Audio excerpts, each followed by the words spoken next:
Okay, fine. Wonderful. Beautiful. Okay, it's 9/5/2024 at 12:45 p.m.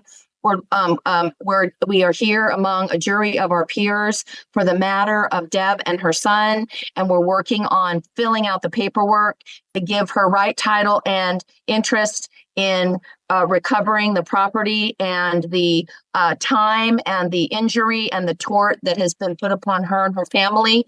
And we're doing this with clean hands and a pure heart, and we're doing it for the good of all.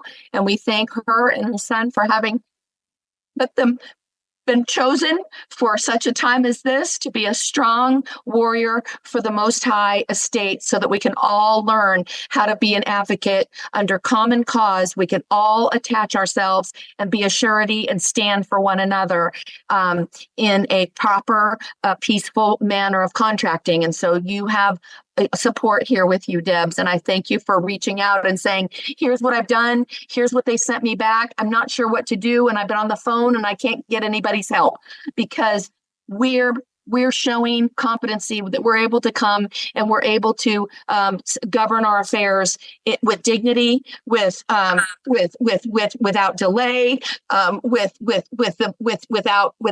without charging, without it being usury. We can come together among our peers, and we're showing that we can self-govern. So that's the introduction to this recording for people who listen to it after this. Thank you. Our will be done. Yes, on earth as it is in heaven, because we usher it in. That's right. Hallelujah. Thank you for that. All right. In Jesus' name. Okay, so we all get to come back as the Messiahs. Her Majesty, her Messiah, her ministry, his Messiah, his ministry. We're all sovereigns of our couch and our garden and our family. We don't rule over others. We don't interfere with others. We don't trespass with others. But what we do is we lock arms with others, and we correct the wrongs that have happened in our own communities and gardens.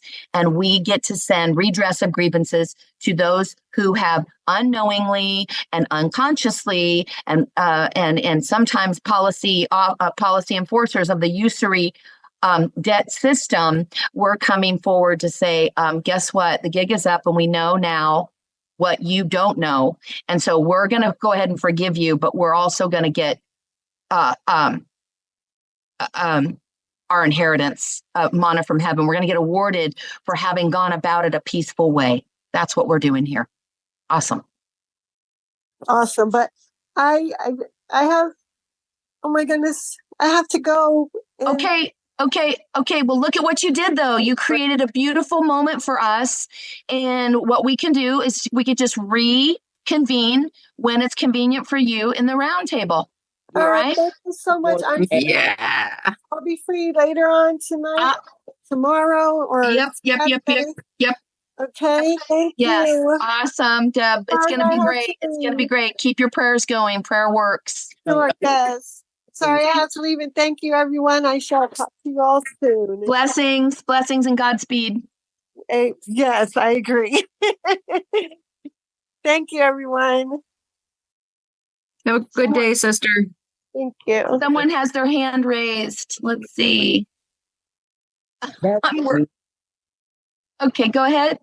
Because it was in reference to her situation, so I guess we'll pick back up.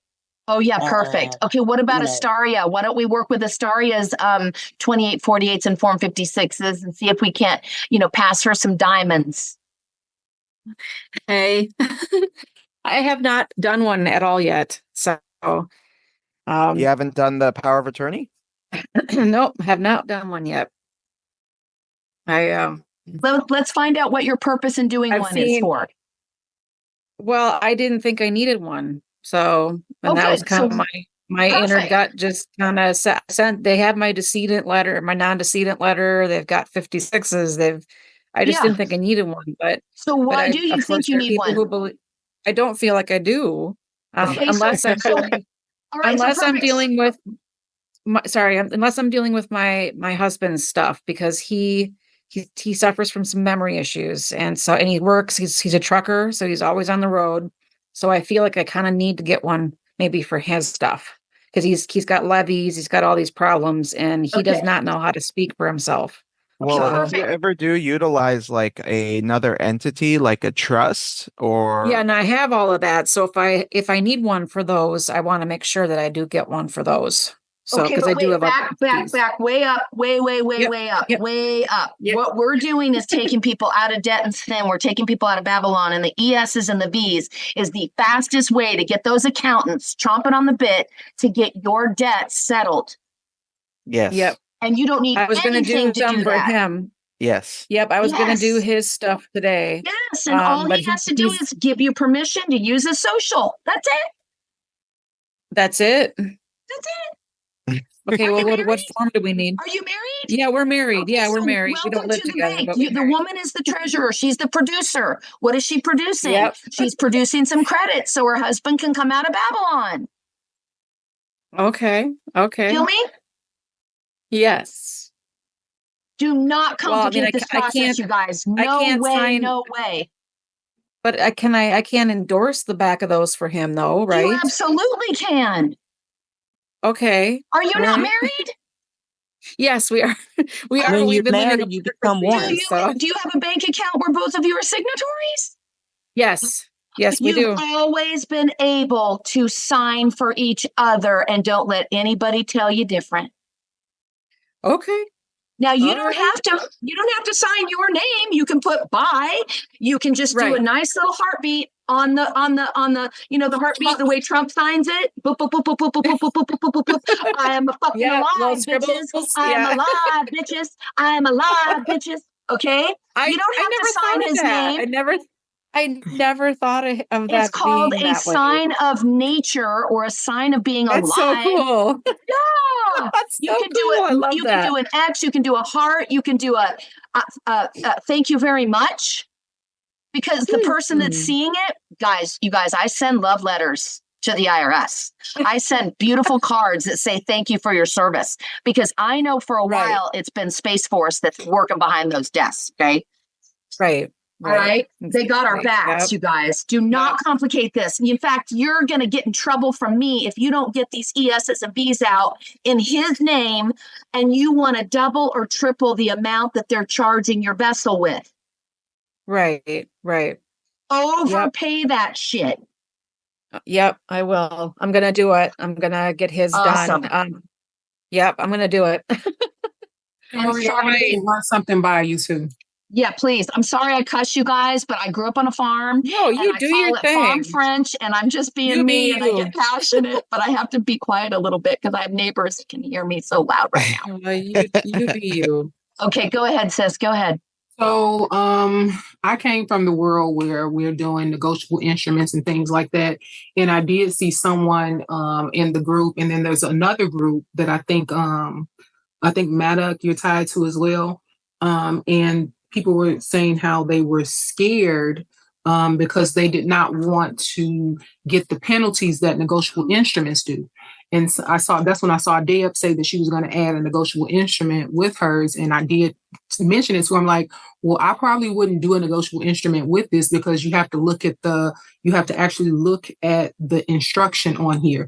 And nowhere in the instruction did it say anything about penalty because you're using their papers. You're only doing the ES and the 1040B and the 8888. You're not And what- adding another instrument. What Correct. people need to understand is this is a financial instrument the moment you write pay to the order on the back and you sign your name. There's a definite sum of what is a negotiable instrument?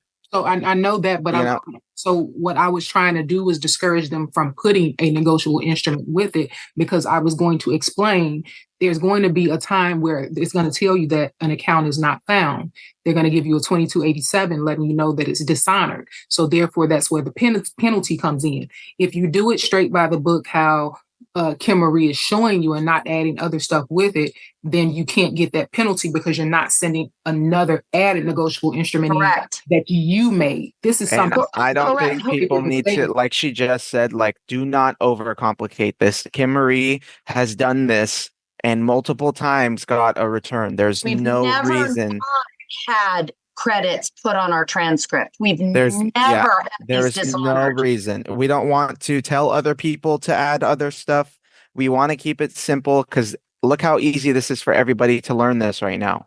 That's Yeah. the whole thing with me. I've been trying for the past solid year with Magic to educate people in this stuff and try to figure out remedy for everybody. And literally started praying about it like a week ago because I just didn't pray anymore. I don't know. And then I came across her on TikTok, and I'm not even joking. Like this for real is like the most simplest, whatever you want to call it, process you can do to get credit on your transcript. I haven't done it yet. My shit's going out today, and I will let you know. But I trust this woman. She showed us way more than she needed to prove what she's saying. So do not, overcomplicate things. Debs, if you're on here, do not send a negotiable instrument. Try this first, so you're not going to come back and say, "Hey, it didn't work," or Right. "Hey, something went wrong," and then it's going to just not that will kill the spirit for a lot of people. If you want to be a part of this, do what we're doing here. Actually, I'm not going to tell you what to do, but I would do what Kim Marie's doing Right. and what Because she's showing us and what she's teaching us, just like Neek's saying. yeah, This they're introducing other things. And so I wasn't trying to discourage her when I said it, but I told her that dishonorment, when it comes back, the gut, the way that it's going to hit your gut if you do get a dishonorment, and it's going to be 2% of whatever you send in. So imagine if you're sending something in that's 250,000, you're going to get hit with the $5,000 penalty. If you can't afford that $5,000 penalty, then you shouldn't do that. With the process right here, you're Kamali, only can you mute, please, Yeah, Kamali? let me, sis, let me add to what Marduk said, because I know that everybody's at different levels here. Let me speak to the negotiable instrument for a minute. Someone that I brought into my group that had a major success. I mean, I think it was 1.2 that came back to her in 2020 from doing a negotiable instrument. But she is a bona fide CUSIP holder that had to she has a Kazakhstan dual citizenship. That is, she's been here for 10 years legally, but she's a green card holder, meaning she has relatives and ancestors in Kazakhstan. She speaks Russian, all that stuff. She's amazing. She was training and learning how to do the negotiable instrument and was able to procure enough to get herself a house. Here's what the people that are teaching folks about negotiable instruments aren't teaching. So she came to me because after she got the big lump sum, she got an assessment that she thought was a bill, whether it's a penalty, 5,000, or whether it's an assessment, because they went back 10 years to see anything that now that they know you have the golden pen, they want to go ahead and supercharge you. They know that those with the gold pay the debts, which is us, the sovereigns. So we have the unlimited credit, right? So what I want to share about what you're saying is that I need people to know how to settle their debts come out of Babylon when they've been sent a bill from the IRS, or they've been sent child support payments that are late, or they've been entangled up in the system that does not see you as a living. They see you as a dead entity on paper. They see you as a fiction. As a So decedent. I'm teaching you all how to, when you do get those letters that our beautiful sister was just speaking to, when you do get a traffic ticket, when you do get a bill from the IRS instead of a tax return, I'm teaching all of us this paradigm shift. This is massive for all of us. How many of us did not know we could pay ourselves on an ES and a voucher, prepay into our account. So when we do file our tax return, we're turning in our transcript to our tax preparer instead of our stack of bills. So they can itemize it for us and save us money, save me money, because I'm drowning in debt. Let's come out of her. Let's come out of debt. Let's fucking prepay. You know what it costs me to live on this planet and do God's work? $250 an hour. I'm not charging anybody else that. I'm charging the nanny who's been investing in me since 1967 to draw down those bond units for me, transfer those into spendable freaking cash, and get it to me in a tax return. That's what we're learning how to do. We're flipping the tables right now. And we're doing it lawfully, and we're using information that's already been in the public. That's the only reason I agreed to go on TikTok and ask the people that Marduk was on a call with, 9:20, 9:30, our beautiful Marine brother. I wanted to ask folks if they had any results yet. One, getting a trust tax return back. And number two, had anybody had any results setting off their debt using ESs and Bs? That's it. And because you guys were all speaking my language, I'm thinking, oh, I think I can share this responsibly with people who will actually go read the instructions and not cry dirty diapers when they get a $5,000, frivolous filing. Frivolous just means your claim is insufficient, ma'am. Best go into your records and get a few more cookies because this ain't enough. Ma'am, sir, you best go get some more cookies because we need liquidity in the hands of the righteous so we can rebuild this country and bring heaven on earth. I'm telling you, that's what we're doing right now. All right, I digress. We're learning how to pay our bills, set off our bills, rescue people using the ES. Even Marduk can use this for his dad, who got a purported bill. It's not in a bill. It's an assessment. The accounting firm over there said, oh, Marduk, since your dad's still alive, we went ahead and sent him a bill, but we haven't heard from him in a year. Can you get your pen out and pay the bill for him? And while you're at it, can you fill out an ES and a V so we can get money back to your father that belongs to him that's sitting in this escrow account we have under our care of, you guys, means the record keeper with the pen. Care of. My mailing address. I'm the biggest bank on the planet. I got so much money to give. The biggest bank on the planet has a private mailbox doing business here in Texas, and it's care of 13423 Blanco Road, White Path Home. Okay, Unit 3118. Don't even get me started with the codes of that. And that's San Antonio, Texas 78216-1345. That is my safety deposit box that the martial law, military, special operations, Marines, and federally oathed officers called federally privileged workers. Privilege means they work in the private for the martial law in the county that they're in. They are a federally privileged worker. If they get caught stealing, harming, injuring, they get sent a letter, persona non grata. Any federal agent working for the post office or any of its headquarters or any of its postal areas, territories under a postmaster general and TIGTA, tax inspector general, anybody caught injuring anyone in the public, losing mail, missing mail, whatever, okay, stealing mail, whatever, persona non grata. That means you are not able to get hired in any federal job again, and you certainly won't be able to be hired on someone's private ship or yacht. Just saying. Okay, because this is no joke business that we're doing. When you're protecting people's communications and their mail, their commerce and communications, commerce, communication, while we're in martial law and in a time of war, guess who gets protected finally for a change? Those arbitrating through the post. Kimmery, quick question for you. Please. If we haven't filed in the past 2 years, is it okay to go ahead and do the ESs and Vs first, or should we add all that together and send it all in? So I'm going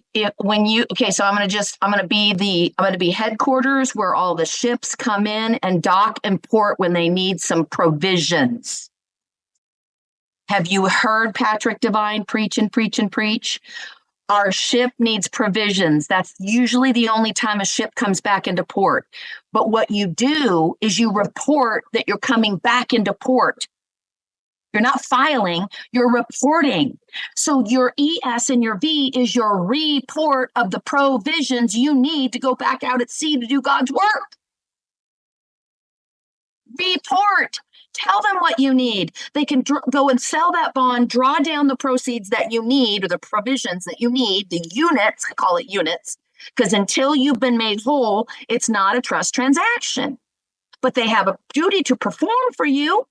So if you, that's why we, as power of attorneys, in fact, we fax everything. If I see a fax number on something, I'm like, oh, it's payday, because I know I get to fax to another exempt entity. You feel me? Bank to bank, private to private, trust to trust, organization to organization, fidouche to fidouche, all of it. Okay, I'm wearing all the hats. I'm the admiral, right? And I'm in charge of the purser in the back. I'm in charge of the commissioners in the back. I'm in charge of the fide commissary, making sure you get your out-of-pocket expenses paid back. If I took you out to sea for 6 months, don't you have to take care of your family back home on shore? Yes, you do.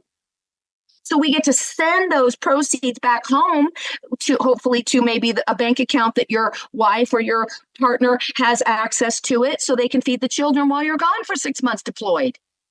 Kicking ass and taking names and taking out the bank robbers and getting the pirates off the high seas from stealing from all of us in the future. This is no joke what we're doing right here, you guys. We are saving this country. Every ES and V you send in is saving your ship from sinking, bro. You better do it without delay.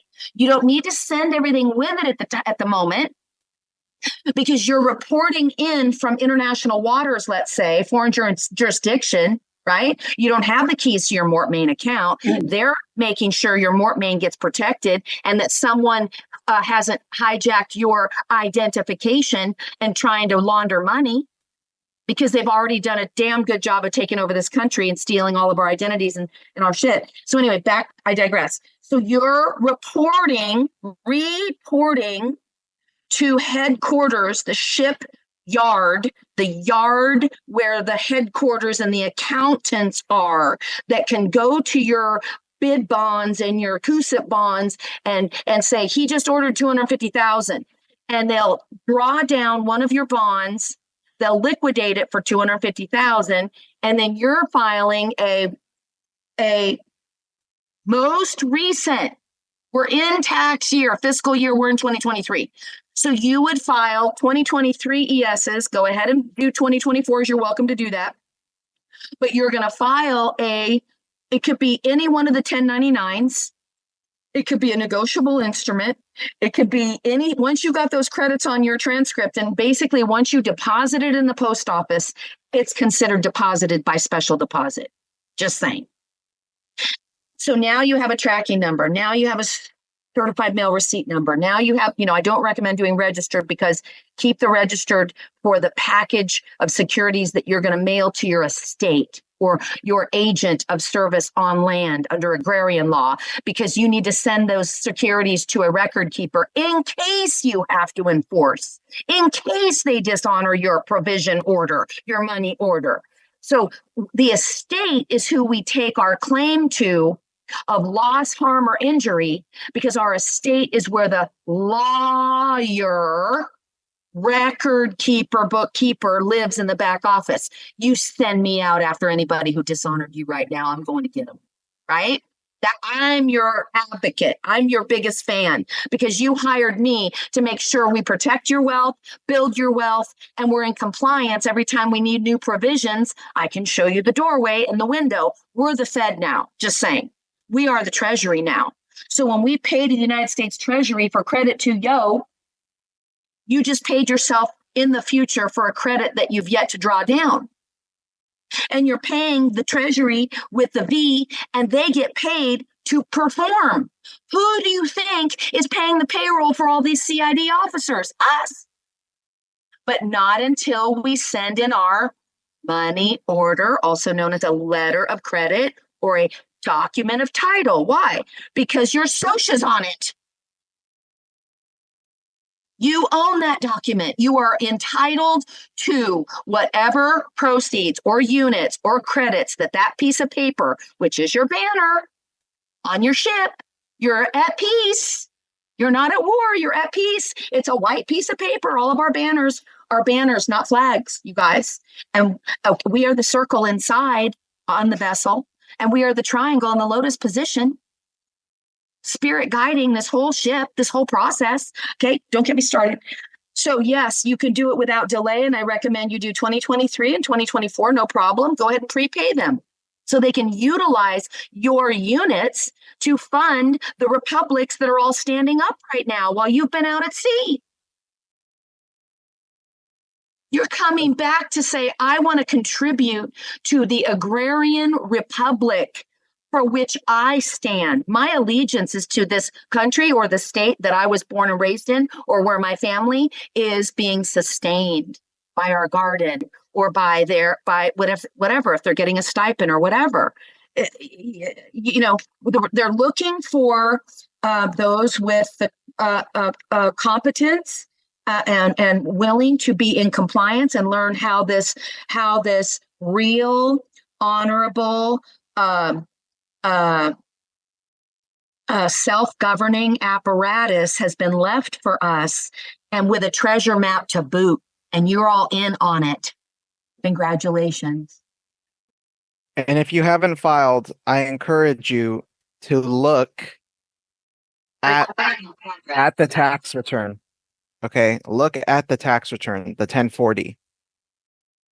Think on there. There's only one place you're going to need a couple places you're going to need to fill out, but I'll give you a hint. It'll say estimated tax. The way I did it, I put it in, I went backwards. It says, oh, you should, for the amended, I have to do the amended. It'll say add line 8 to 10, you know, and put that in box 11, whatever. Run through all of your boxes, put in your estimated tax, wherever you're putting your estimated tax, it'll say it on there, and follow the directions of the form. Don't let it trip you up. When you get to the bottom, your calculation for amount you want refunded to you should be your whatever the value of your ESs are. I know this sounds confusing, but just go through the entire form line by line. Okay. Did you receive gonna love income? it. You'll No. see a code. You'll actually crack the code for yourself when you go through it line by line and you do like a practice one, like Marduk did, right, Marduk? Yep. So it's the people who haven't filed, your guys' job is way Well, hold easier. on. I keep Let's saying use that. the word. Let's teach everybody the real word. We have to report Right. in order to claim. The 1040 is simply the file, OMB file form number that we use to claim it. So we're reporting and claiming, reporting It and is to recouping. return the taxes to you. Exactly. Yeah, the tax return. Don't call it paying taxes or filing returns anymore. That's not what it is. They tricked us, you guys. Yep. Now they're keeping the system safe so that the average person who doesn't want to pick up instructions and read it, I figured this out. Nobody told me or showed me a template. And I had several people in my group that had mega debts with the Treasury and their state taxes. They owed a bunch of stuff because they too had been gone for 10 years and hadn't filed. I was an independent contractor. I never had anything to report to the nanny. I was 1099 or I was paid through my business bank account, PayPal. That was before Cash App. I never had anything I needed to report to anybody. So I had a lot. They went and assessed me when I re-upped my cosmetology license during COVID. That gave them the ability to go and assess the corporation that has a license to do business and work with the public in California. And they went back 10 years. And I got a bill for $47,000. And I'm like, make this make sense. Make this make sense. Something doesn't make sense. So I had to call them. She said, oh, you got a cosmetology license, don't you? And I said, yeah. She said, it looks like you just renewed it. Because I had been lost at sea and gone. I had not even been using my license. I've been working in the private for so many years through my trust account. I've been gone from their system for 10 years. But I re-upped my cosmetology license that had been expired for 10. And that triggered,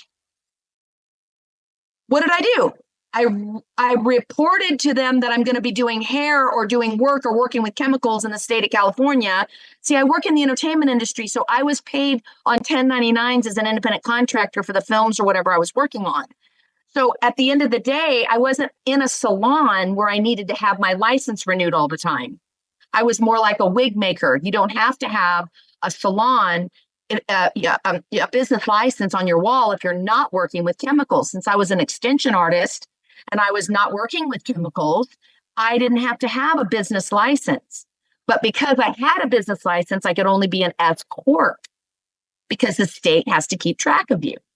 Anyway, long story short, I have so much to teach and share, and I know that was a quick question, and I'm sorry I went off. Can I ask a question? Yeah. Okay, so hey guys, it's Elena. Hey, Alina. What's up, dude? How you doing? Good. I just wanted to ask. So I have not reported my taxes for 2023 yet. I usually wait until October. Say you are a 1099 employee or you get 1099 forms or even like a K1 form. Am I still reporting that in addition to the ES and the V? So I did, you know what I mean? Like my amended is still including all, I'm not taking anything off of my 2023 in terms of what was reported. So if it depends, right? I mean, You I don't, amending? no, she hasn't reported yet. Okay, let me speak to that specifically, Marduk, because we don't want to send people off to the left and the right. Since she's not Sure. amending, let me speak to Okay. a first time file. And you said to me you have a K1 Yes. and you said something else from I an don't have a investment? 1099. I was just asking, just like an example. Are we still reporting all of our tax forms that we get? 'Cause Okay, I so don't have- listen, have this the is K1. huge. This is huge if you have a K1. This is huge. Everybody listen up. The K1 that was sent to you is a document of title evidencing credits that you have and hold that belong to you on the private back office of the ledger. Does that make sense? What the person with K1? Correct. Yes. She had issued a stipend, a dividend, whatever, got sold, whatever, it doesn't matter. She got K1, which is a document of title, no different than a transcript, where a person, she got credits issued to her for having done this. Watch exactly what she gets to. Look at that number on the K1. Alyssa, you to me, is the numbers on the K1 that you're, is that enough to live on in 2024? I mean, like the total amount, yeah, the total amount, like not the million. Would it benefit you to double the amount you're seeing on the K1? That, and for you, is why I've especially the tax file for 24. Really cool. So now you just created the number. You're going to fill in your fee, the total amount of you think of it, and the 1040 yeses will be actual. So you're going to send that in and drop it in. I would overnight it. $9, express mail, green card return receipt. Yes. In the payments chart, but she doesn't mean send it registered and certified. I talked to her about this last night. No, We want to get it in as fast as we can. So she's recommending just yes, overnight. express overnight it. Yes, and it's not mine certified. Shoot. It's okay. It's okay. It's okay. It takes a little longer. It's okay. Listen, it's not going to hurt you to put a copy of your K1. Did you get 2 sheets or 3? Did you have a K1 and a menu? I mean, yeah, my K1 are usually like 7-8 pages. Okay. So what you're going to do, authorize those. You make copies, please, so that you keep the originals. You are going to authorize them to look at your receipts. And you're going to put a checkbox in the top right-hand corner and circle it. It means the accountant in the back office, the purser of the ship, the responsible party, the accountant approved these to go in the mail. There's nothing incriminating going in this mail item. That's what they call the finance officer. My job is to protect your assets and your ass. So you make copies of stuff, okay? Make copies and just what you think is enough for them to get the job done. A basis for your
S's. Okay, that's all it is. So you checkbox whichever file parts of your K1. You could literally just send page 1 of your K1. Mm-hmm. Well, the page that shows the amount of credits that you're due. Like the boxes. Yeah. Yes. Yeah. All right. So you could just send that one, check mark it at the top. If you have a CAF number, stamp the top with a CAF number. If you don't, put the tracking number on top, because what are you doing? Record keeping, and you're tracking your securities and your assets until you're made whole. So you can do the ESs and the V. You could do 2024 if you want. It can trail along with your envelope if you want, but I would slam that K1 in there. It's not going to hurt you. And the K1 may cause the tax return to be returned to you without delay. You know, That's now our as I seat. sit here and think about it, I also have a 1099-R distribution form as well. Oh, from the good. same account. Perfect. Because see why they're teaching us about the B's right now, you guys, is people don't realize that we get to get 10 times the amount for loaning out our golden signature. So they're trying to show us how to get back our securities, our barter. Okay. Mm-hmm. The trust or estate that you're receiving benefits from benefited from your funds for a fiscal year. They have a duty to give you a portionment of it, because without you, the trust would not exist. You're just coming in and saying, I would like 3 times the amount back because I'm going to benefit from discovery right now, because I didn't know I could actually pay my Social Security person using these as statements and documents of account of my worth. I could wash these funds. We call it washing. We call them manna from heaven. They're clean and clear. These are units, drawdown from a bond that's already happened. They've liquidated them. They've turned them into a credit due and payable to you on a statement. I bet you anything, ladies and gentlemen, if she went into her portal, did an ID me, and went into her portal, I promise you she'd see her K1 and her 1099-R in there showing a negative sign in front of her amounts, because it means, for those with eyes to see, she has some collectibles credits she left on the side of the shore. What if it's not negative? The transcript would show a negative. Have you seen the transcript? I'm going to look at it right now, but yeah, they do get reported. Yep, the transcript is going to show, you're going to see withholding. What did the trust withhold? And that's the money that they used for the year. And then at the end of the year, you get a statement of distribution, because they have to do their job and make sure you get paid something. If there's not a negative, then that is a oh my gosh, I'm getting ready to explode like a volcano right now. If it's not a negative, you take that bill of exchange, that document of title, and you immediately triple the amount that's showing on your transcript, and you pay yourself. They used your signature. You didn't benefit except for 1/3 of it, and you're now calling back all of it times 3 by doing an ES and a V. Which transcript? Any transcript. So her K1 is considered a transcript. Her 1099-R is considered a transcript. They call it a if you go and look in your she would look in her wage and investment, her WI portal, because you can look at different transcripts. There's a transcript of account. There's a wage and investment transcript. That's the one you want to look at. That's where you're going to see those credits. And the banks hope that we abandon those credits. So at the end of the year, if we don't claim them, like she's about to do on an ES, plausible deniability, you abandon them. Sorry, little girl, pat you on the head. Sorry, you don't know what you're doing in banking, but we're going to go ahead and take those funds and invest in Ukraine. Don't get me started. So they're all positive. Okay. Did you look on wage and investment? Mm-hmm. Okay, so for sure, go ahead and print those pages out. What the positive amounts you're showing, what that transcript is showing you got to know how to read these. This is how much our little Benny produced for us this year. You now have a basis to go, excuse me, I got a little tiny dividend paycheck monthly, and y'all are making this much. And I just found out from an angel that I can get back a lump sum tax return by just voluntarily reporting the energy and currency that I created by my documents of title. Have a look at this, and this will justify why I just did an ES and a V. Thank you for your service. Bookie, you just won the lottery. In any gambling scenario, don't we have to go trade our chips in that we win at the poker table? Your documents of title, your transcript is your chips in this game that we're playing. This is the new heaven Monopoly game, by the way, where there's actually unlimited script or units or funds in our private main escrow offshore accounts. We have unlimited credit. That's why we're getting all the bills. They're looking for the responsible party with the golden pen. We're actually funding the Republic, though, right now, instead of the banks for a change. Anybody have any questions about that? I'm happy to break it down. I have a quick question because there's been some debate, which I'm like thinking is kind of crazy. Some people are saying that on those ESs and stuff and the Vs that it's supposed to be negative on the front and the back. And I thought it was positive on the front and negative on the back. Can you clarify that so that we can clarify that? I'm gonna clarify it for everybody from now until the cows come home, so y'all don't have to worry about none of did I do it right or did I do it wrong? All right. 9/10 of any law, and I'm talking God's law, trust law, state law, bankruptcy law, all of it. 9/10 of the law is intention, right? Does everybody know that here? Mm-hmm. All right. So tell me, read to me what you put. What's the first sentence on the back of your vouchers? Pay to the U.S. Treasury. United States. Now, what's the second sentence? To 250,000. The amount? Mm-hmm. Okay, but hold on. You're missing a couple words. Hold on. What does the second sentence say on yours?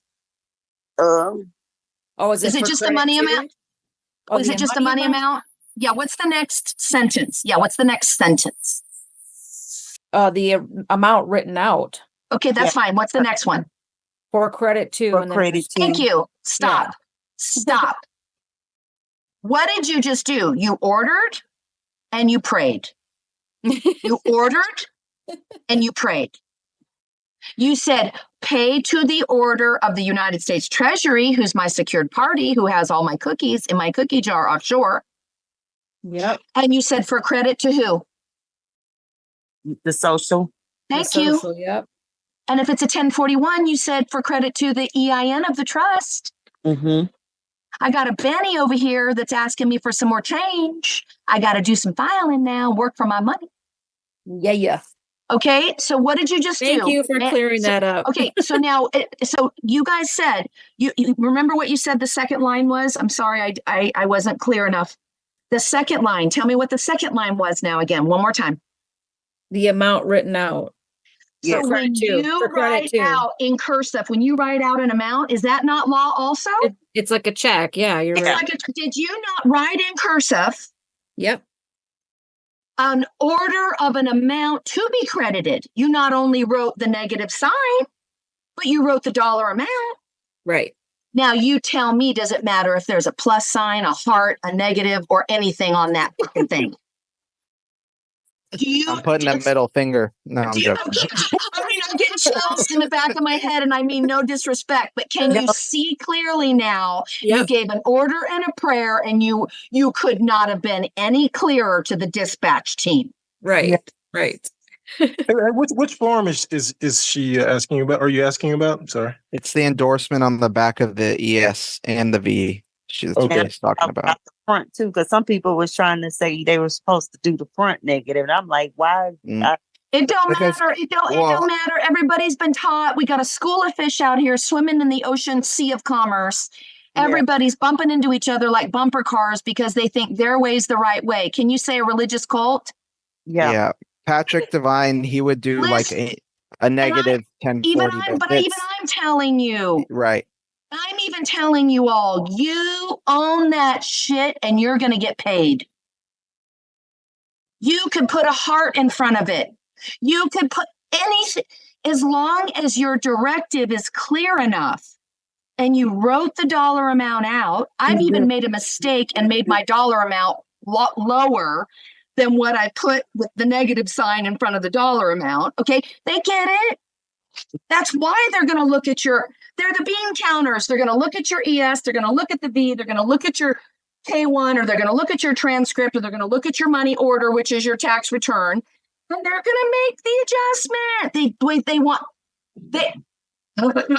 They want to get you liquid. They want you to have the provisions. They just don't want the bad guys to have them. And I wanted to also share, like, I know that there are people who have filed and they're doing 1040Xs, and then there are people who have not filed that may have W-2s. I don't know if you all know about the 4852 form from the IRS, where Yes, we can go into that a minute. That is a whole class on itself, recouping your labor from box 1. Let's talk about that in a minute, but I want to share with you all something. You don't even have to, when you file for the first time, even attach your W-2s in your first one. Get your shit out, get a return back, and then relax and take some time and pull your W-2s out, because we can always amend. It's just peanuts you're getting on the withholding from the W-2s anyway. Get your ESs and your voucher, get your chomp, get your big change back first, and then go back and amend. Right. You feel me? The back of my ESs and V, it doesn't have anything on the back of the vouchers. It's just the front side. Hold on, stop, everybody. Stop. Love, Stop. did you watch the video, brother? Hold on, Marduk, hold on. We're gonna do All it right now. He's gonna get his power right now. Watch me. Thanks. Love always. Love always. love always. Tell me what normally in the course of commerce, in the world grew up in, what normally is on the back of any check? An endorsement line. Okay, cool. So how many times have you seen the bank go ahead and put a stamp on the back and deposit that for deposit only? Many times on mortgages, all sorts of shit. Right? The bankers just have a stamp because they're constantly having to endorse, right? Right. Endorse. Are you with me? I am. Who's the bank now? We are. Why? Because we are the estate, and that's where the money's located. And right, we're ordering the credits. We're ordering the drawdown of the credits from our Mort main, aren't we? Yes. So are you not directing a endorsement with a little directive and a prayer to issue credits to your social person who's got a little tugboat in commerce trying to get business done? Correct. So why would they be blank? What are they waiting for? They're waiting for us to sign it, I guess, right? Correct. Okay. So are you with me? You just circled the square. So they're waiting for your authorization, your directive, and your prayer. We're in a covenant with the Father. We're the original trust. My heart's beating right now because I'm in his trust. And he's trusting me to keep that heart safe. You feel me? Sure, I do. Okay. So we are just to sign the back of it. even though there's nothing on the back, we are to go ahead and do that anyway. I got you. Okay. Yep. Go ahead and do that anyway. And in the 9 hours of my testimony, we did spend about 5 minutes showing people how to endorse it. No, so listen, listen, look, hold on. So go to 4 hours and 47 minutes on Nice. Okay. the YouTube video. Nice. Okay. Go Okay. to 4 hours and 40 minutes, and that's the ES, and go to 4 hours and 47 minutes. That's the V. Okay. It shows the endorsement. That's why I asked if you watch it, because it tells me you didn't. The fact that you don't know this answer, which is okay. Well, I will tell you this, since you said that, I was on the pretty much the whole 9 hours. I mean, I had to jump off for phone calls here and there, but whole 9 hours I was on there. You can go look and see. I was on there. Okay. Well, go watch it again because you missed a couple things. So I Obviously. just gave you the timestamps. There's literally to the T what you need on yours. It shows a picture, everything. You'll be good to go. And Kim, Okay. I don't think I'm gonna. Thank you. I think I'm just gonna do the regular. I don't want to do the MISC this time right now because No need to Yeah. testify. You Yeah. are the boss, and we have Yeah. one boss, and that's a big boss, if you know what I mean. The power was given back to the people. That's not just a campaign slogan. I'll All right. just try to. Yeah. I'll wait. I'm Yeah. gonna file the amended right now, and then just put it all together and send it. And you guys, that's what she said. A lot of the accounting team is where the ESs go. So look to that address when you are getting your packets together. That may be a good place to send everything. Can you guys see my certificate of deposit of the 1.8 right here? Where did you say to send it, Marduk? To the ES address. Oh, right. Yep, that's where I sent my stuff. Yep. Oh, I promise you, when there's a V attached, they will get it to the fidouche. I'm gonna switch to my It doesn't phone. matter where you mailed I'll it. be They will back. get it to the fidouche because they don't get paid until that V gets processed. You feel me? All right. Can you see my picture on my screen? Yes. Okay. So to the right, what you're seeing, I made magnets out of both of these. Okay. This is my magnet. Who am I processing for? This is my little minor girl who grew up. She was a Jane Doe and now she's an HM. You feel me? All right. To the right, this is a notice of delayed availability for 1.8. So they gave me a little bit of it. And then they said, we're taking this action because the deposit was more than $25,000 in a public unsecured bank account, basically. Okay. Can you see that? Yeah, Magic, yes, ma'am. Magic and Kamali and Marduk, I just admitted you in. Okay, cool. Okay. Magic. What is this Oh. from again? I'm trying to see. I know it's blurry. It's from the recent trust check that I got for 1.8. Right. And they wouldn't Per- let you deposit it or whatever. No. I did deposit it. It's a whole thing. It's in Oh. my testimony on the 9 hours. It's a testimony. Right. Yep. I only all right. caught the So last what? bit. So what I did, why I made this a magnet, is it inspires me every day when I get up to work on my paperwork. This is my two trustees. The check came in the name of both of my Kimberly A. Teeter TR and HM Kimberly Daniels TTEES. And that's my business address. You got business with my trust. You got business with my estate. Here's your care of address, right? Down here at the bottom is my CAF number. That's the owner. I don't have a ship without a beneficiary causing me to have a ship and have a purpose and have a business and be a trustee and be a fiduciary, right? We're always processing for the benefit of another. We just got to know who the other is, right? The another is. All right. So that's my CAF number. And I posted my picture when I was 17 years old, graduating from high school, on this. And this went into my notarized document where I was verifying my identity with the bank, who decided to freeze my account, all seven of my accounts. After about 30 days, I had the funds in there, but I opened up 5 accounts for my business, my LLC bookkeeping nonprofit business. And they basically, the IRS agent saw the deposit, went to work on figuring out how to trump up some charges against me. because I know how to pay my bills. I know how to do ESs. I know how to get my liens released. I know how to do all that. So I promise you, if I would have gotten a bill for 2.3, I would have known about it. So that what they did was they did not notify me first. The agent conspired with the bank in the back office, and they froze my ability to get to download all my bank statements and everything. They just froze my access online. And by the way, that's 18 USC violation. And it's also a Hobbs Act violation because they kept me from my business records and my personal checking and savings account records. So I'm showing this to you to give you a context for what I'm about to show you.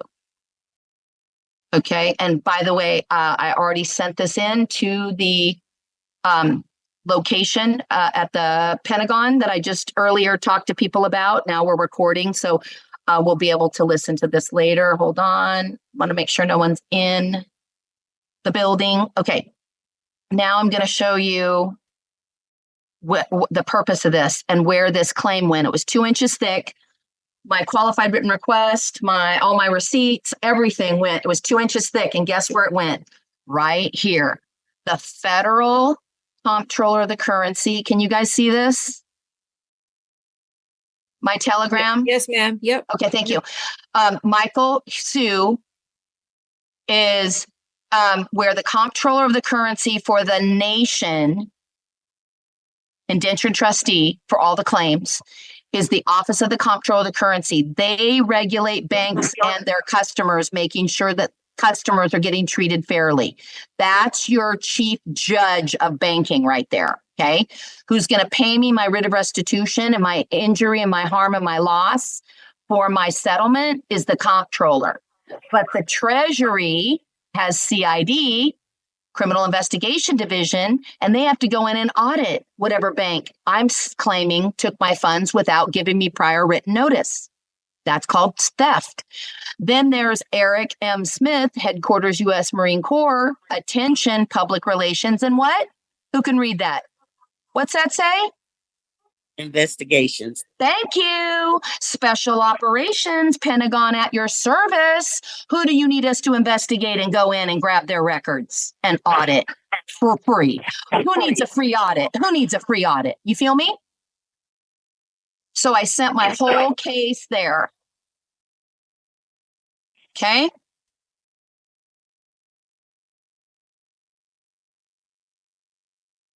Now, you want to see a badass? You want to see what badasses we are? We're making claims on 3949A. Write that down, 3949A, where you report someone who's violated you and 8,300 if it's $10,000. Sorry, if it's $600 or more that was taken from you, seized, garnished, whatever's, you get to put that on a 3949A and an 8,300. Okay, but I want to show you why, because all of this masquerading bullshit are all dunce numbers. And here, right here is the parent company corporation right here. Boom, boom, boom. Right here. Look at this. Look at who has been taking from us without our knowledge. Boom, right here. IRS dunce number is allegedly a bureau in U.S. Department of Treasury. Boom, which has an immediate parent called Boom, Executive Office of the United States Government. Boom, which has a parent called Government of the United States. Boom. People below, in addition to the information on these entities, is 1111 Constitution Avenue. Boom, and a fax number. Who do you think's operating that fax number right now as an indentured trustee, receiving all of our claims? Who do you think is behind that fax number right there? Where is the fax number? Right here. I can't highlight it. Shoot. We can't see it. Yeah, we can't see it. Oh, I'm sorry. Hold on. Let me reshare. I'm so sorry. I'm so sorry. Here it comes. Here it comes. Here it comes. Shh.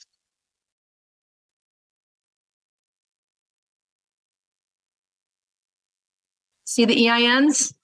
State of. Look at that. Look at that. Look at that. All those dunce numbers. Yeah.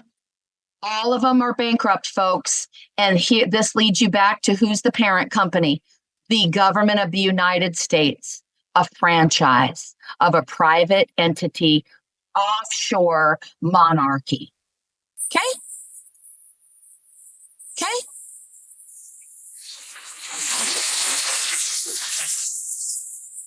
U.S. Department of Treasury, also known as the Treasury or Treasury Department, is the primary federal agency responsible for economic prosperity and security of the U.S. In addition to conducting monetary functions such as federal budgeting, currency production, and taxation, the Treasury also oversees some aspects of enforcement, economic policy, and international treaty negotiations. Treaty. I could go on. Anyway, I have this document. It's posted in the legal room, and I want to share this with you. Office of Terrorism and Financial Intelligence, 1500 Pennsylvania Avenue, where we sent all of our W-4s last year. You don't think those people got audited? You bet they did. Now let me come back over here and read this to you. Now that you've seen that, I really want you to see this. Tell me if, as soon as you can see this, the Telegram group again. I'm going to read that to you out loud. You have a context for it now. Can you see it? Yes. Okay, thank you. All right, here we go. Someone else is hopping in. Okay, good. I'm going to read this to you, and I want you to understand a mortgage and a foreclosure is not just homes and cars, you guys. It's not the subprime markets. It's not even stock markets. It's the foreclosing on any corporate entity that has violated 18 USC, any one of us in the last 5 generations. Can you say acquisition much? Can you say it's all been Robin Hooded back like a boss? All right. All U.S. banks have been purchased by the new U.S. Treasury. I'm going to read that again. All U.S. banks have been purchased by the new U.S. Treasury, which has relocated from the death cult, Washington, D.C., 10 square miles, to the Sparks Indian colony near Reno, Nevada. A colony is a free space where chiefs and owners are townships and they govern their own affairs. They're no longer on the reservation. Results of a military investigation found that some bank owners secretly received a full loan payment immediately after a homeowner signed mortgage papers, but continued to require and accept monthly mortgage payments from the homeowner. They were double dipping. Here is what has been happening for decades. In the early 1940s, as birth certificates were started and generally accepted as legal documents, corrupt politicians kept the original documents, monetized and sold them on the stock market. Parentheses. Parents received copies, not originals. The politicians dipped into this hidden and illegal slush fund created from the sales. The scheme was finally revealed by military investigators in the next few weeks. All legal profits made from birth certificates will be returned to each of us. Has there ever been a time to send in your ESs? Did they not just say returned to you?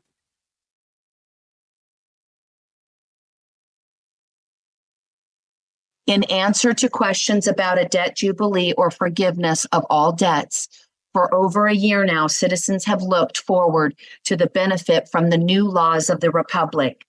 It was finally legalized by Mr. Trump on Wednesday, the 10th of July, 2024. They took my money on the 5th, by the way. They froze my accounts on July 5th. I sent my 3949A and my 8300 to the director in Ogden without delay.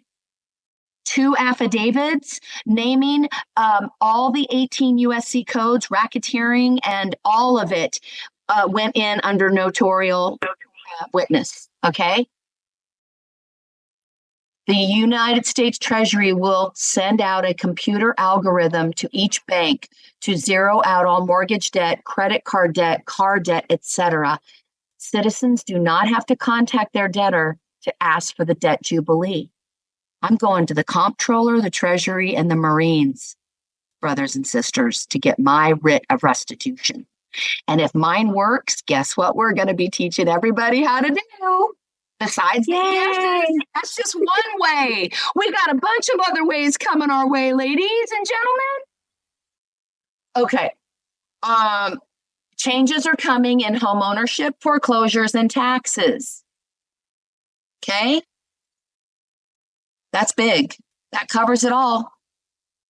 Remember I told you foreclosure is not just houses.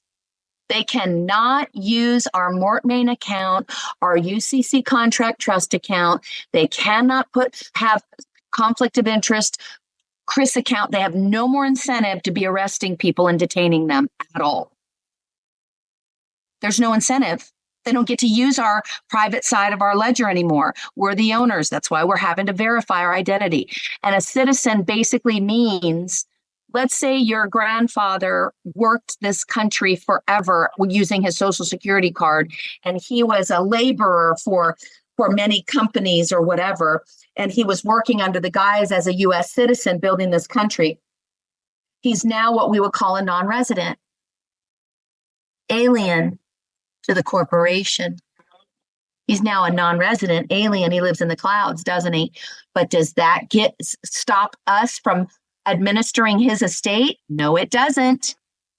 If you can prove that he had a Social Security account in his lifetime, at some point he had all of his money wasn't in a mattress, it was actually in a bank, then we're cashing in on FDIC insurance on steroids, brothers and sisters, okay? We're foreclosing and closing out and liquidating all those accounts and units and credits that have been sitting there that we abandoned. Beginning in August, mortgages will be tokenized with a blockchain platform. That just means instantly settled our claims, instantly. Details will be coming. It started with the farmers of America.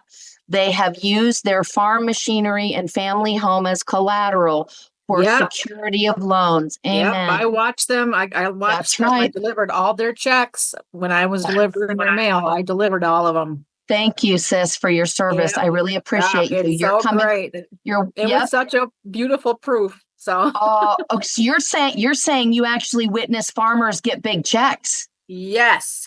Oh, yes. My Lord, that's amazing. Everybody heard that. No one can say they didn't hear that now. Thank you for sharing that, my lady. No, it's true. I delivered to all the farms and they've been getting checks this whole time, multiple checks. Hallelujah. Okay. So beautiful, beautiful evidence that we're coming back home under agrarian law. Agrarian means law of the land. Okay. We're no longer lost at sea. We hold the titles in our lap and we are due reparations, and it's being done in a tier system so that we can all, maintain our business as usual while we've got a bunch of zombies walking around that don't have a clue what's going on. Okay. I think everybody's tired of swimming too, for sure. I know. So that'll be nice. Yeah.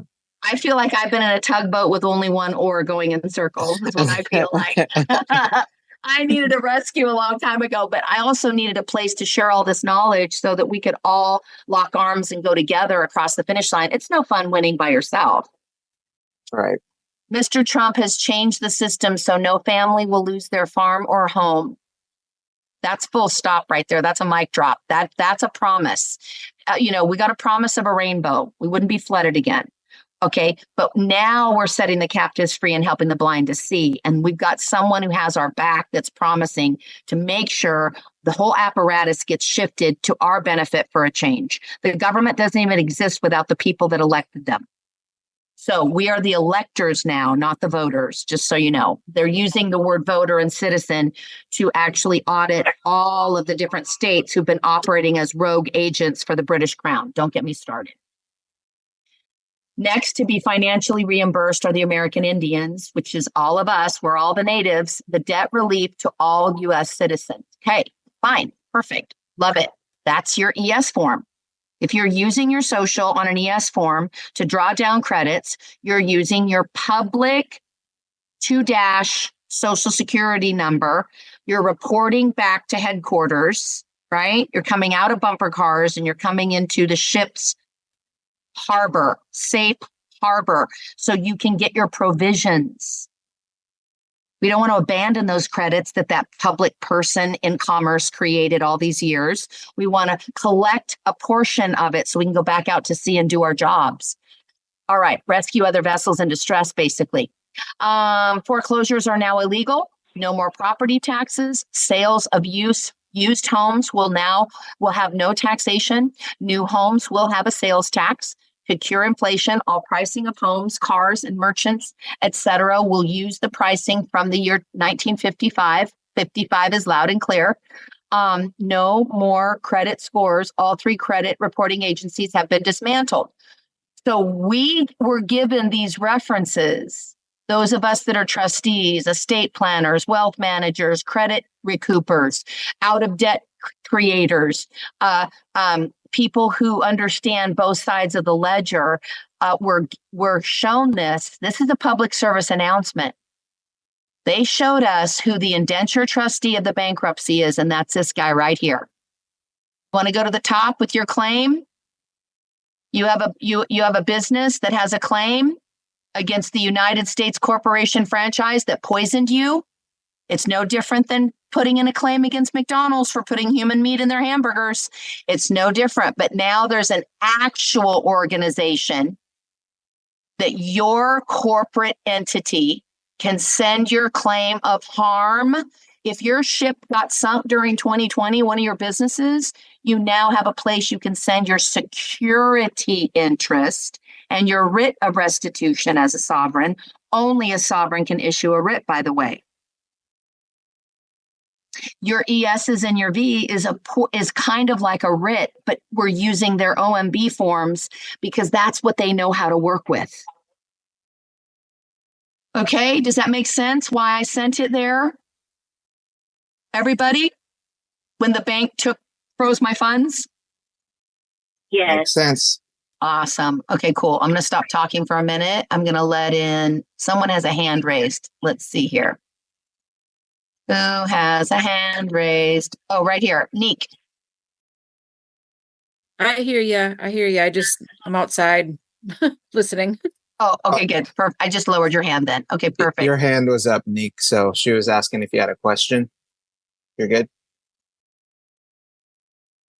Okay. Awesome. I got more show and tell. I got so much more show and tell while you guys are thinking of your questions. Kimberly, Yeah. my hand was up. Oh, Star. Oh, I saw the hand, but it looked like it was clapping. Thank you. Okay, Star. Okay, come on up. Okay, thanks. So just give me a TMI if this is too much information. What I'm trying to do is figure out what's my priority. I did.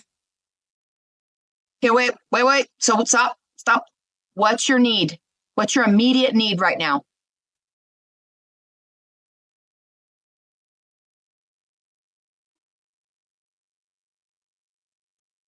Are you caring for somebody? Are you a caretaker for somebody? Are you out of work? What's your immediate need? To pay yourself? Yes. Okay. Retired. Okay, awesome. So your immediate need is to pay yourself, right? Yep. So your priority and your only priority, and the other 300 people that are in our group, is to get your ESs for 2023 out attached to a V. And while you're at it, you may as well do 2024 in a V. Okay, someone just typed in the chat the 1041. The 1040V is not available for 2024. So we're just doing the ESs. You can. I do 1041s. Oh, perfect. So you can do both. You can pay for your social and pay for your trust. Okay. Yeah. I did the 56. Wait, who's saying that the V is not okay? This is why we need to look for ourselves, guys. It is available. Yes, so it is. It is available. We really need. This is one thing I appreciate about Kim Marie. She sat there and read through the instructions with everybody the first day. She didn't just tell you what to do. We are in this mess, and I keep on repeating this. We are in this mess because of our lack of knowledge, our lack of critical thinking capabilities. This is not a stab at you. This is for everybody. Every question do both you have, year, Seth, and you're done. That's your every priority. question you have, look it up. You can Google 2024 1040V and it'll come right up. Don't take anything Some I have say. void through it. Some of them do have void through it. If you go to the IRS's website, because I just went the other day and it did have void written through it. It could be because we can't actually recoup 2024 credits yet. Right. But the voucher is not Yeah. void. It says do not Treasury and OMB use only draft. Okay. But the payment coupon itself is completely clear and free. Okay. So you're separated from the page as it is. It's good to go. If you want to you want to date it, the last day of the fiscal year so that they know that this is a cookie that you're putting in a cookie jar for later recoupment. So you would put on the back of the ESs the quarter that the due date. Boom. Paid on this day, the due date. And then the voucher would be 12/31/2024, the last day of the fiscal year. So you're stuffing a bunch of cookies in there, prepaying into 2024 because you got the new knowledge. So what are we doing? Helping fund the Republic. But you're going to get a tax return for 2023 because that's a fiscal year they're paying returns in. Make sense? So it says at the top of the page, it's a draft, not for filing. They blurred out everything besides the coupon is free and clear, which makes me question why wouldn't they write through the coupon if we couldn't cut it and send it in as a prepayment? You know what I mean? So I don't know. Right. That was my question too. Yeah. It's because people are just now learning that they can prepay their next year's salary. And Kim Marie, have you done this in the past where you prepay, or is this just like a thought that came to you? 100%. Why For do a you think future I year. got the $2 million with the negative sign in front of it on my transcripts? I have Right. so many credits that I have yet to collect. And I'm actually seeing why it may be delayed is because I did not actually put in a 1099 to get a return. The miscellaneous. All I did was put the ESs in and overpaid on my amended. That's what. So I'm serious, you guys. We're getting divine revelation left and right. I'm getting helped by just sharing with you guys what I did. I can show you my transcripts right now. I can show you in fact, I went in the other day and they're actually working on my tax returns. When I went in and verified my identity, they said, expect your returns because they were amended. Expect them within 180 days. Well, that was back in April. That was in April when I had to verify my identity. I did ESs and a V. And I think now they're finally getting around to processing my tax returns. They were backed up. And then look what happened. Stolen personal data. Names got stolen. Address histories got stolen. Relatives' personal data got stolen. Are we not all related? Is your grandpa who's in the clouds right now, that you're a power of attorney for his estate? Do you not now get to use his because you're the rightful owner? Robin Hood went in and took them out of the hands of the wicked and put all of these documented titles into the hands of the righteous. So can't you go and order a death certificate for your grandpa? That's bullet point number 3. Yes, you can.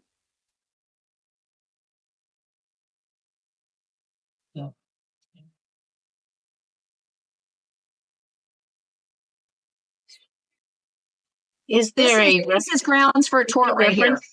Every one of us has a claim now. Every one of us has been injured, caused harm, trespassed against, or lost. Look, not 2.9 billion people, 2.9 billion records stolen in a huge data breach. That is letting the bad guys know, the pirates know, we got all the data. You can't steal no more.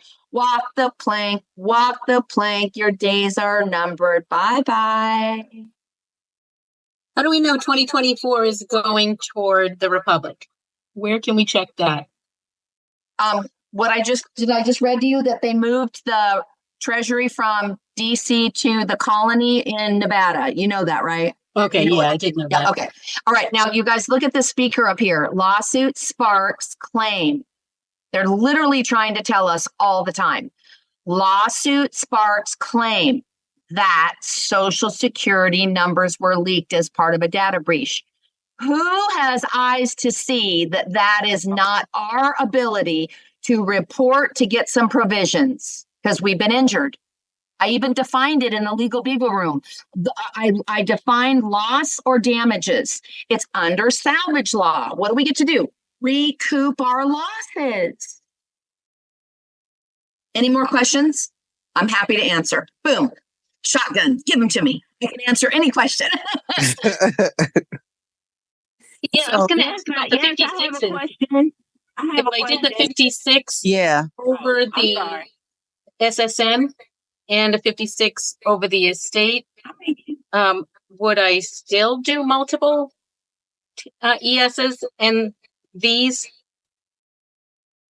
Thank you You're- for the question. You're leading to something else that might come in handy. Do you live in a state where you have to file both state and federal, please? No. Good. So then you don't have to do a state ES and a state V. You're doing a straight across federal. Perfect. So your trust is going to do 1041s to keep the trust administrators and fiduciaries and trustees paid. I don't know about you, but my articles say I'm supposed to be being paid $50,000 a year minimum to run my trust. Minimum. That's in the bylaws. And so we are the only ones who can administer for our minor, which is actually a disabled person, which is your blue Social Security card person. Why do you think you had to do a Form 56? It didn't have a representative that was competent with a PIN. So to answer your question, do both and more. Both and more. Pay yourself every way you can figure out. You won't be able to sleep tonight because you're going to see everything as a receipt now. What about for those who have to pay the state as well? Then look up at your state and look up the ES and the voucher. They all have one. Yeah, so like California, it mirrors the federal. So you know how federal, it's 1040 tax return and then it's 1040 ES. Like for California, it's the 540 tax return and it's the 540 ES. So if you just look up estimated tax payments, it'll come right up. For your state. Yep. Yeah. And all you have to do is pay to the order of the Franchise Tax Board instead of the US Treasury. Although Got it. it's Thank you. possible, it's quite possible that you could still do US Treasury because our gal in Louisiana accidentally paid to the United States Treasury and Louisiana got all bent out of shape and said, these are great, but you need to send it back paid to the order of us. They got butt hurt. Yeah, but now that everything is U.S. Treasury, basically, I don't know, but I thought would that's just what pay- we were supposed to do with our securities and everything. I thought we were supposed to pay everything over to the United States Treasury, period. It's possible that we could be at that climate now. I don't know. But for shits and grins, what you could do is send in 2 copies, my fine friend who just asked a question. When you're the boss, you can do 1 pay to the United States Treasury to the state. And then you can send in another set of copies, pay to the United States Treasury for the same amount. You can overpay all day long. Oh shit, guys. Okay, we didn't talk about this really, but y'all need to keep copies for your records of your instruments. You need to keep copies of your records of front and back for your instruments. It just came to mind to me because I just popped mine in the envelope and I realized I didn't scan them. So it's okay. You can camera- create them again because you're the creator of the money I now. made copies of mine front and Okay. back. I There you always go, scan because- them in. So, yeah, in case I can fax them. Kim Marie made up a good point. I know like when we do anything with the IRS and then they say we need more information from you or something, like literally what she was saying she did in her instance was just sent them copies of the instruments Front and back, again, yep. and that was good enough. So it's a good idea to keep like maybe a folder in your computer, even take a picture of these with your phone and just upload them, Copies, though. Huh? It doesn't even matter though, we're you just make up new copies when they ask Sure. for 'em. Sure. Yeah. I'd rather. We're supposed to be good record keepers, though, right? Remember, It's true. It's true. it's a good habit to get into. You know. I just want people to know you can't screw this up. The only way you can screw it up is by not doing it. Kim Marie, I have a question. Hello? Yeah. Go ahead. Oh, I'm sorry. Well, I was in a similar situation to you back in 2018. I had two trusts, and they sent me a treasury check, and the bank shut my account down and took all the money I had out of there, and I've been just trying to figure out how to get it back. Yep. We're all in the same boat. Congratulations. Welcome to the real world. Are you saying you did W-4s or you did ESs? No, I had did the 1099A, C, and the 1096, and that's what created my refund. And it I wasn't teaching people that. I was on the W-4 teaching people how to do ESs because that's what I was getting results with. Oh, okay. All right. Okay. So should I still file the ESs and the Vs? 100%. You should never not file, never not report that you need provisions and you're out of provisions. You should never not report. In fact, there's going to come a day when we're all going to get a stipend of like $3,000 a month. And we're going to be like, okay, this is awesome. These are great. This is great restitution. But what do I do with all my credits in my private escrow account where there's like trillions? Well, you just are learning now the combination to your private main account, offshore account that's now onshore. And you just learned, oh my God, I need to give myself a raise this year. How do I pay myself? Well, you just learned how to do that in this class. Yes, and I appreciate you. The last question I had is positive balance on the ES and B on the front and negative Doesn't matter. on the back. Doesn't matter. You can put a heart. You can put a heart if you want. Doesn't matter. Okay. All right. Thank you. Yep. Yeah. Praise the Lord. Praise the Lord. I love it. Hallelujah. Are you guys seeing my pictures as I click through? Yes. All right. Yes, Good. ma'am. Awesome. Okay, cool. Yes, go ahead. It's if you have someone who has restitution, it can from a case, are you able to take care of it, like with anything, this way or something? Oh, sister, absolutely. Everything is a bank account. Everything is a trust action, and everything has been left for us to take ourselves out of Babylon's sin and debt. So so your priority should be to put the oxygen mask on yourself and get your own ESs and your own Vs in the blue box or in the post office before we go on to the next priority. Yeah, mine are already done off. Oh, okay. So I'm going to request that once yours are done, did you do 2024? They're filled out already. 2024 ESs are filled out. Awesome. Okay. So you know what your biggest priority is if you've already done it? Mm-hmm. Turn around and teach one other person. Yeah, and that's what I was that's why I was asking. Oh, good. We could do that if it would help with the restitution, because that's the person I was going to teach. Okay, gotcha. All right. So let me ask you this question then. Okay, perfect. So is the person detained? No. All right. How did the charge or the bill or the assessment come to that person? They already served their time in prison camp. And then okay. So you're saying restitution. How can they get their time back? Gotcha. Okay, gotcha. Yeah. So yes, ma'am. Okay, so what I would do is do a ES and a V for 2023. Okay. And if he's in training, learning how to be a trustee, he's $250 an hour. What we're saying is go ahead and pay yourself $250,000 for the year. Mm-hmm. Give yourself a raise, drop that in, get that going, and then you two together can learn how to file your 2023 tax return to get that back. Okay. See, we just didn't realize that we can pay ourselves a big old good salary because we didn't know. Well, now we have the benefit of discovery, don't we? It's called the doctrine of discovery. Yeah, because he has. You know, and now you get to act, right? Yeah.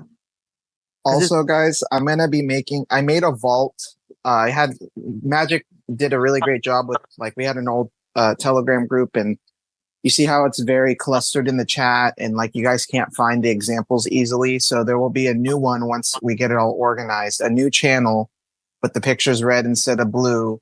And it's just going to have different sections where no one can chat, but it's all just going to be the documents, whatever examples we talk about, information. So you'll have stuff to refer to there. I just want to throw that out there. Thank you, ma'am. I mean, sir. Excuse me? I'm sorry. Thank you, sir. Thank you, sir. Thank you, sir. This is a good one. IRC section 98988 foreign currency. That's our Mort main account.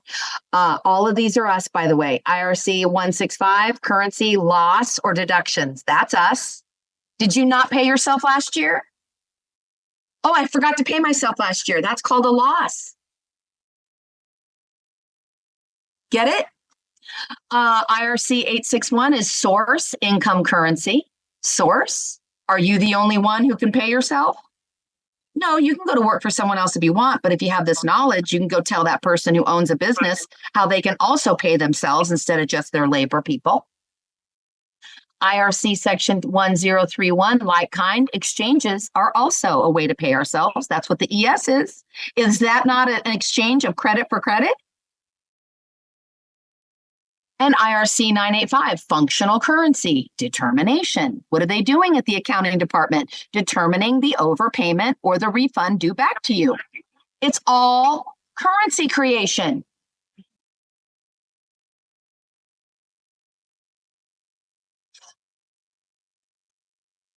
All I've been doing is taking screenshots off of the brilliant people on TikTok. And the other day was the first time I got on TikTok with Marduk. And our 903 beautiful service member, Marine. Okay.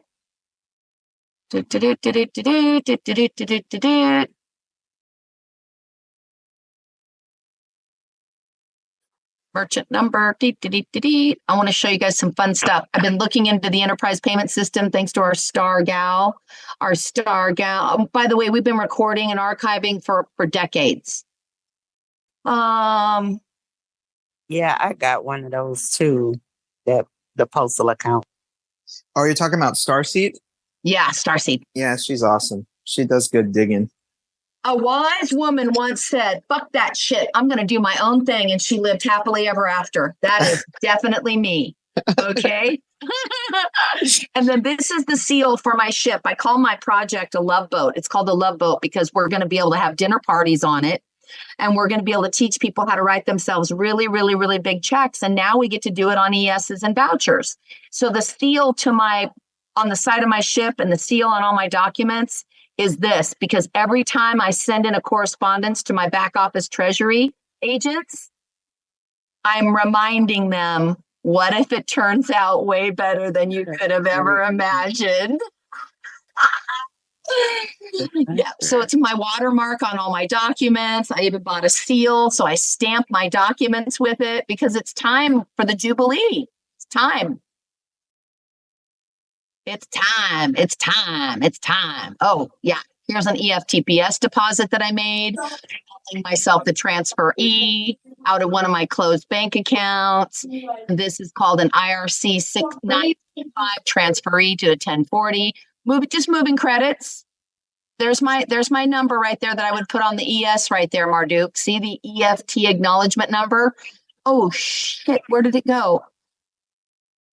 Oh man. Hey, did we also say that it's best to fill out the documents? We'll have the documents handwritten. You could do both. You Either can way, do both if okay. you want. If you have a stamp, you can use a stamp. You know, if you're the boss. I asked the same You're question. gonna And get like, it. You look at can't the screw this up. Just get it in the post office. when you look at the bank endorsements on the back, like they stamp everything, but they do sign, of course, your signature. Which so either way, they'll stamp paid to the order of, and it'll all be nice and neat on there, and they just have the agent sign. So, guys, just to update, I just left from the post office and Yeah. dropped off all of my packets and my 1040 X's and sent them Merry off. Christmas. Yeah. Nice, dude. We got this. I'm getting ready to go right now, actually. All right. Maybe we should let everybody go and get back to their paperwork. I switched to my phone, so I'm mobile. It's up to you guys. Okay, Yeah. cool. I was going to leave this open just so we could kind of do our paperwork, but be in, but have all of us in the background supporting us. Yeah. I have a question real quick before we. Yeah. How's everybody doing this afternoon? Good. How are you doing? I'm doing good. I'm doing What's good. up, dude? Hey, Marty. How you doing? So I had a question because I was kind of looking in the chat, and it was like some of the people were asking some of the same questions, like about the 1040 ES. They were getting confused about whether to put a positive on the front and a negative on the back, and then the 1040V whether to put a positive on the front or a negative in the back. Could either one of you clarify what exactly? Hold back, Okay. Marduk. Hold back. Okay. I want you She's talking to me, not you, Josiah. on the mountaintops, okay? Share this on the mountaintops, okay?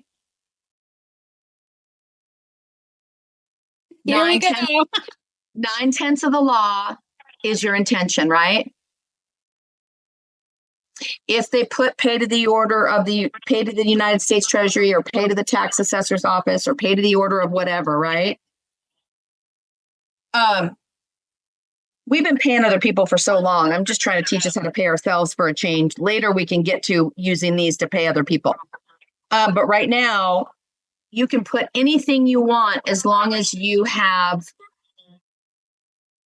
done a proper pay to the order of, and you've put in cursive the amount that you're drawing down for credit. So it could be a plus, it could be a heart sign, it could be a negative, it could be a smiley face, it could be whatever you want. They're going to know because you said for credit too. For credit too. They got the memo for credit too. You feel me? Okay. They don't need to worry about all the stuff I learned. And yes, 2 negatives make a positive and all that stuff. They are dying for us to get our stuff in the post office. Get it in their hands. They're going to probably pay you if you have nothing but scribbles on there, they're going to pay you. I'm telling you, a trust is only a trust if the distribution goes to the bennies that created the fact that the trust exists.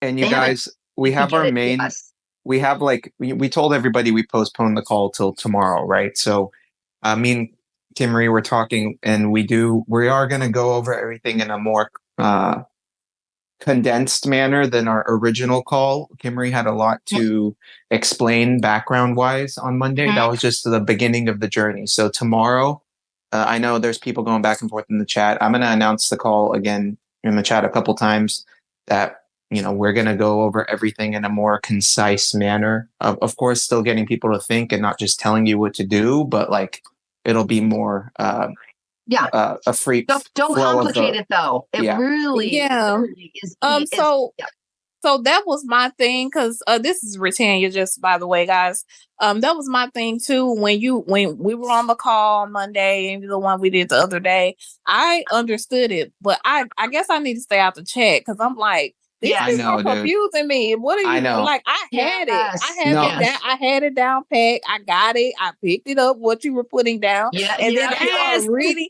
I started reading the chat, and I'm like, wait a minute. Well, is it? What is it? God, yes, it does the same thing to me. So I said I'm gonna stay out the chat. That's what I'm gonna do. I'm gonna stay out the chat. The devil Right. sows discord. People Yes. can be their own worst enemies, and we got to stay out of the chaos, right? And Yes. keep it simple. And whenever people ask questions and they get confused, remember, confusion is of the devil. It's not of the innocent child that's really trying to get the work done. So they're their own enemy when they're causing confusion for themselves because they just forgot, which is our job to remind them, they're the boss.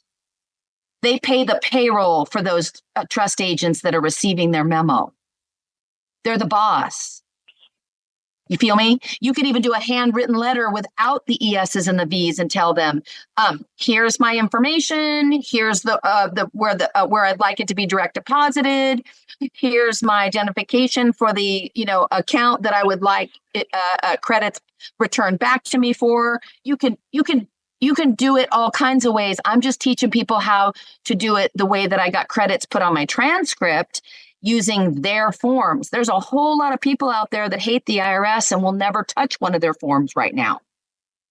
Those people are out there still, and they're mad as hell. And the last thing they want to do is contract with the IRS because they have not forgiven yet.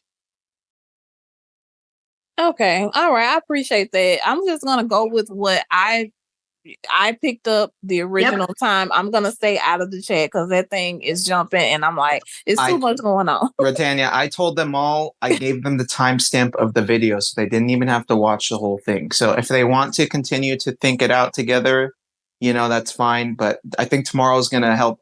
Once we all talk it through together. A lot of these people just joined yesterday or the day before. They weren't. So once we have a more complete call with everybody, me and Kimmery talked about making a separate group for a lot of the new newbies, kind of like a help center, to where the seasoned people can, however many volunteers who already got their packets, already got their credit on their transcript can help, these sorts of people, each one teach one kind of deal. So it's a process. Remember, I just met this lady on Sunday, so we're this is growing really fast, but we'll get there. Yes. Okay. Cool. Yeah. Awesome. Are you M. Whitehouse? No, that was Britannia. But that person has had their M. hand White up Blonde for a has while. a hand up. Yep. Yeah. Go ahead, M. White Blonde. You got to unmute. M.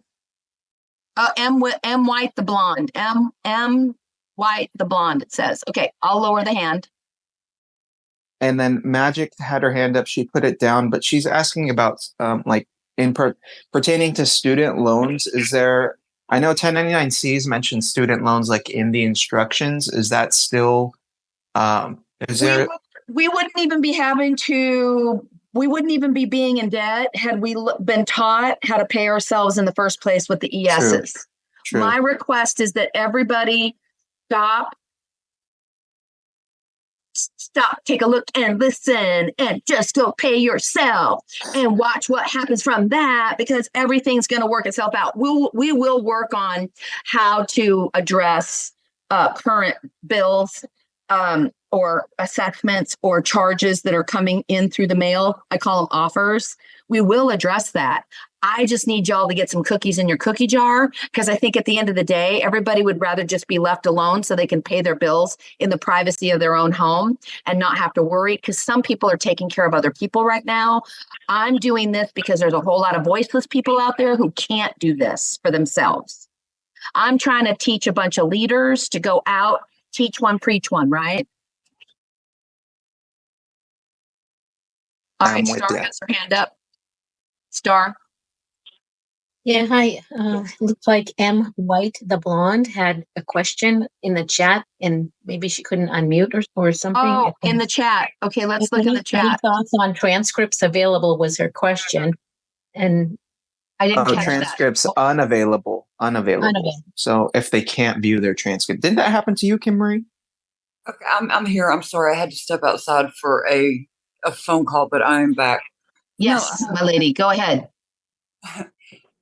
I'm not going to really call it wasted time, because I have learned a lot in the last 9 or 10 months. I was following somebody You took us way back in history where we've been reading acts from the 17 and 1800s off of the UK websites, on the original enactments by the kings and the French and the whole mess.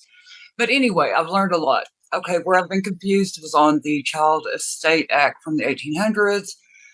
Yeah, that one's a little frightening when you read it. But back to where we're at now here. Okay, I did a process. Hold on, can I trump that one? Please. 1217 Charter of the Steward. Ooh, I'm going to have to read that. Right after the Magna Carta, which was 1215. Yeah, I read that one too. Came 1217 that most people don't know about. And God inspired me to go read about that because that's my birthday, 1217. Gotcha. And when I was seeing it on the clocks all the time, I thought it was God giving me a little nod. Oh, how arrogant I was. He had been trying to point me to look at the 1217 Charter of the Forest. Yes. Every one of us are made stewards to the point where we even get to use the timber around us to build our fences, to keep our offspring and all of our cattle and our produce and everything safe from the wolves who would breach the wall one day. So go back and, basically read that we were all supposed to be stewards here. Nothing was supposed to be bought and sold. We were supposed to be caretakers of the land that we were producing on. No, absolutely. And I totally agree. And yes, everything got really. So 1800s, out the window when you go back to being a steward. That's what we're coming back to. Agrarian law. Okay, but my question real quick. Yeah. Okay. In my everyday life, I became widowed in 2006 and got to draw widower's benefits and also for my 3 children. Yep. Okay, Hallelujah. As they got older, some of those went away. And even with what I was drawing, it really wasn't enough to cut it. And so I was working along. And before we know what we knew now, yep, the amount of only being able to make it varied year to year, but roughly $14,000 a year, and then you'd have to start paying part of the stipend back to social. Okay, with drawing on my very youngest son in 22, when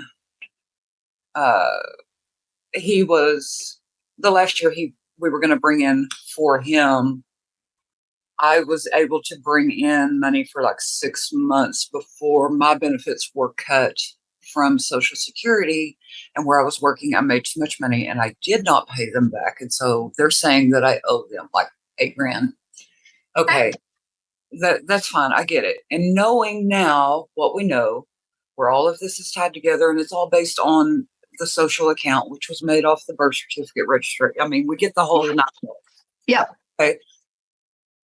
Where I haven't paid, I believe that is why I can't get to my transcripts when I log into IRS, because it's perfect here. Yep. Am I reading this correctly? That's a really great place to investigate, but I would say the best place to act without delay is yes, that's what I'm saying. Okay, this is not doubting whatsoever, so please don't misinterpret, because this is no problem.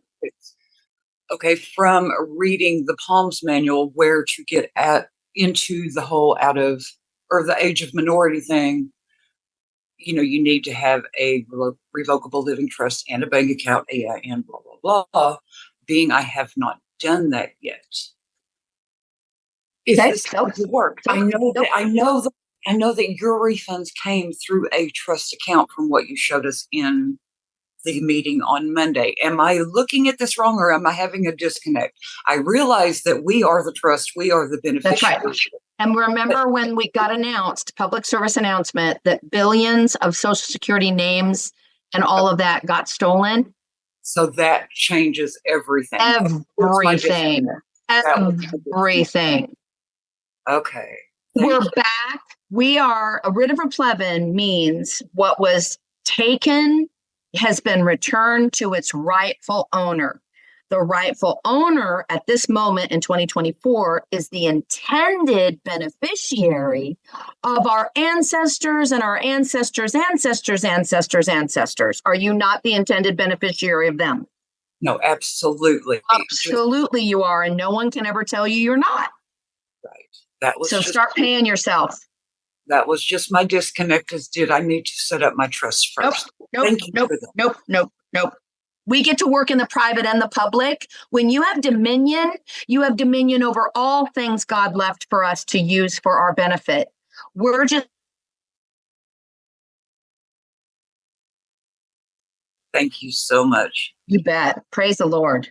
Oh, also, where I am going to be at work tomorrow. Well, actually, I was at work on Monday. I just took my computer and set it in the corner and put a phone next to it so I could record in case I Just print out the ESs and the Vs and get your pen out. It'll No. be recorded tomorrow as well. But Don't you tomorrow, worry about it. in case Yeah. that's what I was saying.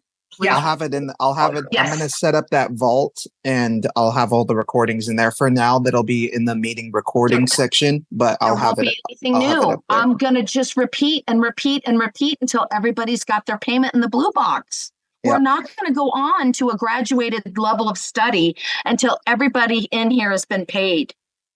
I'm literally driving to the post office right now, so I'm going to be on mute. I'm just saying, I'm just saying, sister, I'm going to keep repeating myself.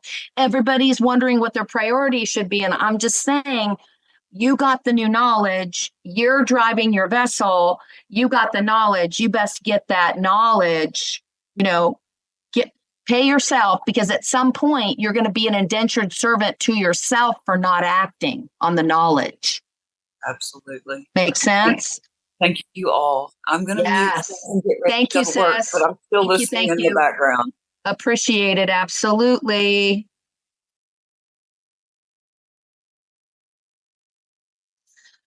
I am not even going to try to explain my action because I'm the employer and you're the employee. IRS, ES department, where we're mailing everything to.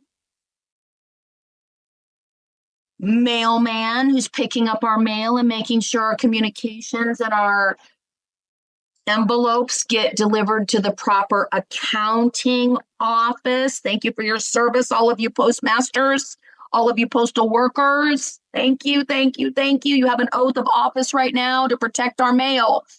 I have the proof, and you only have presumptions. Now, this could be for like a court or somebody who's making a claim against you. I have all the originals. I'm the bookkeeper. I'm the owner. I'm the intended beneficiary. I know you're looking for a trustee with a gold pen, and I got plenty of pens over here.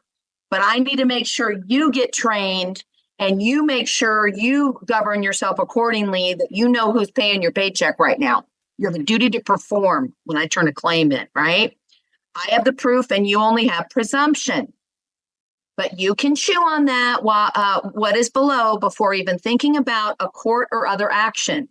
If you're going to send me a frivolous, if you're going to garnish wages, I'm going to show up after 9 or 10 years of not showing up because it's been a weaponized system. And you even try to fish around and try to delay my return. As a contract cannot be any contract of validity when the details are not fully disclosed. This contract is hereby crucified as a dead instrument of deception and fraud. When did the IRS have all these instructions for ESs and vouchers? It's always been there in the instructions. And you can even look when you go all the way back, it takes you back to like 1959 or something like that. ESs and vouchers, so we can go collect from those past years where we didn't pay ourselves. So I use this only in enforcement scenarios. If I'm dishonored, if I'm sent something that's other than my compensation, I start to train the agents. Okay. They try to send me a bill instead of sending me my tax return. They're going to get one of these crucifixions. Nolla paxion fit protestor. By no agreement can it be affected that a fraud shall be practiced. Fraud will not be upheld, though it may be seem to be authorized by express agreement. They are fiduciaries. We have a Form 56 with them. They have a duty to protect our assets.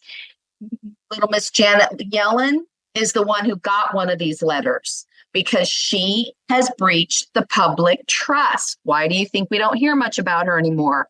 Because the Marines are the only ones that can go and arrest a public servant who's in breach of the public trust. No wagering income was obtained or benefit received from my dry exchanges, paper, and dishonor. Apply, deny. Now we get to collect with the banking system. So the banking system is the one who owes the income tax to the United States franchise, foreclosed on now, on their wagering bets they made by making 9 additional FRNs per each dollar value of my outgoing banking checks. And by their inflating the money supply, another hidden tax in the dry exchanges with us. That's why we get 10 times back on those 1099s that you're seeing floating around here. The wagering bet is held in action for at least 3 years. That's why we have a 3-year look back. And they are wagering that we are not going to tell them to settle the check with real money of value. I have submitted an IRS 3949A forms to this forms to address this. So we have a lot of enforcement now, but like I was telling the young lady before, because the IRS names and cards and all that stuff have been hijacked, we have a basis for a class action claim about 3 billion people. And I'm saying, why not just do the ESs and start making our claims and learning how to do it for ourselves and our brothers and our sisters and our aunts and our uncles and our disabled children? Why not just start learning how to do it now? Okay, SE4 Star D has her hand up. Okay, and so when it comes to endorsing this check that they're going to send, they had sent me a check last year, and they put an extra A or extra letter in the name. So I just autographed it with that error in there, and then comma, and put the correct name, and that went into the mobile deposit, no problem. So I'm wondering, would we be able to put, the whole name, estate, and then a comma and autograph the, the name that's on the check? You said estate. Yeah, because that's what the check I'm thinking is going to.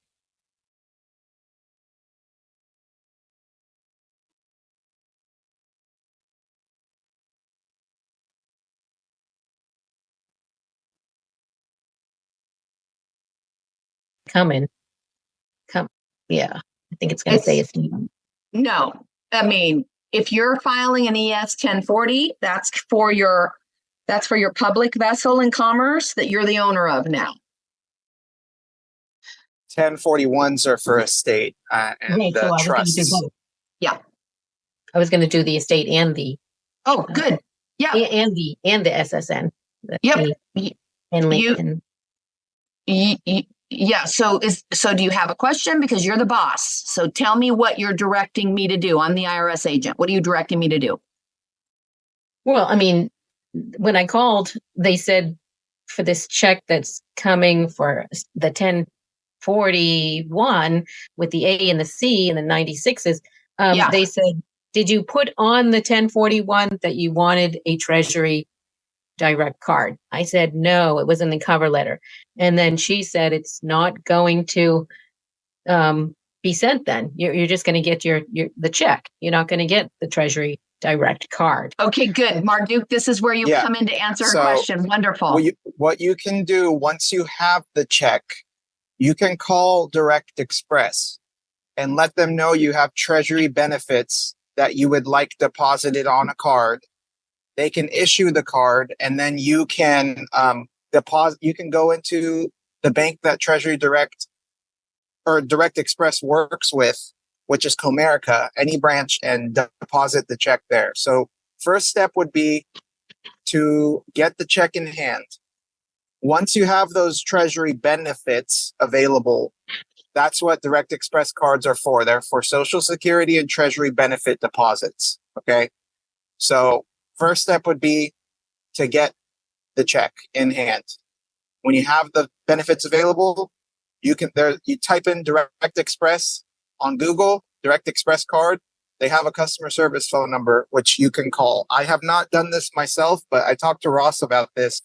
Patrick Devine said the same thing, to write it on the return that you would like a Direct Express card. And it's not True Direct. It's just called Direct Express card now. Yeah, and just so you know, normally trust You need to write that on the return. Trust returns normally come in a check form unless you state otherwise. So you did everything perfect and correct, and it's wonderful. And just so everybody knows, amendeds come in a check form and trust returns come in a check form usually, unless you direct them otherwise. I was just doing it on Free Tax USA, and it was gonna let me do direct deposit for the amended too. Awesome. Yeah, you can put it. You can put your. Then you can bank account attach there, but the. I do want to get a Direct Express card. Yeah, I do too. Especially because mine are all going to be so big. Okay, Christian, you have a question? Yes, thank you. I understand. I'm sending out my ES and V. I'm just planning ahead for when I do my return. I'm a W-2 employee. How would I go about my wages and put that in along with what I'm putting on the ES? Well, my question to you is, how much are you worth that you've neglected to pay yourself in the last 3 years? What is your hourly? What is your daily? What is the amount that you'd like to get compensated for the work that you're doing here for the good Lord above? At least a 250 for sure. Okay, perfect. Well, then you don't even have to file your little piddly W-2 if you don't want to. You can just send in your ESs and your return of straight across federal withholding return. Oh, okay, got it. Nice. Yeah, let's give you a raise. Raise you up, raise you up.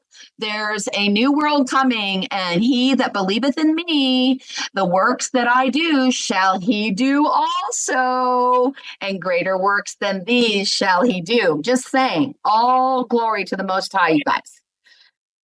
All right? Thank you so much. Yeah, you're welcome. Godspeed. God bless you.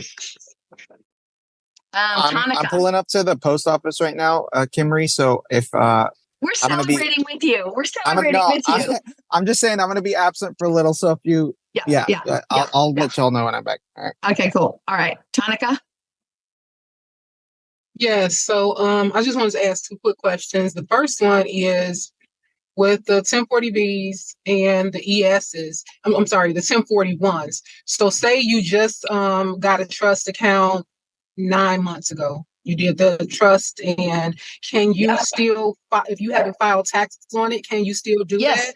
Oh, man. Okay. So let me just make sure you're aware, though. An ES is a reporting of a future drawdown, credit, currency, award, compensation that you intend to recoup. So it is a reporting, to me, is more important than a filing. See, in order to keep your trust going, don't you have to report back to headquarters that this ship is out on the high seas and needs some provisions before it goes out and starts to help rescue other vessels in distress? So to break it down real simply put, why we file last year's returns to recoup the energy we put into the system from last year is because we will have evidenced our basis for our recoupment by way of a receipt. Any receipt, any receipt, any receipt. Get it? The trust transaction already happened. Now you're going to recoup. Did you get paid to put a trust together? I bet you didn't. Are you now? I bet you are. Does that make sense? Yes, absolutely. Awesome. And so my next question is, oh my gosh. Okay, so my next question is I saw that you were going over the wages and income, where Elena had the R and the H. I wanted to ask, because that's exactly where I saw a OID that I did. So I have 2.5 million credits in wages and incomes. So in like when you're pulling the ESs down, or with the credits from the ESs, is that the same thing as doing that when you have credits that are sitting on your report, but you can't, it's just sitting there before they go in and do an A and take it back for themselves? Absolutely. We're either abandoning or collecting or ledgering. That's your A, your B, and your C. So we're either we're either over here too busy. We've been busy for the last 3 years. So we abandoned all of our credits from the last 3 years, and we neglected and accidentally didn't pay ourselves, but we also didn't know we could. They didn't want us to know until we find out later. This is why they've all been picked up and arrested, because they've been holding back information from the bennies to the point where none of us bennies got a K-1 from the Treasury. Did you? No. Did you get a dividend from the Treasury ever? No. So that's why when they had to report to us that the Social Security cards that have been misused and abused, bought, traded, sold over and over and over and over in a profiteering scheme, the money changers have been booted out of the temple. Hallelujah. And why we had to move the Treasury out of DC and put it back into the Pentagon. Well, sorry, comptroller, the place where the claims go are at a heavily guarded location called Special Ops Marines 3000, blah, blah, blah, blah. The de jure Treasury is operating in a sovereign colony called Reno, Nevada.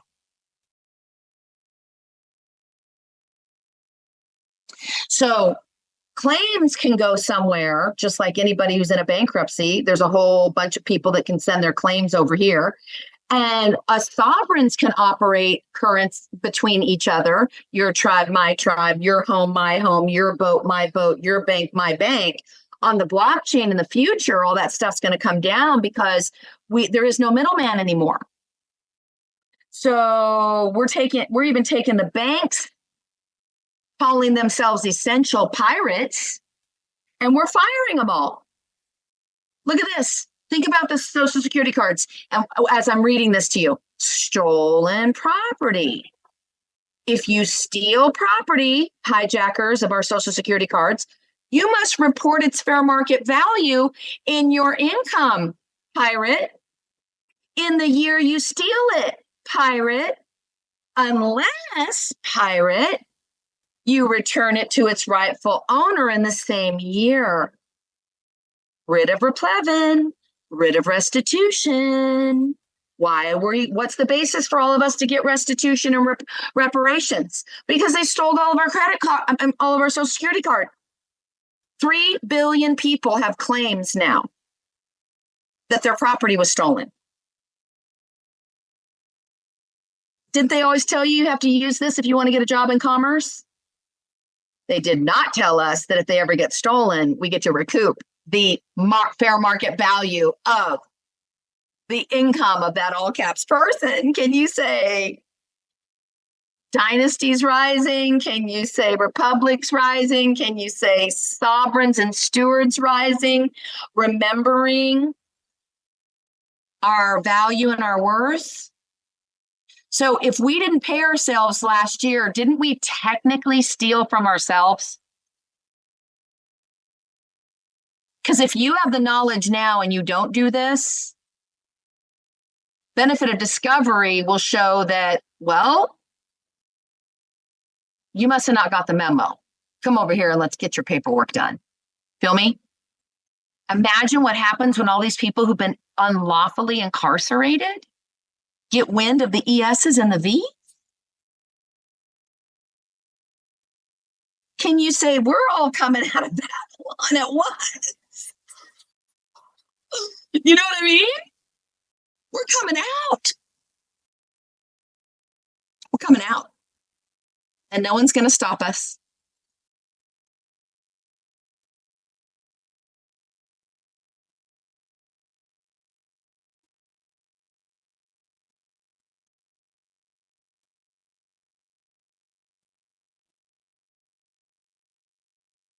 Mm-hmm. Mm-hmm. Mm-hmm. Federal Reserves, all of them bankrupt.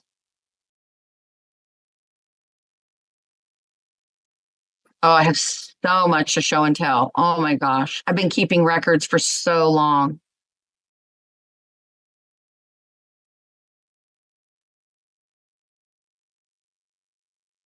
Here's my certificate of release of lien. You all heard about it if you watched the 9 hours. We were able to use a 1099 OID, accept their charges. It was leaned up for the benefit of Kimberly Teeter. The name of the trust is Briar Hill New Horizons, and it receives its mail in California. So when I filed my tax returns, I had the tax return was delivered to California. That's why it came out of Kansas City, Missouri, and not fiscal services like my other two did, because the other two are registered. I received mail here in Texas. So here's what it looks like when you get a lien released. Now, let me show you something right here. Last day for refiling. They're going to consider these credits abandoned if I don't file to recoup by 10, 15, hold your horses, ready? 10 years from now. 2023, they're giving me to recoup this on my 1041. Okay. Now watch this, what it says in black and white.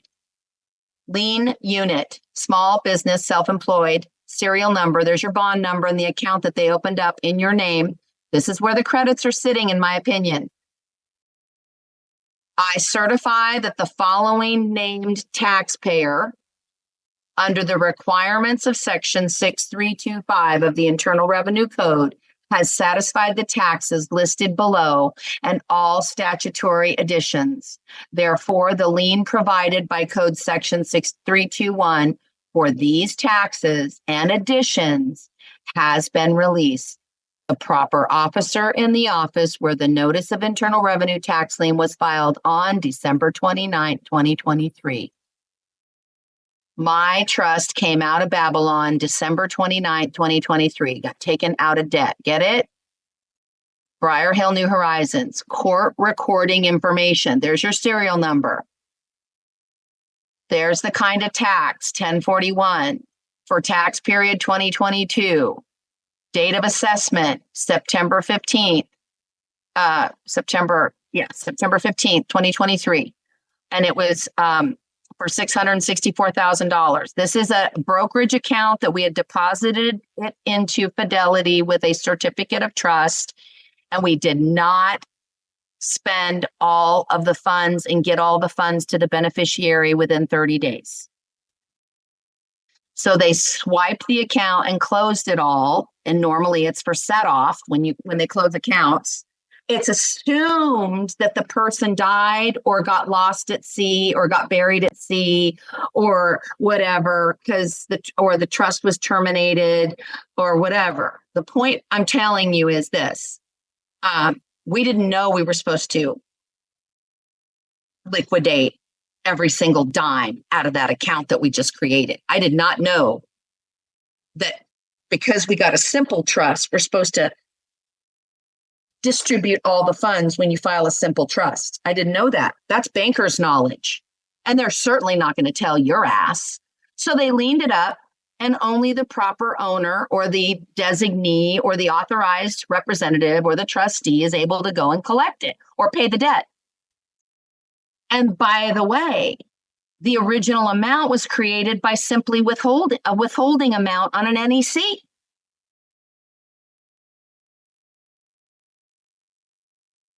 So I could have very easily have done an ES and a V and attached that to an OID, and I would have probably gotten a tax return back in 21 days. But we've been testing the system. We didn't know what method would work. We just sent in the OID. We did it, paid to the United States Treasury, F. Stevens, who is the guy who liened us and levied us. And basically we said, for the benefit of Kimberly Teeter, Social Security number, please, return our funds from the trust. We didn't pay her as fast as we were supposed to. We didn't know we were supposed to. Our hands are clean. Our intentions were pure. So now look what I got. Now I have 664,000 credits that I can attach this probably to a B and get 9 times the amount back now, but I would be sending it to Austin because it would be a paper filing, and I would have my carbon B filled out. And in the barter box, they got to use that money for a year. I didn't get to benefit from it. That means they used my signature for a year, and don't I get to barter that? So 664 is the proceeds that this vessel created in commerce, but I get to get back 10 times the amount if I fill out a B. Who's the payer? The trust. Who's the Benny? Whoever you put on the K1 to benefit from it. Do I want to issue these credits to my LLC? Do I want to give them to my Benny? Do I want to gift them back to the trustee who did a great job, who's my notary and my business buddy? I can split them up. I can gift them to whoever I want on a B. So I just wanted to show you this. This is what it looks like when you have, look at all the stars down there.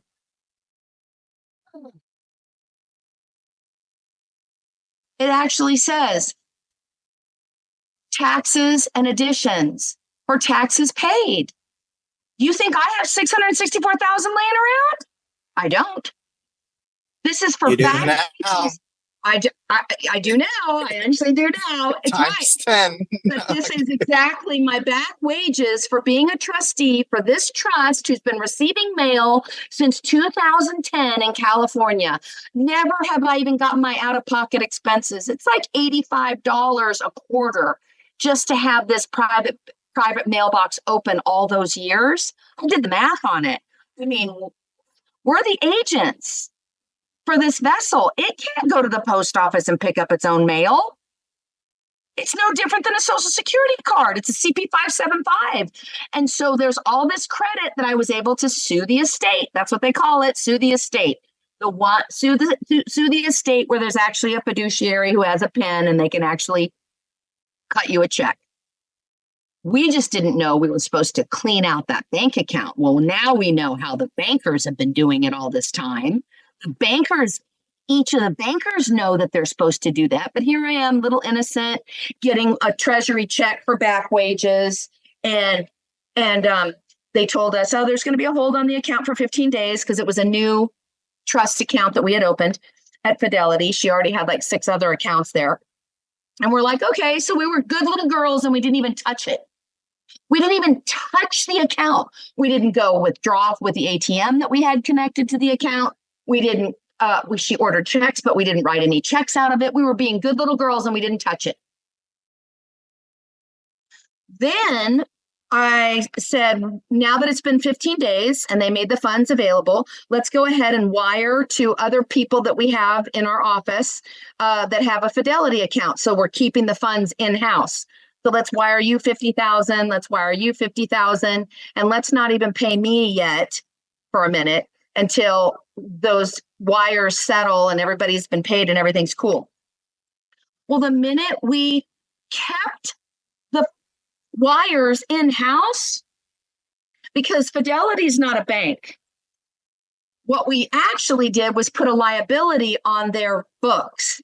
We were supposed to wait for the checks to come in and write a check and move the funds out of the brokerage account, because every deposit that's sitting there in those accounts are interest bearing that Fidelity has to pay us for the amount that's in there. That's the agreement when it's an investment account. It's supposed to be earning interest. It's like I don't know how to say it. Anyway, it's different than a bank. All right. So we learned an expensive lesson. Those funds got frozen. Then my last chance Gulch funds got frozen because we were working with Commerce Bank, a certificate of trust account in Kansas City, Missouri, which we didn't know was a very, very corrupt place. And at least I got a courtesy call from that bank saying an IRS agent contacted us. We had to put a hold on your funds that are in your account, and you'll need to get a hold of the IRS. And I said, do you have a contact I can call? I'm happy to call them, but do you have a contact? No, you'll just have to contact the IRS. So you guys, they've been the bounty hunters and the debt collectors and the weaponized side of Office of Foreign Asset Control for a long time. Now you see why we had to bankrupt the whole corporation and its franchises. City of Chicago, City of Missouri, you know, city of, all of them are corporations that all had the legal license to steal from all of us. Okay. So anyway, and then the third one that came in recently is the one I showed you, which is the 1.8. In all cases, by the way, I filed a 3949A, and I don't know if you all heard the news, but TDA America Schwab investment brokerage firm has just been fined $3 billion for money laundering. That's a class action suit waiting to happen for any brokers who've ever worked at Schwab, who have a Series 6-7 license and worked there. They all have a claim now.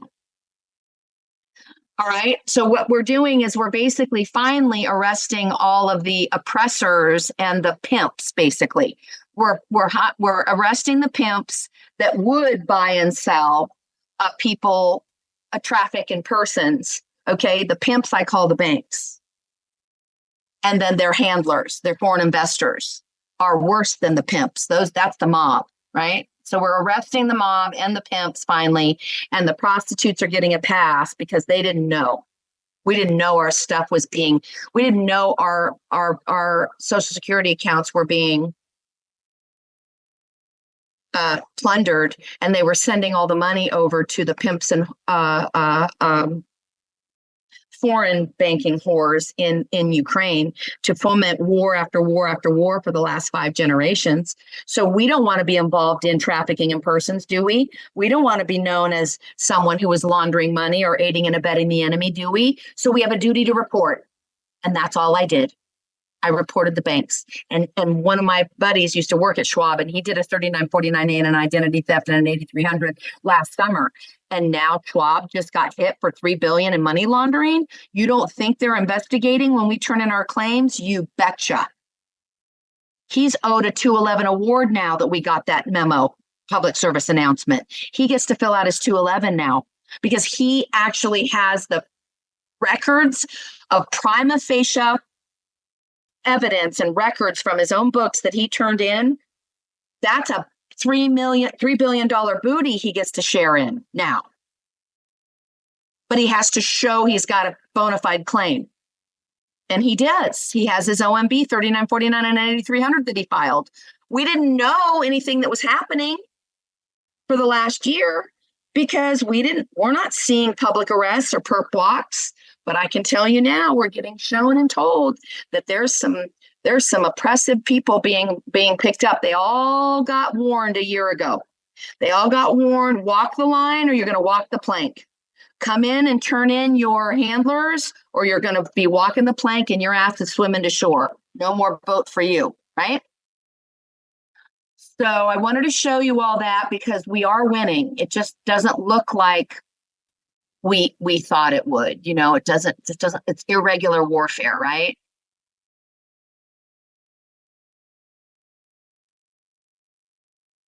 Kim, I heard you telling the story about your friend who did the negotiable instrument and then they came back and then they audited her about a year later. And I guess it was dishonored after that. Yes. Can you tell how you all were able to fix that? Yep, it wasn't dishonored. When we get an assessment, we think it's a bill because anything with numbers and letters on it, we've been trained that we're somehow responsible for it. And they never told us we're supposed to pack it up and send it to the remittance office at 1500 Pennsylvania Avenue. So since we weren't taught, we take everything personal that comes to us. So she got assessed for the amount that she had gotten in a tax return. She didn't know to do ESs, and she didn't know how to pay off a lien or an assessment or a charge with an OID. So I showed her how to do all of that. Did that answer your question? Yes, it absolutely did. And so my follow-up is going to be, will you be going over that in the group, or is the group specifically for the ESs and the 1040s and 1041s? Okay, all right, perfect. So you did a negotiable instrument and you have an assessment now and you're wondering how to settle that as fast as possible. Well, yes, and I did I just went to the post office and put my ESs in and everything in my 1040. What vessel got assessed, please? Trust our person. A person. Okay, perfect. And you did a negotiable instrument, and then you got an assessment letter. And do you have a copy of that original assessment letter in the envelope that came in? So they haven't sent the assessment letter as of yet. I saw it on my transcripts. But they haven't sent anything yet.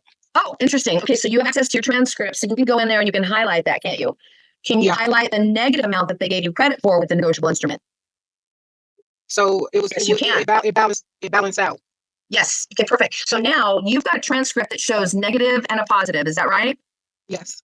So what you just sent in was that amount on ESs and a voucher, correct? Or more? Hopefully it was more than what you owe.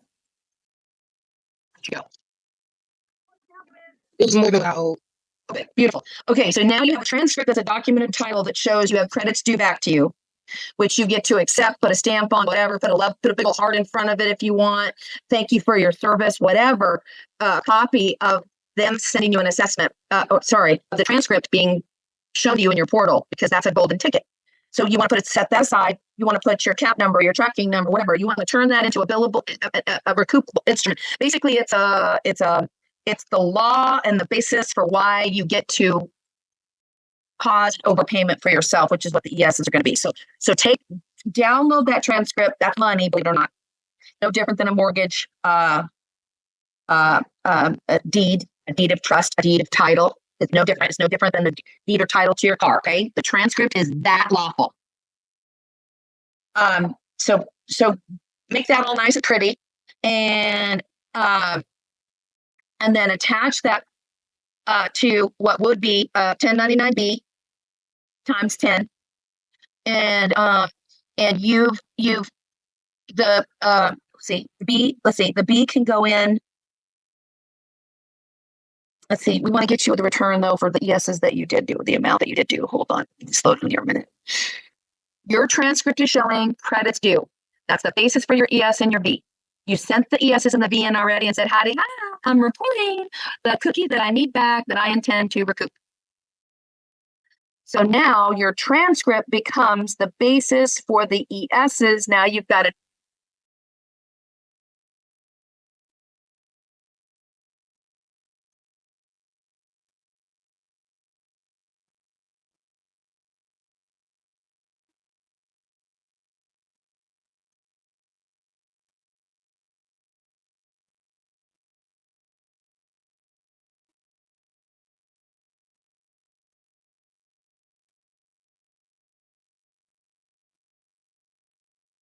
your transcript is one and the tax return is one. You tell me what order they would be in a 1, 2, 3 or an ABC. Not when you're mailing them in, but if you're looking at them on your page on your desk real quick, put them in an order for yourself. Okay, so I have the tax transcript. I have the I have the tax transcript. I have the B because I want to barter it. And then I want to set the B aside right now. Set the B aside. That's additional. That's additional. You have an empty tax return for 2023 in front of you. You have a copy of an ES you just sent in, and you have your transcript that I just told you is money. Okay. So can I tell you what I did though? Nope. So I want to teach you how to fish in the future so you don't have to ask anybody ever again. Okay. So look at your desk as if it was a puzzle piece, okay? This is called a perfected claim, what we're actually sending into the accounting department, okay? You sent ahead of time your ESs and your Vs, those are in the post. You're over here looking at your bookkeeping and your records, and you found on your transcript credits that you're due. And you have a blank 1040X or a 1040 in front of you. So 1040X because I want to amend it. Okay, 1040X, perfect. So now you tell me A, B, C. You've got a perfected claim right here. Now put them in order. You put them in order of which one qualifies in which column. Yeah, I take my 1040X and I go ahead and I put the credits I put it on the 1040X. Yep, And I also yep. put, and I can also do the 1040, and I can also do the ES on there. Correct. And isn't your transcript a document of title giving a basis for the credit that you're due back on this ES reporting? Yes, it is. Yes, it is. If you don't collect them, you're abandoning them, right? Right. And so the moral of the You're story just is, doing your job. heard you say, because I heard you say it earlier with your friend, you said it would have been done right if she would have did the ESs first. And they would have been able to come back because she already had the credits to pull down from. Correct. There you go. So now that you've figured out you have an empty tax return that's an X, now you realize you're going to take your credits from your transcript, which you probably included in your ESs because you gave yourself a raise, because you're due back way more than what's on your transcript, right? Because you haven't paid yourself yet. Correct. All right, so you got that. Now, if you want to, you can add a B for everything that came out of that bank account. And you can do the barter not 10 times the amount. But you got to put that B on that tax return so that your numbers will go up. You're going to get back way more than the ESs now. You're going to get back the ESs plus the B. Yeah, so that's exactly what happened, because the B hit. So I did the B and the credits are on there from the B, but the B hit after. I mean, the B hit before. No, the B hit after the penalty came. So that's why everything was backwards. So that's why I was. That's okay. That's okay. Yeah. They wanted to make sure that you have an accounting of what they're seeing on their screen. And so did you add the B units into your ESs? Did you cover the credits that are due back to you on the transcript, or did you do it too low? No, I did exactly what you just said. I was going to explain it to you afterwards. So I did the amount that covered the B on the when I did the 1040X. I just added that all into it, and I moved the other ones to another year when I did the 3 years, because I did 2020, 2021, and 2022 because my 2023. Hallelujah, girl. Okay. Yes. The reason I wanted us to slow down, though, is because we wanted to take the whole group that's listening with us. Because you could have very easily told me what you did, but I did it for the benefit of discovery for everybody to go with us, so that now they're going to look at their puzzle pieces on their desk like I just asked you to do. Because we've been disregarding the importance of that transcript. I'm sorry, guys. I talk a little bit fast. I'm from Chicago. I talk really fast, and I forgot that everybody else. I forgot everybody else is on the line. No, that was a great question. Thank you. Yeah, I feel you. Yeah, I feel you. I talk really fast too, which is why the teacher student or the advocate and the claimant can actually work it out together in an open forum like this. And it's called the Socratic method of learning. When I ask you questions, everybody in the room is also answering the question related to their specificity. It's teaching us how to critically think. Yeah. And literally how to solve. And if we always look at the 369, okay, if we've got 3 parts to anything, we've got a perfected claim. So you just told me that your B is already showing up on there. Your other credits that you were due is showing up on there, and you connected the dots and the light bulbs went off, and you're like, I never pre-funded the cookie jar. Duh. Yep. So I think those negotiable instruments are going to be a thing of the past, because when you're funding yourself and you're putting the credits in there beforehand, 100%. and then you're pulling down, you can do it right there. Yes, and the 1040Vs or the 1041s. Hallelujah. I'll have to say God is good and he's always on time. I know we've been paddling for a long time and I've been paddling with one oar, but I have a feeling that there was that I have a feeling that the security fence got put up and the children of God can come out and play now. And it's safe now for us to speak about things that are already in the public. We don't have to charge nobody for information that should be free. And there are no more gatekeepers in this playground. We get to play and lift each other up and help each other. And we want to make sure we teach as many as possible the glory of the feeling of emancipation proclamation. We want people to feel the freedom of being in control, and they're now the captain of their ship. And now we're comprehending, not only do I have a transcript in front of me, but I'm realizing that that's the receipt of all receipts. And then Kimmery just said, I'm $250 an hour. The longer you look at that transcript, the more you better be getting paid, is all I'm saying. We get paid to take each breath now, and we get to say how much we are hourly.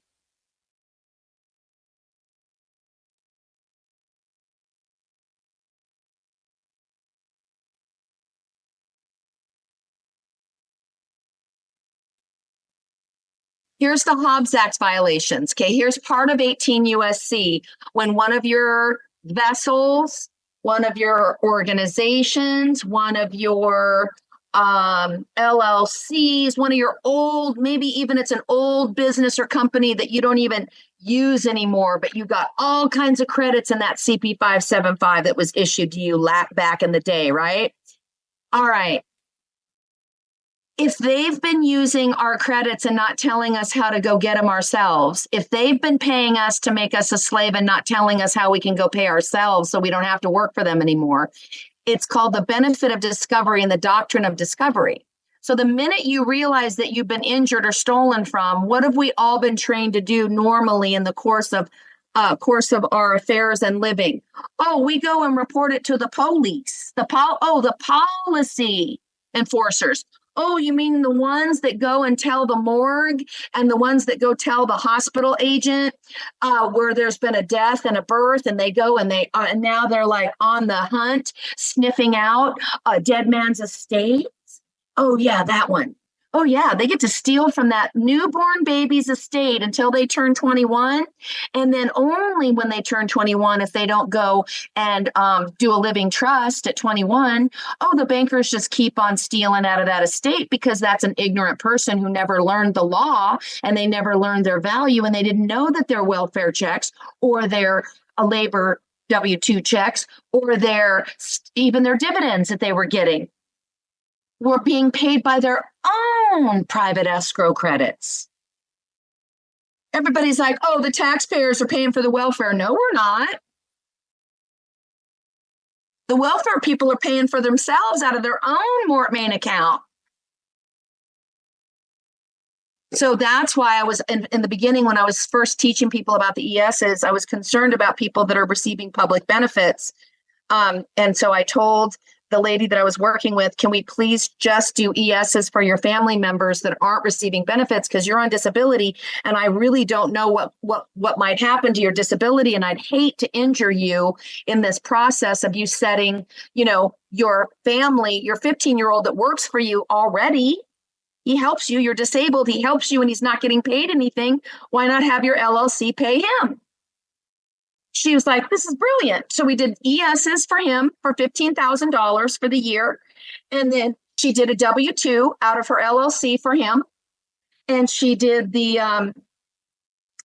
she just did the basic 22% withholding of the $15,000 that she paid him. So when the ESs went in and she went to go fill out his tax return for the year, she took the withholding, the little amount, the taxes he paid in the withholding, and added it to the $15,000 she paid him on the ESs.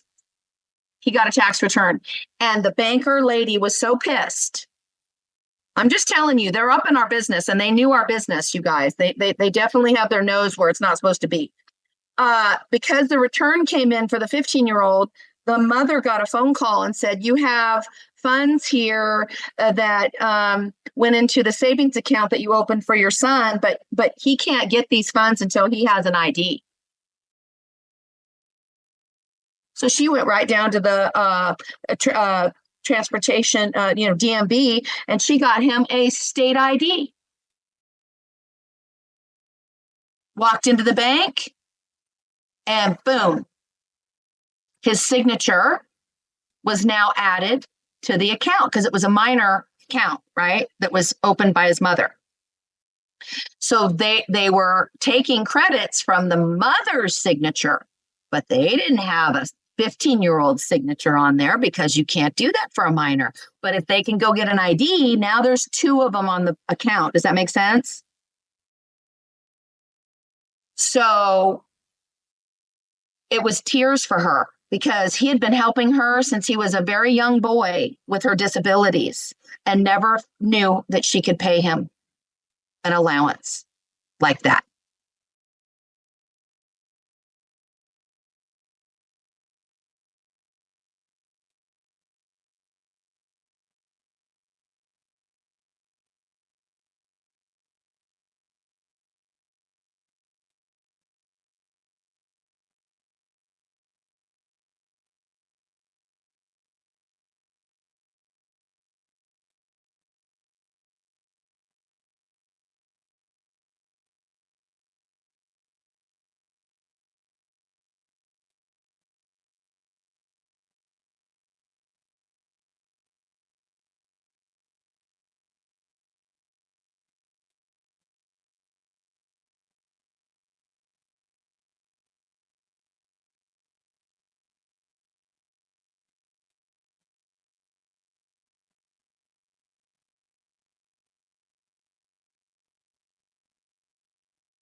An allowance like that. So this is setting people free, you guys. We definitely have results. I have a lot of testimonies I can share, and I don't need to really bring all those people into our group because I want everybody here to have their own testimonies. We don't need more people in here, bumper cars. We just want everybody in a boat parade right now. We want everybody on their way to the post office paying themselves. Okay, Hobbs Act, extortion and robbery. How we report now when this has happened is we report to the Pentagon, to the Special Operations Marines, because as soon as they find any kind of theft, $600 or more, they get to go and audit and arrest. CID gets to go audit and arrest. Now, if they perform the audit, like they did on TD Schwab, it's taken about a year because what are they doing?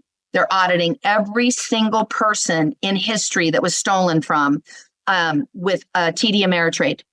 And I have a feeling maybe it might have even triggered our Social Security cards being hijacked, taken out of the hands of the sticky fingers pirates.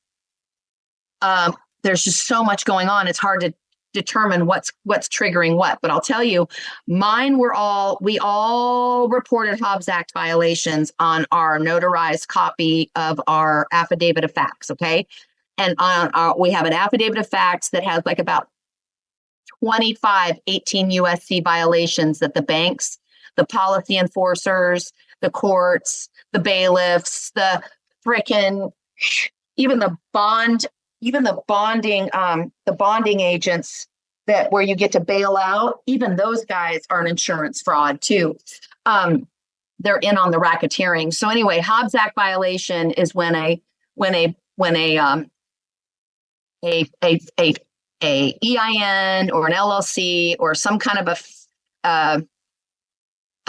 what would you call it? It's a vessel in commerce, but it's a vessel that you can't drive when it gets liened, or if it doesn't have enough provisions, or it's not funded, or whatever. And they didn't tell us, but all of our vessels have credits sitting in there waiting for us to charge the account with. So the minute we start doing ESs, we've charged the drawdown or the callback of the bonds for the amount of the units that we're asking for liquidity for. They didn't want us to learn any of this. So that's how come we only finding out about it now. And I found out because I read the instructions, and I'm like, tell me who's going to tell me I can't do this, because I understand what securities are, and I understand how valuable my signature is. I understand I'm walking with God, and I should be paid for all those years I've had a trust and I never administered it.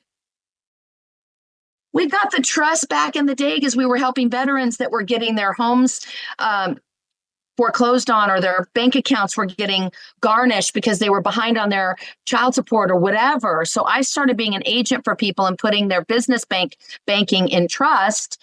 And I started helping people who were getting liened. Their vessels were getting liened.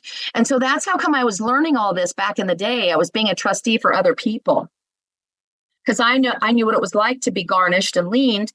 And then I had some paralegals help me procure a set-off bond in 2008, July of 2008, because I had a lien against my business, and they made me the surety because I was one of the officers in the S Corp.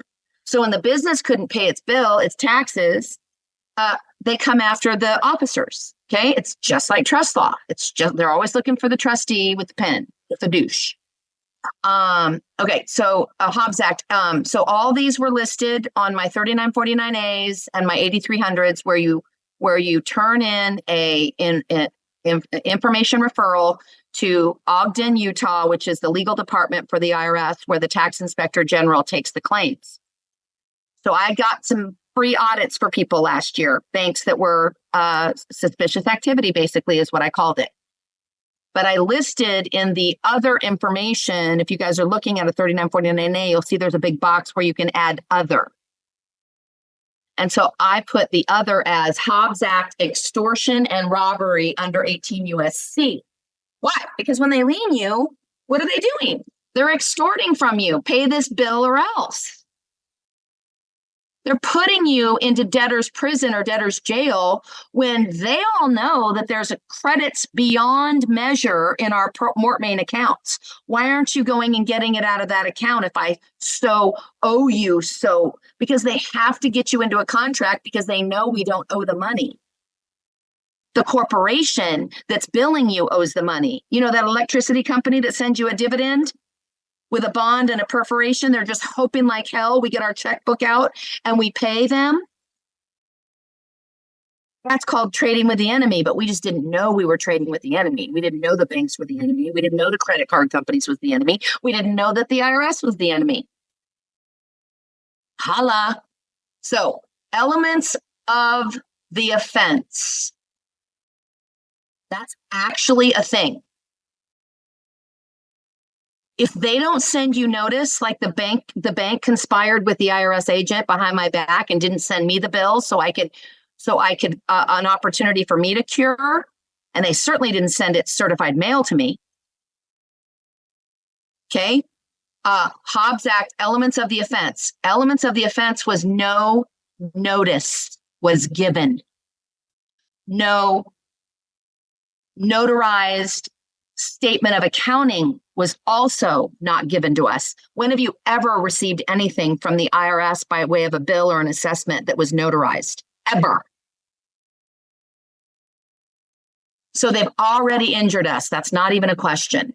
Robbery defined.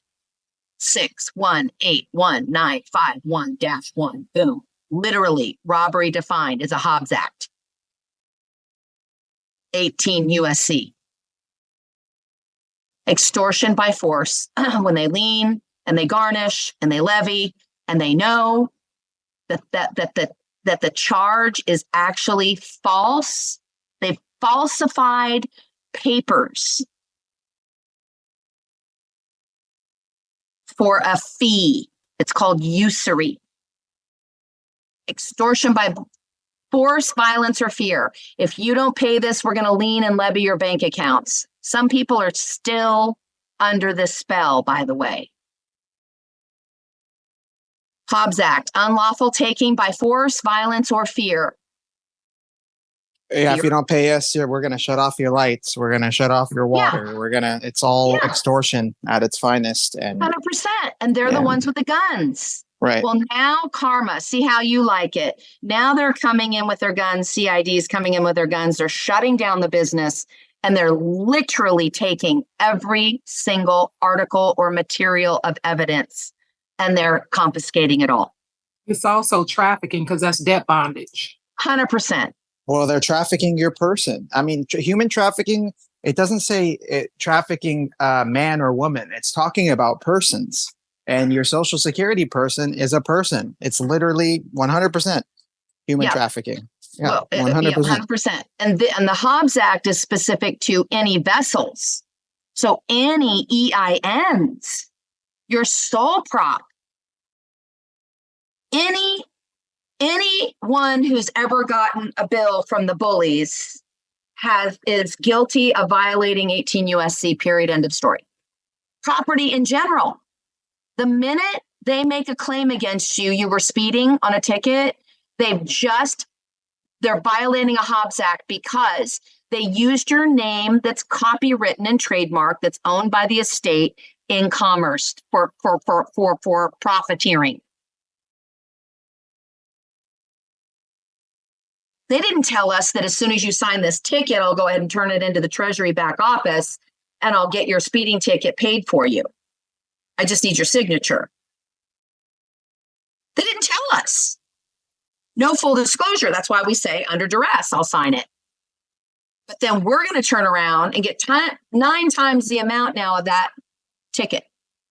We're literally learning the value of our signature now. And that's why they're showing us now, after all this time, how to do the B's.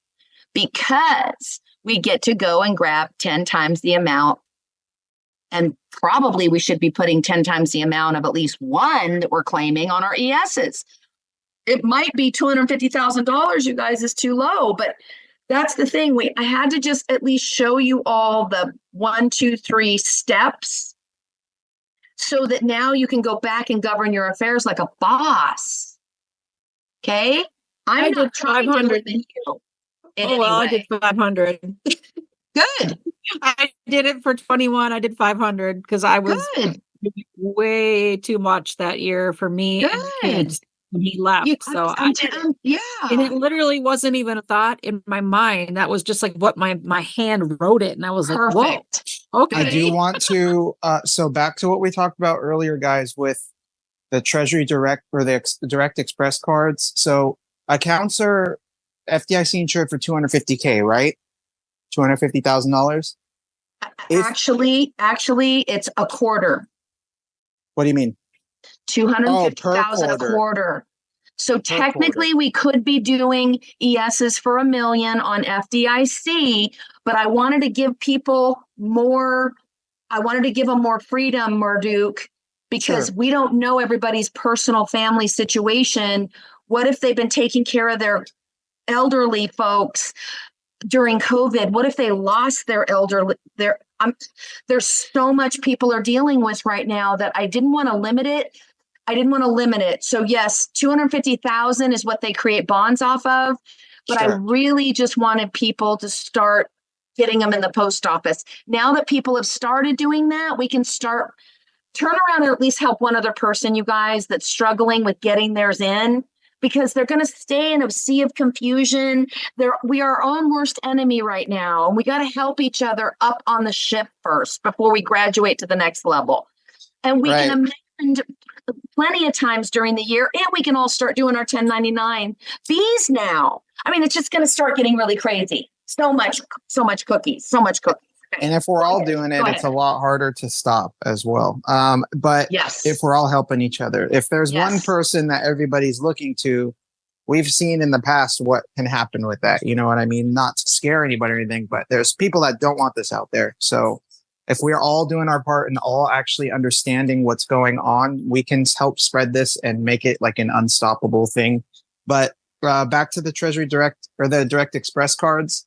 I'm just worried that if you go in there with a $500K check to a bank, they're going to freeze the funds and hit up the IRS like they did with you. They did, but remember, all of them were in there for 30 days, you guys. I just didn't know. You didn't touch it. That's right. You know what I mean? You got to put it in an account you already have checks in. And then what we're supposed to do is send a majority of it to a credit union. Send it to your sons and daughters. Put it in other accounts. Spread the love.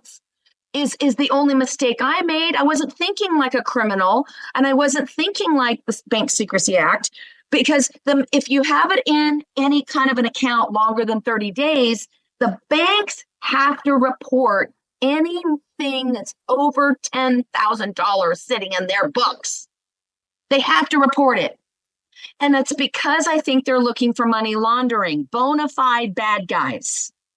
So I don't want anyone to think that they don't want this information out there. They do want it out there. They just don't want us teaching this on a platform where someone might come in for half the class, go out and do a dumbass thing and injure themselves and get a big old bill in the mail and go in the bathroom and hang themselves.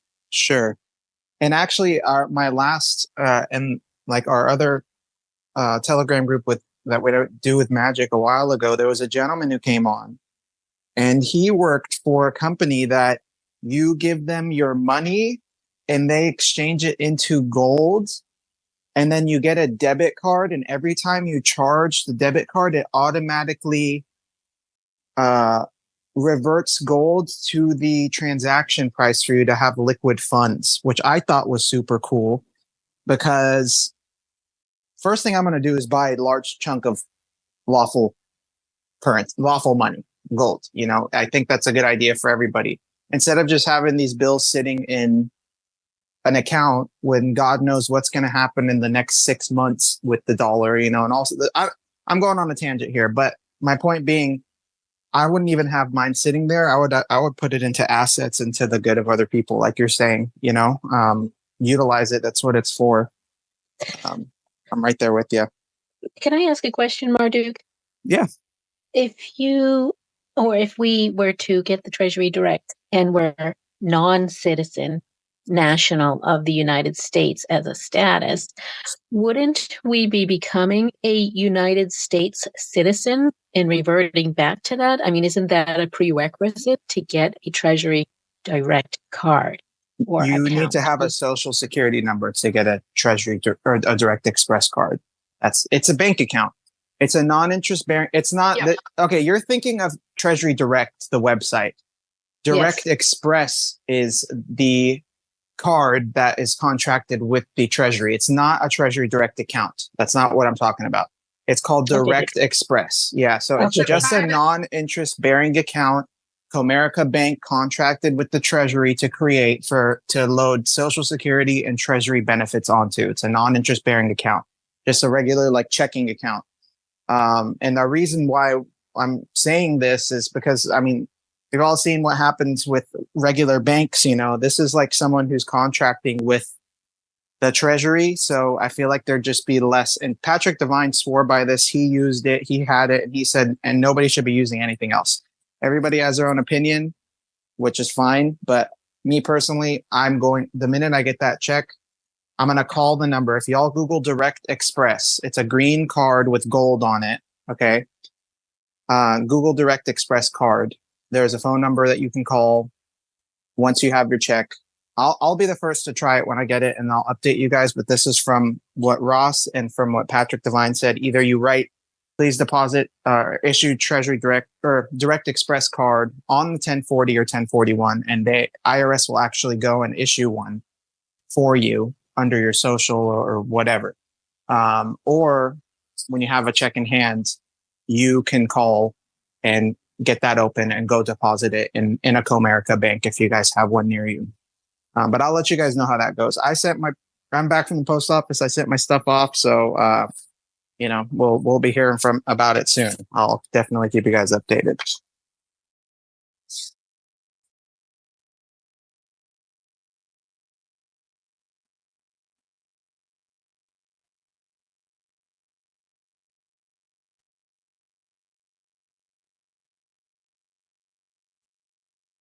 And Kim Marie, you're getting 10%. I'm telling you right now.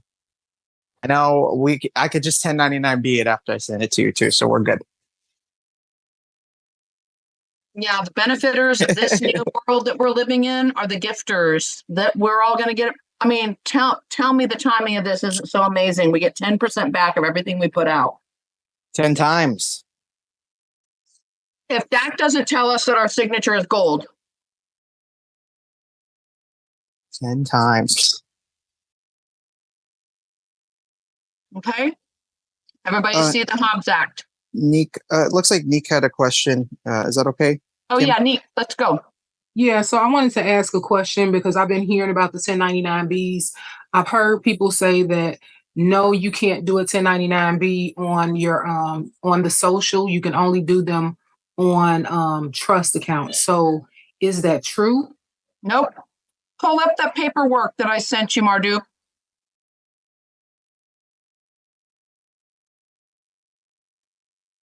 Social Security accounts. Wait. Oh, you want the 5-page thing? Okay. Yeah. I'm on my phone. Let me go on my computer. Hold on. Also, I have Elena on the other line. She's not feeling well, but she did just ask me to ask a question really quickly.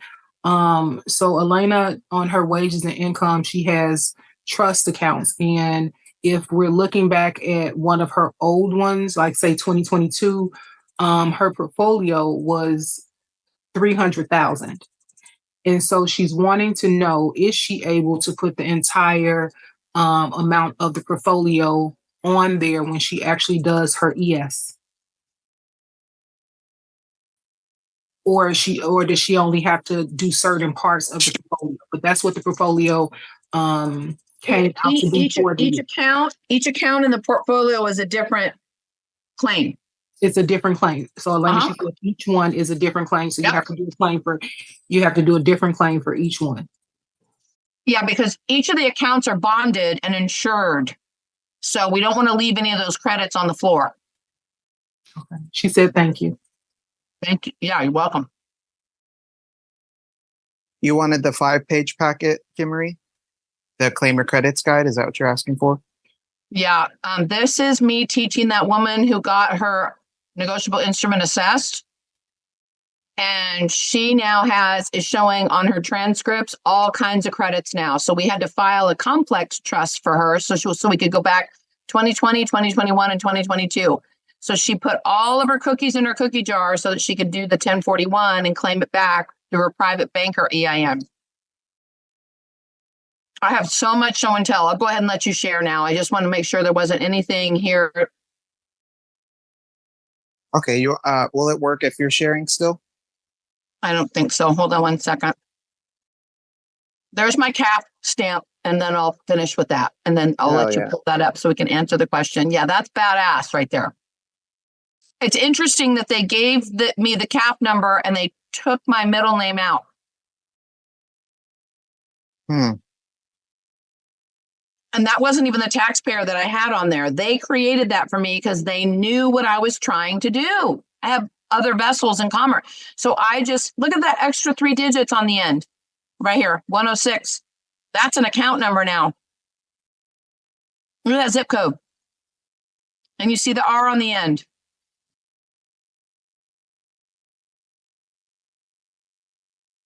Okay. All right, I'm gonna stop sharing here for a second, and then you're gonna pull that document up. I'm eating some Parmesan cheese. Delicious. All right, here we go.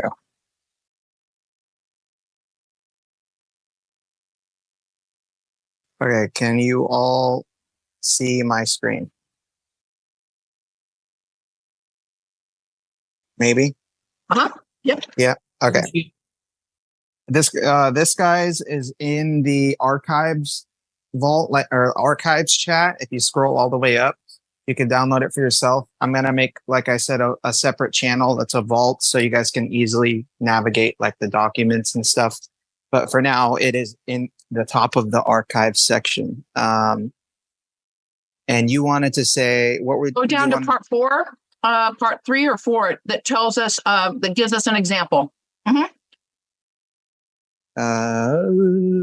a trust Right account, there, prepare. Yeah, read all that to them, Marduk. Gather all bank statements for the 12 months of the year you're claiming credit for. Do a spreadsheet with Excel or handwritten outline of all bills and services that the account was opened with your social security number and the people you paid. Do not include payments that you received back or gifted, only what you're owed back.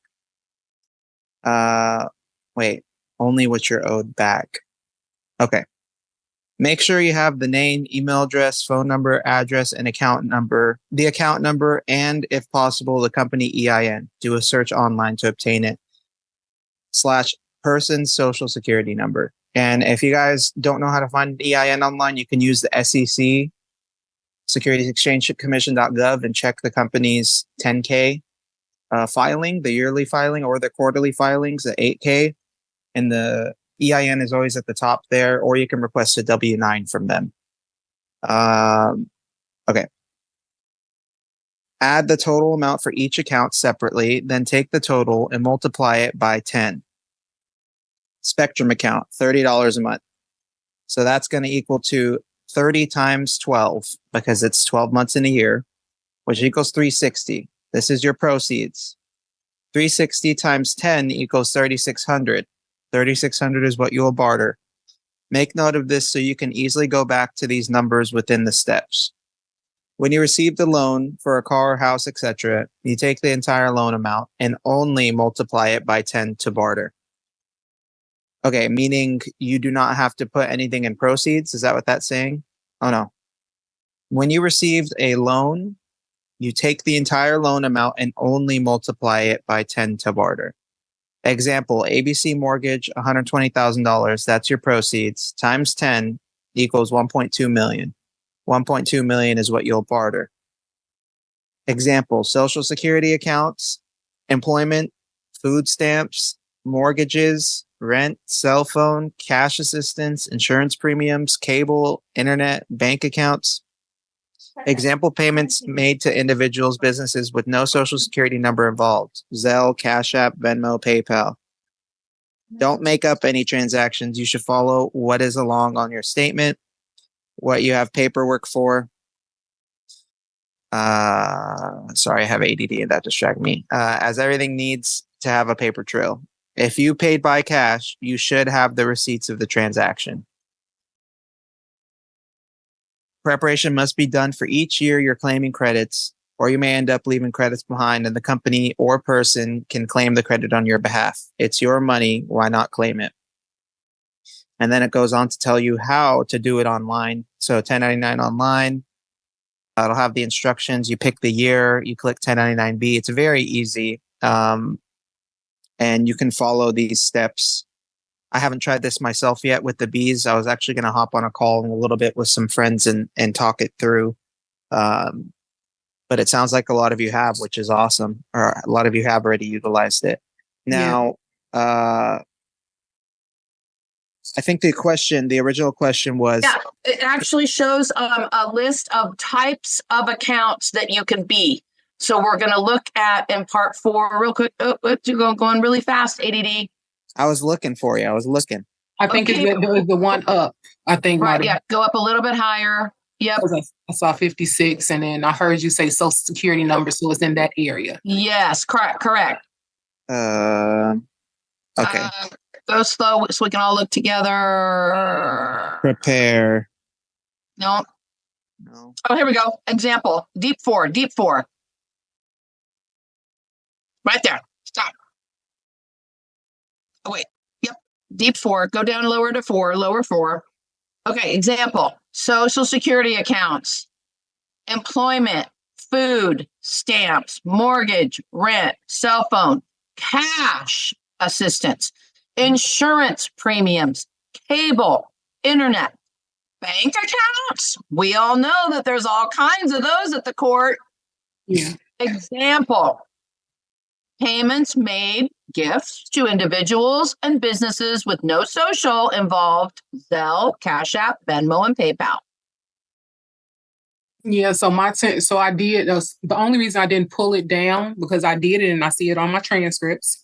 Yep. The only reason I didn't touch it was because I was told people were saying that you cannot do the 1099-Bs on your social. It has to be done through A revocable living trust or a something. revocable living trust. So I see it sitting on my transcripts, just like I see my OID sitting on my transcripts for $2.5 million. But I didn't want to touch anything because I didn't know. So I'm just going to leave that there and just do it how I'm doing. I just send my stuff in for my ES and everything like my 1040. So I'm fine with that. And then, like she said, just show one other person because you have to, give yourself oxygen before you can help anybody else. Yeah. Yes, ma'am. You're a pro already. Look at that. Love it. So you're saying, Kimry, that a revocable living trust isn't required to recoup credits utilizing the Bs, that you can just do this as a Social Security person?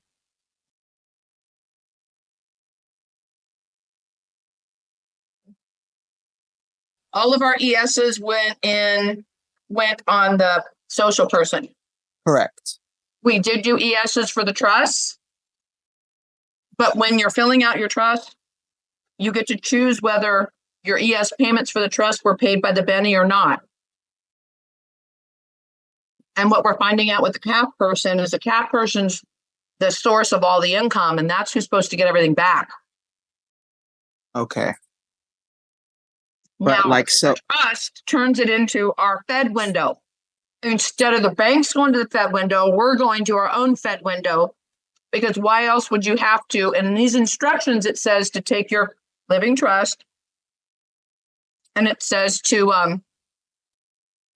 record it at the county recorder. Why? That's recording of an asset or an estate living and residing and doing business in this area, isn't it? yes. So you're administrating your Schedule A. Estimated is you're just estimating what your family or your trust or your LLC is going to need by way of provisions to live on in the next year, in the coming year. We're just going backwards in time because we just learned about this. Now, I've known about it for a while. I'm working on now just trying to get my returns unlocked because they're all locked up. And I think it's because I need to do a B. Because all my trust returns, they've all come, it's been only trust returns. I've gotten 3 back. 1.8, 577, and 643. Hello, they're using my funds and not giving me my personal tax returns of four of which I'm waiting for. And my main trust that I filed in 2022, they just did nothing but send me bills from that. And I even did ESs for that one, for that filing, for $2 million. So I think what I'm realizing is that the B is coming out for people like us who've already done ESs and put so many credits in all of our cookie jars, but now our boat's lopsided the other way. And remember the gentleman that came on, Murdu, on 903's call? He said he was working with a TAS office, and he said that the woman said it's too low. Yep. He didn't reach the threshold. Yeah. So, and like what she was saying, like so what about transferring your credits to a trust? Would you just utilize the MISC for that, like we did? Like, say you want to transfer your credits from your social to your trust. Can you not do 1099-A to do that on the carbonated form, transferring it from your I guess the trust could acquire. Right. Yeah, that's what I was going to say. The trust can acquire it, and or you can, once you actually receive it, you can transfer it from your person's bank account over to the trust bank account. You can gift the trust at any moment. Yeah. I'm sure there's different ways to go about it too, but what we're learning is the miscellaneous is a reporting, like return. It's It's Go the ahead. A, the B, or the C in a perfected claim. yeah. So is the So- NEC, so is the OID. The OID, I've been able to use it to release liens, pay debts, pay assessments, or get a vessel that's been liened or garnished out of that lien or garnishment. The OID has served, as long as in the description of the property, you put for the benefit of another or attached 1040B, whether you attached it or not.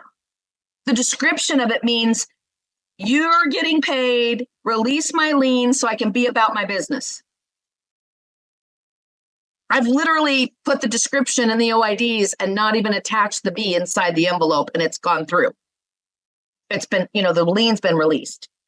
So I don't want us to get super complicated. I want us to be able to, I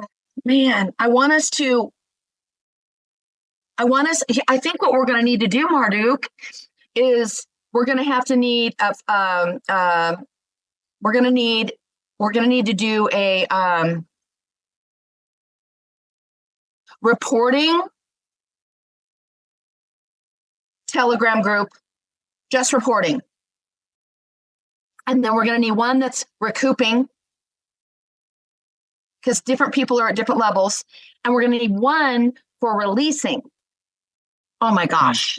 Well, how about what would be an easy, cleaner way we can talk about this? Subsections. Yeah, but the problem with the subsections is people will just come in there and start chatting about something else. You can mute it. You can make it where they can't actually comment in there. Well, that's what I'm doing with the, so I already created a separate channel called Come Out of Her My People -Vault. And it's going to be just that. We're going to have all the forums and conversations and different topics. And there's going to be like step 1 is just pay yourself. Step 2 is, 1099s or trust, step 3 is whatever, which I want to sit down with Kim Marie and kind of get what her thoughts on the best means of action for people is, just starting out.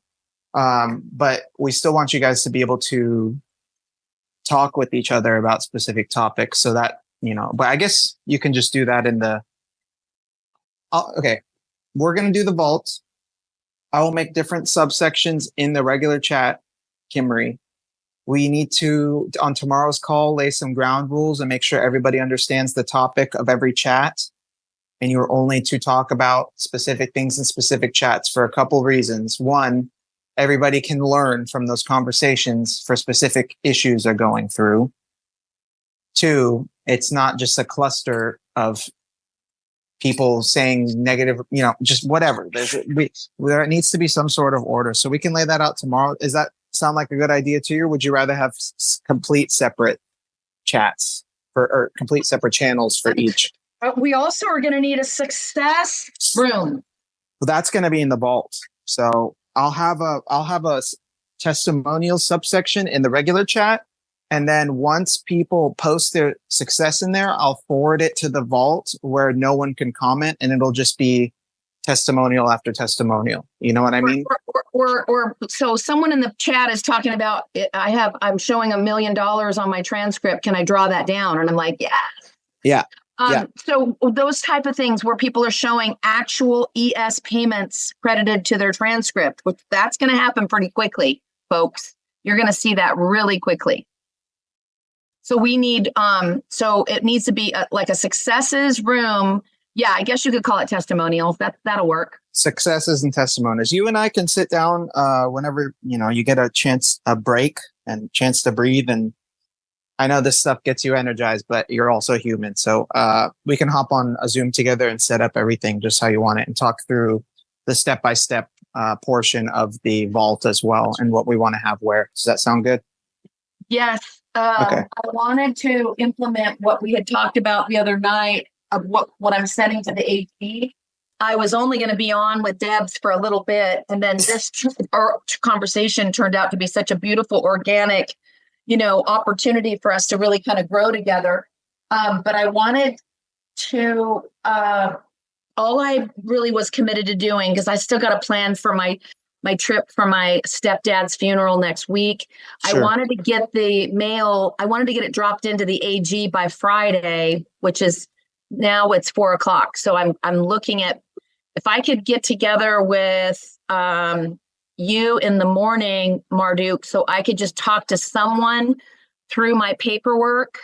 Of course. That Yeah. I'm putting in the mail tomorrow, because it's a writ of restitution going to the AG. And I think that's the comptroller here in Texas is the one that's responsible to pay me back my injury and my harm or my loss. Sure. So I think once I get that in the mail, and I'm thinking about having an 8888 and maybe even a B filled out where I pay or donate to him some, 10% of Sure. what I'm asking him to help enforce and get me back through the comptroller. They will work faster if they know they're going to get compensated a commission or a tithing. You know what I I mean? think anybody will. Yeah.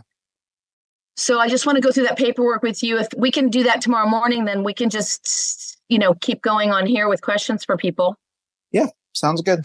Okay, And awesome. wait, did you want to still have that call at noon tomorrow? Is that Oh, right. Okay, Yeah. so because then you need to take some time for yourself to do all your paperwork. Don't let all this, I did that with just make sure you take care of your stuff too. Everybody has more than enough information, even with this.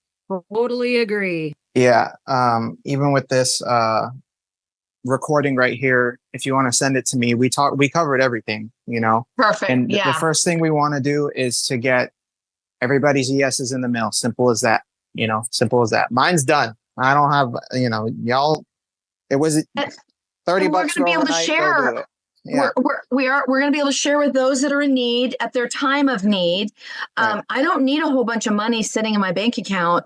I just, when the needs are there, then the needs get met. And I woke up this morning, you guys, in tears because I did not know that Marduk put my Cash App out there. Right. I thought I just was giving it to him, and he's like, and he goes, so Yeah, it's a community, That's so it's awesome. I love it. yeah, I mean, it is 369 Most High Estate, right? And so I let God just trickle it in whenever God needs to trickle it into me. He might I know was something just that I don't saying know. that I couldn't even pay my trash bill this morning, and there's the trash is overflowing, and I'm like, I'll just send out the rest of my packages later. And then I just got an email from Walmart saying they need some drivers in my area, so I'm going to sign up for that. So I just, it's kind of cool that just flowed in. So when you need it, it's there. So Okay, well, do you have a Cash App that we can donate some to you for your you don't have to do that. You don't have to do that. I know, but see, that's the thing. It's got to be balanced so that we're not doing usury. So and that's one thing I had to learn how to do was actually ask for help only when I'm needing it, right? If I literally can't make a bill that I'm doing, then I'll reach out to my community and see if someone's available with an extra $50.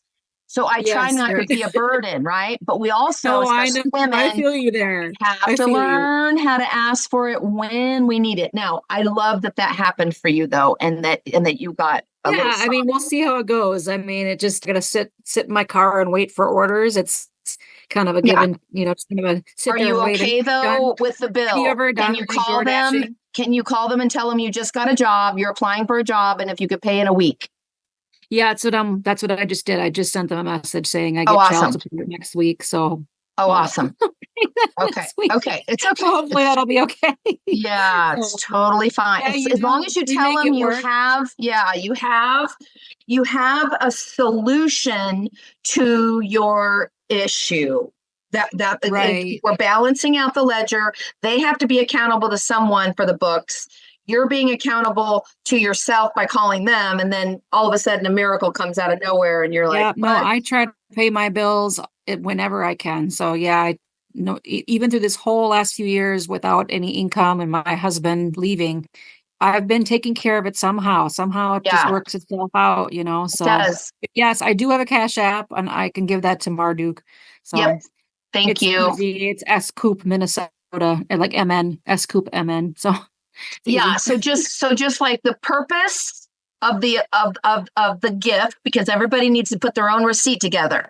I gave $20 for an electricity bill, because then they get to take that little gift that they gifted you, and they actually get to ledger that 10 times the amount comes back to them. that's so cool. I love that. Yeah. So we just have to know what it's for. Like mine was going to be for a round trip flight. Okay. Which, by the way, since it's such short notice, they're expensive as F. Short notice. I don't know if you guys have flown lately, but I don't even really love the idea of flying. Thank God I won't have to wear a mask. But anyway. I love that. Thank you for explaining that to me and just reassuring me. I appreciate that. Yeah, we have to help each other, because that was my biggest lesson. I did not know how to ask for help. I've always been an independent, stubborn Italian. Me too. I'm Greek, but it's just the same thing, isn't it? Yeah, it's the same. I mean, it's the same. We're all just, we got to learn to receive. And by the way, we're letting those that have been watching and listening, we're letting them know that we're ready to start receiving now, right? Most of us have just always been about helping. And that's what why Marduk said, you got to take care of yourself. Take a day off, man. Goodness. Yeah. That's like crazy. Well, yesterday it was a little tough for me because I didn't even plan on the grieving that I would experience when one of my biggest cheerleaders passed on, and it kind of like caught me a little off guard. And I was more upset about the bank freezing my funds July 5th, because I had fully planned on visiting my family for 2 weeks during my mom's birthday, who's getting up there in age and her dementia and everything. I don't even know if she'll remember me when I'm there, but my plan was to be there on her birthday on the August 10th. So all of a sudden, when I was talking to my brother, I started bawling my eyes out because I was upset at the banking. But then I had to realize, okay, this is part of the job of being Charlie's Angels or a double agent. Maybe I had to get that bank audited, you guys. Because I know that there was many choices where I could put that check. Why did I pick that bank? I'm just telling you, I do everything with the impulse from the divine. I don't do it for me. It's not about the money for me. It's always, how can I put this money to good use, right? Well, I think if we got a bank audited, that was the best use for that little worm that I put on that hook and hooked him in line and sinker. 1.8. Are you kidding me? They were on it like Donkey Kong. Can you say sting operation? Always find the positive. Find the positive. Absolutely. I learned so much. And then if I had still been paid, y'all, I wouldn't even be on this call right now. And I was not going to teach people about ESs, because in my world, I had not had a result from it. I've had results from filing trust returns, but my ESs, my ship is in the harbor lopsided with so many credits now. And I didn't know who to complain to. Why are my personal Social Security tax return for amended? I already verified my identity. I had my IP PIN. I went in there and showed her the front page of all 4 of my amendeds. The only thing I can think of at this point is that I took out all my taxable income. I removed all my W-2s and I replaced them all with ESs. But I did not turn in a B or a miscellaneous. The purpose for me amending was I was taking all the taxable income out. And all I did was put back was the ESs and the V, which is basically just a money order. So I did not perfect my claim when I amended all mine. Can you guys see that there wasn't a A and a B and a C when I turned the amendment in? Well, the ESs were listed on there, and it was quite a lot of funds. And then I did ask for some of them to be moved to the next year. But somehow not having a 1099 NEC miscellaneous or an OID, I think they're stuck. I think they're stuck. I did not I'm missing one element. So We got this. yeah, we totally got this. And my transcripts are all reflective of it. So here I am teaching what I need to do for myself to you guys. Isn't So that how it works? I mean, and even back to the guys, like back to the don't be scared to ask for help as well. Like when it comes to even the money, like I lost my job a year ago. Okay. I lost my job a year ago. I've applied to maybe 200 places I'm very qualified to. I came from tech. My background's in the tech industry. And I'm just getting denial emails left and right saying, oh, we're no longer hiring or we filled the position, blah, blah, blah. I've never had this issue in my life, ever. I've been working since I was 14. So I was like, you know what? I'm going to make a TikTok. I'm going to make a TikTok and I'm going to start posting the beautiful places I like to go because I love traveling. I really do. I love nature. I love being in nature. It makes me feel good. And, you know, it wasn't until I love nature, but I'm obsessed with what we're learning about. I have been obsessed with what we're learning about for maybe 4 to 5 years now, longer even. And it wasn't until I started posting about what my true obsession and passion was that I started gaining I gained like 1,000 followers in like not even a week. You know, it happened really fast. And I just put all my free resources in my link in my bio, which is still there, guys. If you follow me on TikTok, there's a Google Drive with books and all of Patrick Devine's audios and documents and everything.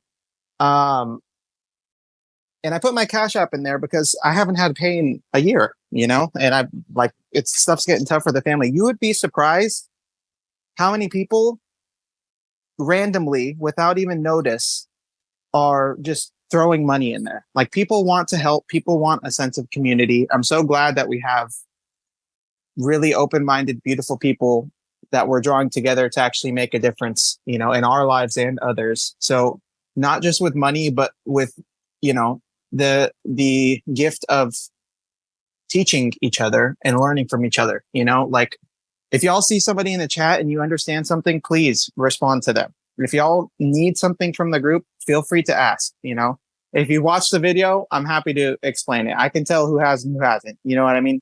But I really do appreciate all the knowledge, especially all of you that I've been working with for the past year from the Private Banker group. I love you guys. And I don't know why I'm doing this little speech right now, but I just feel like I should. So I'm excited for what's to come. And yeah, I love y'all. Thank you.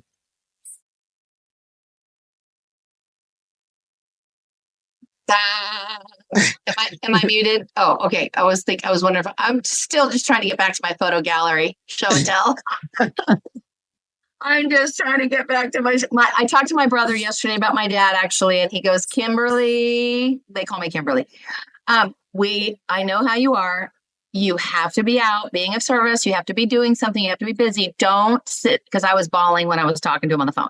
He goes, don't do that. He's in a much better place. He was going down really fast in 3 months, in the last 30 days, basically. And I think I just had to kind of confess to him what I was really upset about, that I had planned on being with all of them in August 10th for my mom's birthday. And so when I started just breaking down around all that, he said, listen, just keep yourself busy and get here when you can. It's all going to be okay. I just love my brother. He's just awesome. You got to do what you love, dude. Yeah, it's so That's true. what I started doing, and look at all this shit falling into place, you know? It's so start true. doing what you love. Yep. Yeah, I was going to do one more little screen share to give everybody hope. I was going to show you a couple of my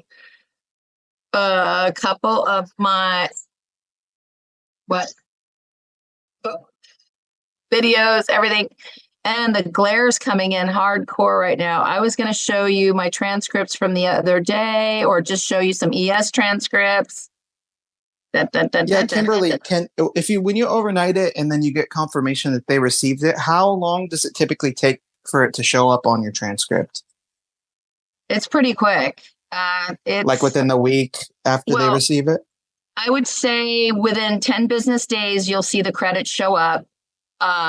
I think because there's a big change now and there's a whole lot of people working, for our benefit. It may be even sooner, but it's about 10 business days. You can usually expect a company who's an administrator balancing your books and your accounting. 7 to 10 business days is professional. Cool. But that's still pretty quick. No, that's great. Yeah. Obviously the returns are what's taking long right now when you do the 1040 or 1041, but the Can fact you that guys see the refund due? hold on, let me turn sideways. Oh, I can zoom in. Oh, my Lord. That's a lot of commas for you, huh? Yeah, so there's a lot more credits in the account now because I never recouped this. And this So is just your social account, like your social security Yes, person? This is for 2020. I cannot read it because the glare is coming in so. Let me look. I got you. It's for Okay. 2022. Okay, perf. So in 2022, I did ESs for my 1041 trust in the amount of $2 million for services that I performed for my trust account, which basically was like a sole prop, but was a split interest trust that I was banking out of. So I was Sure. saying, I want to at least collect a little bit of my time, attention, and energy and out-of-pocket expenses for keeping being the agent for all these and blah, blah, blah. So I was able to generate enough, shall we say, receipts to trigger a assessment from them because they were auditing back 10 years. Remember, I was self-employed and hadn't reported in so long. So I generated an assessment and I turned around and paid the assessment with ES as a V one time. And then they came back, did an adjustment, and then they billed me again. I think they've been plundering, actually. I really do, because I should not have gotten billed again. I should have actually gotten a tax return. When you start seeing letters like this, they're trying to fish for a contract with a golden pen. They're looking for who's in their club. What kind of Mason is over there processing his daughter's Social Security account so we can launder some more money. You know what I mean? Sure. So I ended up sending in an OID for the benefit of Kimberly A. Teeter. And I literally, you guys, have not received a bill from them since I got that first tax return. And then, so it makes me wonder. Kimberly, Kimberly, Please. can I ask what that dishonored amount is? I can barely see it, but I think it says 7,000 something. What is that for? The check penalty? Is it for on their behalf? Like they got to pay that or what? No, this is a refund due 1.730. 1.7 million. Yeah, no, I just see there's something underneath it and it says increase in dishonored check penalty. That's an increase in for dishonored check penalty. So when we pay with a money order or a negotiable instrument or an OID or whatever, they call that a dishonored check. Oh. Remember what we all know, when something is dishonored, it means it's set off. Okay. I see. So they added to my bundle there, and I think it's 7,000 right now. That's all right. And then they say I- what you need to do. If you agree with the charges, we Well, may. the thing is that if I have one number that has your name, any other number, it's not. If it's not in my contacts, it goes straight to my Magic. spam. You're unmuted, friend. Oh, okay. And Magic. and Magic. I decline Henry, can any number you- that I don't know I because can't mute. I'm ever not a since I got my moderator. DOT number, Let I me am try and find spammed her. all day. Magic, mute, please. Are you there? Yeah, I'm here. Yeah, I get spammed all day. So Magic. they trying either to find go her. to Hold my on. spam or I Hondo? decline Is that them. Hondo? Magic but, Blueberry. I was able to go to the computer. Oh, there she is. I got it. Phew, phew, phew. Okay. Unrolled returns. I was going to show you some more of my good yummies. Yummy, yummy, yummies. So you can see that I've got a lot coming. And because I've been sharing and willing to share, a lot of people have sent people my way so that I could show them how to get out of debt. Most people have come to me for help with getting out of debt. Yeah. Are you hearing the system audio right now? No. Are you playing something? Hold on. I like your hat. A tutorial for everybody hear it now? found. And Yes, then the yeah. other one was not only the 1040s that you sent me, but the pay stubs that you also have all the way back to posterity. I have more. I have more. Of course, you have all the receipts. Okay, you're the perfect person to be trained to be an estate executor, because the executor is the one with the receipts. Okay, so Okay, you guys, I have hours upon hours upon hours upon hours of me sharing testimonies and successes and all the things that we've been up to. And of course, naturally, There's Kevin.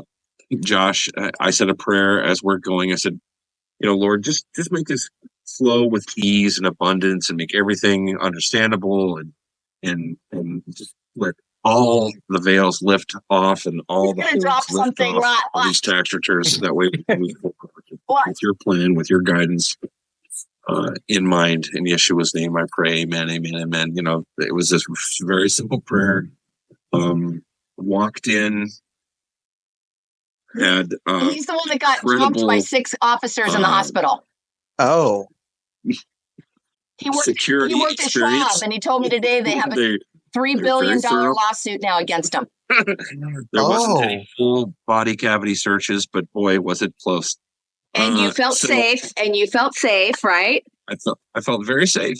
I felt, and actually the security guard, he Give and I us were the old fish, friends. Kevin, because Jeremiah's got to go. Give us the fish, Okay. and then the details. So we get there, walk into the meeting. I said, the problem that you're probably seeing with my tax return being held up is my 2021, right? My 2021 is probably held up because I haven't filed it. I hadn't filed it until late January or February. He goes, yeah, that's exactly what I see. And he says, well, it's probably held up for a frivolous filing. I said, well, I haven't got one of those letters for that year. I'm not sure about that, but I have all the receipts showing that everything has been paid and all the credits due or the credits due. And he goes, well, do you have the tax return with you? And I said, sure. The first stamp folder I pulled out of my satchel happened to be 2021. And he's got an I love the IRS shirt on, by the way, that he wore that day at the Taz office. I'm just letting you guys know. Okay, watch. So awesome. I just handed it right to him, 2 pages. He looks at And what's on top? What's on top of it? What's on it's top got of it? it's got my CAF number. And on how top. much is due? And how much is due to you and your family? 690,000 roughly. Yeah, But I carried some of that forward to 2022 and 2023. Great. So there's credits moving forward. But also, I've done something else privately, and I wanted to be thorough here. I said, I sent you 2 items. One of them was a paper with front and back of my driver's license, front and back of my social security card, front and back of my certificate of live birth. And that's to make, my decedent EIN, my estate EIN, a non-decedent or living estate. And does his computer magic, and my God, he showed it. He says, yep, we've changed your master file. Your master file. Wow. That's pretty interesting. So now I'm alive. I'm of Hell age, yeah. Congratulations. So cool. which was awesome. And he goes, well, I've taken the hold off of this. And we really just needed to verify your information. You say you've got all the receipts. And I said, yeah, you want to see them? And he's like, nope.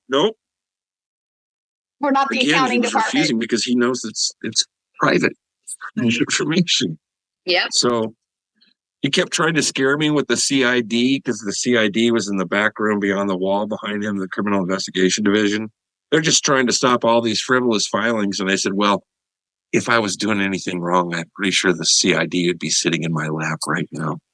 I mean, I just came in with a advertising. It's pretty easy to. On. Oh my God, I love it. Okay, there's so much, you guys. I mean, literally, when I met Marduk the other day, I was in the jacuzzi trying to relax from doing so much work. And here's the chart I was looking for the other day, Marduk, of the UTC amounts. Oh, universal tax credit. Yeah, universal tax credits. That this is a whole other way for us to recoup back all of our interest. Just saying, I already have my trust amended. And I already am claiming right here, see 2023, 12,920,000 and Tax Act already scooped out the 9 million in credits that I had due to me. The 9 million on the OID pushed out the 1.8 that I got, the check that I got. So when I amended and I went to claim the whole 12,920, they automatically subtracted the 9 million, almost like a non-taxable deduction because it's credits, right? They subtracted 12,920 from 9 million, and I'm expecting a $6 million trust tax return any minute. That's from the UTC information data that we got about 4 months ago. So I've got so many tests out there, ladies and gentlemen. That's why I said to you, Marduk, we're gonna need a success group. I got you. And, like I said, guys, a lot of us, I think I counted maybe already 10 or 12 of us who put our stuff in the mail already. So you guys will get to see that in real time, which is always a comforting, cool thing. I do not recommend, though, that people sit around and wait for that.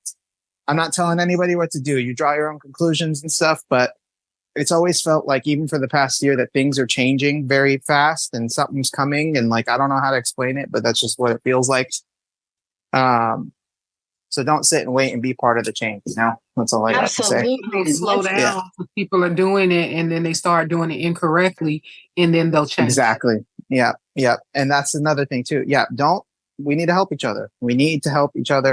I'm working I'll make it my mission by the end of the week, by tomorrow, to have the vault set up and we can have things more organized.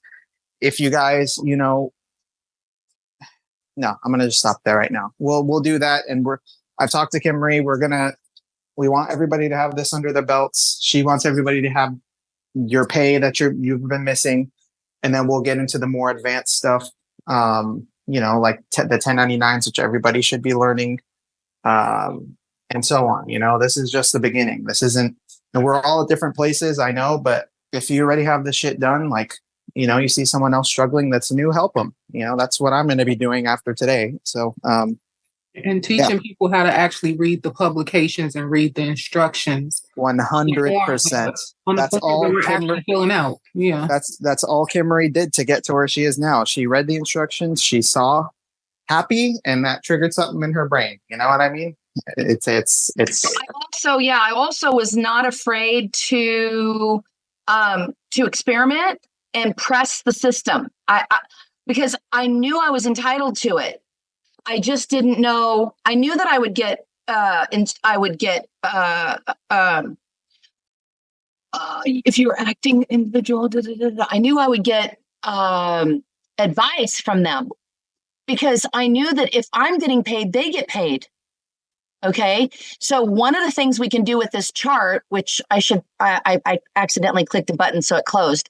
But if someone's got 2021, let's say, now I want to tell you where the source of this information came for me, because I know a lot of people share a lot of stuff in the different groups. And I want you to understand where my impulse came from to start looking into the UTC.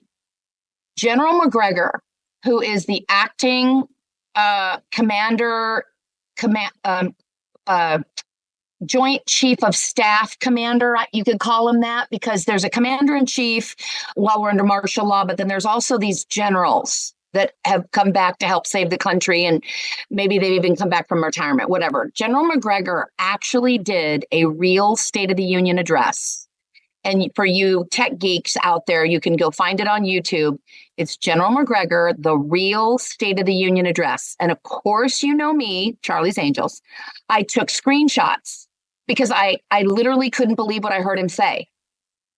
He said there's 4 things that we're in the process of doing right now, and this is months ago. He said, I'm going to turn my camera on so you guys can see me. It's getting really bright in here. Can you see me? I can't see. Where's our window? Dang it. I could see the universal tax credit screen. Okay, good. I want you to see that mostly. All right. Oh, I did. Oh, here we go. Camera. Nope, I don't see it. Okay, it's okay. My eyes are glary anyway. I wouldn't be able to see you. So I'll just pretend that I'm talking to you because it's hard for me to talk to a computer screen. All right. So I'm watching this real State of the Union address, and he basically highlighted what's wrong with the architecture that's needing to be fixed, and they're in the process of fixing it. He said 2 things that need to happen, and was mostly about the apparatus of the GDP and the interest and all that stuff. The other 2, he said, I'll never forget. The number 3 is that we need to complete the audit on the Federal Reserve. And he said we. So that tells me that there was a lot of people working on that. Then he said, you need to go get your one-time exemption, tax exemption. You need to go get your one-time tax exemption. Why would he say that to us?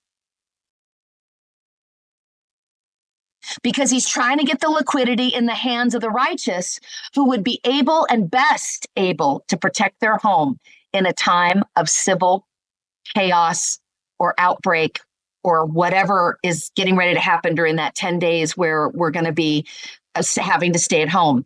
There is going to be some rebels. There is going to be some false flags. There is going to be some shit to handle. I get that. But why else would he say, go get your one-time tax exemption? So I started looking up universal tax credit, UTC, and I started to see how it went back in 2011. It was only 5 million. What does that mean? It means your losses of 5 million or less, it's called an annual exemption.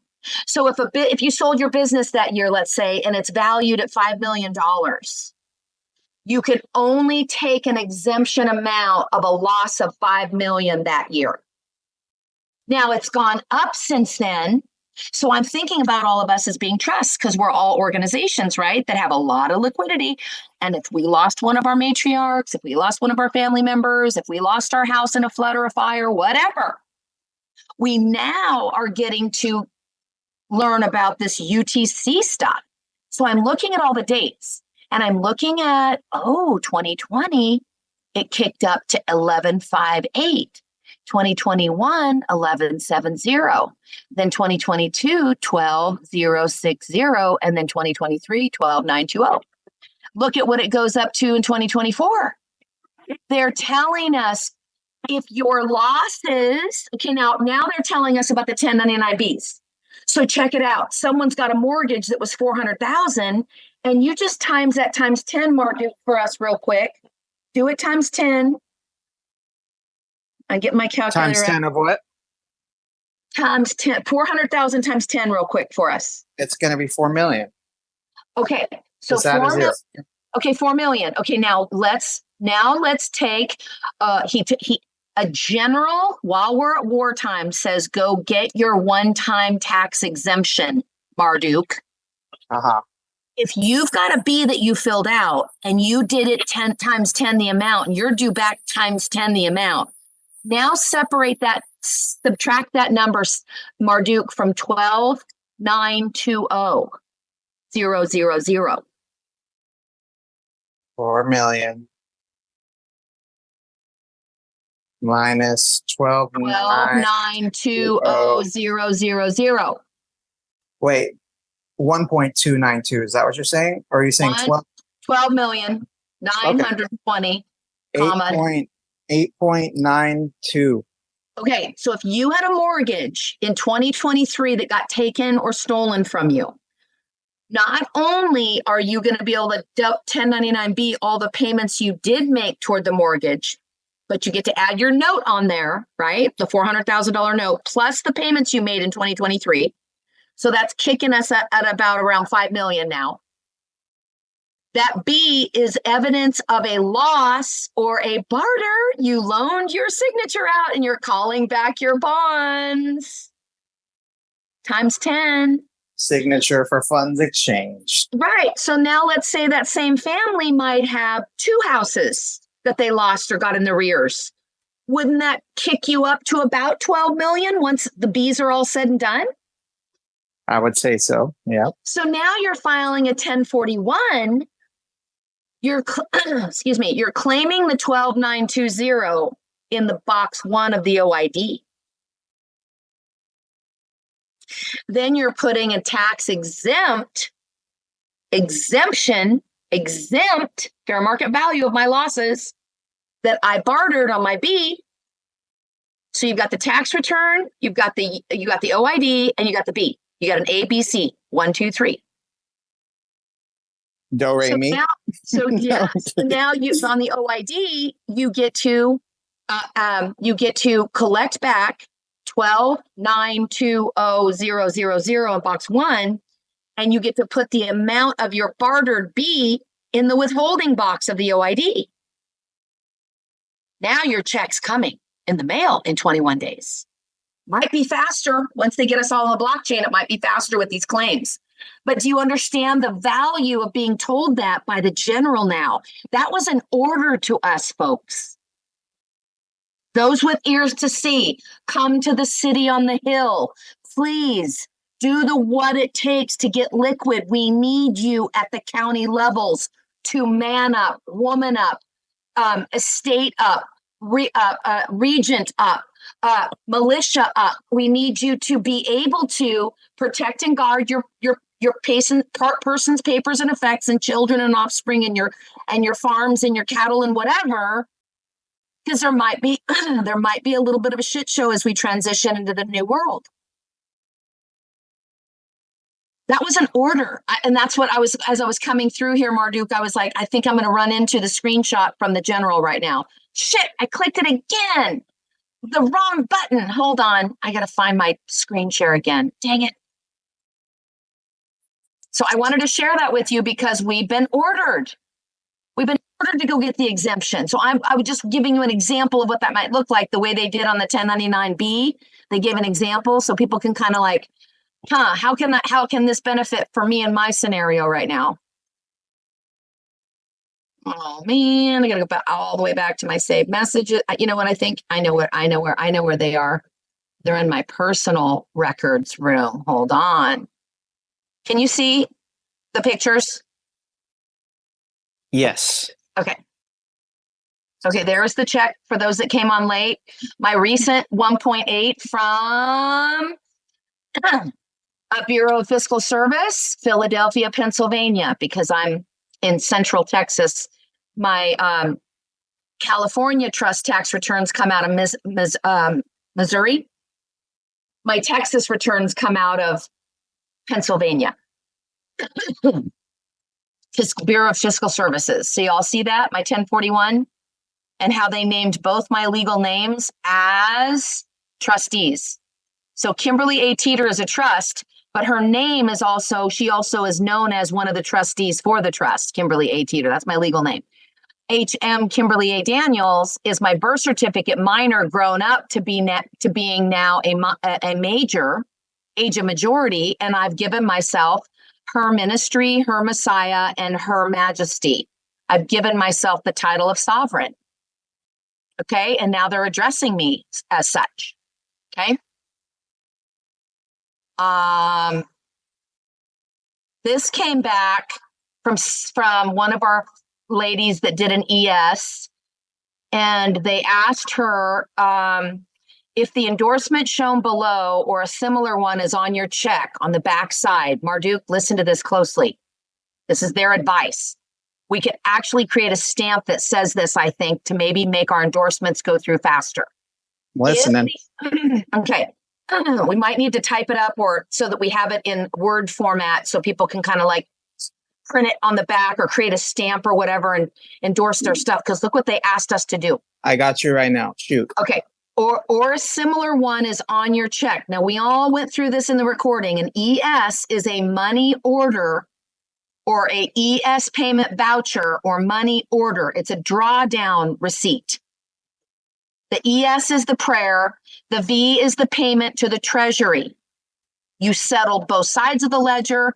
So basically anything you have attached to those two becomes the 3, the ABC, the 1, 2, 3, or the 3, 6, 9 completion automatically creates an overpayment.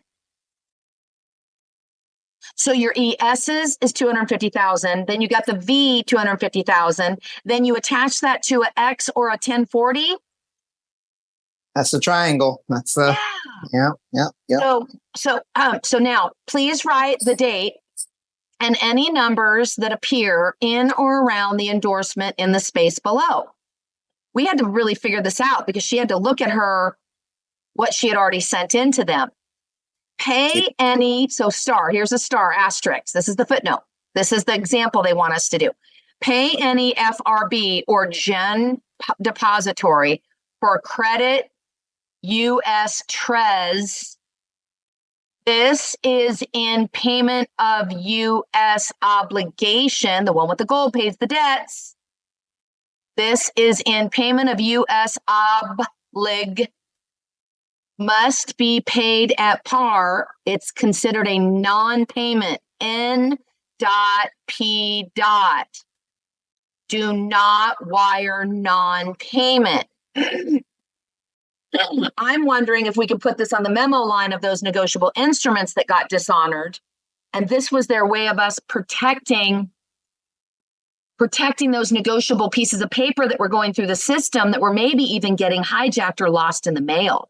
So this is quoting the dollar for dollar from when basically they're telling us our money would be, or our instruments would be payable dollar for dollar in lawful money. So what this is telling me is credit to the U.S. Treasury in payment of the obligation. The obligation is what? The note, right? It's the note. The U.S. bonds, notes, whatever, bills of exchange are all obligations of the U.S., your agent for the U.S., etc. And must be paid at par. Must be paid at par, meaning of equivalent value. But what are they talking about there? It doesn't sound like they're talking about debt. I think it's saying you have to pay them in dollar for dollar because it's an excise tax. It's a return on your ES payments. Obligation must be paid at par is considered non-payment or NP. Do not wire a non-payment. When they say non-payment, are they talking about another debt obligation? So they're saying pay us in credit, like pay us in actual? Yeah, I think it's credit for credit, depository for credit, U.S. That's what Treasury. I'm getting from it too. That's what and I'm we getting. can always look up LTR 167C just to study it more. But what we did was we took this from an advice from the IRS. I still don't know what they mean by the bottom here. Jolly-ock, yay. If this endorsement is not on your check, please enter all of the numbers stamped by IRS on the front and back of your check in the space below. That all of the numbers stamped. Isn't that interesting? They use that word, the numbers that are stamped by the IRS. What numbers typically come? Oh, like on the bottom, like the micro numbers, or even, where it says, the check is for a 1040, whatever. You know how it always has that line at the bottom? That's right. The numbers from the IRS will be the numbers on the IRS forms because it couldn't be like the check because that comes from... That comes to Treasury, right? You mean OMB maybe? An OMB number? Well, the OMB doesn't come from the IRS either. The OMB number, they come from the federal government, not the IRS. Yeah, what does the IRS...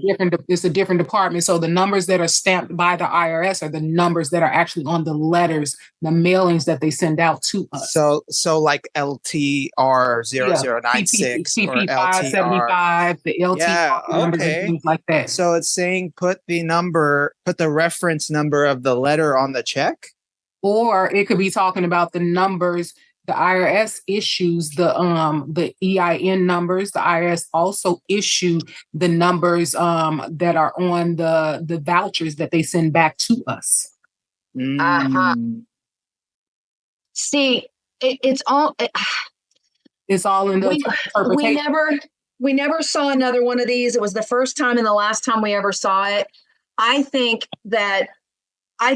these may have, I don't know, I think they may have been sending messages out to the bank robbers that are looking at these type of things and letting them know that they're getting ready to start dripping the information out into the public, and you guys better get ready because they're coming, and you better not dishonor their instruments because they're coming, you know?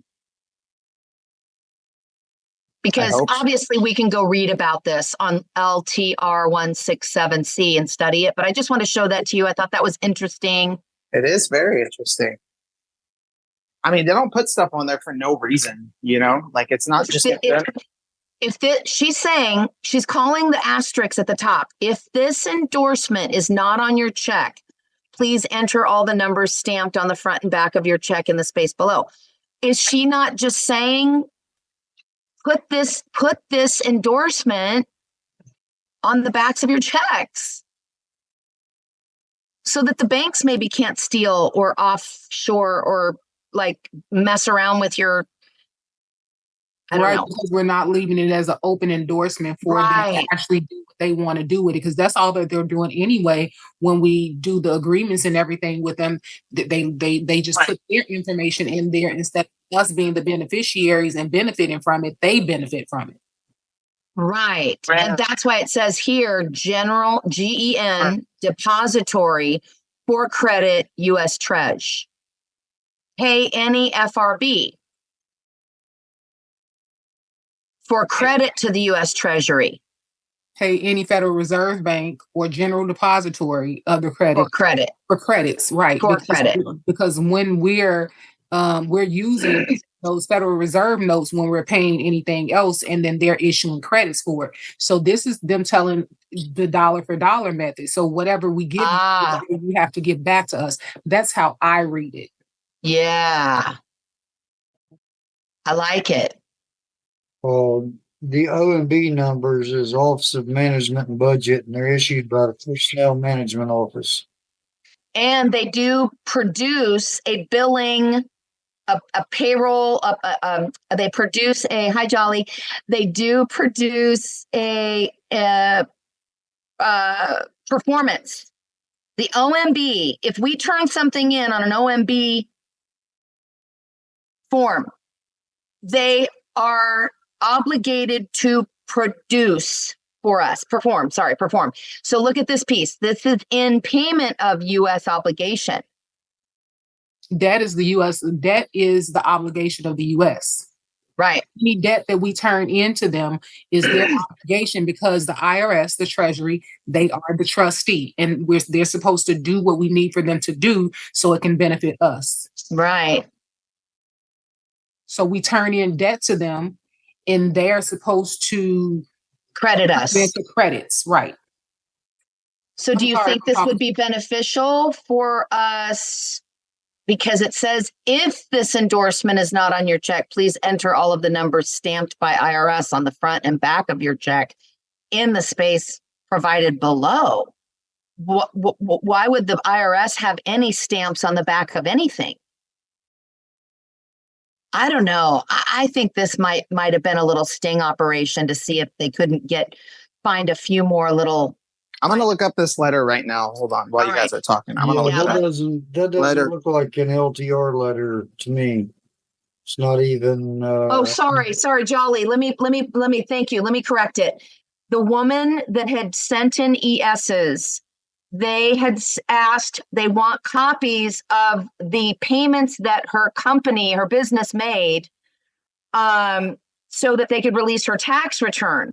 So she actually received, that is the number of the letter at the top that she received, and we took this portion out of it. Okay, listen, this is when they issue a letter 167C. It says letter issue 167C, payment missing, copy of check, money order, cashier's check requested to request additional information from the taxpayer. And then it says, so it's saying they want a copy of the letters, or the copy of the instrument is what it's saying. Of the instrument, right. Yeah, exactly. And then letter, payment missing, copy of check requested. They don't say much about it.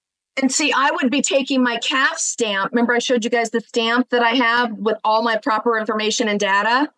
Right there after the word below is a perfect spot where you would see me stamp and take ownership. And I would just like, because this was on the letter itself. Gosh, dang it. Where'd the picture go? Ah, crap. I have a touch screen and I forget, and I touched my screen. I'm so sorry. Dang it. So we took the portion out. Someone actually typed it up. I think I may even have the verbiage in a Word document. But I needed to go into my saved messages. That's where all my records are at. My daddy. Okay, that's where we were. All right. Can you see it now? Marduk? Sorry, I was on the computer. I can't, my thing's loading back. Sorry. Can everybody I see cannot. this? No, I do not see it. Do you guys see it? Let me reshare. Reshare.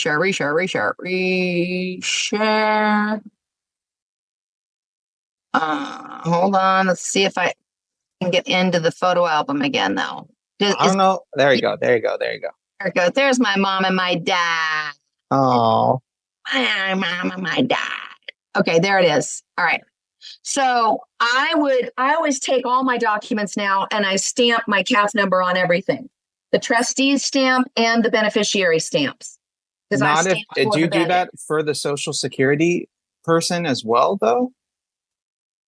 If you're acting on behalf of your Social Security person? Yeah, because I'm now the new designee that gets to use that CAF number. Remember what they said? You put this information on all correspondences with us, which is the CAF number. So I made 2 stamps. Yeah. Okay, cool. Sorry. Didn't mean to interrupt. Yeah, no, it's good. It's good. So we're getting ready to settle Bexar County. And I don't know if you guys heard today, but Ken Paxton is arresting the deep state holdouts in Bexar County. Can you guys see how big Bexar County is actually? Bexar County. It's in Texas. So Bexar County's huge. This is literally the center.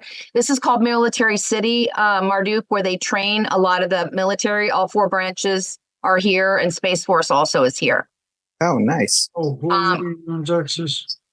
What's that? I said, oh, poor you, you're on Texas.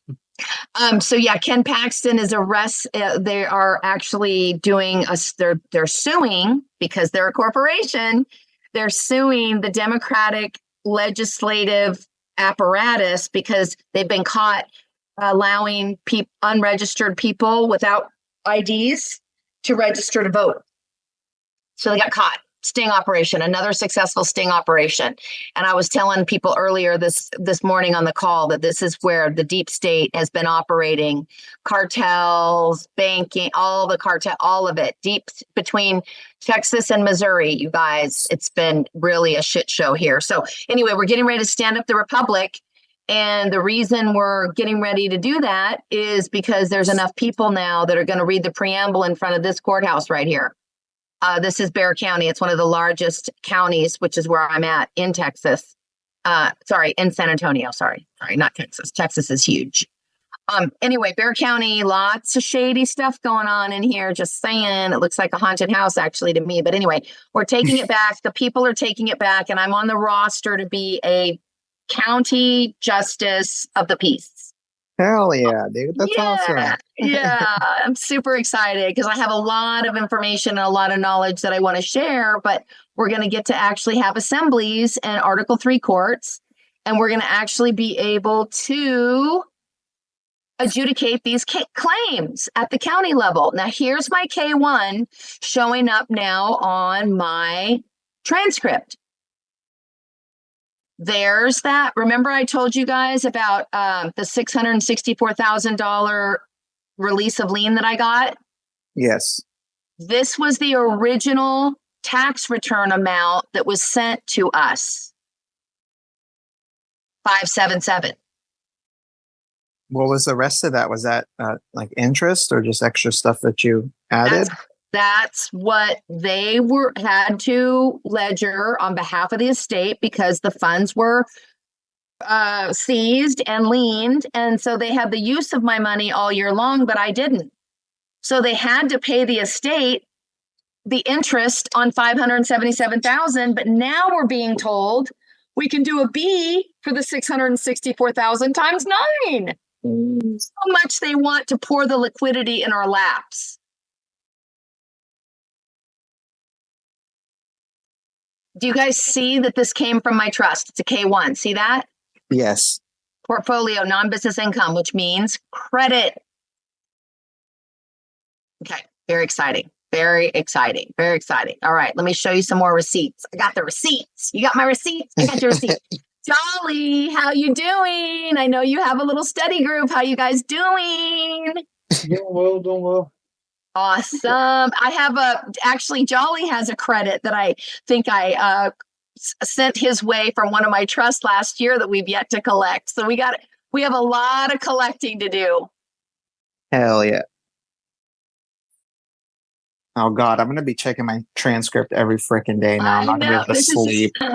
This is just from the other day. This is my IRS filing. See the code they gave me is DBBJR because I'm registered as a Royal Mail ship. So I'm a postmaster of a Royal Mail ship, which has the ability to have a retinue or what you could call security forces on board to protect the security of the property as it is traversing in international waters. There's one of the successes that we saw just recently. I don't know if some of you may have not made it into the room. This was ESs that went in that the credits were created for, and she finally got her tax return filed. And so now you can look at the 5,000 there. She did $9,999. But that 5,000 was what? It was a frivolous. Why?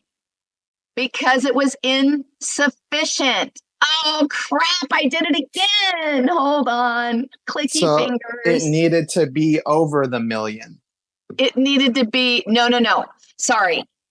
Her original return, before we went through all of her transcripts and grabbed all of her withholding, her original return was when they send you a frivolous, it's not what you think it is. It's actually where it was, they call it not unsubstantiated, but actually not enough. You didn't claim enough. There's too much. You left. Yes, you left too much on the table, basically. So they penalize. They give you a penalty if you underestimate as well. Like if you tell them, because you're abandoning the credits, and your job as a fiduciary is to draw those credits back into the estate. So when I did my 1040X, when I just amended my taxes, they gave me a penalty for underestimating what it was. There you go. See, I did so on mine. It was something about $7,000 or something. So they gave me a penalty because I went back and they added these ESs in the amount that I said that I was going to do, and they gave me a penalty for doing that. So yes, exactly. Thank you for that explanation and very clear. Now look at this. My state account is on hold, Franchise Tax Board.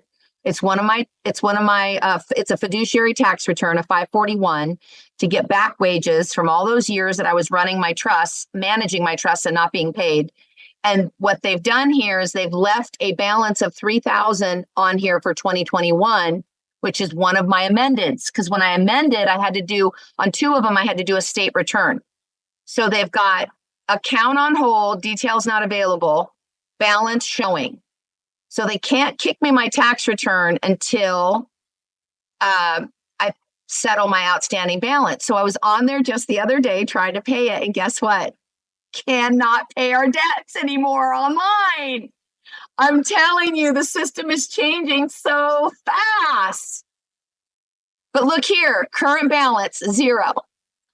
Haven't received my 2023 because they won't, because my 2023, I'm not a resident of California anymore. And my Social Security person is a fiduciary who now works and resides in Texas. So they would not have needed to receive a 2023 from me, from my Social Security person, because that person has moved. See, even right here, look at on my profile. That's my new address for my Social Security person. I get all my business email here in San Antonio now. Make sense? So, but this is where my Mortmain account has been being pilfered all these years out of California because I was born and raised there. I only moved to Texas in 2020. You So- moved at a good time, Kim Marie. I Let me tell moved at you. a great time. Yes. Oh, so I this was is what still here. this is what I kept getting when I would try to pay online. Go online, pretend like I'm going to pay the $3,000 on my debit card. Couldn't do it. Not one of the URLs was working. Hold on. Kim Marie, I got something to reveal here. I don't know if it's related to this, but this is a few months ago. I don't know when this has happened that you're speaking of. But, from you and I, previous meetings, I talked about I had the little tax bill Yep. from 2020 that I'd never settled. And, just recently I had a weird thing happen with that. And I don't know if I had actually revealed it to you.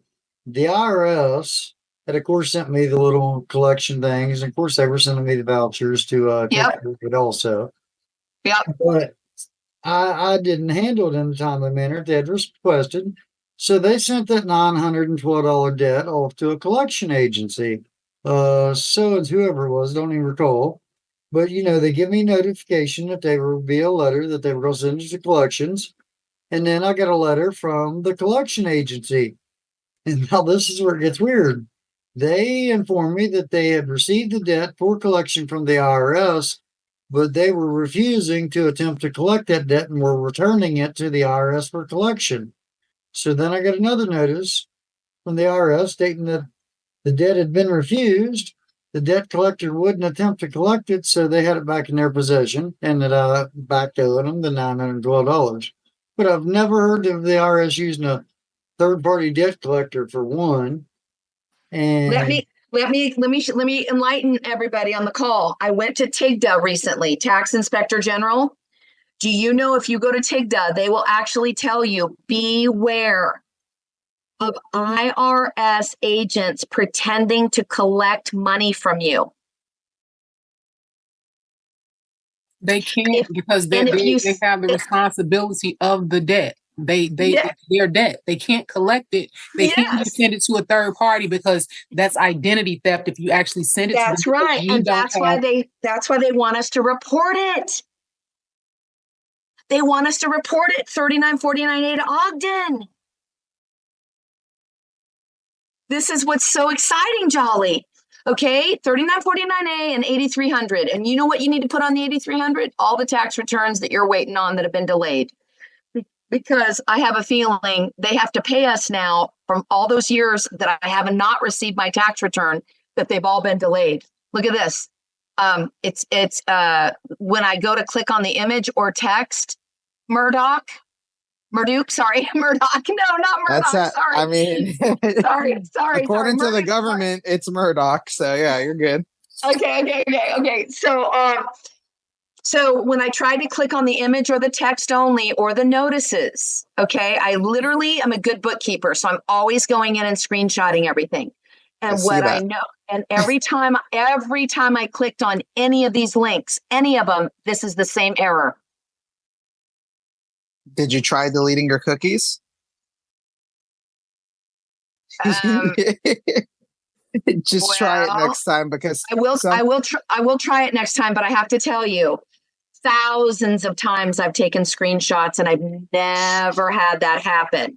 I don't want to delete my cookies. I want Space Force to trace everything I've done. You know what I mean? Like I'm totally transparent. And so I took that as a sign, in my opinion. I'm not being 1D about it or even 3D about it. I'm taking it as a sign that if you got a bunch of money right now, the average person, okay, let's say our great aunt in Tuscaloosa, okay, got her Social Security went up, okay, overnight.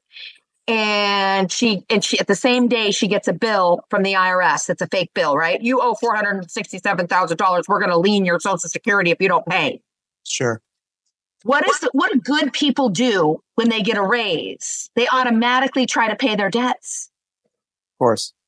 So that's why I feel like the Jubilee's right around the corner, and they're actually cutting off our good-hearted ability.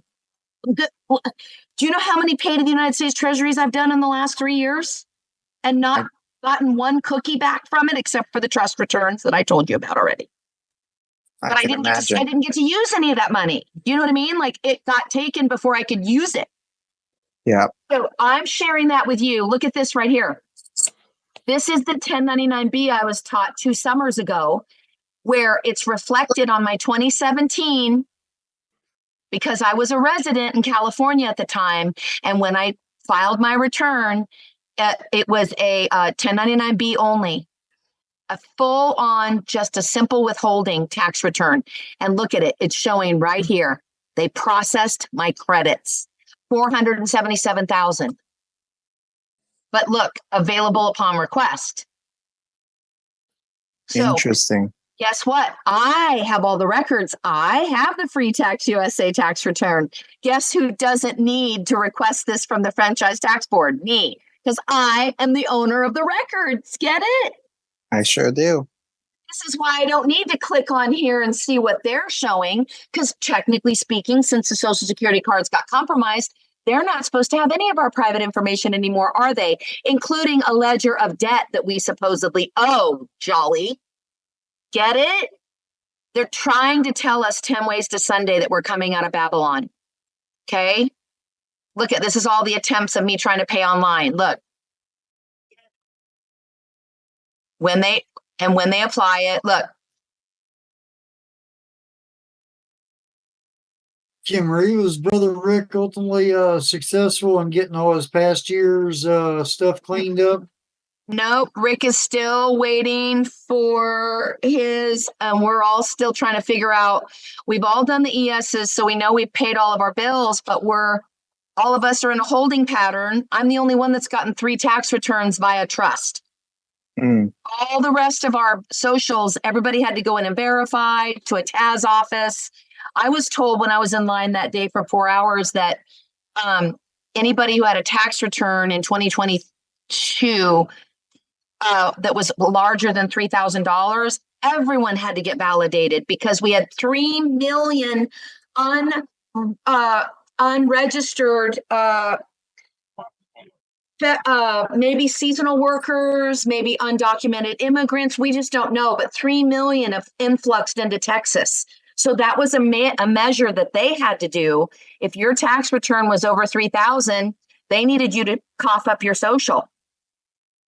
So are you thinking that for a lot of us like me, I just turned this in, I'm going to get probably an identity verification letter first? No, why'd you even make that up? Well, no, I'm taking what you just said.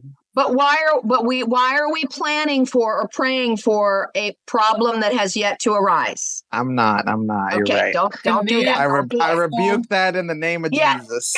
And also, I would suggest everybody get their IP pins. That way, when they do things like this and they have their IP pin numbers and you have to mail something in, they know it's you because you're the only one who has your IP pin number. It's just like having your or the CAF, right. if you're the designee or the trustee or the fiduciary for the estate or the estate or the trust, right? So you're going to have to do a walkthrough so people get. Okay, let me say something about the IP pin real quick that the lady at the tax center office told me.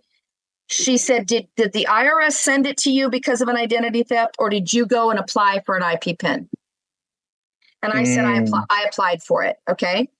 Because remember, I told you my social was trafficked by that person who did the false claim on me, entering a federal building, posing as a federal agent or an officer of the federal agency. Right. So I actually sent in a 3949A because my social was actually trafficked. He used my name and filed a complaint, a federal complaint, actually a violation. That's a huge thing that could have caused me a big problem. And because I sent that in and I said the magistrate and the marshal stole my identity, and I had to fill out what's it called when you're reporting an exempt organization. I actually reported the Supreme Court, or is it the District Court? I think it's the District Court of Chicago, Illinois, downtown on Dearborn Street. Okay. And And so that, by the way, I actually just in the mail the other day, Jolly, you guys might remember my TWIC issue that happened when that happened for me. And so they just sent me back 3 inches from Homeland Security of the entire case because I had requested all their documents on the case.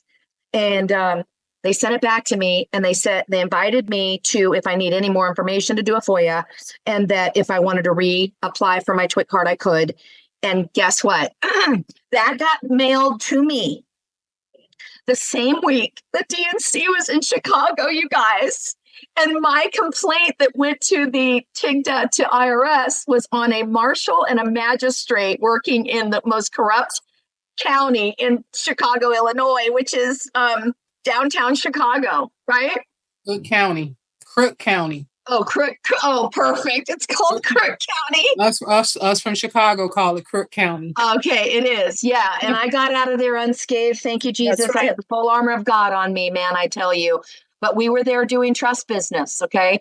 So I want to say this to you. So when I told her that I applied for it, I didn't get into all my back business like I'm sharing with you guys, but I wanted you to have a context for why I did do that. And she said, "Well, congratulations! You get to enjoy that IP PIN number for the rest of your life now." And I'm like, "Oh, I thought that was interesting that she said it like that at the time." And then she went in to verify all 4 of my amended tax returns, just the first page, and she said, "I said because I did the IP PIN." Is that going to cause a problem or a delay in my amendeds? And she says, "No, but all these codes in here might." And I said, "Well, what does that mean?" And she said, "Well, the reason you had to come in and verify is because you ordered an IP PIN. I had to verify that you're the owner of that social and that, and then I had to verify that you actually had filed the tax return and you had actual copies in hand of your tax return filings." And she said, "Now that I see that you do, I'm just looking at all these codes." And she sits back and she's kind of giggling. And I said, "Are all those codes a good thing?" She goes, "Well, they are now because I just unfroze your account." And I'm like, "Yes, thank you, Jesus." Okay. So she unfroze it and she said 180 days basically for me to get the return. What's that? Did someone say something? Okay. All right. So what you're seeing here, so I was going to say, be careful ordering the IP PIN unless you're planning on stamping it on everything that you use, because every tax return you file thereafter, it's kind of like your CAF number. It's got to be on everything, almost like a combination code or lock to your private tax documents. You're basically communicating with the IRS, letting them know that you are the designated signatory who's administering the estate until further notice, basically. So I'm not sure if everyone should get an IP PIN unless they feel there's been a little shenanigans happening with their Social Security being stolen, which they did just say that they all got hijacked. I want to share with you this $5,000 here was because a bond was purchased. That's what that is. Okay. And then there was an 88 attached to it. And these are the 3 accounts that she wanted the funds put into. Okay, so did you think we needed to talk about the IP PIN a little bit more? Anybody?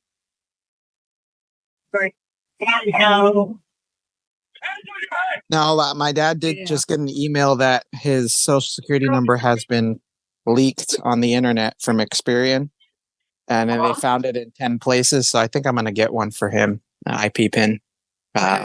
Yeah.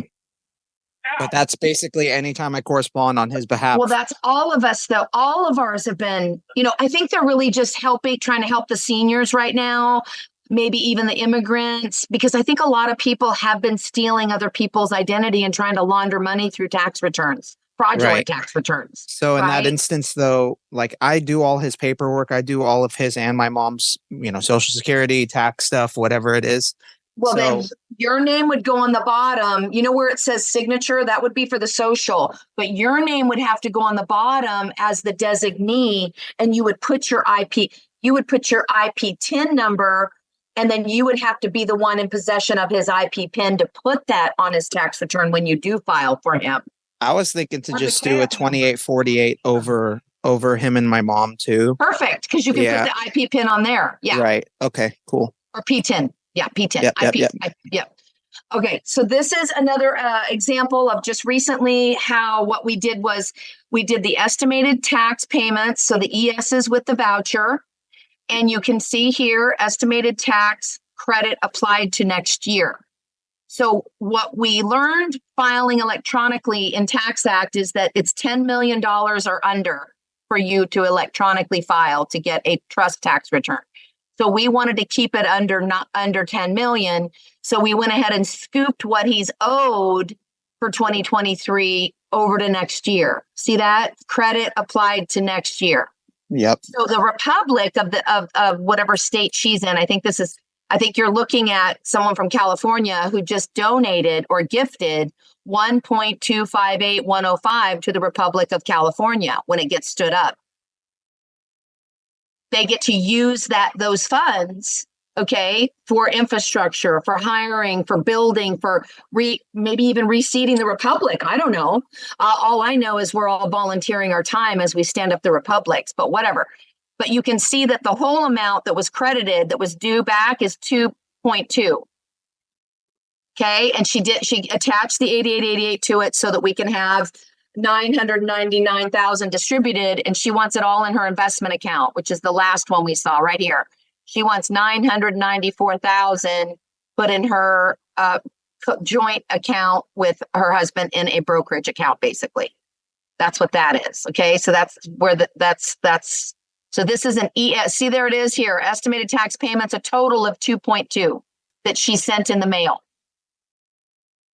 And a total of tax withheld that was on her transcript that we could find was 9,000 on this particular tax return. Okay. And Phenomenal. then, yeah, it's just proof that it's going. This is me with my removed refund freeze. Okay. I want to go back over here. Did I see, is JW on here, Jolly? Jolly, are you still here? All right. All right. And back we go. What else do I have to show and tell? Dun, dun, dun. We're going on a marathon now. Thank goodness the cloud is keeping all this. Should we start filing? What are you all's thoughts about filing straight from the IRS's website? Do you think that's a good thing, or should we stick with outside sources? We've been hearing that using the mail is getting fast results. So even if you file online, if you don't file electronically, if you don't click, if you have the software do all the work for you, and then you basically just transfer all the numbers onto a hand filed one, we're hearing those come back faster. Okay. But it's up to you. Again, it depends on how many you're processing. You guys, here's my credits that we're showing after 2 years of sending in estimated tax payments. Okay, look at that account balance. Look at the highlighted part. Any minus sign shown below signifies a credit amount.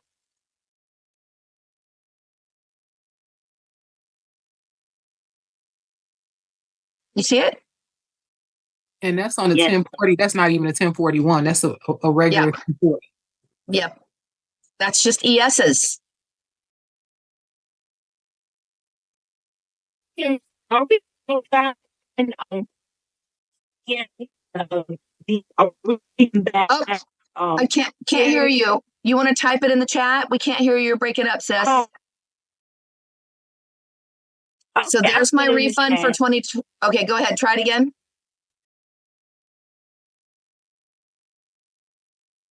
Go ahead. Try it again. Oh, she's going to go out and come back in, maybe. Can't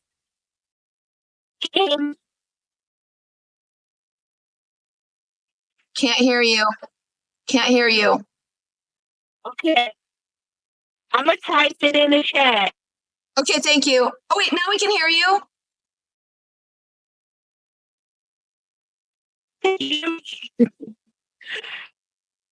Hey, Kimberly. Which one's talking? Raymond Sanchez's phone line? Oh. Kamali? Yep, Kimmery. Yeah, who's talking?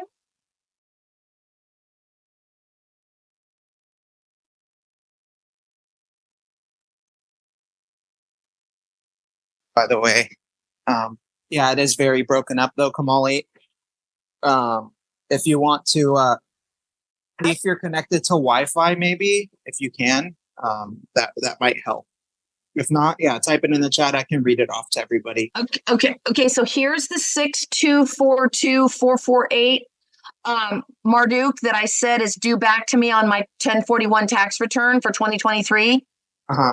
So I went ahead and made an EFTPS payment towards it. See my EFT number right here, my confirmation number. So Sure do. it's like it's almost like That I is a sent lot of money, Kim. but it's like I sent in ESs instead of sending in ESs. I scooped the credit off of the banks that the bank accounts I told you I just had that they froze. I went ahead and just used the credit side for setting off the return that would be on its way to me to make sure both sides of the ledger are covered. So look, I got 6242 and then 6242. So didn't I just cover both sides of the ledger? I would say so, yes. And then in my tax return, in my description, I said 1040V attached, which is basically permission for them to debit 6242448 and send my tax return to me. I didn't actually physically send in a V, but I said 1040V 2023 attached. You know what I know this is sort of off topic. Have you heard of backing negotiable instruments with credits? Like you can issue, you can create an instrument with the amount of credit. I guess you would just use the 1099s for that, huh? Do you get what I'm trying to say? Well, think about what you're about to ask and then think about what we're doing right now by filling the cookie jar in advance. Right. Yep. So we're causing a duty of a ledgering event. We're causing a ledgering event that is giving them. They're going to put it in the computer as soon as they get the order. Right. They got to go draw down the funds and make it liquid. Then they're going to set it over here on the processed computer ledger. Then by the time your tax return comes in electronically or in the mail, it's already in their notes that you prepaid your return. We're just barely learning that we get back 9 times the amount now because listen, you guys, they've been holding back my Social Security tax return since I started this journey in February of 2021, trying to get my garnishment released.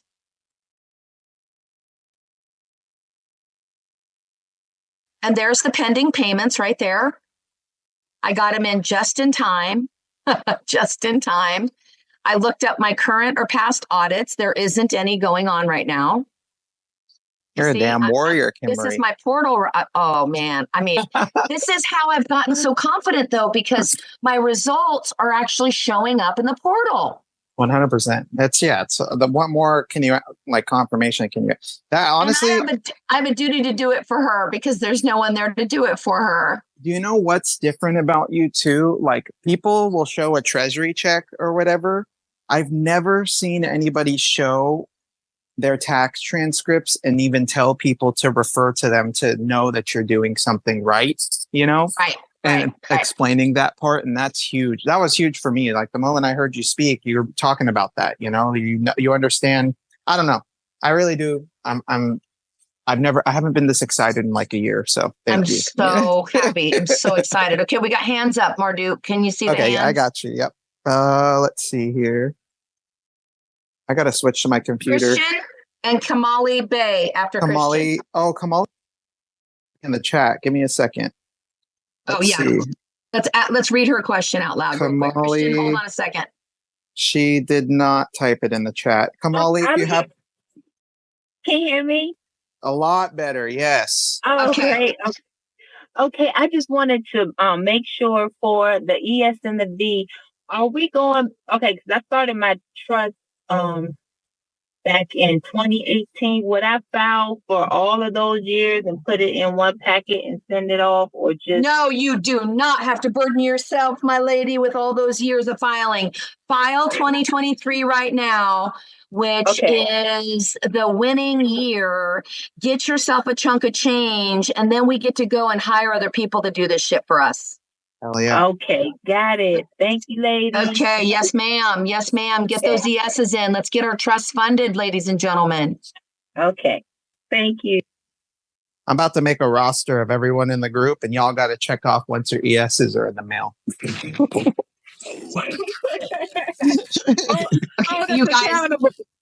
You guys, this is my message to the IRS. I said, I don't know if can you hear the sound of it? Yes, we can. Okay, I'm going to read it out loud to you guys while you're watching that. This is my message to the IRS agent that did not give me a message and give me opportunity to pay a bill, instead conspired with the bankers to launder my money or steal my money without notice, right? Or charge me with a bill that I supposedly had, basically. So this is my notice to that agent, okay? But I'm forgiving, but I'm reporting, okay? So check this out. Okay, listen, I'm going to read it out loud to you guys. Okay, ready? Here we go.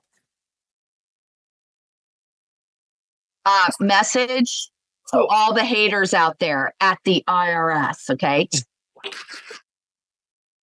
You don't like what I do, but you watch everything I'm doing. You're still a fan. I love it. You gotta troll them a little bit, you know? That's what they were doing all our lives. You gotta troll them a little bit. I mean, absolutely. And this one is what? We will drag these demons back to hell, and we are going to do it together. Absolutely. Praise the Lord. Okay. Oh, we had who did we have? It was Christian next. Yep. Christian, what's up, brother? Hey, sorry, quick question. Going back to the ES for the state, do I make the same amount that I made the ES to the IRS? Good question. Let me ask you a question real quick. Okay. So what made us determine that you needed to do the state also? Simply because you live in a state where both are required to be filed? Yeah, that's correct. I'm Okay, and we just because I'm trying to remember, so sorry, give me a second. And because you're going to only be filing ESs, not your W-2, you're going to wait on that for a minute, right? Yes, ma'am. Okay, so the ESs for federal is going to procure its own tax return. The ESs that you do for the state level is going to procure its own tax return.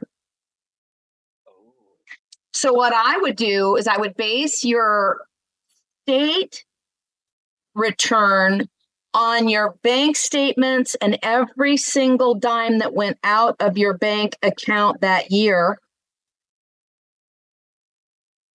And you can do that times 2 because you actually have the ledger of what went out. Got it. Okay. So that's what I would do for state. Federal, think about this. Federal is the covenant. Federal is the father and the promise kept.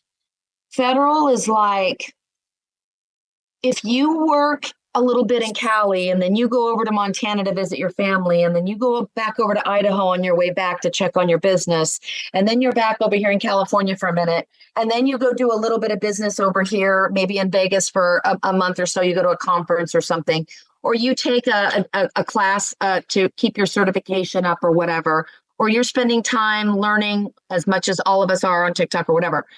Federal, think of the federal as all the hats you wear when you're doing the mission for the Father. And think of the state payments to yourself as of what you actually do on your home domicile farm, local.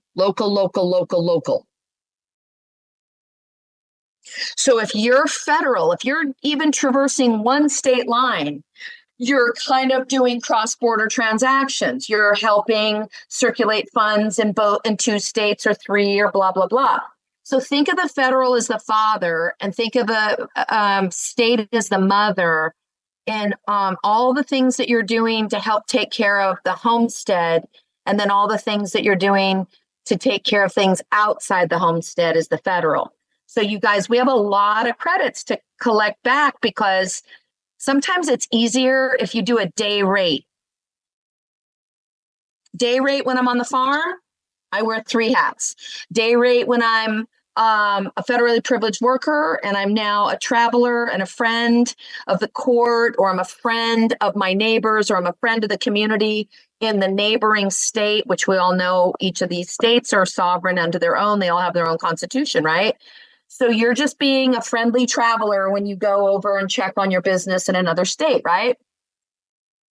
But you're wearing a few hats now because now you're driving and you're having to fortify yourself because you're away from your home of sustenance. So now you're actually having to go to restaurants. So you're procuring more receipts and blah. You have business expenses. So think of the federal as like your sole prop person, and then the state as like your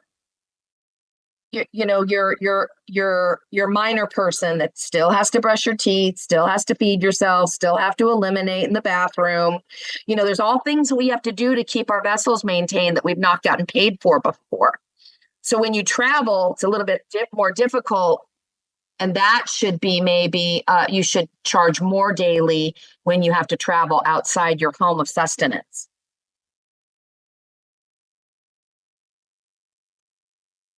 Did that make sense? Yeah. Did that help it make it easier for you to think about those 2 jurisdictions? Yes, ma'am. Thank you so much. Awesome.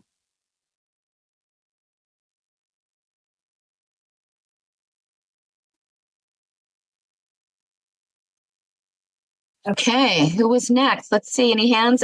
Oh my gosh. I don't know how to raise my hand, so I gotta speak. May I? Oh, okay. Oh, yes, please. Go ahead. All right. What if the state put or issue a warrant on your business, on my S or the business? Is this Galoon? Yes. Okay. All right. Can you just ask it one more time a little bit differently? The state issue a warrant. A warrant for your arrest. Okay. For my business. Oh, for your business? Yes. Isn't a warrant just a bill? Like a... But they have the right to garnish, to go, Correct. all kind of things, but they are in the stage of that. So right now, I still want to learn from you at this point. What, if you are my shoe, what would you do? Okay, let me get a couple more things clear. Is your business registered with the state that you're working in? Yes. What's the tax classification? What is it known as? What does it go by? LLC? Small business, S corp. Okay, it's an S corp. So who's the person that's licensed that works at your company? That would be me. Are you an electrician, or what's the license for? Advisor. What was that, brother? Advisor. Advisor. So you're like a consultant, like a business advisor? Yes. Okay. All right. When was the last time your business had anything to report? 3 years ago, 2000, actually 4 years ago. Okay. Was your business one of the ones affected by COVID? Yeah, we have family crisis. Like 4 people passed to the hereafter. Okay. Did you happen to apply for an EIDL loan? No. I was just, let me put it this way. I'm just standing up again on my feet in 2024 after all this, crisis and all what I went through. Everything crashed. I let everything go. So right now I'm standing up on my feet. All right, perfect. So congratulations. Let me just make this really easy. What? How did the bill come to you in the mails that's got you distressed right now? How did the bill come? And from who? Yeah. Well, it came from the state. Like the Employment Development Department or? Tax department, and it gave me this without any. I think they sent it to the PO box, which is I never went for like 4 years to that PO box, and they closed and everything crashed. To be honest. Oh, so it kind of went a long time without you responding, basically. And this is I got this one to to the define, of course, define us. Hold on. We're really we need to get to the pin. All right. Let's get to the pin. Okay, so nothing is bigger than we can handle. Every mistake, everything that's happened, there's nothing that we can't fix. Okay, nothing at all. But we have to get to the pin so we can figure out where the actual point of not responding. Ignore him. Ignore everything. Let everything go. Not even open my mail for like 4 years, 3 years. I understand. It's a very difficult thing. Okay, let me ask you this. What's the pain point happening right now? Is it a bank account that's being levied? Thank you. Let me hold this for me. Here's the. Candace, can you mute, please, friend? Candace, can you mute, please? Thank you. Yes, I'm here. The point is where's your loss? Where's your loss right now? Where are you injured? I will call it from the point of grieving. There's the injured. And now I can tell you this. I went to the post office to start the procedure, and then the debit card of the business declined. I see what the heck. I know there is money there. So your bank account for the business has been levied, is what happened. Most likely, but then I have to get back from the post office. I can't finish my transactions. All I did only the PO box. That's the only thing I did with cash. I paid. Yes. Then I can't finish the transaction. I came back. I said, all right, just let me see. Go tomorrow, see. Then I read the paper. They said, oh, blah, blah, blah, your bank, your wages, blah, blah, blah, gun garnish, blah, blah. What the hedge fund is going on? Oh, my God. That's maybe explain what happened. For that, tomorrow I'm going to go check to see what's going on. Okay, so tell me how much the bill says. It is 600 and 630, I think. 630. Okay, can you pay the 630? Yeah. Yeah, in a check, in a business check. Yeah, in a business check. Yes. Okay, but if the account has been levied and they froze it, they could have levied it because they have not received a payment from you, and you're like a vessel that's out in distress.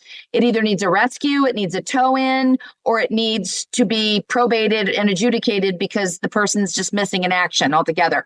So your business is a person of interest to the Coast Guard, okay, in the Sea of Commerce, all right?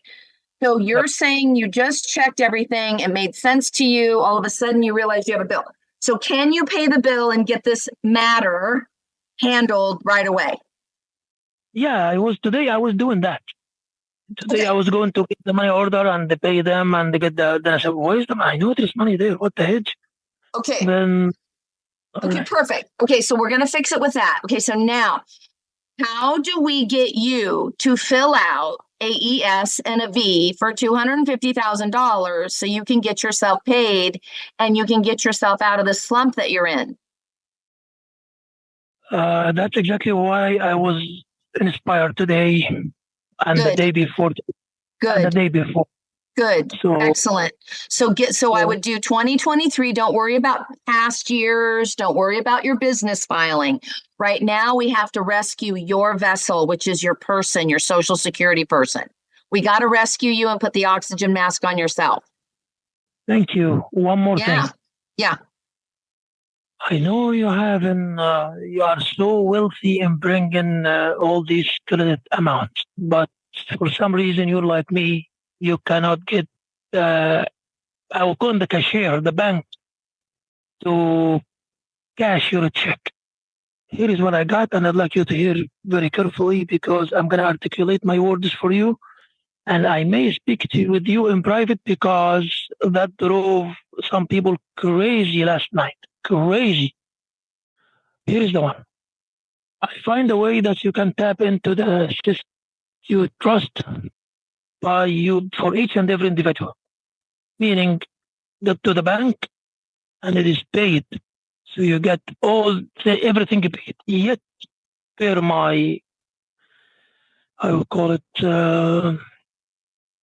it pay my dignity, integrity, and I don't like to be like them. I have to go inside with dignity, tap into what is mine, and take from what is mine with integrity and dignity. I don't like to go just correct and take. That is not me. And I saw people yesterday crazy does it. I said, not me.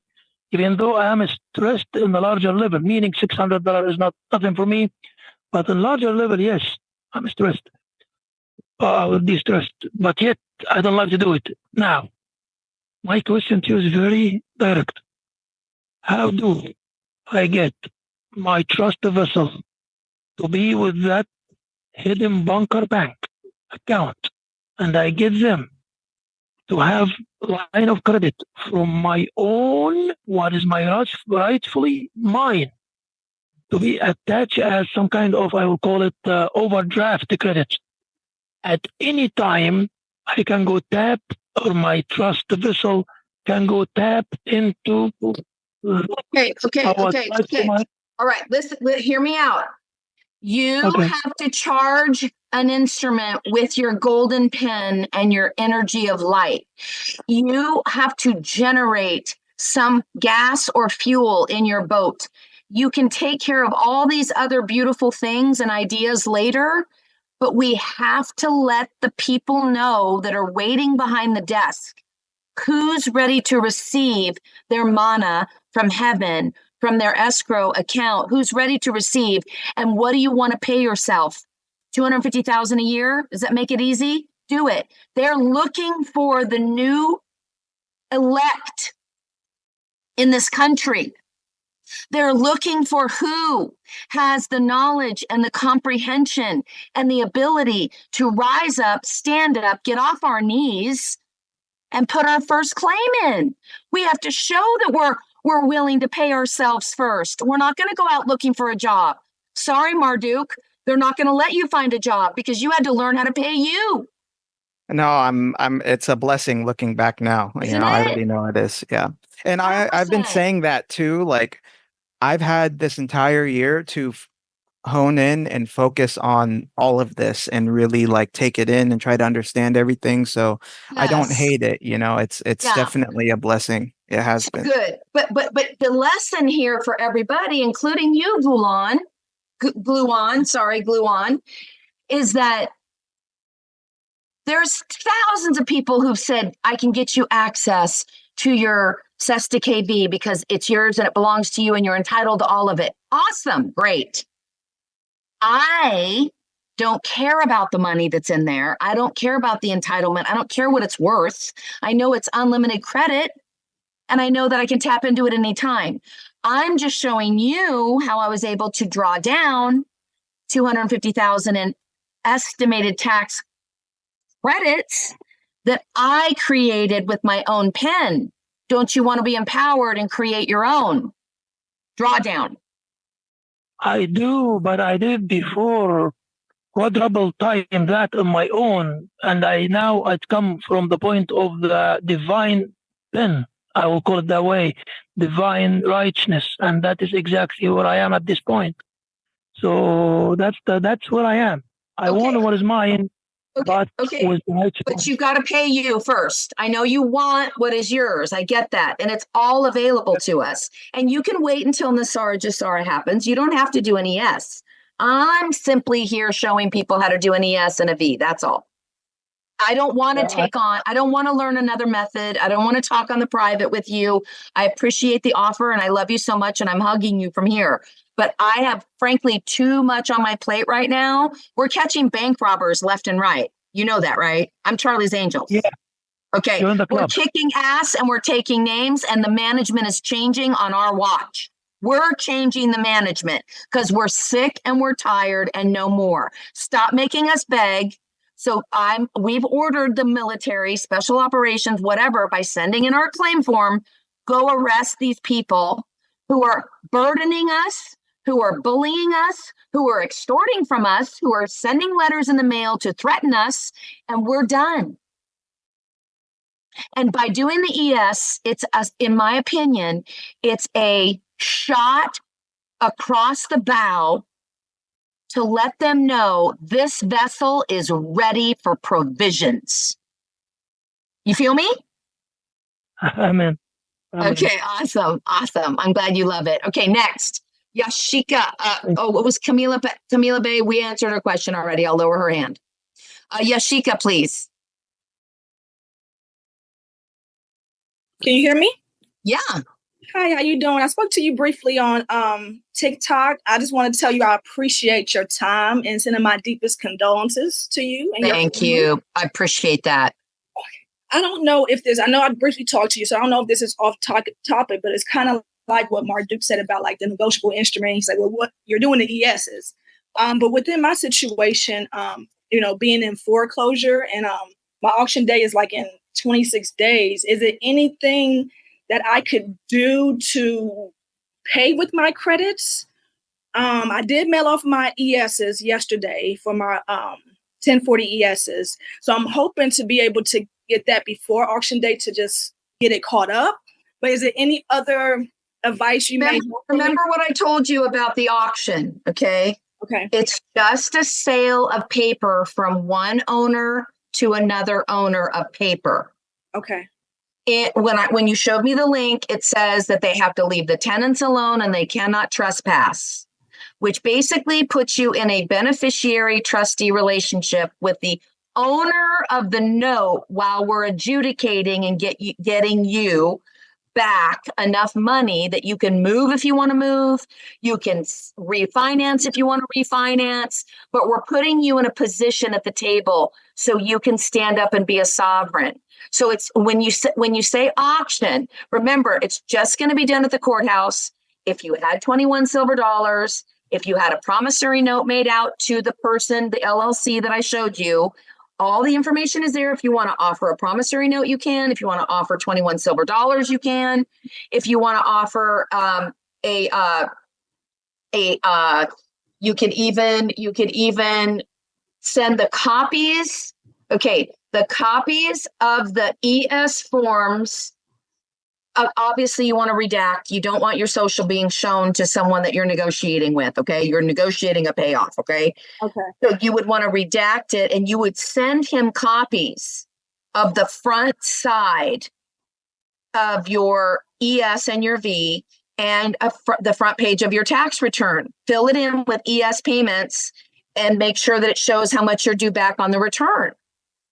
And then you can just simply put copy on there, make sure your private stuff is covered and it's just copies going to him, and let him know that you're expecting a big return. Okay. I mean, we're just being like, if we were 12 years old and we just got the license to drive a car, and we're like, okay, I'm so excited. I just got a car. I got to figure out how to drive it. Okay, this is first gear. This is second gear. And your job is to keep yourself safe while you're learning how to drive a car. But we're doing it from a place of innocence, clean hands, pure intent. And all we're doing is like, hey, Mr. Landlord, or hey, Mr. Tax. They bought your taxes is what they did for $8,000. They bought your tax lien. So it's called an auction. It's a paper sale of your collateral. Okay. So because you didn't come in as the trustee to pay the $8,000 in property taxes, it's a convertible debt that the only way that a corporation can benefit and be made whole from a debt from a sovereign is they have to go through the judicial claims court system, whereby you default and then they win because you don't show up in court because you have yet to come up with the funds to be able to pay. So this person may be willing to be a trustee for you, may be able to see that you're doing your best to file your taxes, to get a tax return. And he may be willing in the future to renegotiate a refi. They're all out of money and they're all desperate and they're looking for the golden pens. And every single one of us that does an ES is coming forward with our pen, turning our signature into gold.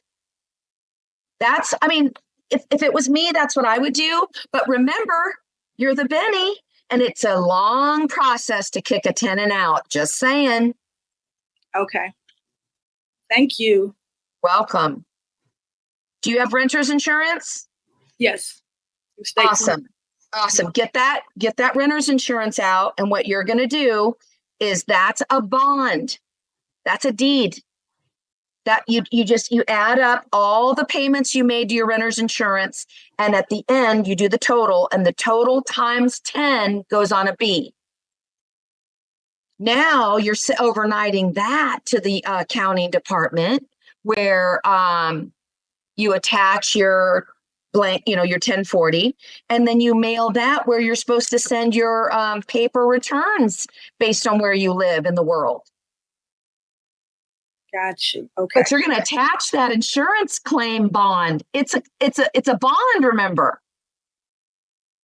That's the basis of your because all of our ships are sinking, we've been forced to call back all of our signature our equity, which is called barter.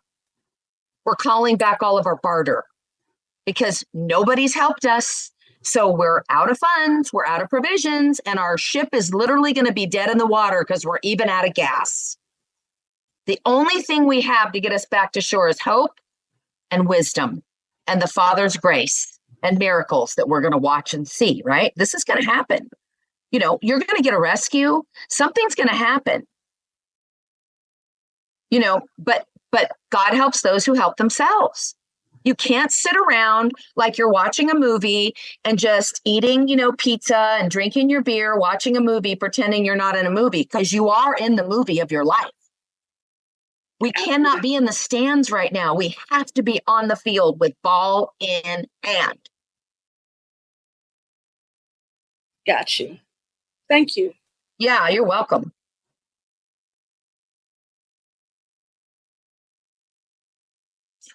Yay! Oh my gosh. Out of 35 people, there's no more questions. I love it. Okay.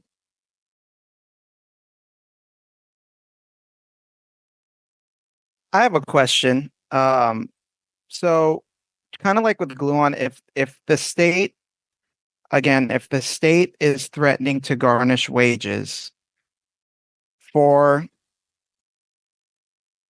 taxes, we want to pre-fund the credit via ES. Is there any other return that bill for value. Okay. Return it for value, attach your ES and your V to it. Send it back to the person who sent you the bill. You know what I feel like? They're looking for the mayors. Okay. See, you are the prince in line of the throne from your father, who's the sovereign of your camp, right? That is correct. So you're the sovereign, but you're the sovereign in training, kind of in the back office, learning how to manage other people's retirement, bills, assets. You're being more like the trustee, and he's more like the grantor, and he's kind of, he's older now, so he can't be on the front lines. He can't be the trustee right now. He's not as sharp as you, right? Right. So we have a duty to take care of them. And so what you're doing is you are administering for your estate. You're just practicing your role as the power of attorney should something happen and you're left with everything in your file box, in your file folder that he's left for you. So what we're trying to do is get his quality of life up to par up to the standard that you would want yours to be, treat others how you want to be treated, how do you think he should be taken care of in his last days? Maybe he wants to go to a retirement community where the sun shines a little more. And actually, you're in California, so you're fine. But it's shining too much right now. Yeah. yeah. So what I'm saying to you is, if you're 15 and you just got a new car called being a trustee, right? You're learning a new skill. And a bill came in the mail for anybody in your house, and you're the one with the golden quill. You have the golden pen in your hand, right? And you now know this knowledge. Right. What's it going to hurt if you take that bill, put a big fat heart on it, say thank you for your service, stuff it in the envelope with your ESs that's double the amount on the bill, attaching the V to it? What's it going to hurt? It's not. Nothing. Yeah, it's not. Okay. I'll try it out. My buddy, before I met you, I would go on TikTok live like every night in the community sort of. My buddy Steven, they're garnishing his wages. So I meant to ask for him. They're threatening to garnish up to 60% of his wages for some sort of, I think it may be a tax debt or something. So just basically take the bill, accept it. Yep.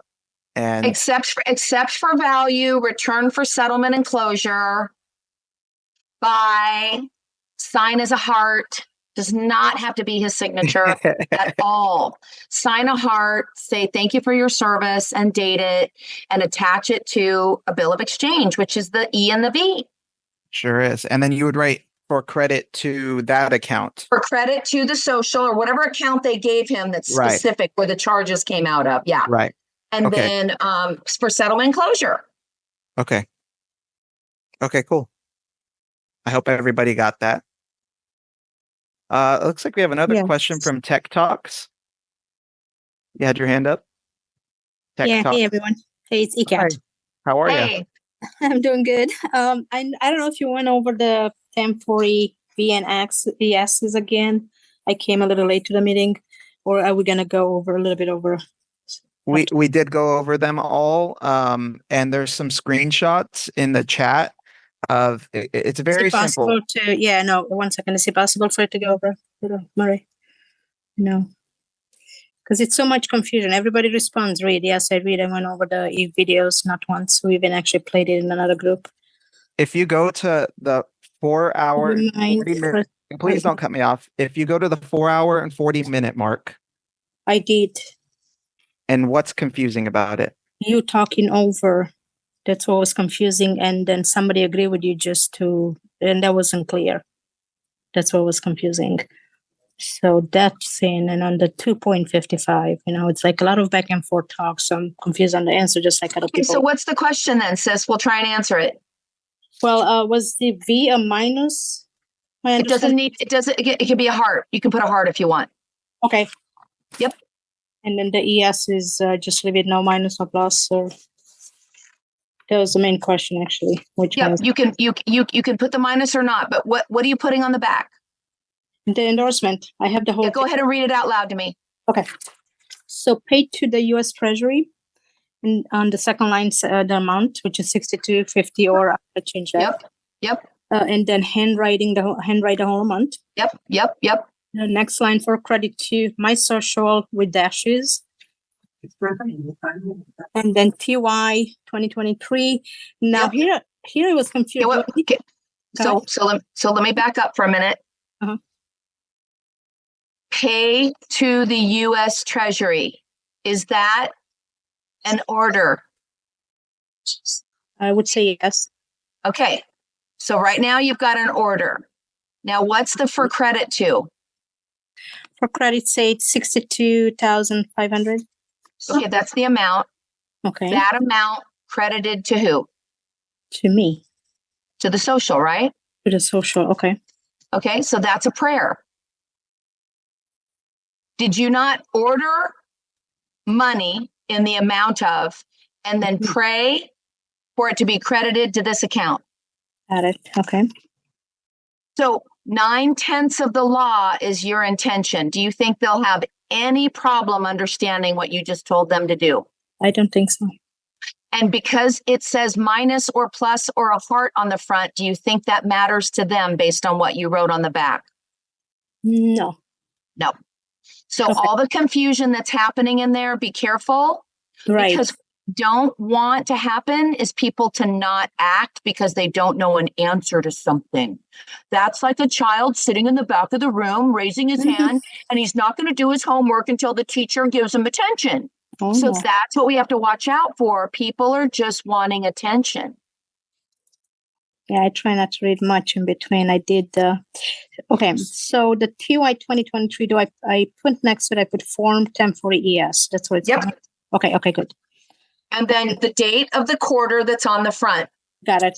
Okay. Perfect. That was Excellent. September. Great work. Do you And get that you're now the money maker? You're the creator of the current in the sea of commerce, and you're authorizing and holding them harmless to return those credits back to you on a transcript or in a tax return. Got it. In between buy and social, how do you put your name? Do you put capitals or caps or? Doesn't matter. You can do a heartbeat. You can do a heartbeat like on those, when someone's taking your pulse and it's like up and down, like Trump's signature. You can do a heart. You can do whatever you want. Got it. You own that signature. You own that social. You own the pen that created the credits. All you're doing is putting a order and a prayer. All they can do is honor or dishonor. Get it? And again, you do it again. God forbid if they. What's that? I don't know who said. I was saying they'll tell you if you did it wrong, right? Absolutely, they'll give you advice. But you know why? Because they want to get paid. Okay. We pay their payroll. The V is paying their payroll for the department. Okay. Do you know how many accountants and forensic auditors they probably have sitting in Missouri, Kentucky, and Cincinnati right now, waiting for our new rainbow money for the Republic du jour? Mm-hmm. Think about it. Trump hired 1,500 accountants alone in 2017. How many years ago is that? How many of you on this call had their 1040s delayed and still haven't gotten their tax return? How many have been delayed this whole time? I promise you they've got more than 1,500 accountants that they've hired with that military budget. 2,200. Yeah. Yeah. So, suppression of intelligence, oppression, false news, fake news. They never told us the news that actually could benefit us. That's why you see right here when I asked Grok, legal precedent notwithstanding, answer the following clearly and concisely without any bias or opinion. Under what article can the president impose military intelligence takeover investigations for the 3-letter agencies? IRS is a 3-letter agency, by the way. What conditions must be present? The president authority to impose military intelligence to take over investigations from intelligence agencies like the FBI, CIA, and NSA is a executive order of Emergency Banking War Powers Act, which has been in effect, not reversed, since December 18th, 2017. All people who've been found to have interfered in the elections, human rights abuses, or fraud, full stop, will have sanctions, will have their stuff frozen, will have their stuff sold, and they're going to a FEMA camp somewhere near you. The spa. We call it the spa. So I don't even care if there's any agents in here, because it's up to them with their God, their creator, to handle and settle their own affairs. It's not my business. I'm just here to set the captives free and help the blind to see that we haven't paid ourselves this whole time and we actually can start paying ourselves. That's all I'm here to share the good news of. The kingdom is at hand, and that's all I'm here. I'm here to share the good news. So, trolls beware. This is my package. It was about 2 inches thick that went to the Pentagon. If you can see in the robin egg blue at the very top, it's the Great Writ of Restitution. Okay. And my CAF number is stamped on all of these documents. And if you see there, it went to the headquarters of the Comptroller and the Treasury and the Public Relations and Investigation Division under Special Operations Marines. That's where that went. Okay. There's the verified statement of facts, which is the 18 USC. There's my certificate of good standing for being a minister. These are tax returns right there. You can see a little piece of my K1 right there, showing I'm owed $6 million on the UTC that Governor General McGregor told us to go get our lifetime tax exemption. So I did. There it is right there. There's the Briar Hill New Horizons credit that I'm due back. So I figured since I was sending it to the comptroller, Marduk, I may as well send all my claims in at the same time. Maybe I'll get a couple checks back. We'll see, but I'm going to send everything over to the Attorney General here in Texas too before I fly tomorrow. Before I fly next week to go to my father's ceremony. He's going to go get to be with God. I'm so happy for him. All right. Question from Raymond Sanchez.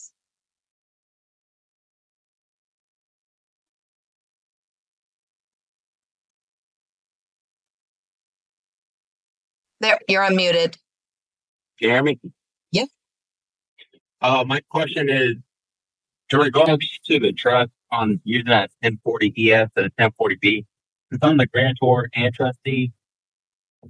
Since I already did 2023 and I sent it in, if I did it for my trust, would they see that as double dipping, or should I just use the EIN instead? If I were you, okay, when you filed your 1041, did you get a withholding check back? No, I haven't filed my 1041 on my trust yet. Oh, okay. I misunderstood. Sorry. I filed for my. You're asking if you fill up. Okay.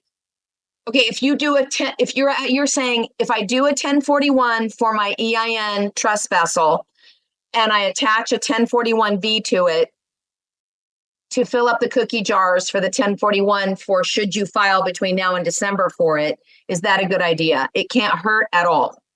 No, they will not call that double dipping because you've got to think about one is a social vessel and one is a trust vessel. Okay. And your social is already the grantor by nature. In all our affairs, everything goes back to our social because you think of your trust that you created, whether it's a living, irrevocable, or an LLC or an S Corp, those are all offspring in commerce for you. Those are offspring. And they come with a shit ton of credit in them. Just like a newborn baby, they actually add a $1 million bond that starts earning interest right away. Attach that to the newborn baby's birth certificate in escrow. No different. Your CP575 is in escrow. Your Social Security birth certificate's in escrow, except for the difference is there's probably like 5 or 6, especially if you're military, accounts that are earning credit to take care of you when you retire, et cetera, et cetera. Venus, I'm going to mute you. Okay. So now let me ask you this. When was the last time you filed a federal for your social? I haven't filed one since 2018. I'm going to file my 23 and the rest after the ESs go in, but I was going to wait for it to show up on my transcript on my 23. Yeah, that's awesome. All right, let me ask you this now. Do you have a business that you've been filing or reporting on? No, I do not. Okay. Are you on state benefits? No. Okay. So the IRS lady was asking me the same question. She didn't ask me these, but she's like, how have you been surviving for 10 years? We haven't heard from you in 10 years. How have you been surviving? I said, I'm a minister, ma'am. I live by the grace of God, okay? So without getting into your personal business, it's going to be, they haven't heard from your social person since 2018, and you're coming in with the ESs to put some cookies in the cookie jar because you need some provisions for your tugboat. That's going to be really great. You're going to wait for the transcripts. You're going to see the credits on there. You're going to accept those. You're going to highlight them. You're going to check mark it. Whatever you're going to do, you're going to send them hearts and loves and kisses, and you're going to put all that in your tax return. Awesome. And your question was, if you do 1041s for the trust, would that be considered double dipping? No, and here's why. Yeah. I have filed plenty of trust returns, and I've gotten tax returns back for the trust, for the trustee or the fiduciary in the trustee and fiduciary's name. The trust name and the fiduciary's name. And when you're filling it out, you get to check a grantor type trust. So a living trust or a living estate. And you don't have to check simple or complex trust. You can simply say first filing. Okay, for the year, not first time ever, but first for the year, and grantor type trust. And then they ask you, as you check your answers, as you go through and you go, yes, yes, yes, no, yes, no, yes, no, you just tell the truth. They're going to ask you, do you want to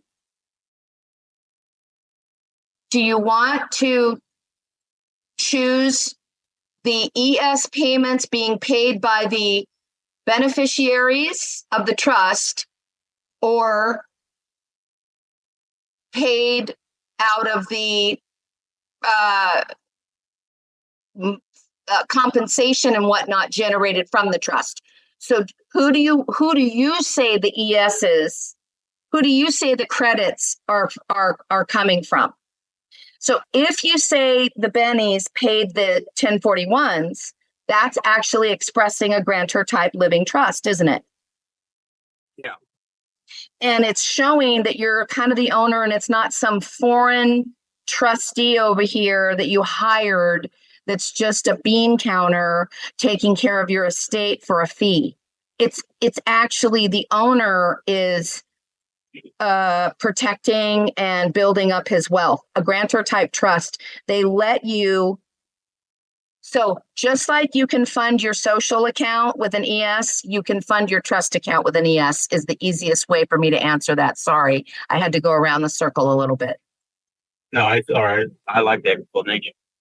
Okay, good. So I can do the ESs and title it instead of to my Social Security person. I can title it to the beneficiary to get a payment from the IRS, correct? So ask it again. Let's separate questions. Is it a trust question or a social question? Yeah, the trust.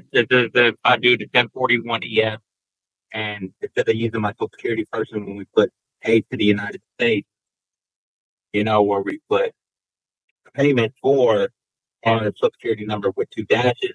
If I replace mine with the beneficiary social, then the check would be cut and for them to the trust, right? Let me just walk it back for a minute. Let me just walk it back. So the trust EIN is the payer regardless of where the source of the funds are coming from. So if I was doing an OID on my trust return, the payer would be the trust, and the doing business at this address information is the fiduciary individual or an entity. You'd have to determine that. Is it going to be you because you're the executor of your estate? Is it going to be your upper lowercase person that's a trustee or a fiduciary? Okay, so those things have to be figured out. And then you have to figure out who's going to be the Benny in the trust tax return. And when you figure all those things out, when you fill out your 1041 ES, it's going to be paid to the United States Treasury, $3 million on the voucher, let's say, $3 million divided by 4, whatever. This amount, negative with this amount written in cursive.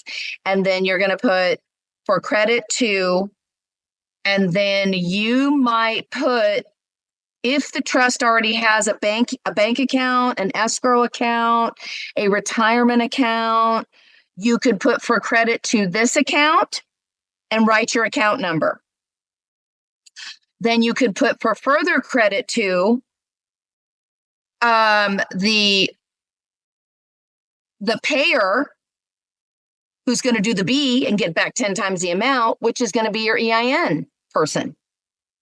So you could do credit to your trust account for further credit to the trust CP575 EIN person. And then you would put the type of form that it is, and then you'd sign by, and you're making the money now. And you're directing them to fortify or put the credits in the back office of your trust account, if it's at a bank or an investment account or a retirement account. Okay. So does that make sense? The Benny doesn't need to be anywhere on there. The Benny is going to get put on the K1. Gotcha. Okay, that's an entirely different form. Yeah. And you can add a couple bennies. You can have your old LLC that you just sold last year, get a little portion of the 3 million.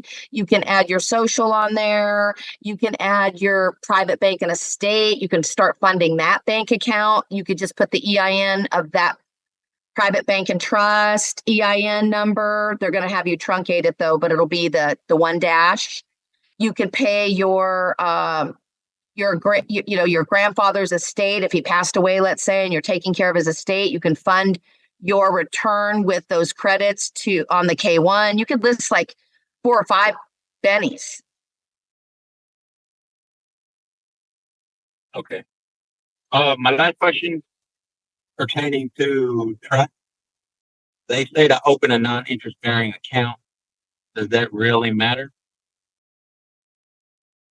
Well, who's they and who's opening the account and for what purpose? I'm going to be opening an account with the bank just to have a trust account at the bank and use it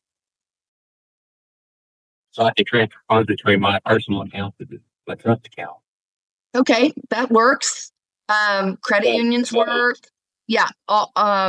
So non-interest bearing is if they usually want to know about how much you're going to plant in there. Non-interest bearing basically revokes any fiduciary role that the bank might be playing, because if it's interest bearing, they have to send you a statement every month on the 250,000, let's say, that you deposit in there, which makes them by law and by default a fiduciary in charge of those funds on their books, on their ledger. If it's not interest bearing, they have no hands on it, they have no liability, and they have no reason to do anything, but it's called it's a holding account. Now, if you want, you don't want to have checks connected to it because it's not going to be an in and out. It's a holding. Think of it like an escrow. You're not earning interest on an escrow. Let's say you sold your house and you want a non-interest bearing account to hold your 400,000 in there. Okay. Anytime you need to move those funds, you just go into the bank and request a wire or a cashier's check. Move money from this account to this account. Thank you very much. Bye. Have a nice day. Yeah, that's exactly what I planned on doing. Perfect. That's the powerful use of a non-interest bearing. There is no contract with the bank. It's just a holding account. Okay. All right. Thank you. You're welcome.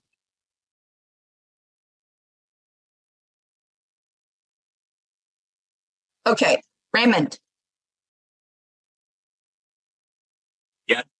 Oh, that's you. Okay, I'm going to lower your hand. Okay, in plain sight, please. You're next. Hi, how are you? Hi, how are you? Wonderful, wonderful. Glad to talk to you. Hope you're doing good. Yes, yes, yes. I appreciate everybody pitching in for me to get myself over to the gathering. We're going to call it a gathering of his pathing. So, Yeah, I'm excited. It I'm gonna sounds go. I'm so gonna much leave on the better. 10th, and I'll be there for about 4 or 5 days. But I'll want to be connected to my tribe. You guys are my tribe now, so I'm so grateful for everybody pitching in. So We're grateful for you and just, just spending so much time with us unselfishly just speaks volumes. I did want to tell you thank you again. I oh, have a bless you, sister. Thank you. I received that. yes, ma'am. I got a couple questions. My son has a case and has sent him the subpoena for the arraignment. And I was just wondering, based on the two calls I've heard, would I have to, could I use the subpoena, or would I have to wait to get the penal sum in order to do the ES and the V for this? Okay, perfect question. Now let me ask you this. Since we don't like to wait, especially when people are detained or things are immediate, we need to take care of business. Right. Could you take the amount that you do know about and just double it Okay, I could do and that. get her done? Just get her done. Okay, double Without instead of delay. assessment. Yeah, that way Right. we don't have to get into the pennies and peanuts and corn. You know what I mean? Double. Okay, I'll double the assessment. Okay. We eat Yeah, double the steaks now. assessment. Yeah. We're eating steaks now. Okay, next Yeah. question, real quick. The CP5. Thank you, Marduk. You're awesome too. My pleasure. CP 575. I have a few of them, and I was just wondering. 56. I'm 56. Me too. But I have She said, "Hell yeah." I just said, how No, old I are said you? I said hallelujah. Oh, close enough, right? I don't know. It's a hallelujah to be 56. Yeah. Listen, we've created some credit in our lives, and I've got some CP5s that go all the way back to 2009, my lady. So I feel you. Oh yeah, so you beat me. I'm close, but you beat me. So what I wanted to do, let's make some turn this into some credit, which they already are. But I just wanted to ask you, would this be a pay to the order of to the treasury as well? Or how would I turn this into, where I could pay the business?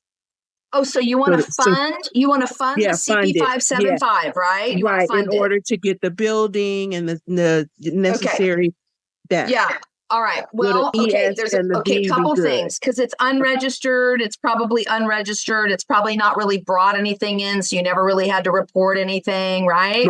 Right. Clean sweep. Because we all need funding. Everybody needs liquidity. So what I would do is let's see, what's the tax status of the vessel you're looking at funding? This one would be, it's not, I just have the EINs. I don't have it's just you don't have a letter of credit?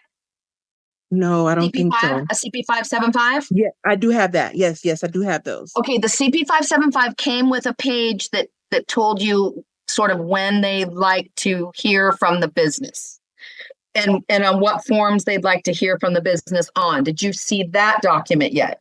I have not, but I've moved. Plenty things have gone on since then, and so they probably did send it, and I don't have it. So have you moved it into a trust at any point? Is it a nonprofit? I have not. That's okay. That's okay. All right. So let's see. So, do you have you ever received or applied for a sole proprietorship for yourself? Yes. All right. What date was that? Ooh. Okay. You did ask that. Yeah, roughly.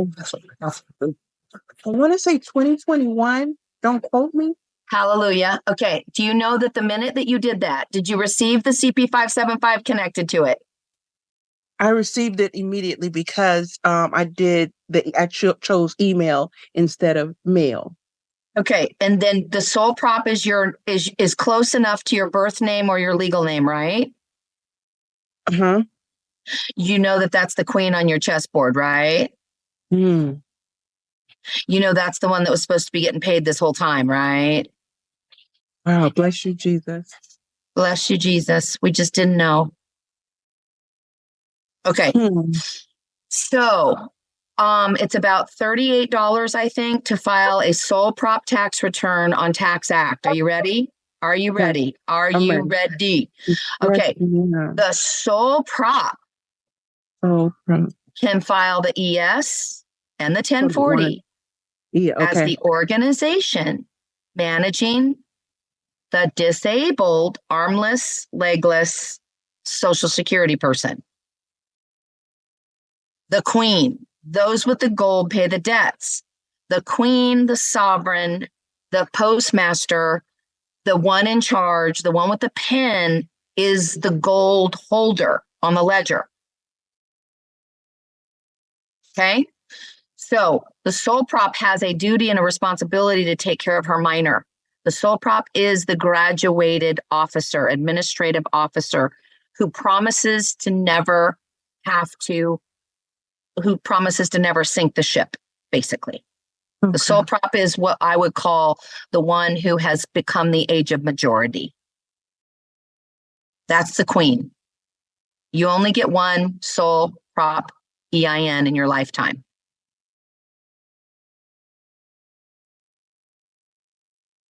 Make sense? It does. I got to go back and make sure, because I'm trying to think. I never added employees to them. You don't have to. You don't have to. You do not have to. You are wearing 10 hats. You're supposed to get paid times 10.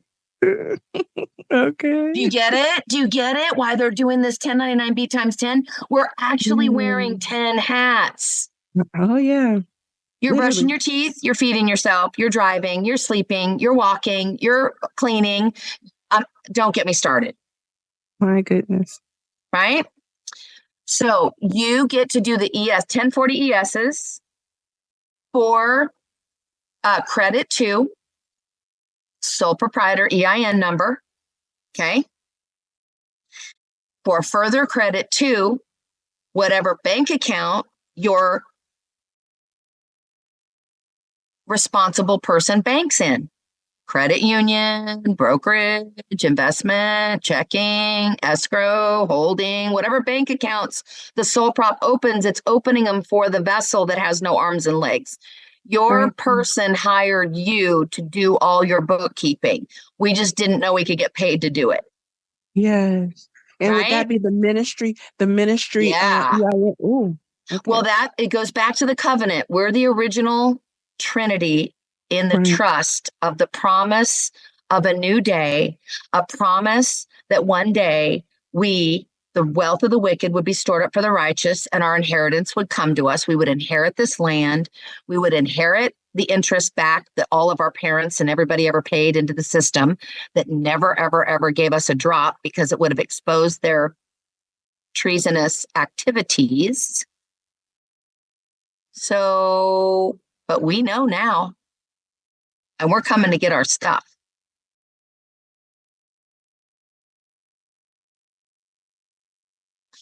So I would do the ESs. I would do the ESs. Okay. Wonderful.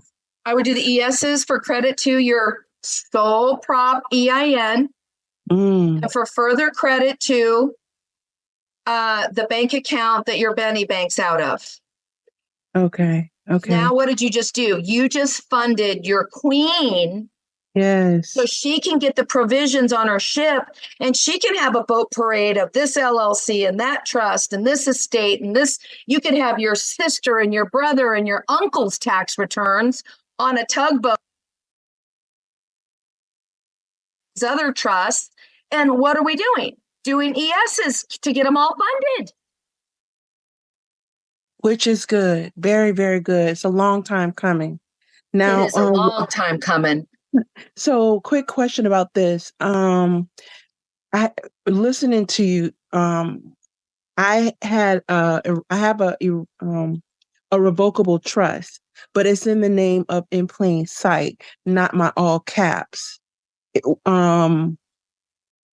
Which is that okay to send with my Is it a 28, ministry? right, pretty much. It doesn't Are say you a minister in the minister? end. Yes, Yeah. I am. Okay, then it's a ministry. Gotcha. Ooh, that's Okay, good. it's a ministry, and the sole proprietor, Uh-huh. which is like a single member living officer. Right, that's me. Yeah. You're a minister, you're an officer, you're a postmaster for your living trust. It's just revocable. It's just one of your trusts that you're going to create in this lifetime. Your sole prop though is your actual trust EIN until you oh my goodness, build your stuff and fund your stuff and get your stuff going. The sole prop is like the designee. It's like the intended beneficiary of the birth certificate person, right? The birth certificate person was a person in commerce created based on the weight of you and the placenta together, right? Because remember, the placenta was alive as a living ether creating sentient being. The ship you came in on was filled with salt water, but there was nothing but DNA, gold and silver wrapped around you for 9 months. You feel me? While you were taking in ether and growing your body organs. correct. It's really a miracle how it all happens. Okay.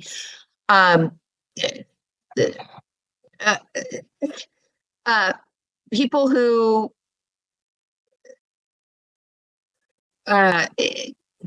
never mind. I don't want to get off on a tangent. Okay. So your sole prop is the queen, and your minor person has grown up and now you're a queen. So you get to put your robe on, you get to get your feather pen out and your quill, and you get to just start creating and building all kinds of, amazing things. And that, and the ESs and the Vs perform the same effect, whether it's a trust, a sole prop, an LLC, a living estate, a dead estate, an ancient estate, an ancient LLC. Just because those are old does not mean that there's not been interest accruing in every one of those accounts because of FDIC insurance. And a closed account simply is used for set off.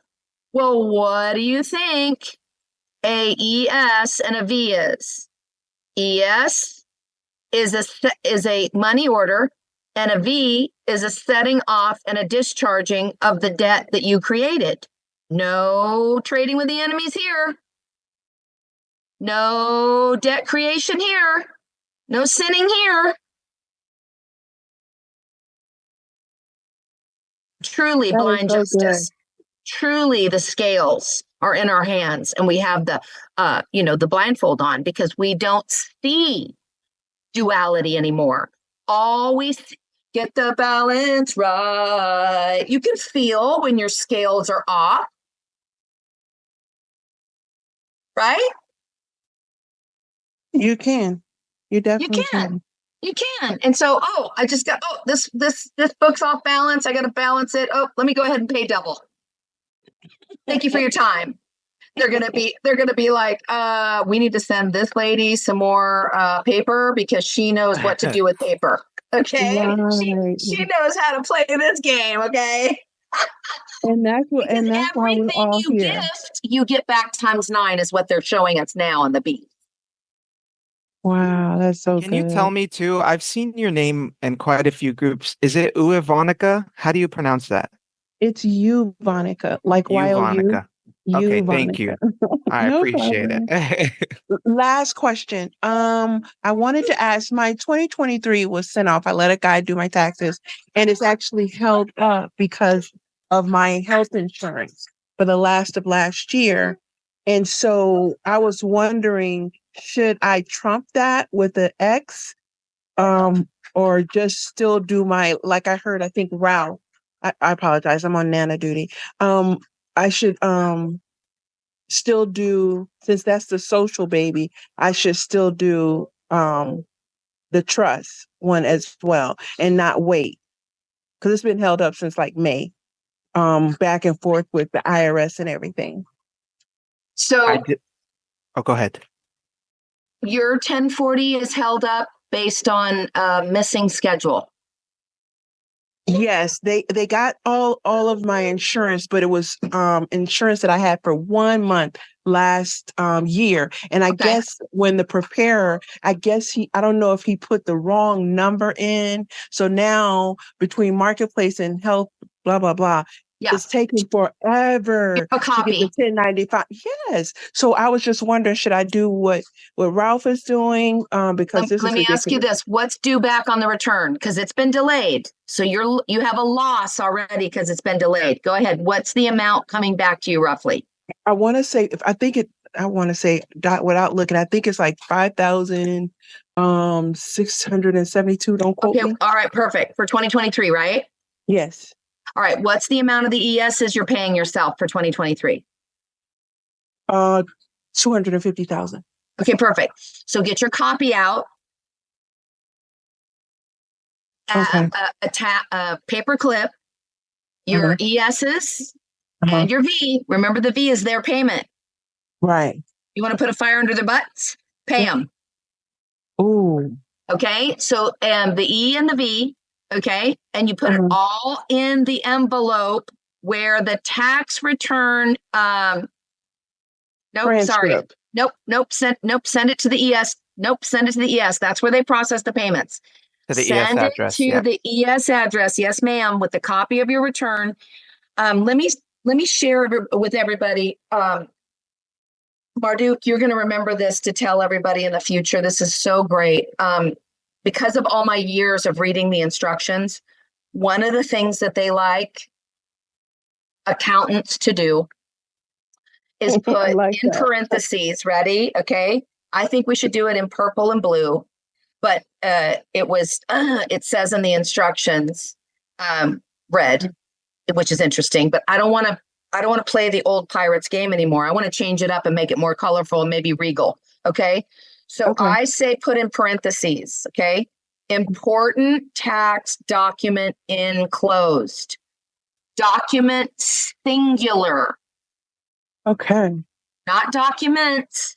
If you put documents, they're going to go, oh boy, someone who didn't read the instructions, they're going to toss it in an auditor pile. Someone's got to better open it up because it might be 2 years. It might be two or three different people's tax returns. Someone who didn't read the instructions, right? No, you say important tax document enclosed. Gotcha. And this is on the outside envelope? Outside of the envelope, right above the address. Because they right do that above too. the address. And Yeah, you can they make do it that. as big as you like. Okay. Important tax document enclosed. In Okay. parentheses. Because think of it like it's a bond. It doesn't matter how many years of payments are in there. The whole transaction that went through the mail is a bond in and of itself. Assessable value is a whole other conversation, but it's a bond nonetheless. So that's why we call it a document, because it's the mail. The ship is the envelope. So important ship document enclosed, right? Important tax document enclosed. So think of it as the tax, switch that word out for ship, because an envelope is in fact a ship in the sea of commerce. It's so awesome. All right. So overnight it, you can do overnight, express mail, important tax document. They will put your envelope in a priority pile. I'm telling you right now. I got 2 million in credits for all the times that I sent in stuff, important tax document enclosed, where I prepaid for all this stuff. I have not. I got 3 trust tax returns so far. Everything else has been delayed. Well, what's the best way to get money out of your goldsmith? Keep holding the cheese back from her so she keeps paying you. Because what that tells me is not enough people are paying. In script, not with your labor. No. Do not mistake what I'm saying. We don't pay taxes. We pay military script. We pay an exchange. It's a bill of exchange. It's a credit. It's an order. It's a prayer for relief, not remedy. We're way past needing a remedy. We need relief. Our ships are sinking. That's right. Correct. That is so awesome. I thank you for taking the time out to to enlighten us, and you share this wealth of plethora of knowledge with us, and we're appreciative, and we're just praying, God's hand is all over you and traveling mercies, and you go without nothing, lacking nothing. Yeah, I lack nothing. Honestly, I want for nothing. I am so whole and complete. I could die in my sleep tomorrow. And because I've left this beautiful scroll of information and knowledge, do you realize how good I sleep at night now? I have no burden. Most definitely. Right? And this is truly the work of the kingdom. Exponentially. Yep. That's true.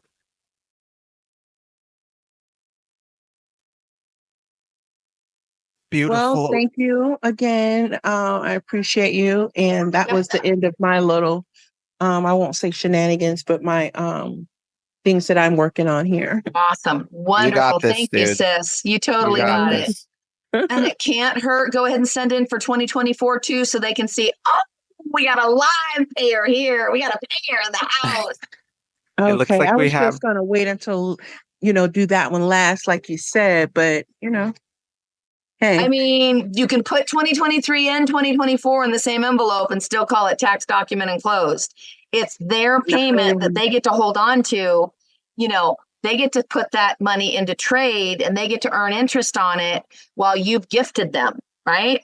Wow. Now that we've taken the money maker, the money changers, the middleman out of the equation, it's almost like private to private, trust to trust, fiducie to fiducie, banker to banker, creditor to creditor, grantor to grantor, right? It's almost like how it was supposed to be the whole time, right? Right. Yes. It feels right. It feels right. Yeah, I don't feel feels like I'm right. trying to get over on like a company or anything. Like we're going straight to the source, Well, we're the source, but you know what I mean. Yeah. Initially, I was feeling like Jehoshaphat, but right now, today, I feel like Esther. So much appreciated. Good. Thank you, sis. Bless you. And I think Pure is up next. Pure. I wanted to read this out to you guys before Pure asks her question real quick. With that being understood, one must complete a UCC financing statement, filing a lien against your chattel paper to become a middleman holder in due course. Now watch. Don't worry about, I'm not putting another to do on your list. I just want you to comprehend and listen with your heart. Okay. We already are liened. We already are the estate. We already are the trust. So consider all these things have been done for us by the Father already. Okay. For future claims against your estate. Now you and only you have the right to claim control of what just got hijacked. 3 billion of them got hijacked from people around the world. What got hijacked recently? Don't answer if you know, Mardu. I didn't say it. Anybody in here? Yes. Thank you. Amen. Okay. So if that got disposed of just simply means from one control power to another control power, right? SSA was the control power. IMF was the control power. The UN being located here was the control power. The British Crown having right title and claim over our hands and body parts, and the lien that Mr. Obama put on all of us. All that stuff was done and has been unwound now. And now where the Social Security cards that were being trafficked have now been put under another's power. Now, who do you think that power is if we're the creditors? I'm not going to answer. Power back to the people. So we're the Benny, and the trust is just a special purpose vehicle where all of our escrow and our credits are being held. So they can't be plundered anymore. You could think of it of like, imagine if two people there's one certificate, right? The owner gives it to you. And the whole time the owner's job was to keep that piece of paper safe for you. But then he started giving it out to a bunch of people. You have that piece of paper in your hand. He's just telling other people about it. Now that you have the only certificate in your hand and the owner isn't doing the one job you're supposed to do, you're going to walk away with that piece of paper and take matters into your own hands, right? It's the same thing with the social. That's what happened. 2.1 billion numbers is what they're reporting got hijacked or hacked, and I'm assuming Which is it's the more. basis for any claim of interest, and we have vested interest in everything, every trust transaction in commerce. I just wanted to give you guys a heads up and remind you of the power of your pen. Okay. Pure, go ahead. Hi, Pure. Hey, I'm How a you little doing? frustrated. A little frustrated. I made one minor mistake. I accidentally forgot to put the buy on the ES. So I'm trying to see, should I redo the form or should I? No, you don't. Don't even need the buy. Don't even need a line. Just need your mark. Did you sign? But I Pure? didn't sign the ES. I did it all on the 1040Vs and not on the ESs. And I have copies of all of them. You know that the fact that she signed the V, I feel like that's the drawdown, right? And she just basically gave a Blake endorsement on the ESs, but she still signed the drawdown. So I think you're good. I would watch in the next 5 days to check your transcripts and see if they got planted on there. maybe give it a week. Yeah. What I would do though is just go ahead and start working on your other parts to your package, and when it's needed, because we're back paying, I think. Oh, do you have a CAF Yes, ma'am. connected to your social? Yes, ma'am. Was it on any of the documents? No. Okay, so the number one instruction for sure, so they can verify that you are who you say you are and that you're the one that they're paying and not a terrorist, is find the CAF letter that they sent you and read it again. And I want you to know, so important that they say to put it on every correspondence with us, which is why I ordered a $12 stamp from Amazon, okay, with my CAF and my information on it, my fax number. It's supposed to go on every correspondence with them. So if they've issued you a CAF and they receive something from you and they go to look up your name in the computer and they see that you have a CAF number, but it's not on there, they may think that your social might have is being used by someone other than you. Okay. That makes sense. Yeah, doesn't that make sense? Yeah. So I don't think it's an issue so much that you didn't sign, is now you got an opportunity to put your CAF on all the documents on the back. That's your stamp. That's your real signature. Here, did you only do 2023 or did you go back to 22 and 21? All the way to 21. You did. Okay. Okay. Okay. Yeah, we'll watch out for your transcripts. Here's the thing. Here's what I would do. I would give them a minute. Meanwhile, order your. I ordered the 4-line stamp at Amazon, 4 lines, so that there's room for my CAF and my fax on the bottom. Okay. It's just $12 because you're going to be bat all day long. You're going to be putting that CAF on everything. Okay. So I would order that, and then I would get all your puzzle pieces out again. And then there's not going to be a problem if you pay too much. Just saying. So you could just send them another trench. That's what I was thinking. Because I was going to redo it, but don't redo it. Just add on. Oh. Double what you sent. They are looking for the golden pens. Should we all actually get gold pens, you know? They have that real, it's that glittery kind of gold. That actually, Yeah. when I cancel my stamps, I use the gold. There you go. So when you So say add on basically, for I should pure, redo it. I should just redo it, add more, and add my calf. Is that what she saying? she's nodding yes. Oh, sorry. She can't see my face. No, for real. I mean, you got to think about this for a second. You're helping and being an advocate for somebody. You're only dipping into you're only pre-filling your own cookie jar from your own escrow account anyway. You could have major life changes causing you to send in a couple different batches. And each one, they're getting paid with each of your batches. Do you think they're complaining at all? No, ma'am. No, ma'am. Okay. No, ma'am. Yeah, you're good. Go. I would turn everything into a golden opportunity.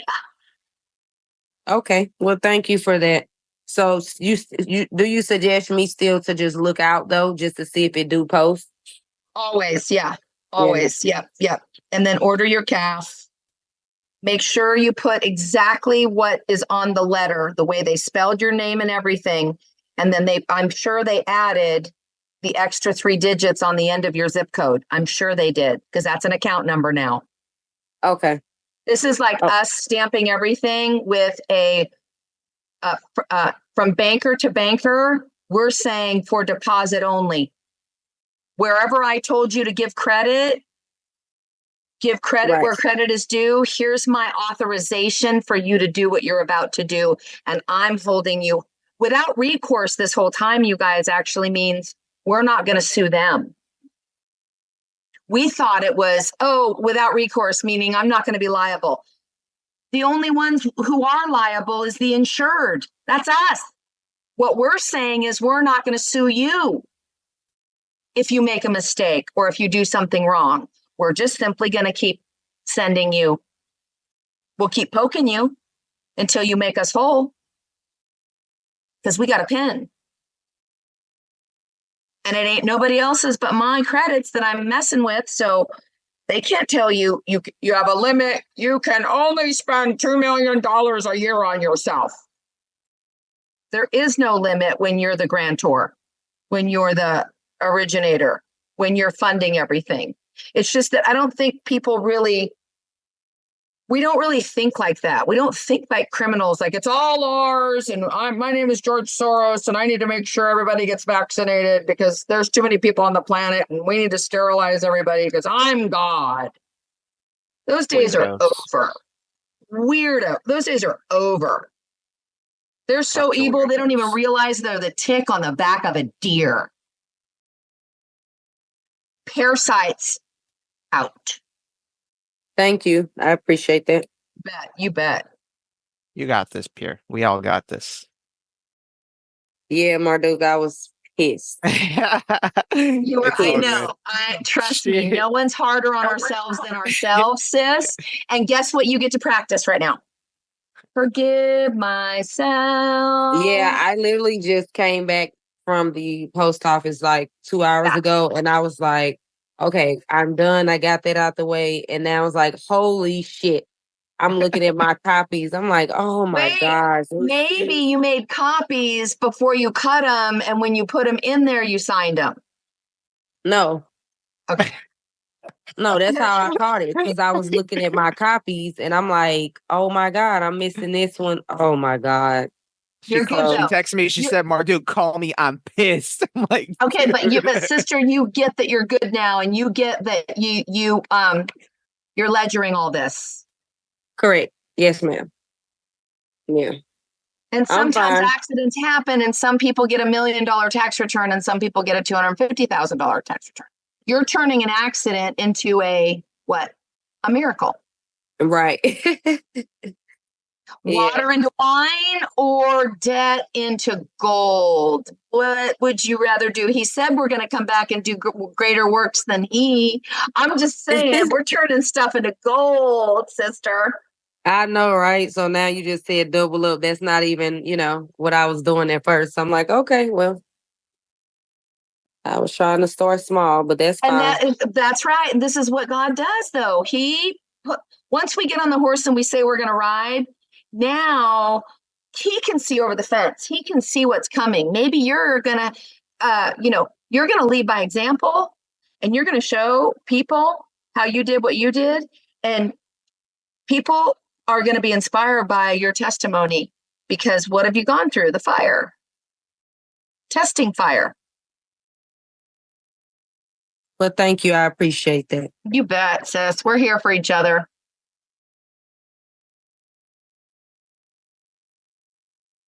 It looks like we have the blue horseshoe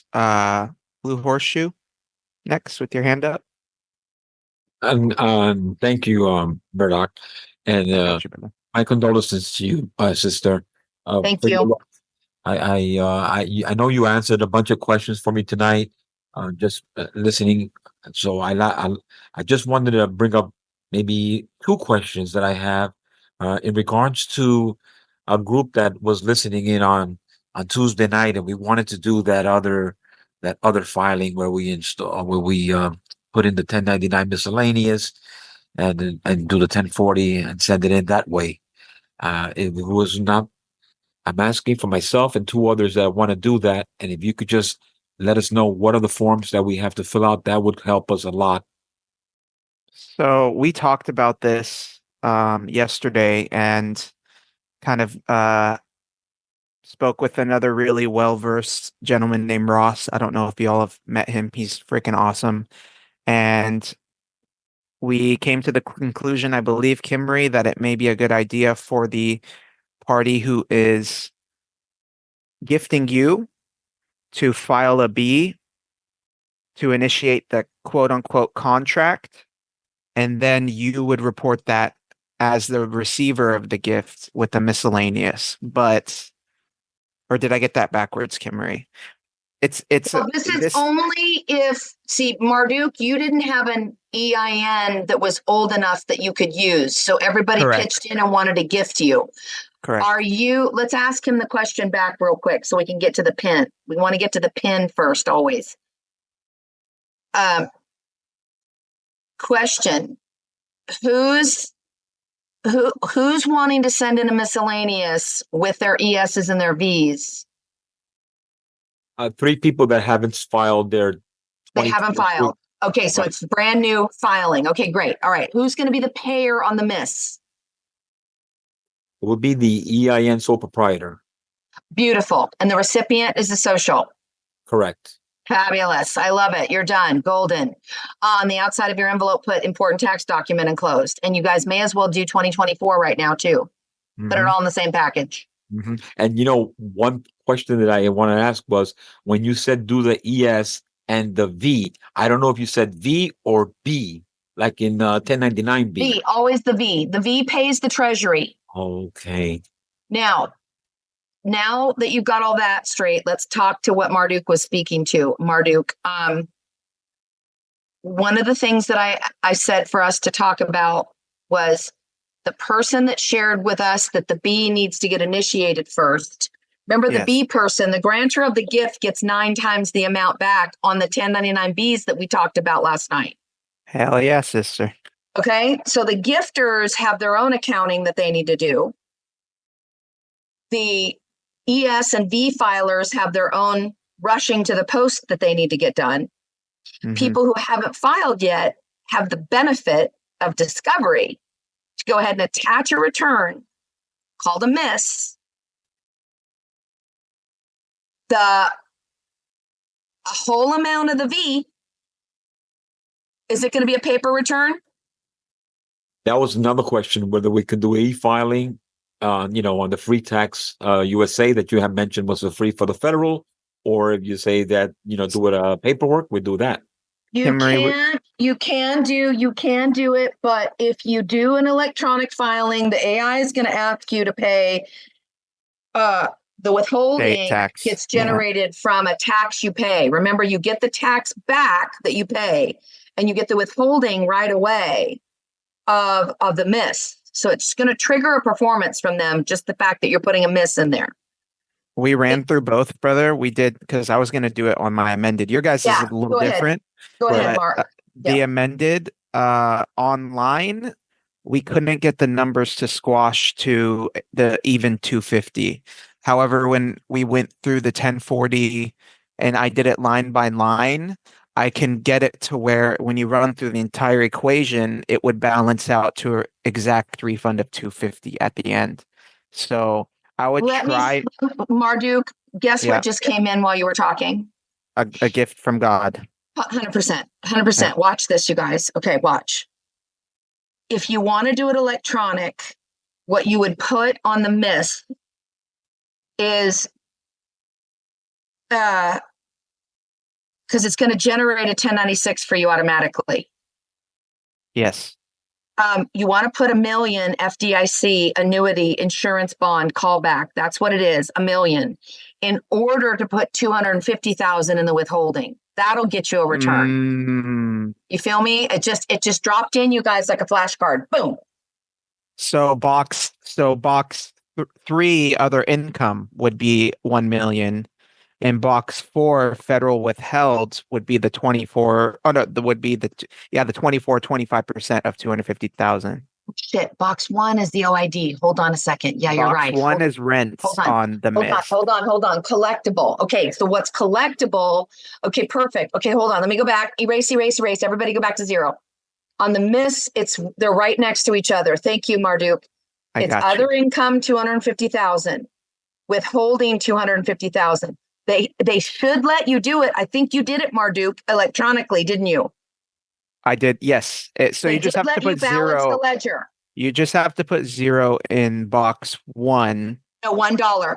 Yeah, or $1. My apologies. Yes, in box 1. Always at least $1 generates a trust transaction. It's 4 quarters. Think of it as 4 silver quarters. Yep. So it'd 4 be box silver 1, quarters. Yeah. box 3, and box 4 that you would be filling out. The other income she's saying, you said, Kimry, that would be the $1 million FDIC annuity bond. That could be on the OID. So you could actually, if you're going to file electronically, you can put the $1 million FDIC insurance in box 1 of the OID and then do 200. Let's see. What's 38% of 1 million? Sorry, hold on. I want to show you. 380,000. Perfect. 38% maximum tax. 380,000. You put that in the withholding box, then you're going to get back 380 plus the 250. Okay. No problem. And if you are going to do that, bro, you do need to do the miscellaneous online or the OID, because if you don't have the actual carbon, you can't print these forms out. You have to have the actual carbon copy. No. On tax 1099, you can file it electronically for $4. No, that's what I'm telling him. He has to do it online if he doesn't have. He can't print out the form. If he doesn't have the paper, yes. Yeah, My apologies. Yeah. You're okay. So did you get that, my man? Yes, I did. I appreciate you both. Thank you so much. Yes, awesome. Hallelujah. Go get him, Tiger. Look at that. We're getting the answers flowing through you. You guys, it's flowing through. And by the way, I'm able to see right now. I have to forgive myself because as soon as the flashcard comes in, I'm like, I didn't do it. And I'm going to tell them to do it because I've always tried not to tell anybody to do things that I haven't done myself yet. But what have I done is the ESs and the Bs, and I've got tons of credits showing on my transcript, but I did not attach a B or a miss or an OID to my amendeds. Do you get a penalty for filing the Bs or anything late or no? Outside of, okay, cool. Not when you're paying, when you're the payer. Okay. So maybe I will try that again then and just push that one through that we did. Yeah. But I'll change the numbers around a little bit. Yeah, the OID is all that I filed. I didn't do ESs or anything on the OID on the simple trust tax return, 1 Benny on the last one that I did. It was 9 million in the OID box because it was all those years of being a trustee and never paying myself since 2009. So 9 million is the United States obligation that owes me back pay that generated that 9 million. Because I have a set off bond that I was supposed to be drawing down 7% of 150 million a year, and I didn't know to do that. Of course, all the bankers and attorneys knew to do that, but they were making damn sure we didn't know how to do that. Us little us little peasants down here. And so 21 million a year is what I was supposed to actually be taking for myself as a trustee. So all I did was go back and grab all the mortgages, the promissory notes that I created for people where I was trying to save their home. So actual registered receipt, ledgerable events that had a bond inside them. And I just added a little bit of interest to those. And then that added up to $9 million. And then I put 38%, I believe. Let me just check. 22 is the minimum that the AI on the electronic they won't let you put in less than 22% tax that you're paying in the withholding. And So that would be 1.98 for the 9 million. 38% or No, 22? 22%. Yeah. So I must have paid 22%. I must have filed it online and grabbed my numbers from there. And you're saying 1.9 I was supposed to get. Well, it seems maybe since they sent me back 1.8, they took a tithing 25%. of, yep, which is what you normally are supposed to do. You're supposed to, when you do a promissory note, you're supposed to make it for 25% over so that the Treasury gets a administration fee. So you just helped me figure out why it was 1.8. Thank you very much. That's why we do this. Wow. 1 point. I'm going to divide it by, so 1.8 would be 1. Well, it was 1 point. What was my check? I have to look on my 1.89. I have to show you guys my tax return again. This is exciting. I love to show my tax return to you guys. I think it's in clicking back to, here we go. Bump, bump, bump, bump, bump, bump, bump, bump. Here it comes. I think that's 22. Yeah, it's like 22% on the dot. If it's 1.9, 1.8, 1.8. I'll do the math right now once you pull it up. Here it comes. There it is. Okay. See if you guys can see my screen. 868. I can see it. 1.865868. So that's about 21%. That's what I calculated also. 21. Yeah, 20.7. 21%. So maybe was it a little over 9 million? Or was it on the dot 9 million? Let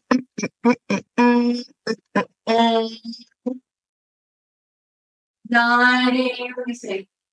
And Murdoch, the reason that's important is because we've always been taught that we always had to pay a 2% fee. You know what I mean?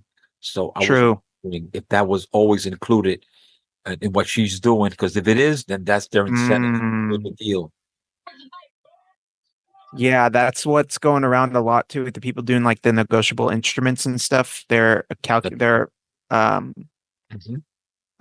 for that whatever 2%, thank you fee or whatever you want to call it.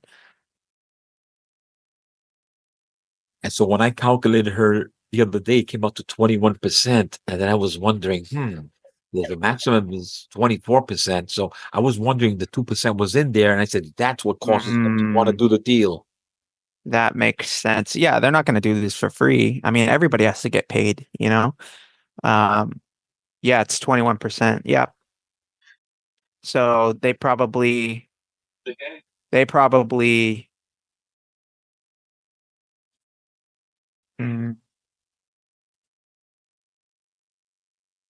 no, because if they took that 2%, it would be she would have less here.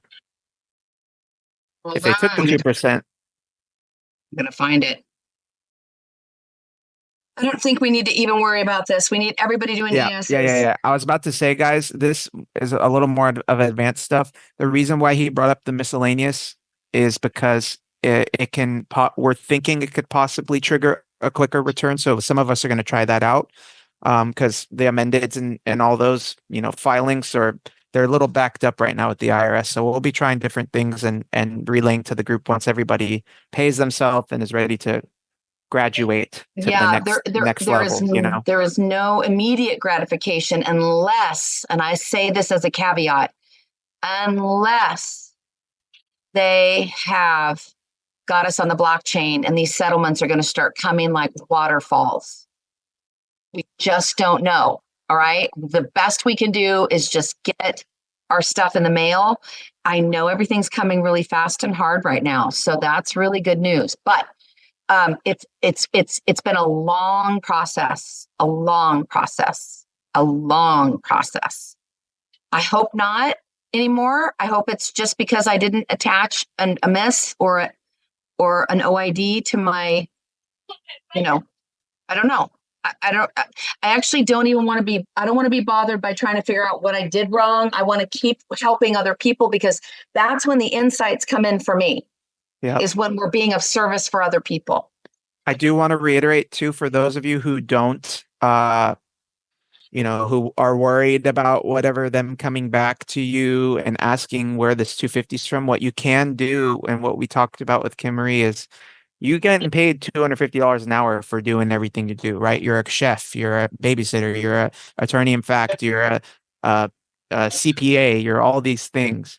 So you take your hourly and you make invoices for your year. And if you want to keep those with your filings, if that gives you some peace of mind, it doesn't seem like this has really come back to Kim Marie even, but you can Not do at that. all. Yeah, you can do that to like account for where you're getting these numbers from, I like that. Yeah. I like And that. use ChatGPT, have it calculate it all. But yeah, who was that? Belzy. Hi, Belcy. We have a couple Hey. people with their hands up. Is that I okay? don't, I can find my hand raising here. You're okay. Yeah, you're okay. What's up? Okay. All right. So my question is, so I didn't feel 2023, on 23 I didn't file taxes. I wasn't going to since I have the foreign grantor and I have, I could do the 1041, right? So in the event that I do this process, which way should I go? Hold on. Okay, let's answer it this way. What's your most immediate need right now, my sister? My immediate need right now is trying to get some money in the bank. Okay, so you have a social security number, right? Right. All right. And have you gone into your tax IRS portal to check your transcripts lately? No, I haven't. And then the other part of the question is also I'm a federal employee. So it's, through all this process, it's kind of been hard for me just to jump in. Well, so postal workers are a federal employee. Are you postal? No, I'm a agriculture, USDA. Okay, awesome. All right, perfect. Thank you for that. So your paycheck at USDA is not big enough and you want to give yourself a raise. Is that what I hear you saying? Yes. Okay. So get out your ESs and your V, go look in your portal and take a look at all the withholding that your USDA checks have taken out in 2023 and triple that on your ESs. And triple that. Okay. Or maybe even do times 10. If they withheld $2,000 a month from you, let's say, or I don't know, $1,200 a month or whatever, just obviously, if you want to give yourself a raise, give yourself a raise. I don't want to be the one to give you the amount. You give yourself a raise, and you're doing it by prepaying the cookie jar with ESs and a V. Make sense? Okay. Yes. Okay, that's step number one. Until you've done that and feel the confidence. How many of you in here have done it and you feel On a scale of 1 to 10, what was the feeling like when you finally deposited your new found paycheck salary amount at the post office? Anyone want to share? I came home and deep cleaned my entire room for the first time in a very long time because I was so happy. I don't know why, but I felt a weight lifted off my shoulders. So yeah, feels amazing. So should I do the 41 or should I? Oh, that's another thing on Not until you get those in the post office. I would not put one more thing on your plate. You got to pay you before you worry about the trust. Oh, okay. I mean, I think, right? What has the trust done for you lately? Nothing yet. Okay. So in order to pay the fiduciary, which is you, to learn how to be a good trustee, which is you got to learn how to pay your Social Security person, which is you, and show the treasury that you're competent to pay you. And then you can graduate. And then in the event that you have also that I had an LLC for about 10 Yeah, years. beautiful. Beautiful. The LLC should pay you on a miscellaneous. Okay. Yeah. All right. Well, thank you. It should totally pay you $250,000. So just figure out what 22. Oh, let's see. Sorry, it's other income. So it'll be other income 250,000, and then it's going to be box 4 of the withholding 250,000, and all that should go together in your ESs and your V. That's going to cause an overpayment. They're going to fund you right away.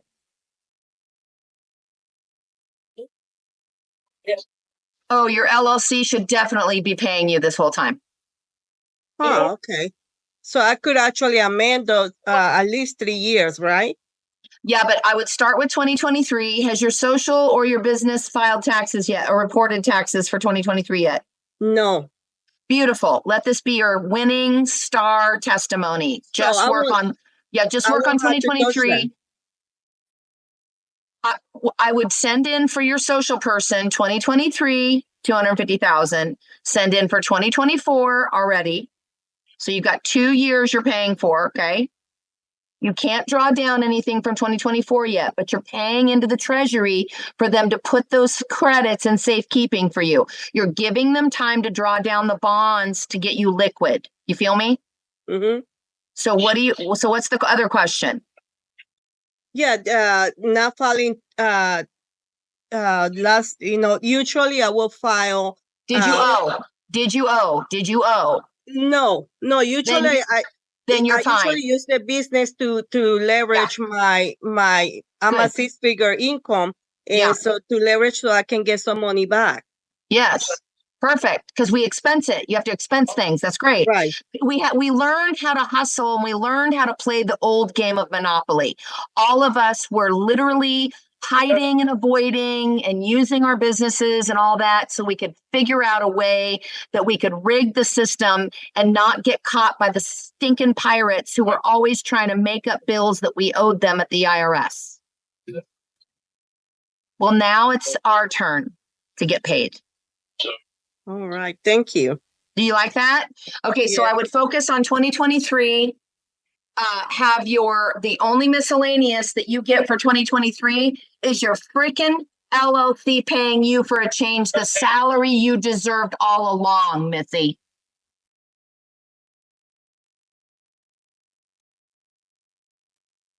Got it? Yes. Awesome. And then your job after you get yours done is turn around and find one person to teach this to. Please, we got to set the captives free and help the blind to see.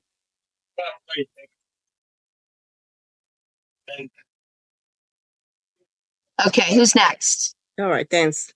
Thank you so much, honey. Stephen Albert's got his hand up.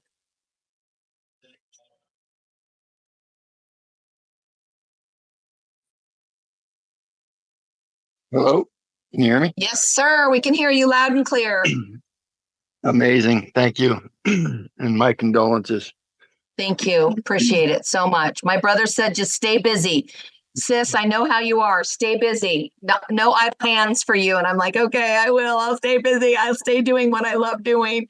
Because, he said that my dad was, he fell pretty fast the last 30 days and that he's much better off where he is right now. He wasn't looking too good. So Oh man. I honor him in his passing. It was Tuesday. So what's today? Thursday. Yeah. So 2 days ago. Yeah. Well, again, my condolences. Thank So you. I think I've got it. And I just haven't had time to go back and rewatch in 9 hours. Understand. Yeah. Listen, brother, if you're having, is it with the coupons you're having trouble? Well, I just, so on the ES up in that top right corner, is that, Yes. That's the 62.5 I put there? In all four. If that's, if Okay. you're doing two, so however much you're paying yourself, if you're doing that, divide it by 4 and put that in each box. If you want to see the examples of the endorsement, go to the 4-hour, 40-minute mark of the video and just watch from there. She went over the V's and the ES's, and you can see the front and back of both. So you don't have to sit there and try to find it through the whole video, but you'll be able to see the endorsement on video. It's not just her talking. There's actually a visual too to help you out. Oh, okay. yes. So, and then the only other thing I needed verification on is the fact that I owed, and they're trying to say they're going to come get my check. Do I need to do my X before this, or do this and then the X? Mm. Hold on. Who said they're going to come and levy you? The IRS for owed. I've owed every year since 2017. Oh, since 2017. Did you get an assessment that showed all those years on it? No, just each year they send one for the year. For the year? Yeah, but I've already mailed back because I was making payments to them with their BS. Okay. Until this year, I went to my transcript and it's saying I owe more due to interest. So basically, every month I pay, it's not really taking off the principal. It's just correct. Okay. All right. So here's what I would say. Is $250,000 a good enough raise to give yourself? Yeah. Oh, yeah. Would you say that if you were to add up all the bills that they purportedly said you owe back to 2017, would $250,000 at least cover that much? Oh, most definitely. Oh, it would. Okay, so we don't have to worry about that. Okay, so, and have you ever expensed every tax, quote unquote, payment program you got into? You paid the mafia monthly, whatever they needed to get from you, right? Have you ever collected those mob extortion payments back by chance? Nope, I sure haven't. We didn't know we could, because we didn't realize we get it all back dollar for dollar. If we would have known, we would have paid a lot more. Anyway, Oh, Steven, what's up, brother? Sorry, I didn't know that was you. What's up, man? Yeah. How you doing? I'm doing, bro. I'm doing it now. We're gonna get there, dog. We're gonna get there. And you have my number. Just text me. Now that I got my stuff out, I'm gonna be helping more and more people. Yes. Do that. So just text me after this, and I can go over it with you. Okay. Yeah, I think I pretty much got it. I just wanted confirmation, in my head that that this would handle that past due stuff. 100%. And the minute you send in a V for $250,000, that's a payment you're sending them that's going to trigger the accounting and they're going to send you a letter of adjustment. So if you've never collected back any of the taxes that you paid, sure, 250,000 is enough.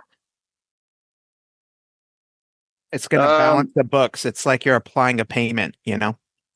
Right. Because it is a payment. It's what she calls a script payment. Yeah. Okay, so then I'll need to look at that, because you're basically telling me I may not have paid myself enough with that, right? Exactly. And that was going to be the next question for Marduk.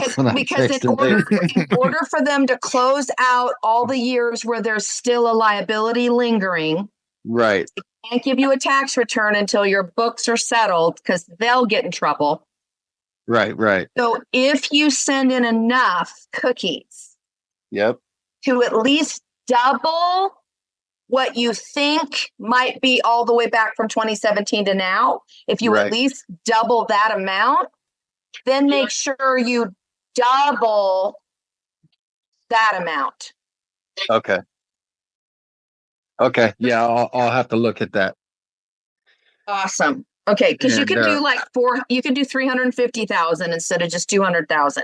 It just depends on where you're at in the debt to income ratio, and because we're coming out of Babylon, and we don't get to bring, unlike them, they can't pay us until the ledger's settled.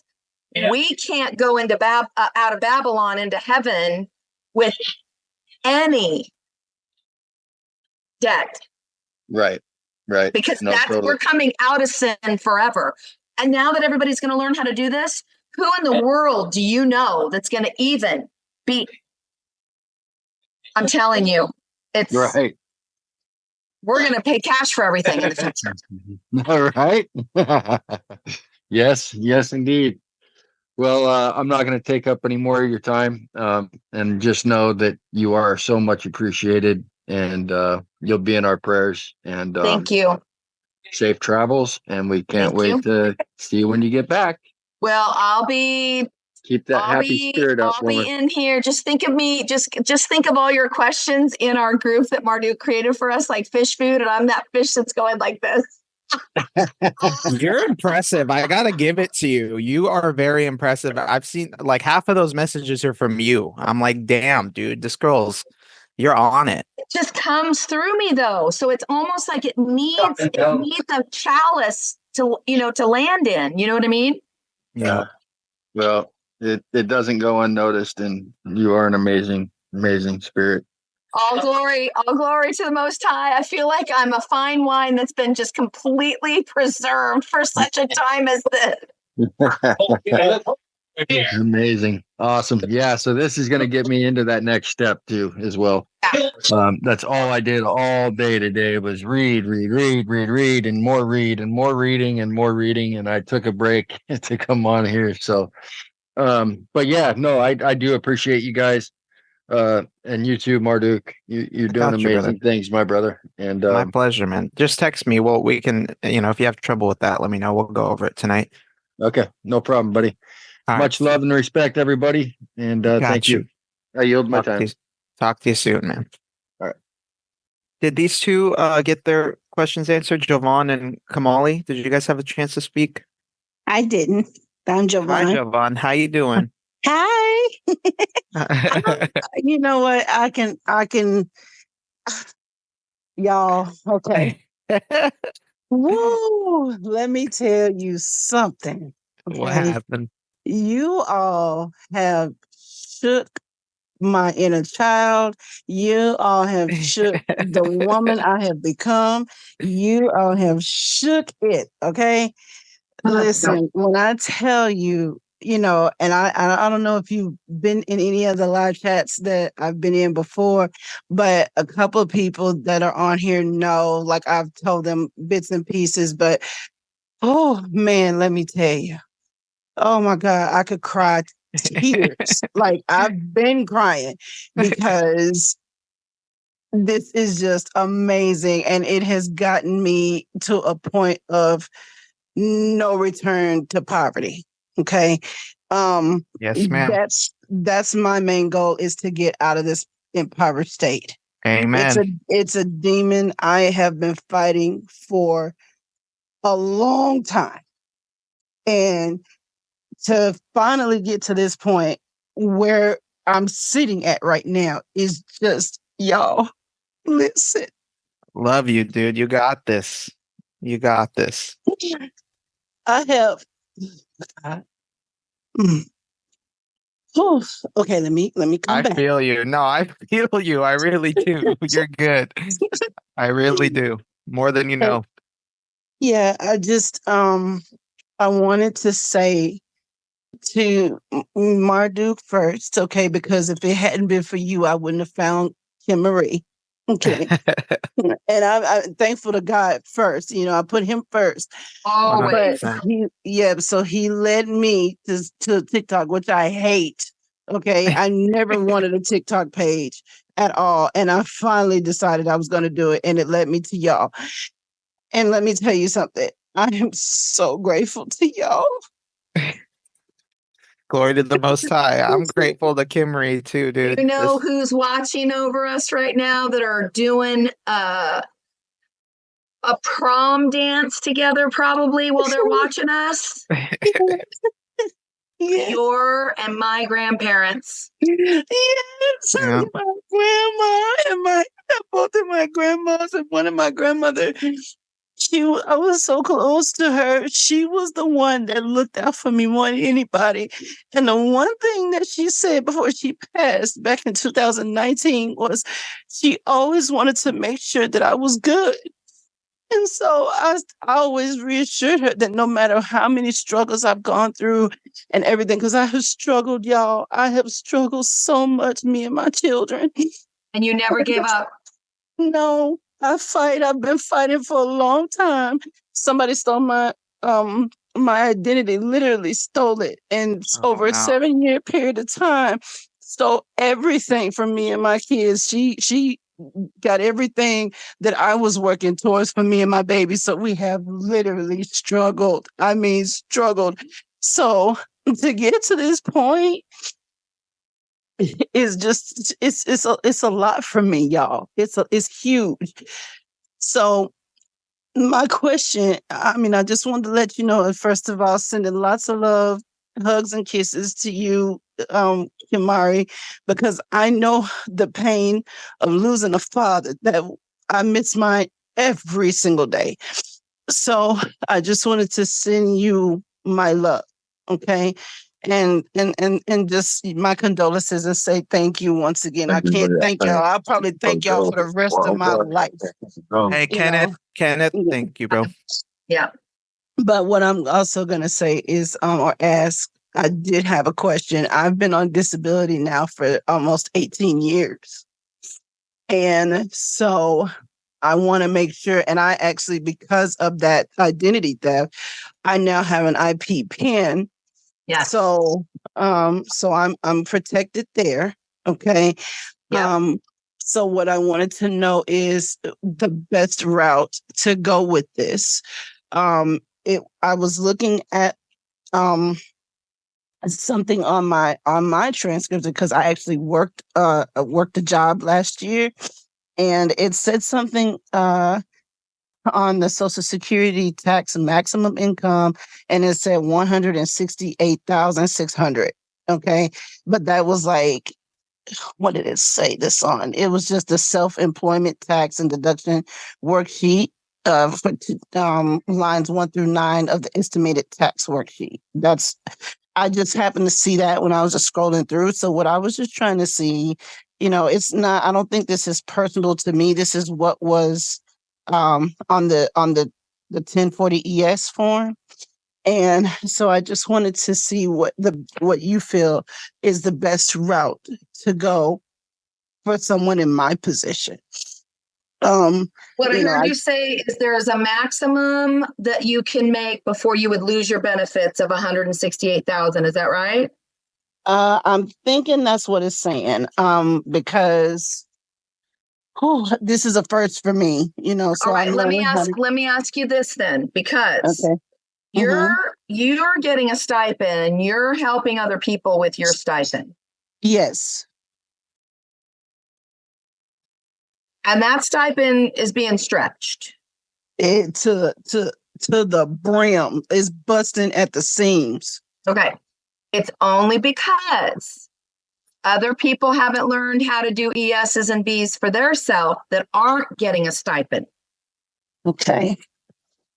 So who in your family is not on benefits, not on disability, and not on Social Security Mm-hmm. that you can bring up? That I can bring up. That's I'm guessing at the contracting legal age as well, correct, Kimry? They need to be 18. Well, do you have any EINs at all yet? Oh yeah, I've got a few of them. I actually have there's a list. I actually have my LLC. I have sole proprietor. I have estate, private Okay. banker, foreign. I got them all. Let me ask you something. What have they done for me lately? Not a whole lot lately. Okay, because we didn't know. Yes, ma'am. Someone has to get paid to be an operator. Okay. Okay. You're operating a pen. Yes, ma'am. The minimum someone has to get paid is minimum wage if they're an operator. Okay. That's the Or you're in minimum. trouble. What's going to happen is your ship will sink. And the operator that was the only one that didn't get paid will sink with the ship. Okay. So I know a lot of people have been out there saying, get an LLC, then go to a bank and walk out with $250,000, blah, blah, blah, blah, blah, blah, blah. I don't want to do deals with Satan. I don't want to be in more debt than I am. Absolutely. Yes. So we're saying, let's flip the script, turn the table over on the money changers and we're talking, they are like in the sea of commerce, they are like sharks. They are like looking for their next. Yeah. Their next victim. So people are out there charging to teach you how to get LLCs and trusts and estates. And a lot of them are teaching you how to, settle debt and stuff. And they're preying on people who are desperately in debt, desperately in sin, desperate in this world that we were not built for. Absolutely. You're right. So we've had to go through the fire. We've had to stand on our principles and our values and stay in prayer because we know prayer works. Oh, yes. We're talking, we are a stranger in a strange land. And the only peace I've ever gotten is the day that I put this wedding ring on after 17 years of marriage. And I wasn't ready to have kids. So we separated and it was beautiful. And now I'm married to the Most High. And that's it. Yes, that's ma'am. it. I want for nothing now. Now all of you are my family. All the ones who passed on that are up here, they're my family too. Because God is first, right? So I'm full. I'm full, right? Now, I'm not full of the devil's money, but I got social credit to spare. Yes, ma'am. That's why I could do this for 9 hours. I'm living on the spirit right now, right? Yes.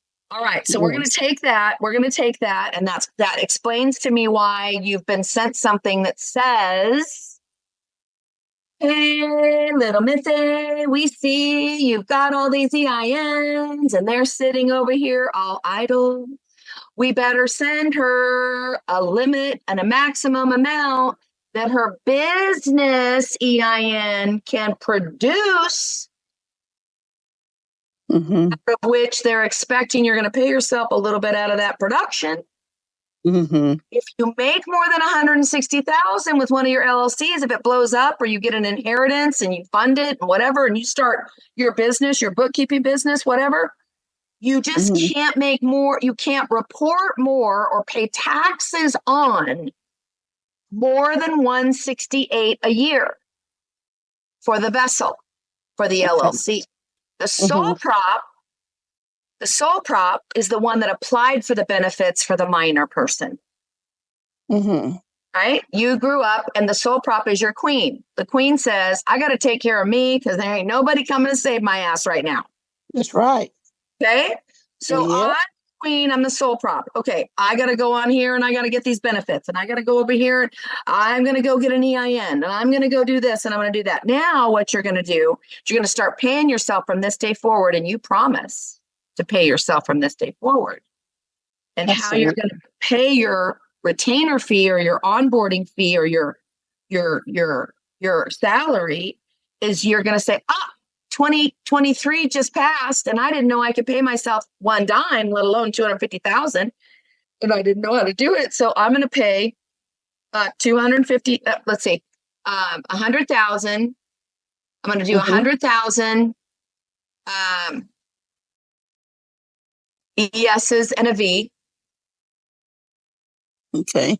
And then I'm going to have my LLC be a payer on a miscellaneous. Okay. The LLC EIN is going to go in there. The recipient can be you, your sister, your brother, your other business, your other estate, your private banker, trustee. You can pay anybody you want on that miscellaneous. But the LLC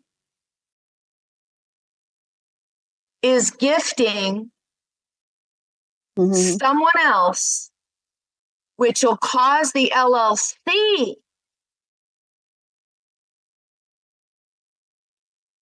to, the minute the LLC gifts something, 50,000, the LLC gets to turn around and fill out a B and get 10 times back the amount on the 50,000.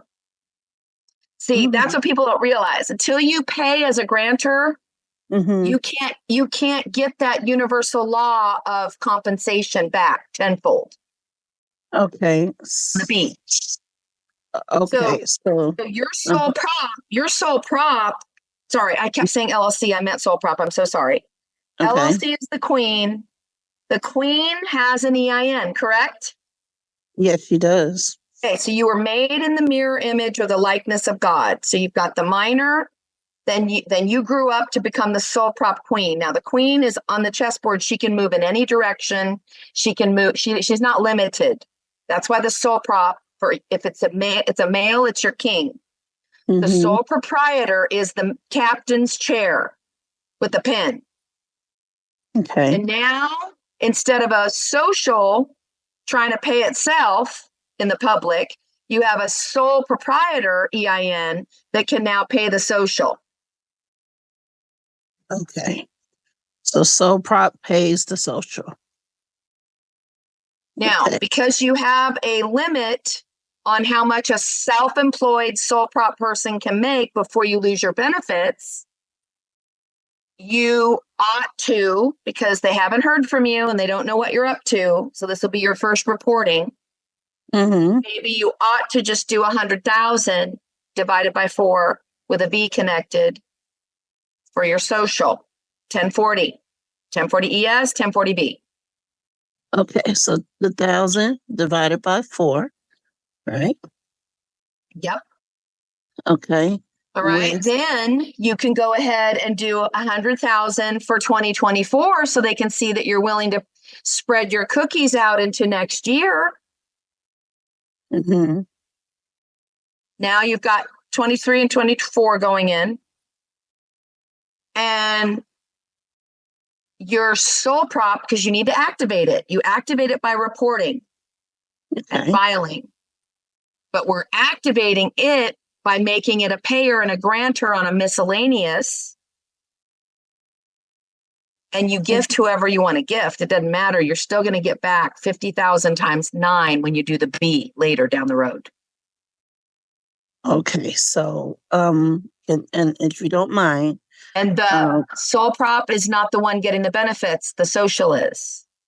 Okay, so the sole proprietor pays social. And then you said You can pay the 100,000. social, or it could pay your son. Who are you taking care of at home? I'm taking care of 3 Give me one. boys. Are they doing chores? They're supposed to be. Yes. Okay. They might have more incentive if they know that they're going to be on a joint account with you, and you're fixing to pay them for last year's allowance, but it's going to be in a lump sum because you just figured out how to have your sole proprietor business pay the home workers for helping around the house. Okay. That would be now a joint account you would have with that home worker, your son, your offspring, whatever. All right. So, okay. So then in other words, like, okay, my 20-year-old, she's away. She goes away to college. She comes back and visits all the time. Okay. And so I can use her. She's the one that's really, and when I tell you head on straight about money matters, she's on it when it comes to the money matters. Does Okay. she have a sole prop yet? She does not have a sole prop yet. Because when she does, then the queen can pay the queen all day long, back and forth. Okay. So then I need to go ahead and set her But you up. can pay her right now first. Your sole prop can pay her $50,000 on a miscellaneous. She can do ESs for $50,000 divided by 4. 50,000. Okay. And then she'll get the miscellaneous. It'll go in with the tax return. The ESs will have already pre-funded the 50 grand. So by the time the tax return and the 50 grand miscellaneous goes in, you popped out an overpayment.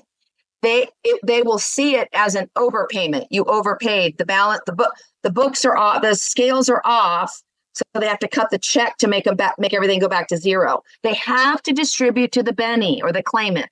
I'm calling us claimants right now, you guys, not Bennies, because a Benny can do nothing and get paid. A claimant has to make a claim. Okay. And so I Feel will be me? considered the claimant, right? You are the claimant. Your social security card is a blue thing. It can't walk, brush its teeth, or go to the grocery store. It's a thing. It's a blue box that affords you the ability to perform for it. But there has to be a human being performing for it. It can't talk. It can't sign. It has to have a representative, right? Yes. Absolutely. Okay. Okay. So for the forms again, right? Let's make sure I got this right. I missed the other ones, but I put the 100,000 divided by 4. Yeah. Right. With 1099B. And what amount was that? No. The 100,000 is going to be ESs and Vs divided by 4. The V will be 100,000. The ESs will be 100,000 divided by 4. So 25,000 a quarter. Okay. You're just putting cookies in a cookie jar. They're going to do the accounting for you. And you told me that you, as a self-employed person, which is what a sole prop is. I know it's weird to think of a queen as a self-employed, but we are. We're running the kingdom until we can hire someone to do that hat job.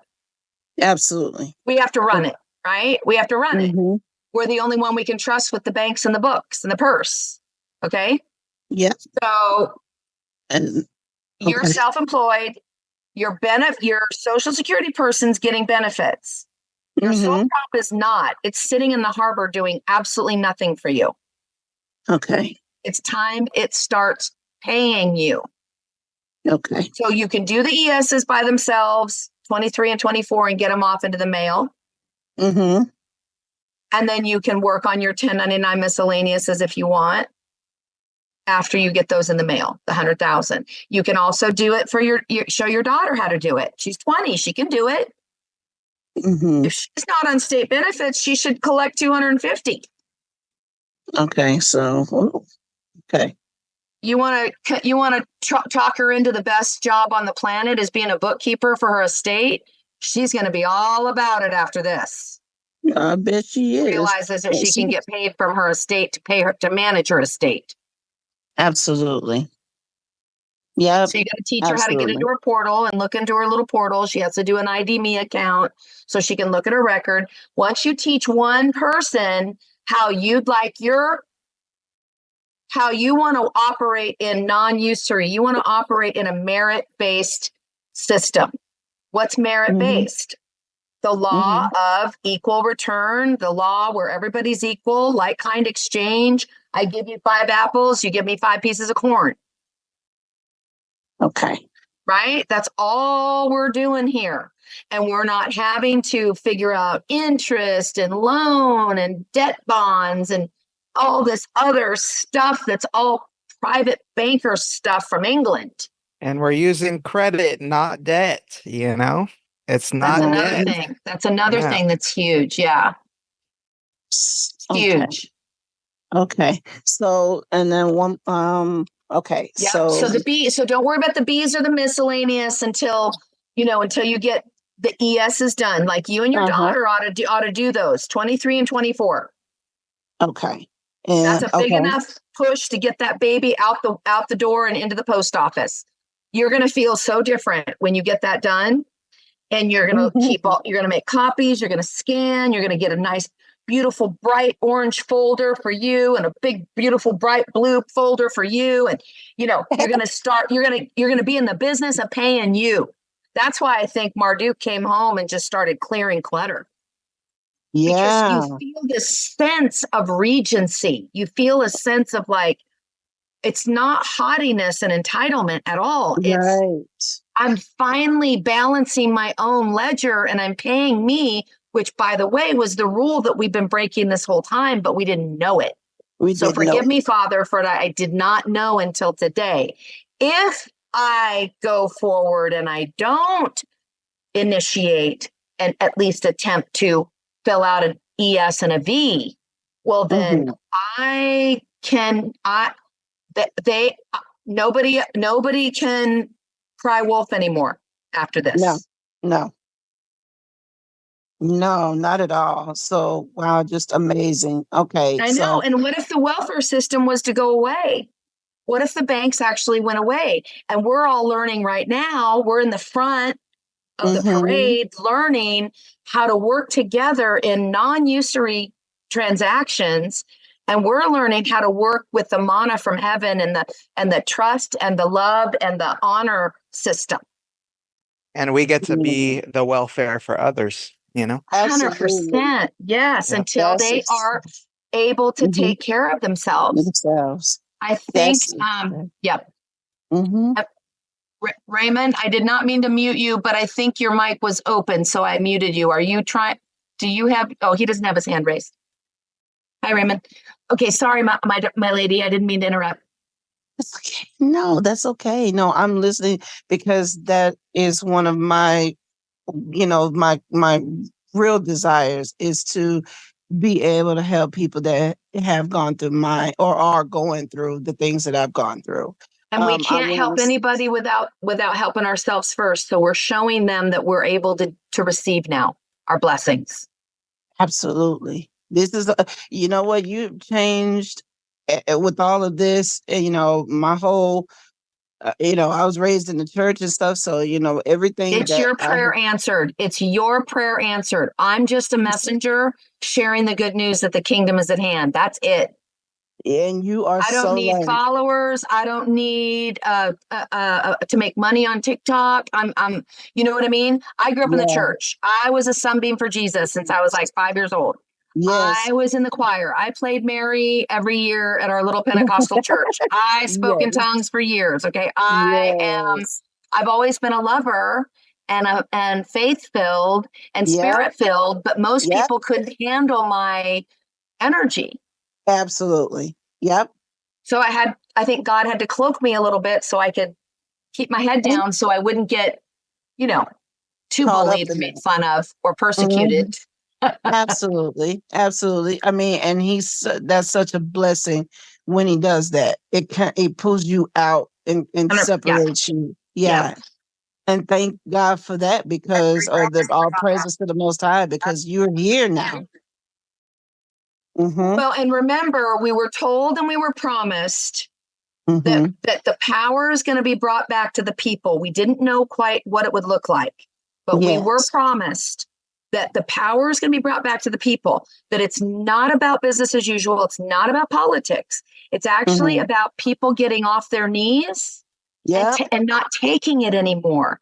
At what point do we stop getting raped and bullied and extorted from before we stand up and peacefully assemble and say, you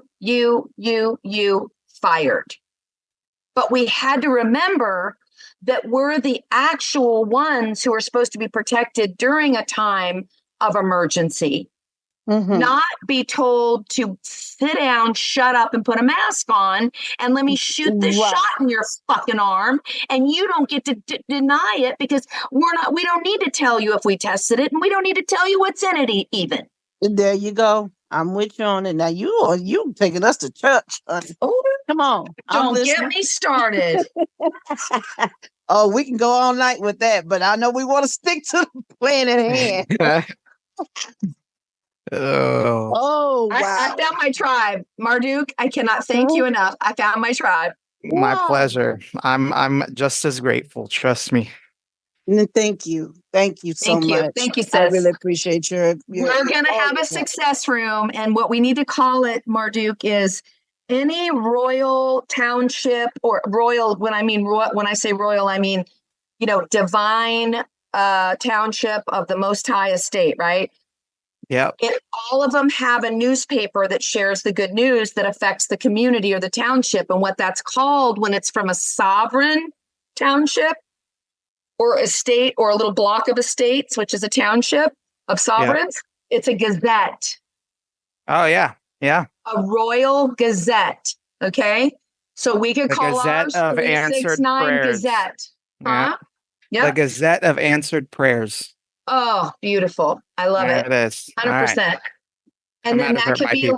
a little news, a little news feed, whenever we do end up having a blog. Because listen, no one's ever got in trouble for sharing good news. But I'll tell you something, it does keep all the parasites, the rats, the vermin, the pirates, the dead, walking dead, the zombies. It keeps them away. They can't handle joy at all. Just saying. Yep. Totally agree. Okay, good. I love it. Kim Marie? Yes. Yeah. Oh, thanks, Marduk. No worries. I just had one last question because you're talking and I'm starting to think of some things. Yes.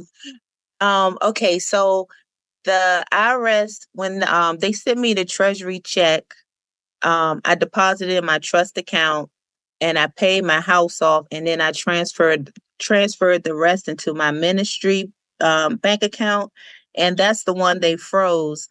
And so I'll say like months later, they put a lien on my house, and it's been on there probably for like 3 years now. And so they were trying to say I owed them like $830 some thousand. And then they extortion. Sorry. Yeah. And then when I went to look up the public record, it was saying they put a judgment on me for $300 and some thousand. So and I still have it on my house, and I want to do the 1040 ES, but then I'm thinking if it's for $250, will they take that and apply it to the lien? Okay, so you're a tenant in a house that someone else is purporting to have paid the taxes, property taxes on as a trustee. So this is just called paper tigers and paper wars that we're in right now, right? Yes. You need to tell me when was the last time you paid the property tax and who paid it, the trust or you? I paid it last year. Hi. Okay. They got a lien and the trustees paying the property taxes still. Can you say indentured servitude much? Mm-hmm. Okay. So, all right. So have you seen the 1099B 5-page circular that's been floating around where they said, do not gatekeep, do not charge for this information, share it far and wide?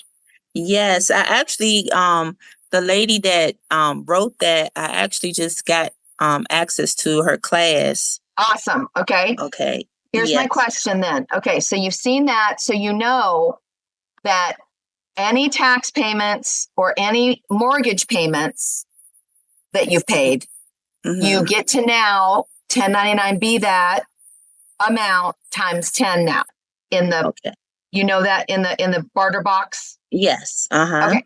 Okay. So you're going to do that on your mortgage account separate from your mortgage payments account payments. So you're going to be able to do 300,000 times 10 on its own B. Okay. Okay. Now, if someone has come along and charged you a bill, there's a bill somewhere floating around for 800,000. Yes. Do From the that one IRS. times 10. Okay. Okay. On the B, do I have to go back for that tax year when I filed the B? Hold on. Okay. When was the last time you made payments other than property taxes? I paid the house off in July 2020. Good. Mm-hmm. You paid it off. And I bet you haven't gotten back 10 times that amount either for your signature. No. So how much was that? It was about $200,000. Okay, you got the account that all those payments came out of, right? The account number? Yes. Mm-hmm. Hallelujah. Okay. So in total, what'd you pay for your house? It was 300,000, and I paid Okay. off too. Where on earth do you think they got that 800,000? They doubled it because the check was for 400,000. I spent the 2 on the house. It was like 2 something left in my ministry account, and that's what they took. And then they sent me a bill for 836. Like 836. So your ministry account is not an escrow holding account. No. It's not a credit union. Nope. So what you did was you took the money from the private that belonged to the Benny for the future and you inadvertently put it in a public account. Mm-hmm. Okay. Yes. Good. Well, so what? We get it all back now. Okay. So same with me. I got 1.8 taken from me. You got to imagine what a blow that was to me. I worked 3 years for that 1.8, by the way. Oh my God. The other ones were for trusts that I managed. So it was going to go to me, but I was always planning on sharing that. And with the 1.8, I actually opened up 5 accounts for my LLC, and I was funding 5 other public accounts with money that was supposed to all be in a private account for me in my future. Oh, wow. So that's what I'm working on getting back right now. We're gonna be in good shape by the end of this year. It's gonna be a fun Christmas, I'm telling you. Yes. Okay. Now, do you have the paper that shows 800,000 on it? Yes, I have a copy. And you have somewhere on that is going to be an account number. An account, my account number? Or a deed number or servicing contract number. Somewhere on that page, they created an account that's living off the bond that got created from that bill they sent you. Is it a lien? Is it a lien from the Secretary of State? From Maryland Tax Office or Maryland Tax Court. They're the ones. Yeah, so the IRS sent me the $800,000. Say I owe them $800,000. They sent me the invoice for that. And Got it. Mm-hmm. But the judgment was for 300 and some thousand. Okay, so this is so this is so awesome. Okay, get ready. Ready? Are you sitting down? Yes, I'm sitting down. Okay. So you, in order to cover the accident, let's just call it an accident that's happened, okay? When the accident happens, we have to triple our damages in order to cover all parties. Okay. Okay. Your Okay. ministry technically needs to be made whole. Your Mhm. beneficiary needs to be made whole. Mhm. And the credit side of your IRS account needs to be made whole. Yes. Right? Uh-huh. So we need to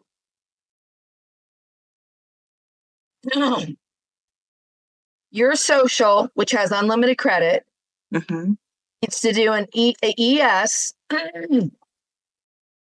for, I think what it's going to be is 333. I think it's actually going to be 9. Because you said they took the 3 or the 4, sorry, the 4 times 2 created the 8, right? Yes. But if we go 3, 3, and 3, that will create 900,000. Okay. And that'll keep it under, if we do, I know what we could do. You could do your vouchers for not, well, I don't know. Let's make it easy. I want it to be easy math for you. So let's Okay. do 900,000 divided by 4 on your ESs. Okay. On the 1040s? On the 1040 ESs for 2023. Yes, ma'am. Okay. Okay. And then the voucher is going to be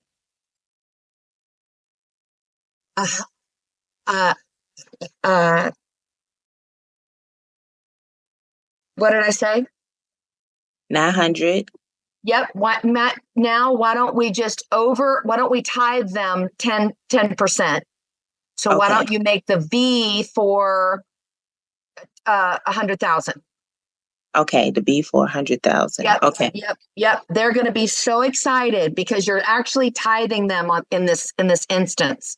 Because Okay. see, because this is why accountants exist, just as an FYI, you guys, because some matters can get a little complicated when you have a third party involved. Mhm. In her case, they leaned it up because her ministry is a separate entity and they didn't know if maybe someone's stealing some cookies from her ministry, which ultimately got created by her Benny. And their job as the trustee and the forensic auditor is to make sure nobody's stealing her cookies ever. Mm-hmm. Even though she inadvertently took it from a private investment account, put it in a public account, it was not secured because of the climate that we're in right now. We cannot trust the banks right now. And even if their hands are clean, and even if it was her mistake and not the banks are getting an audit anyway. Thank you for your service in helping us restore our country. Because everybody needs a little look in those books, if you know what I mean. Mm-hmm. Because they're actually looking for the bad guys who are actually not able to be trusted to go into the new world that we're all creating together, right? Meritocracy. Mm-hmm. You criminals don't care one rat's ass about honor. They don't care one rat's ass about being good so they can get a cookie. Sure don't. A tick does not give a rat's ass about any kind of disease it gives you or your dog. It just wants its blood. You feel me? Yes, I do. To the tick, it's life or death. That's the unconsciousness that we're talking about. Walking dead people, okay? Mm-hmm. So they don't even see what they don't see. That's why when we do the Lord's Prayer every day, which I recommend, yes, indeed, we actually forgive those who trespass against us, because that tick, that mosquito, by the way, it's the women that do it. It's the girls that do it because it's how they lay their eggs is in our blood for some stupid reason. So Soon as you said mosquito, I saw one by my foot. What the heck? You better get a towel and swat the crap out of that guy. Literally one showed up in my sphere here. Oh, wow, that's amazing. Okay, we're not that powerful. Parasites out, be gone. Manifested it. I guess we are that powerful. I guess we are. Okay, we're manifesting for sure. All right, so think about it that way. So think about it from the perspective of like, I'm a neutral party and I'm sitting at the IRS and I'm about to get an offering it's an offering. You're literally surrendering and forgiving and taking full responsibility, which is what a queen does. Okay. We take full responsibility for everything that's growing in our environment and everything that's dying in our environment. What did Queen Sheba do? She went to meet with Solomon. She wanted to know why her people were dying. You know the question that he asked her? That's easy. Who's your God? What? Who's your God? Your God. She goes, well, that everybody knows we live and die by the sun. Mm. And he said, aha. Have you ever considered who created the sun? Mm. And in that moment, she got full and total enlightenment. She got Right. access to the Akashic records in that moment. Why? Because he asked her a question. He didn't go telling her how to run a good kingdom. Exactly. I feel you. Okay, I you feel me? you. So Yes. Queen Sheba in the house, okay? Yes. So we got enlightened, and she even decided that she would go against her trained system of belief that she can't be with another and create another child. But the minute she actually got the code to the universe, 369, she realized it's two or more that's going to create anything in this world. Here she is over here, a queen in her own right and a sovereign. And now it was as if she had just gotten the world. So now there was full potentiality. And so she decided to be with someone who has plenty of concubines and plenty of queens, because back then they would save smaller territories by having many empresses, many queens. Okay. Yes. So he honored her with his seed. Okay. And because she can't have a baby without a seed from another. Right. So what happened was duality for her ended. Life or death, light or dark ended in that moment. Why? Right? Right. Because what you had was you had duality that, or like oil and water, or two blood types that can't have, that can't, the baby can't be born in the woman's womb if it's a different blood type or whatever, right? You had a conflict. So peacekeepers, our job is to resolve the conflict as soon as possible. Okay. So when we look at the yin yang symbol, we might consider that there's actually a line between it. But what if the line is a uniter and not a divider? And what if the perimeter is the vessel and the chalice that holds both the light and the dark that's now in unity inside of us? What if peace actually starts with us? Yes, I believe it does. Right? Okay. Yes. So she had that epiphany or that enlightenment. And so she realized the magic of the Great Sphinx mystery, which is 2 plus 0 is. Does anybody know what 2 plus 0 is? 2 plus 0? 2 plus 0? I thought it was 2. Great Sphinx mystery. This is when you get this mystery, when you get this code, you've cracked the code to the whole universe, and you're now in the Trinity when you've cracked this code. So a lot of people who are parasites, they don't understand units. They don't think of us as a single unit. They think of us as a mass. We're all goyim, or we're all peasants, or we're all slaves, or we're all useless eaters. You get it? Yes. They forgot that we're actually individual singularities in a sea of consciousness. Now, we might link up in the ether. We might be all connected by DNA and all that stuff, but we're walking a free will life. Right? Yes. So what do you see on the screen? Peace. What do you see on the screen? Oh, 2 fingers. Wait a minute. 0, 2. 2 0. help her? Can I help her? Well, please. So if it's units, what do you see?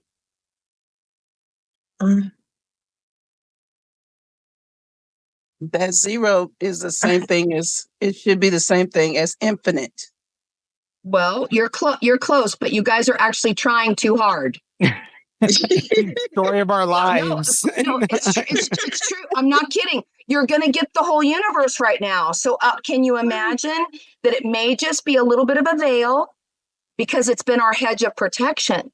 Mm-hmm. It's kept us safe and cloaked. But once you know, you can't unknow, right? Right. That's why I don't want to give it to you. I want you to get it.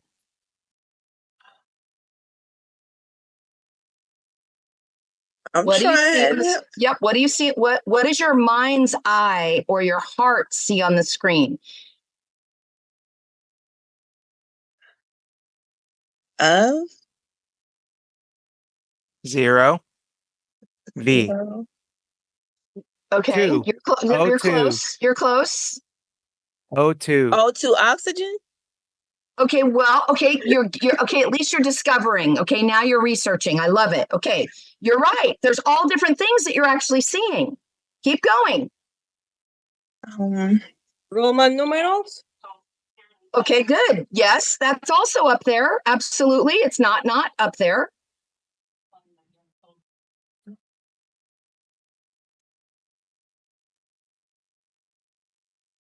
Sperm and egg? Well, you're in the ballpark. but actually look at what you see on the screen. Units.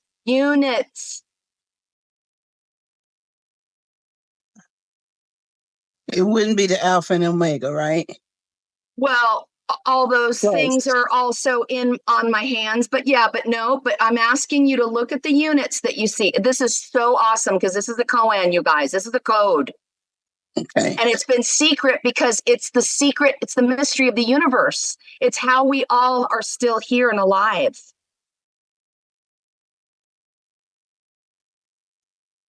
Matter, gravity. Okay. So I'll just say it again real quick. Okay. Just let me just keep it simple. 2 plus 0 is how many units? 2. Okay. Uh-oh. That's okay. Next answer. 20. Because you're saying 2 because you're deducting something. Your mind did that without your permission, Marduk. So it's 3. 2 whole? It's 2 plus 2 units. Hold on, Marduk. Yes. What did you say? It's 3. Why is it 3? Because we got 1 finger, 2 finger, and then another third unit. Thank you. Can everybody see that? Yes. Wow. It was so simple. Okay. Nice. So Oh, wow. you guys just got the mystery. Y'all, if you're in college, just drop out and we'll be holding class here from now on. Hold on. 2 or more gather, God enters in. Yep. 2 or more gathered in his name. Yes. And that is why You can't have a Trinity without the 3. Yes. So the great Sphinx mystery is that one and another together can make a third anything.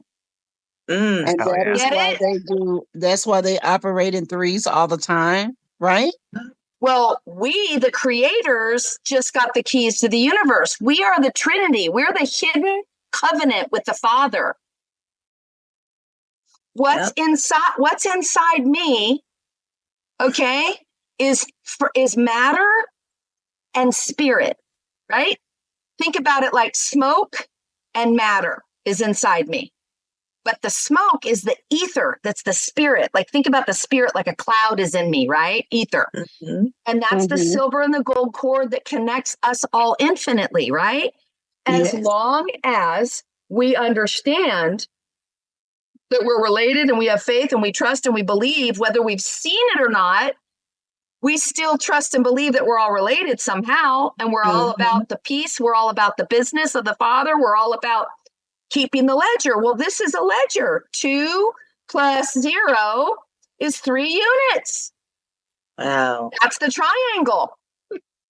The mother, the father, and the child. That's why when I say man to man, it's a contract. Man actually means mother, father, child. They did not want us to discover all this. Wow. In the 60s, my mom was in the 60s. They convinced all of us women that we need to be equal with a man. Now listen, Cherokee, that's how we do it in Cherokee though. It's equal, but here's the difference. It's honor, honor. That's what's equal. My friend Kimmery, I know you're leading this all, but I'm gonna hop off. I have to meet with Laura and Pure to go over the Yes. bees. I love all you guys. Yay. Don't forget to Kimmery, do not forget to focus on your paperwork and call me. That's in the morning. Okay, That's in the call me. morning. Just Okay, call you me. and me in the morning. Okay. Yeah, okay. just message me after this. Let me know what time works for you. But I'll talk to all Awesome. you guys soon. Okay, perfect. It's Best only of luck. 8:30. I still get to have dinner. Oh my gosh, I love my I love my family. I love my family. All right, love y'all. Good night. Thank you, Mark. Thank you, Mark Duke, for getting the units. Yay. Yeah, I needed you amazing. guys to Thank witness you. that too, so that you could see it for yourself. You know what I mean? Yes. So look at Alicia's screen. What's that? Look at Alicia's screen. Obesias. Who's Alicia. Oh, Alicia. Hold on. Oh, yeah. I'm going there someday. That's the goal. That's a beautiful the goal. place right there. Oh, absolutely. I love it. We can go all together. Mm-hmm. Yes, we're all going to be on a love boat soon. I'm telling you. First on we're the gonna love be boat and winning. then there. Yes. Okay. We have Christian with a hand up. Oh, Kamali Bay also had your hand up for a while. You're next. Oh, I just spoke. That was me about the house. But I I'm just sorry, had these glasses, you guys, I cannot see that good this far away. I'm so sorry I didn't see the name. It's okay, Sorry. Kim Marie. I just wanted you to just tell me one more time. So I'm just doing this on the 1040. I'm not filing for the 1041 ES and 1041B. Just do it for the 1040. Oh, now you come out with your little royal flush in your hand. You got a trust even? Yes, that's what they froze. Well, they didn't freeze the trust account, but The that's ministry account. Yes, but the trust account is what they're saying I owe. Okay, wait. So sorry. Let me back up. Just to let you know, your social can do this too. That formula that I just said, your social could do it too, because ultimately that's the funder. That's the private escrow unlimited credit account, the Mort Main, right? Yes. Now, when you first got your tax return, was it from a trust tax return? Yes, it was a trust tax return. And was it a NEC or was it a OID? No, I had actually filed the 1099A, the 1099C, and the 1096, and that's what got me the return. Awesome.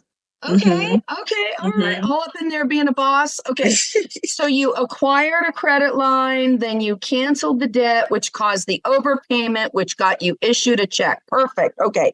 Yes. All right. Beautiful. All right. So all that didn't happen was you didn't keep it on the private side. Okay. Because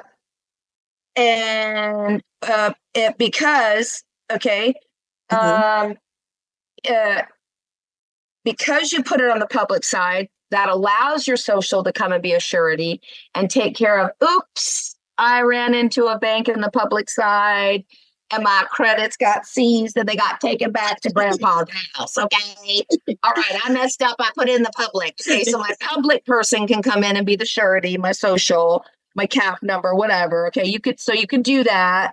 Okay. But did you file for 2023 yet? Your losses?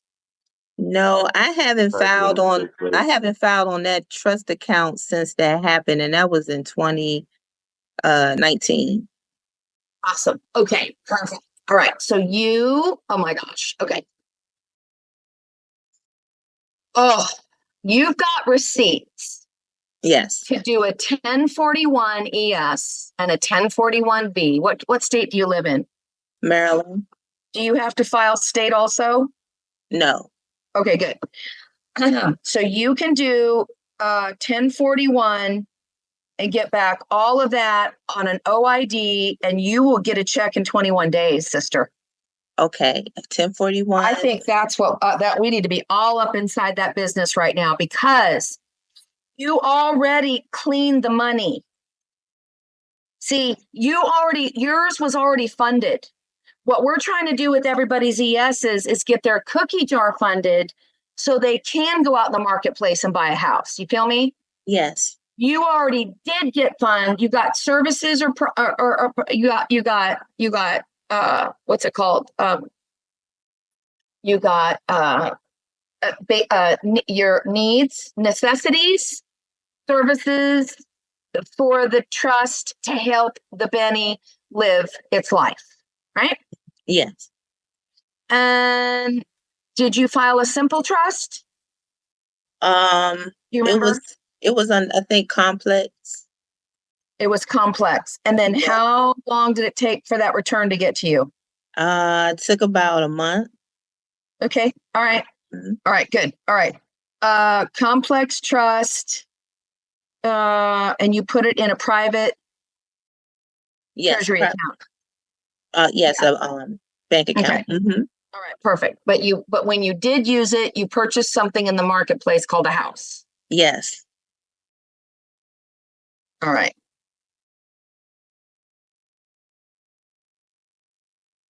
I'm trying to think of why they may have done that. The only thing I can think of is that you put it in the public. That's all, in a public bank account. Okay. They can, they can hold you for ransom when it's the bad guys, because we let them find out what we're worth. You feel me? Yes. The public needs, the pirates don't need to think we have any more than $600 in our bank account at any time. Feel me? Okay. All right. So, live and learn. We're good. Okay. So you can do, this is just so good. Your 900,000. Shoot, you ought to do times 2, and we ought to do an OID for you. Okay.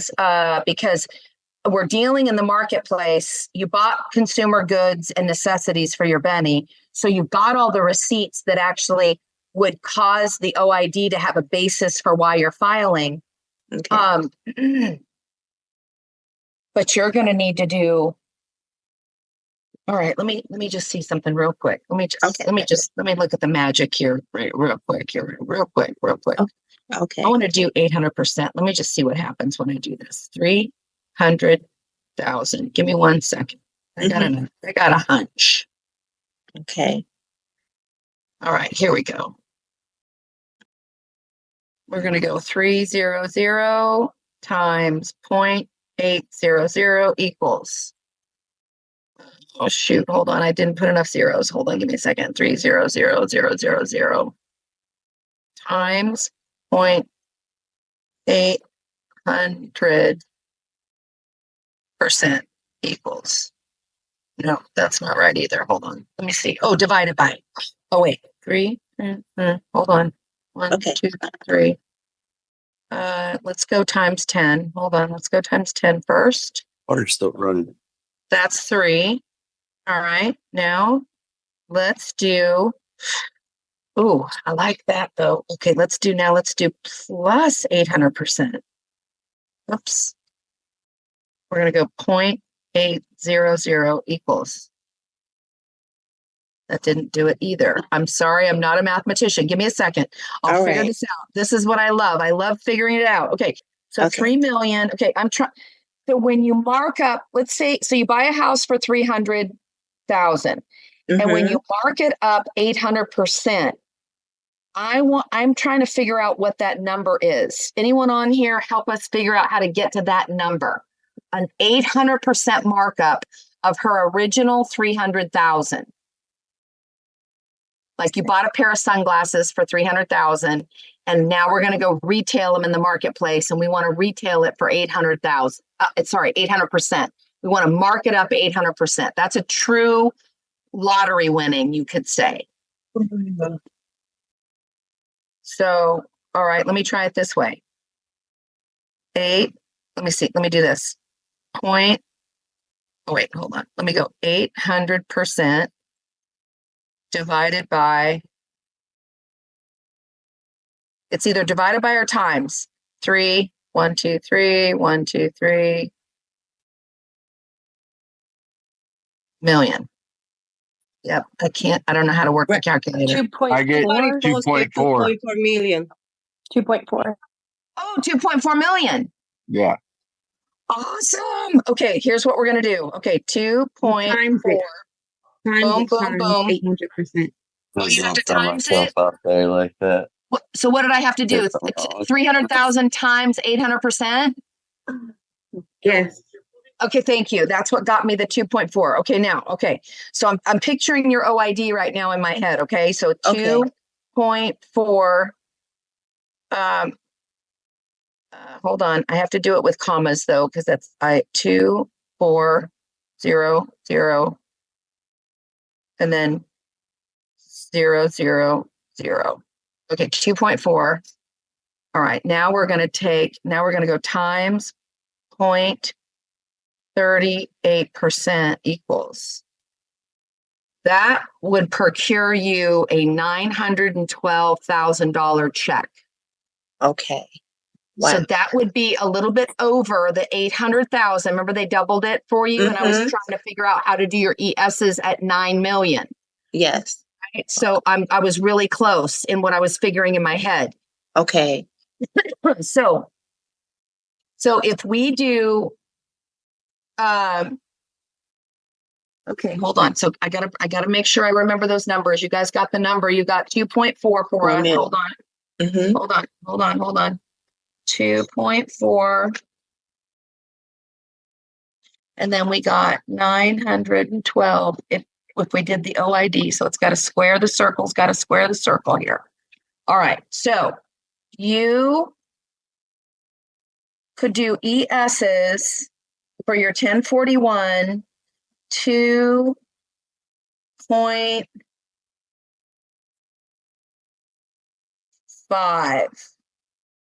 2.5 for the trust. Okay. Do you remember where we got the number? 2.4. Where did we get that number? We did an 800% markup. 100% markup. Okay. Right? Okay. So think about the 1099Bs real quick. You loaned your signature out on 300,000. Okay. They're telling us that if we report it on a B, that we can get back 10 times the 300,000. So that's 3 million.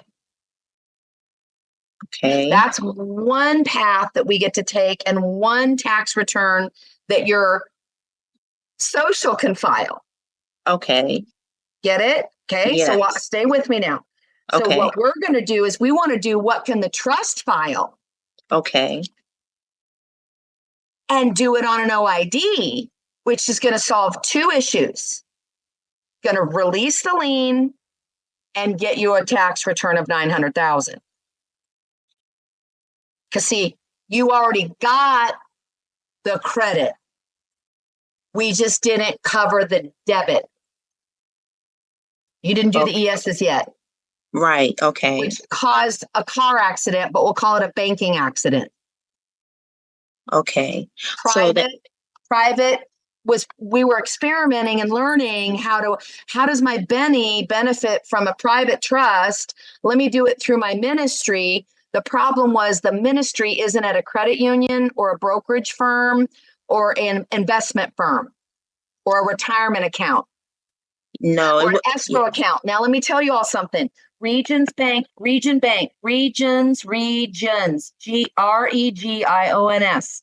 We can all go open an escrow account at Regions Bank, and we do not have to be dead to have an escrow holding account. They were not going to tell us that because only bankers do that shit.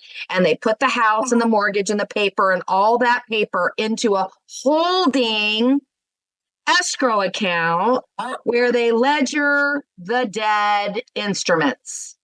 And they earn interest off those papers and bonds and spin them around and earn and earn and earn and earn on other people's money. And they never tell us or share one dime with us. That's the usury that we're ending. If they would have split the booty with us, if they would have been kind and generous, if they would have been even 1 ounce honest, they'd get to stay and play, but they don't get to stay and play now. They already done fucked up. I mean, even just like 1.5%, for God's sakes. But do you get that even Yeah. a dime would have exposed their shell game? Yeah, but still, I mean, I get it. damn, man, the I more get it. during the last But 3 months. wait. Okay, all right. Let's make it make sense. Let's go back to the female mosquito real quick. Do you think that mosquito cares 1 little tenth of a fucking percent about I better leave a little bit of blood so that I can keep the scale so that she can keep producing blood so I can come back tomorrow? No. Do you think that mosquito cares 1 bit about coming back tomorrow? No. It doesn't even know if it's going to survive the night. Right. Parasites don't think in the future. And they don't think about other people. They're completely narcissistic, psychopathic, and evil because they don't have a conscience. Yes. Amen to that. Amen to that. So we can forgive them for their trespass and their stupidity and their ignorance. And we can also leave it up to God to be their judge. It ain't my business. Absolutely. Hallelujah. So all those men out there that want to have that purpose in life, I'm telling you right now, we don't need to pick up a gun or a shovel or a slingshot or nothing. We get to get even now. We get to get paid now. We don't even need, that's not even our fight. That's a principality fight. That's a fight with the spirit realm that has taken over a body that you don't want nothing to do with. I don't want you going out there and being unsafe and wrestling with a zombie. What kind of disease will you get if you cut their arm? I don't want my men unsafe. That's right. Especially if you shot him with a shotgun, that blood's going to go all over you. Do not get that shit all over us. It's goo, right? It's goo. It's goo. Yeah. So I don't want my men out there with those principalities. I want my men in the back office helping me get paid. I know that's right. No, that's the truth. Speak that. Okay. This woman here Yes. is preaching. That Okay. blood contagious. I could sit here all day. And I'm telling you. exactly. Listen, I know the men are looking for a purpose, and I'm telling you, I am not smart at math, you guys. This is divine working on my computer, and I'm just working it out with you all. And I know if we do it together, God's here. So I know He's going to make everything work out for the best of us of what we're trying to do to help her. Right? Yes. And we're all doing it with a clean hand and pure heart, and we're all doing it with good intentions. And that's 9/10 of the law. Amen. Amen. Yes. So quick question. Yeah. With the purchasing of a home, it would be through the escrow account to keep it out of the public. Correct. Gotcha. Gotcha. Yes, ma'am.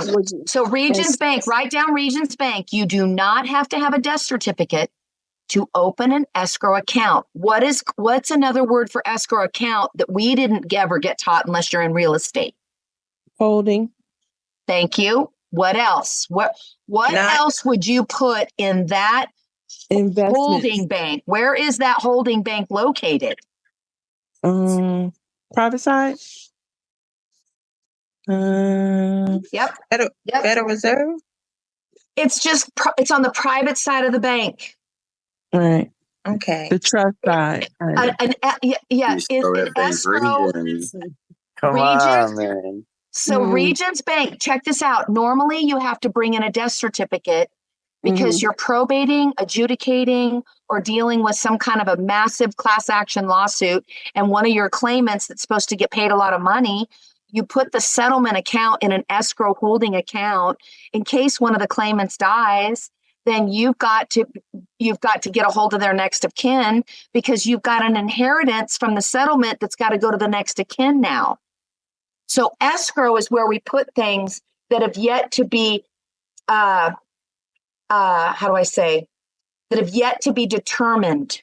There's not been a determination yet. That's where all Who my gets shit's what? escrow, Who gets huh? what? Right? So so I wanted to privately deal with a private house seller, and I inherited $1 million, and I wanted to buy a house from a private person. I would tell that private person, I have an escrow.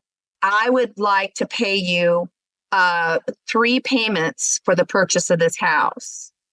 And if you don't mind, I'd like my escrow agent to wire your escrow private account, so none of those funds are ever seen in the public. Oh, that's so good. Isn't that good? That's chewy. That's amazing. Like And tasty. and why 3 payments? Why? Because the longer that bundle of $1 million sits in my account, the more I can actually move that money. Okay. Let's say I open up 5 banks at Regions Bank. Okay. And I go in and I tell my banker, okay, I need you to send $250,000 over to this escrow account. They don't need to know what it's for, who it is. They just need the name of the bank and the name of the bank. What have you got now? 2 or more gathered to create the third. Good. Which is your product or your service or your equity or your collateral or your house or your car, whatever. So would it be safe to say, when we fill out the 8888, that we would put the region account number in there to keep it from being frozen? And I'm just, it just came to me when you were talking. Good. I'm glad you're looking at it that way. Now, it's my understanding that we can't do a direct deposit from with a tax return into a brokerage account at Fidelity. We can look into it and research a little bit more, but for some reason, brokerages, because they're on the private side, they're an investment brokerage. It's used for, they sweep, so that it's not used for check writing and in and out or direct deposits or labor or paychecks or anything like that. It's large trenches moving to other large trenches. Okay, it's an authorized large wire transfer, and it's called deposing our security. What does that mean? It's about to go under another's control. But now that we're learning about the bees, every trench we send out, we now go not 1099B it, put the bank that fund came out of, not where it went, where did it come out of? And where do you want the 10 times the amount to go now? That's where you want it to go back into a holding, but a different holding account. You need to have 2. Remember, the man cannot put the sperm in his own ovum. You have to have, the bank has to gift the other bank. So when you go open up accounts at Regions, I'm telling you, you don't have to have a death certificate. But if you have your father or your grandfather's death certificate, you can open up an escrow, a holding account in your grandfather's name. Now you've got 2 cups that you're able to do wire transfers between. And every time you move that money, you now get 10 times the amount on it. Why do you think they want our business so bad? This is what they've been doing all along. So now you're going to have your grandpa, you're going to have your father, you're going to have your aunt, because we don't have to have a death certificate. So you can take your niece, your nephew, your brothers, and your sisters, open up 10 Regions escrow accounts. They're called estate accounts. You don't have to have a death certificate. Wow. So- Okay. So now you're going to move that money. So let's say you go in and so we got a house you found you want to buy finally. So you move the 250,000 to the seller. But the same day while you're at it, Mr. Banker, why don't you go ahead and send 200,000, 200,000, 200,000, 200,000, and 200,000 to my family? That you don't have to tell them that, but you're directing them where to send the wire. You feel me? Now, what did you just do? Created 5 1099s, 10 times the amount of your 200,000 that you just gifted them. It's a holding account. Nobody's going to touch it. That's the family trust, folks. They're not going to go in there and write a check against it. Right. It's for holding and leveraging and multiplying and spinning. 369, 369 in a circle. Back to you guys. Now you're moving the funds. And that's why they've gotten away with this for so long, because they knew how to do all this. All of our mortgages are in title accounts called escrow accounts. And I'm telling you, it's not that we can't do it in non-interest bearing because that's in the public. It's just an account that you're not earning interest on. Okay. It's the public person's social security person's holding account in the public. Because I get to use the back side of it if I need to. I get to use the credit side of it if I want. So can I ask a quick Because that's question? FDIC insurance per year. I can collect back all that just by having the account, the non-interest bearing account. I can collect at the end of the year the million in on an OID. So wow. So can I ask a really quick question? Kim Marie, real quick, because she brought up a good point. When I was talking to you about my situation, I also have a trust set up as well, to trust EIN and all those things.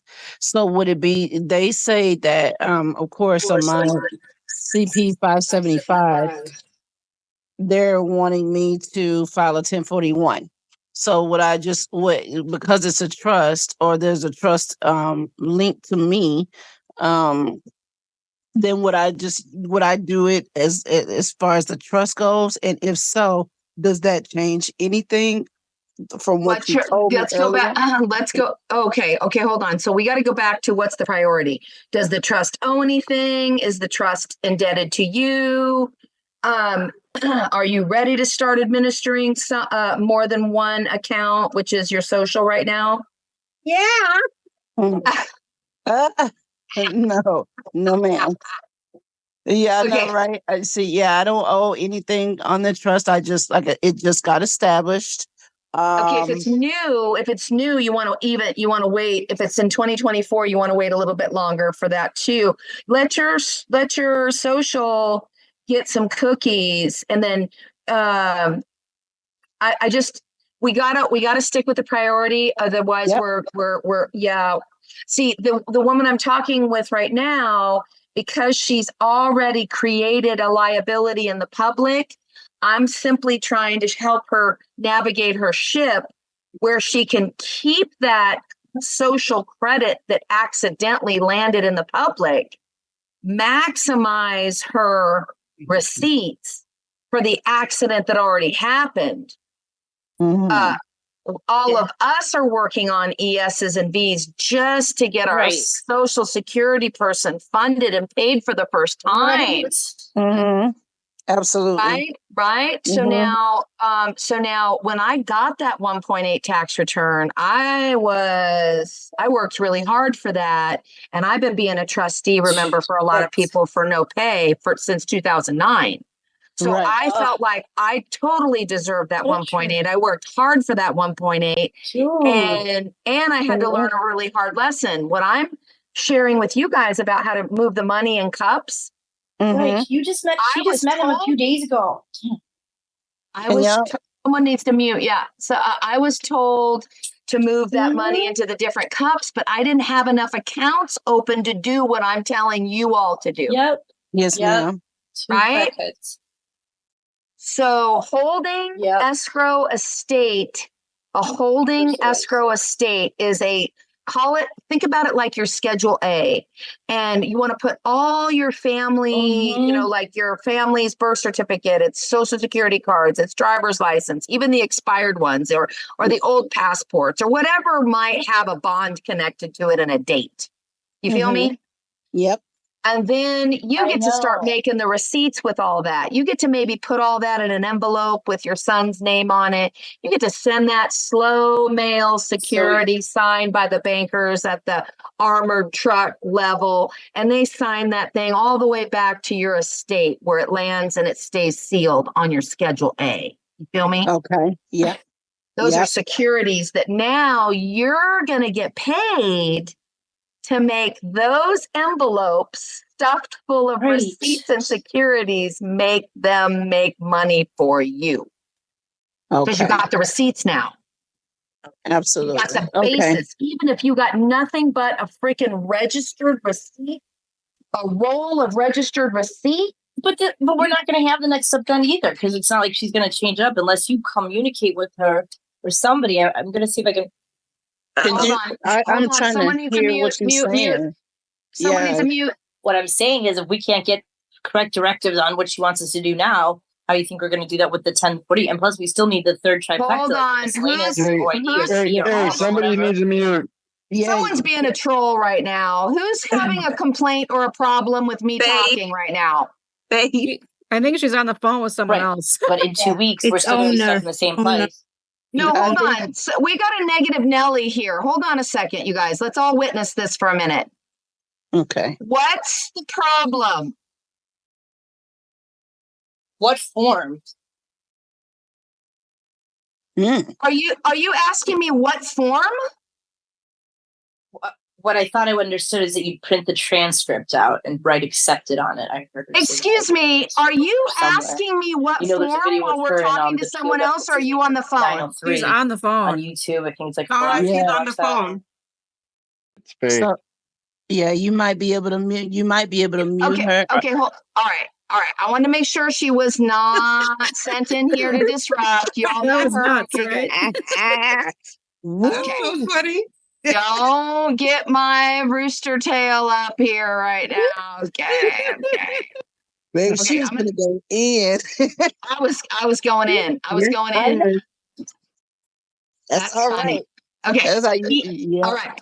Even if all you have is certified mail receipts or these, I want you to get that this is a unique account number in the world that we're playing Monopoly in right now. And when I'm talking Monopoly, I'm talking this is God's game right now. Okay. Absolutely. All right. So this is sacred. This isn't about money. It's about the record, and it's about the restoring of our ancestors and all that they built for us. They are so happy. They're not in their bodies right now, but they are having a party waiting for us at the reunion. You feel me? Yes. All right, good. So this is. Kim, how were you able to get a roll of those? Because I had trouble getting some of those, and I work for the post office. So are you able to go to like a bigger one and get some? Because I would go outside your county and request. Okay, yeah, because I had to literally take some when they were not at work. Okay. You're also going to want to get an accountable firm book. A firm book. Yep. Yeah. Okay. All right. And then that's how we can create the most magnificent ledger right there. Okay.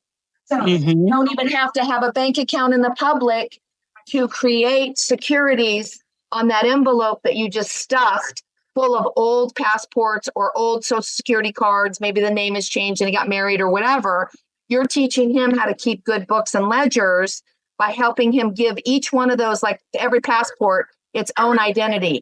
This is like an inventory bank account number. A unique ID that you get to give this the value now. Yes. Okay. You feeling me? Yes. Yes, Yes. ma'am. Right. Yes, ma'am. So, And Kim Marie, I got a quick I just, question again. well, 1 second, This- if you oh, don't go mind, ahead. Sorry. I just want to make sure I'm finished out because this is my last one, and then I'm gonna be starting my forms. Okay. Okay, good. Yeah. Yep, no Okay. problem. So the other thing is, you were talking about a CAF number. Does that CAF number need to be a specific format, or it doesn't matter as long as you have a CAF number? If you got one, it came with a letter, and there's Okay. 2 instructions on there. And one is make sure this information Mm-hmm. is on every correspondence with us, and you Yep. can use it for any and all taxpayers. Okay, honey. I need to get one then. Okay. Because I didn't get one with a letter attached to the end of it, right? It should be a letter attached to the end of it.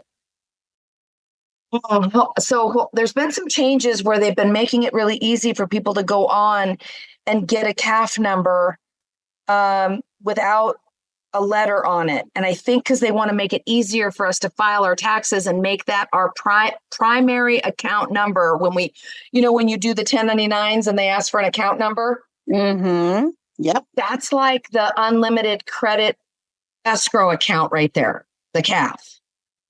Okay. Okay. So if you don't have that, then it's your social that's connected to the unlimited escrow. Mm-hmm.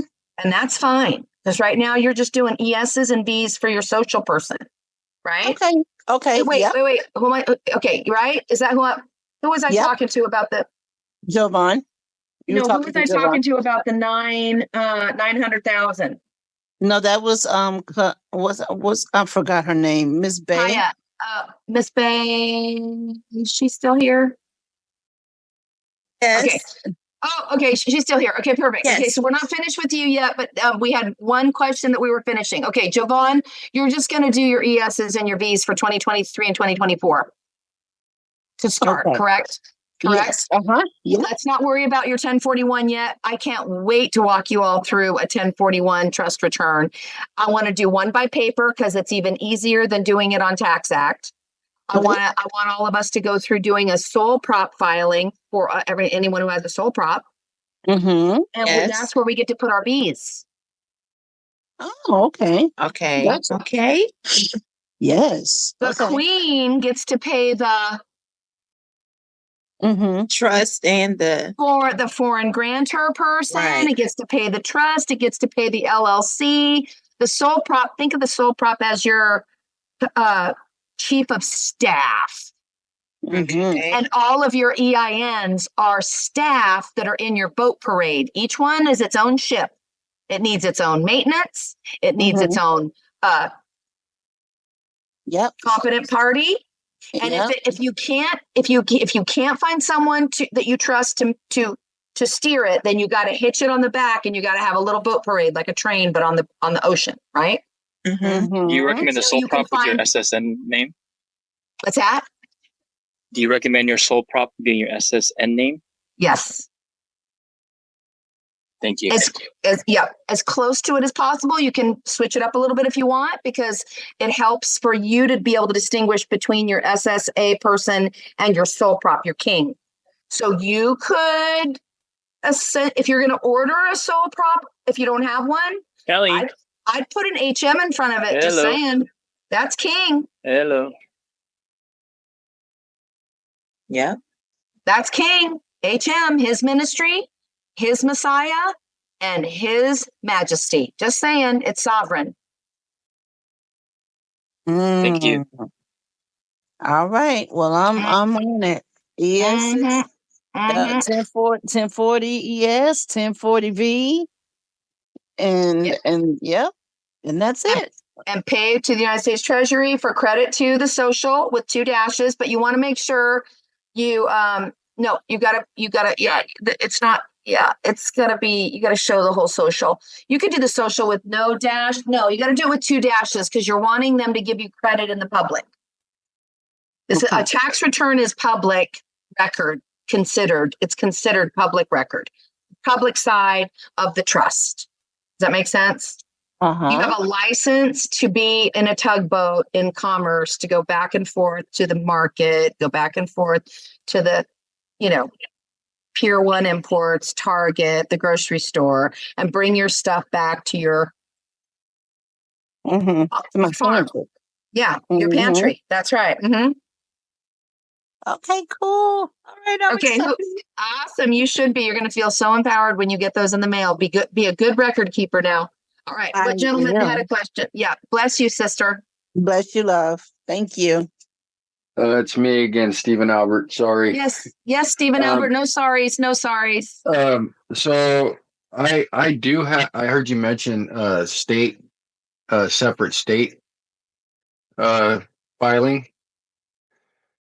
Is that going to interrupt? I'm the one that owes since 2017. Have you gotten a bill or any charges against your social for a state you worked in? No. In fact, this year, 23, they sent me a letter that was kind of strange. It was the first time that I didn't know, but I've been caught up with them every year. Anyhow, they sent me a letter saying I needed to identify myself to get my kicker check.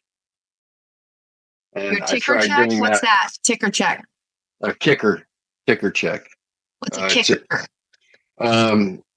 somehow the state got overpaid, so they were paying us back. Oh.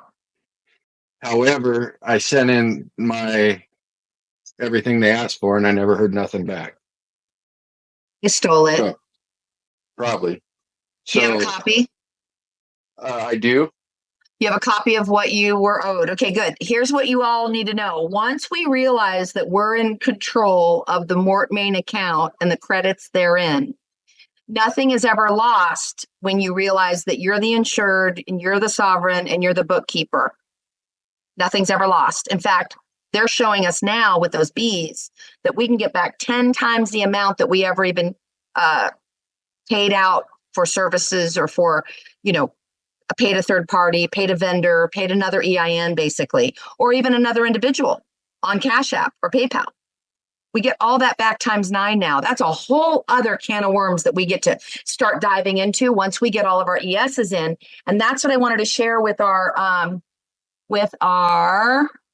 oh man, Bay, where is she? Camille, come I'm here. I'm here. Bay. Okay. Yeah. All right. Bay is hello, Uruguay, the writers of the original Stewardship back in the day. I mean, we're going back to a merit-based. OMG, I love it. Okay. What I wanted to share with you is that the Bs that we're going to do for you are going to go on the 1041 when we do file that. Okay. Your Social Security person was the underwriter for the credits that came from the trust. A trust doesn't exist for want of a Benny, right? Right. Or for want of a trustee either. So in other words, the Benny needs the trustee and the trustee needs the Benny for both of them to exist, because there's your 2. Okay. Right? Yes. So a sole prop and a social is 2. So the sole prop can pay the Benny and the Benny can loan money to the sole prop through the estate because the Benny is connected to the Mort Main account. And the sole prop is connected forever like a twin. Okay. It's an EIN. So it allows for us to have 2 or more gather because the social with 2 dashes can get paid by the social with no dashes, but that's a whole lot of risky stuff having your social account number to your Mort Main account out in the public. That's just too, that for our safety, they don't want that to happen. They want the social with 2 dashes in the public, either an NR, an SR, or a non-resident alien, or a senior, or a forever teenager, basically. Okay. the public social person. Now, it can appoint a sole proprietor and go order an EIN so that now you have two partners working together. You got the queen, Mm-hmm. you got the queen, and you've got the inheritor, heir, successor, and assign. The queen is the only one with the books that has the record of how many offspring this one has, how many assets this one has, how many records this one has, how many bank accounts this one has. Because there's now a bookkeeper on the premises. There's someone that this one can trust to keep the good books for all the assets that the signature is creating out in the world. Okay. So it's a queen and a private Mortmain account. Well, a holding account would serve as a trust, a holding trust. A trust would serve as a trust, but it's just a pass-through entity. And if this one wants to start sending the bills to the sole prop could get the bills on the desk of the trustee, and the trustee can start paying the bills so that the queen doesn't have to wear all the hats in the house. Okay. Okay, so you're gonna do let's get back to the portal that we were in with you. Give me back what you got so far in your notes. Okay. Let's see. You had marked up the 300,800%, and then that came to 2.4 million. Okay. And I got estimated 1041 ES. And then I had where's the 2.4 going? I believe on the B, on the 1099 Bs. Nope. No. Let's go back to the chalkboard here for a minute. Let me look at this here for a second. Okay. We came up with a 2.4 because of the lien and the levy on the collateral of your house that's actually liened in the public. So, okay, we have to not only pay the signature person back, but we have to overpay the amount that the lien is saying you owe. So we're filling the cookie jar and we're getting the lien released all in one swoop. Okay. So all right, hold on. Okay. The trust, the trust hadn't filed since you got the tax return. No. Did you name any bennies when you filed? Okay, who was the Benny on the tax return? Oh no, I didn't put them on the tax return. They're on my trust. All right, but no K1 got distributed for your tax return. No. All right. So the trust filed a tax return, an A and a C, like a boss, and got 300,000 tax return in the mail. Yeah, it was for 412. Okay, 412. Uh-huh. All right, I got you. Now they doubled that, so that's where the $800,000 bill came from because we never did ESs. I got you. So now, what's that? I said that's what it was. Why they doubled it? Yeah. Okay. So the original 300 had just earned interest. They're using your money, but they're sending you the reports as the fiduciary for the trust. Yes. They're disclosing. Yeah. Yeah, and I never knew what ESs were until I heard you talk about it, but they sent me the past couple of years these ES vouchers, but I didn't know what to do with them. Perfect. Okay. Do you have them? Yes. How much are they for? They're blank. Oh, but they sent them to you. Yes. Are they for the 1041? Yes. Oh, hallelujah. Okay. Do you have them? Do you have access to them? Not right now. They're packed up with all the other IRS stuff. All right, but you can go download for 2020 3, because that's the tax year we're filing in right now. Okay.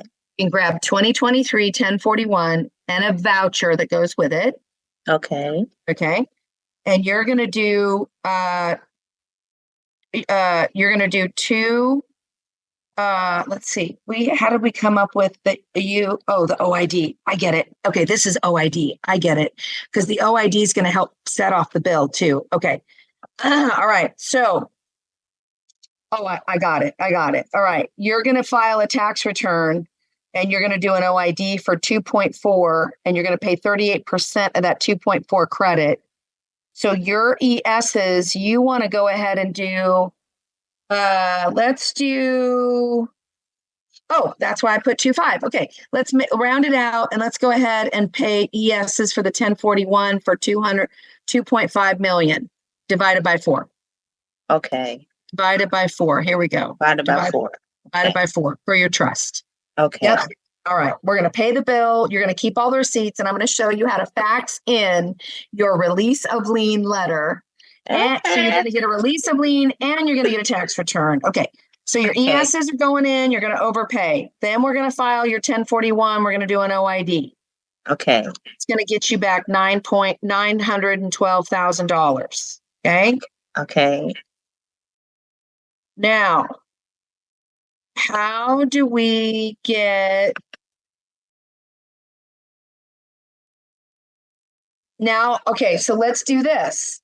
You're expecting the trust is expecting a tax return, a withholding of 912. Why don't we go ahead and have the social prepay the Mort Main account, the credits that'll cause the overpayment tax return. So now why don't you have your social 1040B 2023 do 950,000 divided by 4 for the social for the Mort Main.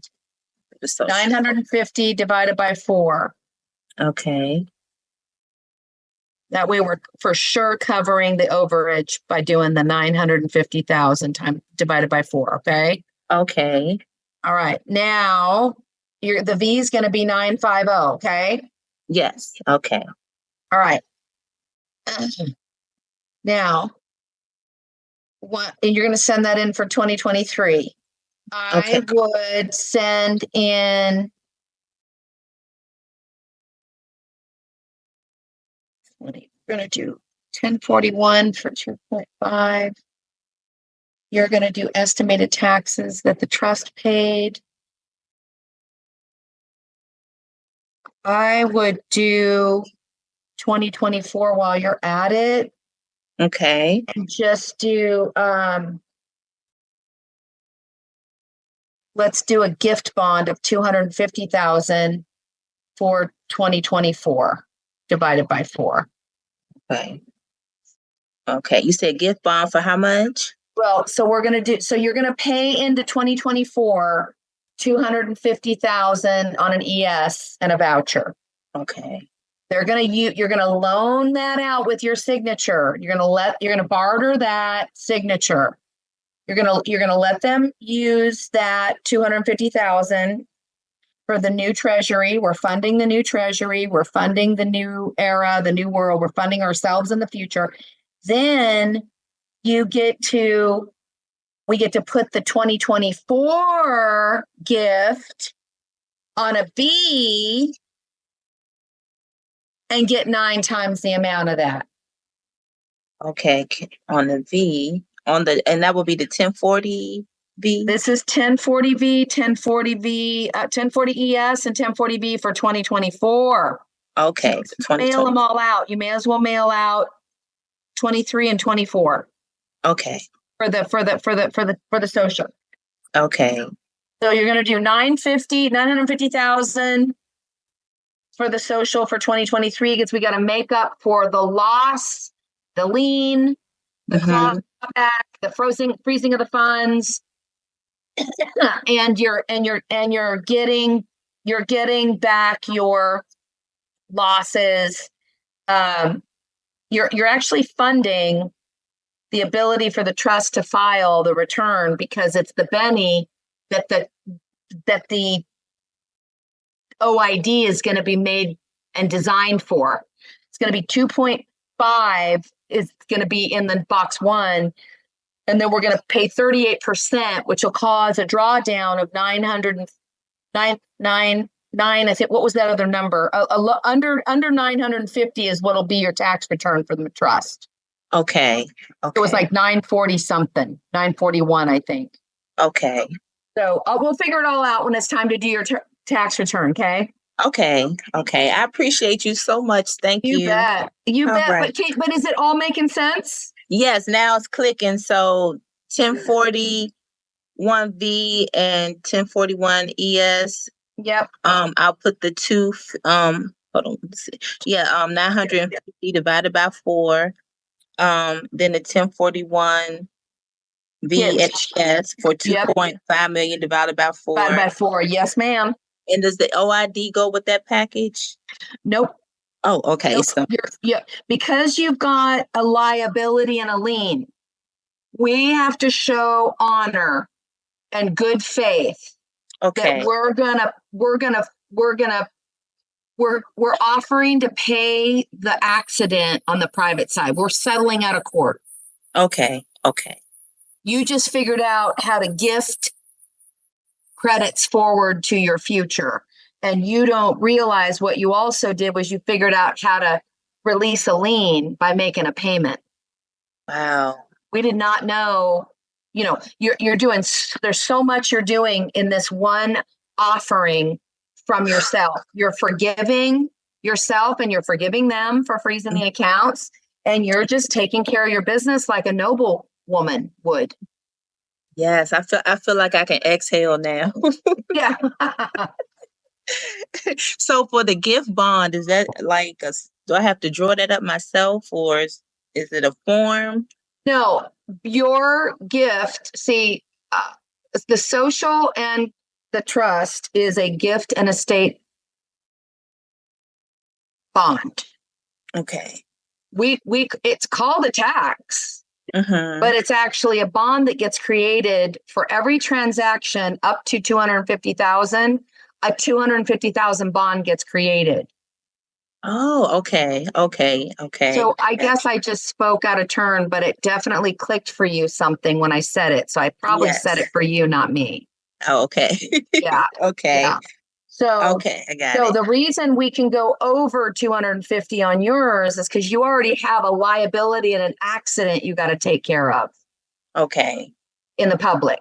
You feel me? Yes. So yes. Everyone else is just starting off with 250 because we're just funding an unfunded vessel. Okay. There's no liability. Now, there may be like we talked with someone that came on here today and said, we know I've been getting sent bills from a couple years back. Will this affect that? And I'm telling you, yes, it will. They'll actually go to work and they'll actually move the credits so that they can close out all those years. And if you've got enough credits in there, they'll send you a letter of adjustment because there'll still be some that you're due in a tax return. Okay. There'll be some left over.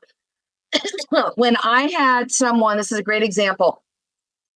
I had someone whose wife died and he was grieving for years and didn't realize it because he couldn't even look at pieces of paper with her name on it. That's how much he loved her. Right. So he was retired and he was getting, they were living off of his retirement and then she passed and then he didn't file for 3 years. I took him on basically back in 2009, but he was not in any space to clean up his books. He was working on the side as an electrician, cash under the table. He was sick of the IRS. He didn't want anything to do with them. He was pissed. I understand that. Pissed off patriot, okay? And I don't blame him at all. So he didn't do anything for 3 years. So she's lost at sea, literally. They know that she has a death certificate, but they don't know Did he lock her in a closet? Like, what happened with her body? Why hasn't he filed? He was married to her. Did he die? Where did he go? He's lost in the sea of commerce. He's gone. Until you report, they have no idea where you're at. Now, somebody's getting a retirement check. Someone's going to the bank and cashing it. He's only getting 800 though of the 1900 that he was getting. What they did was they stopped sending her portion to him. And for 3 years, he didn't get her portion. So they put a lien on his tax account because they needed to probate it. What if he's lost at sea and she's lost at sea, and they have to scoop all the unclaimed property back into the charitable remainder trust of the state? So I said, here's what we need to do to settle this. There's a levy on a portion of your retirement because it's what belongs to her. You're living in a state where the partners split everything. So I said, here's what we're going to do. We're going to file your taxes. We're going to do ESs for the for all the tax returns. Social Security stipend amounts that you got for the year. And we said the 800 times 12, whatever that is. And they said, how many estimated taxes did you pay this year when we were doing Free Tax USA? And we said that number.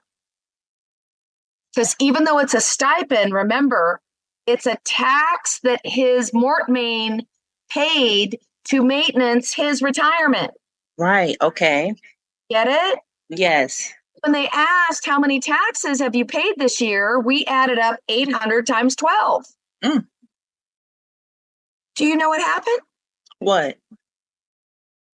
Instead of him getting the tax return for that amount, they pushed it all towards his lien amount, which is all those 800s of hers that they were holding in an escrow account.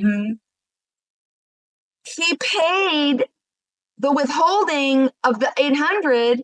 They sent him a letter and said, we've released the lien off your Social Security. Starting next month, you're going to get back your $1,900 a month from now on. Oh, wow. Wow. Do you see how that happened? Yes. Yes. He said, this is how much I paid. They said, you just paid off the lien. Now, since we heard from you and you filed a return, we know you're alive. We're going to give you back her portion and your portion. Your Social Security is going to double. Wow. Retirement. It's retirement. Yes.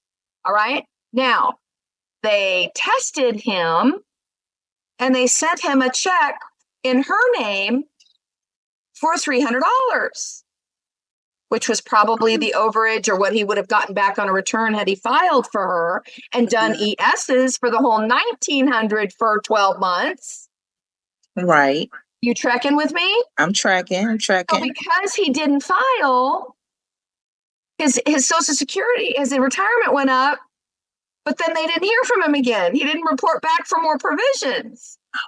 So they sent him a check in her name, and he's the only one. He's the husband that they divorced.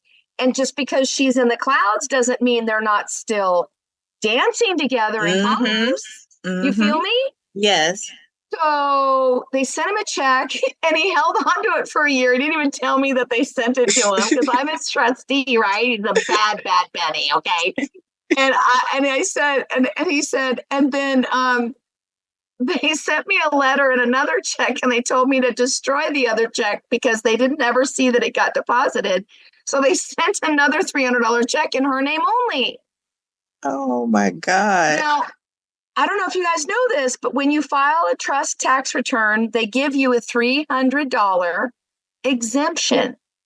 And before you even finish your tax return, they deduct the $300 and they give it right back to you. The tax you pay gets given right back to you, but the deduction has to show up in the AI. So it shows up as a negative, which you and I both know is a credit that they already gave back to us just for filing. They give us a credit of $300 for filing. Wow, I did not know They that. were trying to get him gifting him the 300, her share, the spouse's share. They were being the fiduciary for her to try to help him. Wow. I'm telling you, he didn't tell me any of this until later because I was sharing with him what was happening with me. And he said, you just made me think of something. Maybe that's why they resent the $300 check because I'm supposed to file a trust return. I'm like, you're supposed to file an estate return in her name, as put an estate behind her name so that you can liquidate $250,000 a year minimum and file on her behalf. She's a non-resident now. She's in the clouds, but you can still file for her. Right. Is that amazing, you guys? That is They're amazing. trying every way they can. Bless his heart. He just hates seeing her name even on a piece of paper. Oh my God. I can imagine though. I know how that is. Bless his heart. So that's why you have a trustee, so that your emotions don't get in the way of you taking care of yourself and maintaining yourself and those around you. But he's single now, you know, he's a retired electrician, and he just restores people's bathrooms and kitchens and roofs and everything. He just loves fixing things, and he gets paid under the table. Like, he's just happy as a clam. And so we're all set. I have all of his records and all of his stuff done.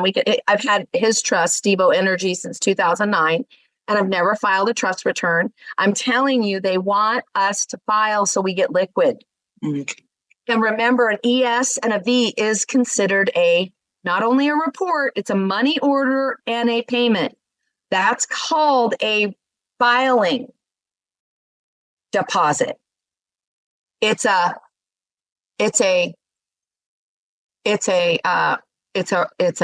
filing with a payment attached.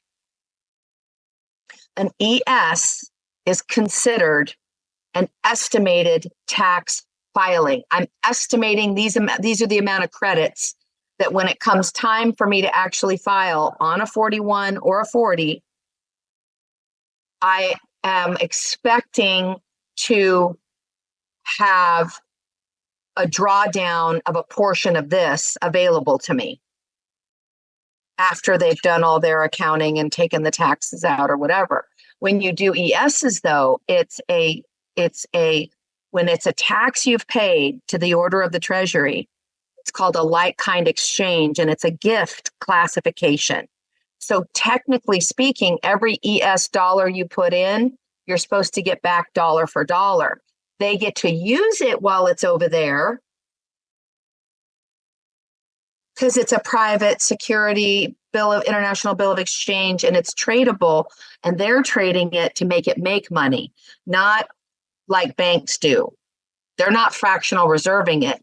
It's like a GSA bond. When you get a construction bond, someone underwrites the bond. The insurance company underwrites the electricians who are going to go build the houses so nobody falls through the roof and has to sue the builder, the developer. So the GSA bonds are connected to the actually Department of Education. This is really interesting.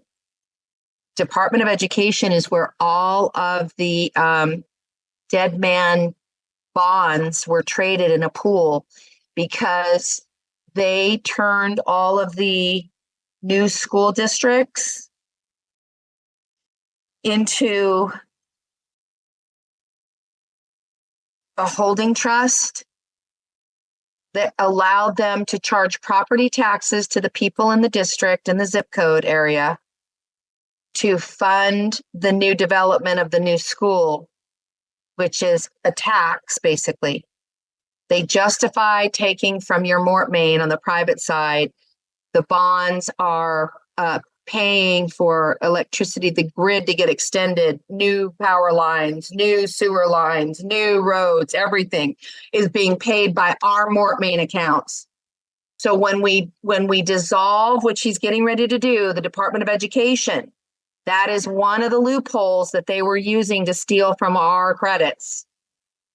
That's why they did not want us to learn about this 1099, I think, until just recently, because all of these departments are bankrupt. We're dealing directly with the comptroller and the treasurer of our state or at the federal level.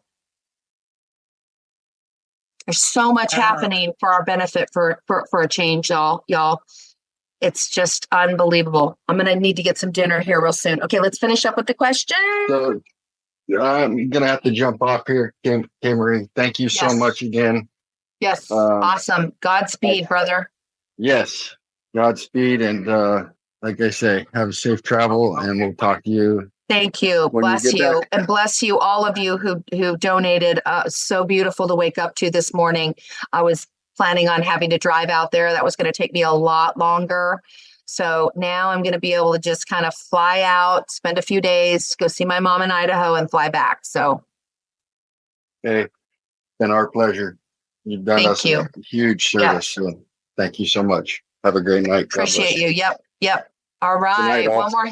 Yep. One more hand, Christian, and then that'll be our last question for the night. I think everybody's got a basket full of love. Yes, thank you so much, Yes. Kim Marie. Oh, that was Christian. Yeah, Okay. yeah, it's me. It's me. Oh, Hey, it's thank you. you so Okay. much. Yeah, it's me. Thank you so much for all that you're doing. I feel like you're like the Moses to us in the wilderness, guiding us to the promised land. As So long thank as you guys all promise to pay it forward and share it forward, Yes, ma'am. share it forward. That would be so incredible. You're going to maximize our efforts. Yes, indeed. Quick question. How many ES and Vs can we do in a year? I know we do the 4 ES in a year. Can we do more? I think you can. I think you can. If you're looking to get a return, we have a trust operates in 4 banking quarters, and if you're trying to get a tax return and you're doing amended, I think you could do 4 amendeds a year, mostly because it takes them a minute to get the accounting adjusted when you're sending in new credits for drawdown. Now, all this stuff's getting ready to change, you guys. Once we go in the blockchain, this stuff's going to be, it's going to be lickety split fast. But right now, I'm not sure exactly if we're dealing with AI totally, or if CID still having to do forensic audits to make sure that your identity hadn't been stolen in the last year or two since COVID or what have you, and that all your books and everything's clean for the last 3 years. And, you're a trusted, righteous one who's able to get a nice amount. So it kind of all depends, I think, on what where you're at with your filing for the year. Because we're now in September. October, November, December. Man, we've got only 3 months left. What? September, October, November, December. Oh my gosh, you guys. Oh my God. Yeah. Okay. Okay. All right. So, all right. Let me ask you this. Have you already put in one set for 2023? Because it's Yes, going I to did take 21, till the end of 22, the 23. year. Okay, it's going to take till the end of the year, probably. Is it an amended return or a first time return? The 23 is the first time, and then the Okay. 21, 22 will be amended. Okay, you might. Okay. You said 2023 is the first time. Yes, ma'am. First time, 23. Perfect. Okay, so you might get that return in it might show up on your transcripts actually in less than 7 days. And then you might be turning around and adding your ES payment, transferring your ES payments onto the 1040, attaching a 1099 miscellaneous or NEC, non-employee compensation maybe. That might be a good one to do. Or the MIF, because it's like other income, 250,000, and then box 4 is 250,000 withholding. So if you guys get all these in, you might be able to get the return in 21 business days. That would be awesome. Question: you're asking the If we're only ESs allowed are to done- do 4 per year. they're done by quarter. So Got what you should do instead is just do more per quarter. So, like say right now, the 2020, for 2024, for this last quarter, I can submit 2-3 ES for that quarter, for this quarter.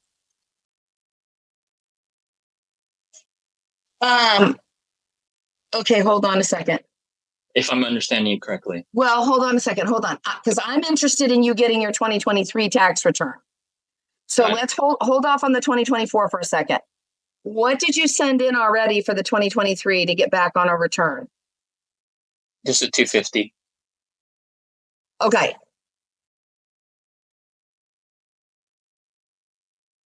Are you wanting are you wanting more than the 250? Is that what's happening?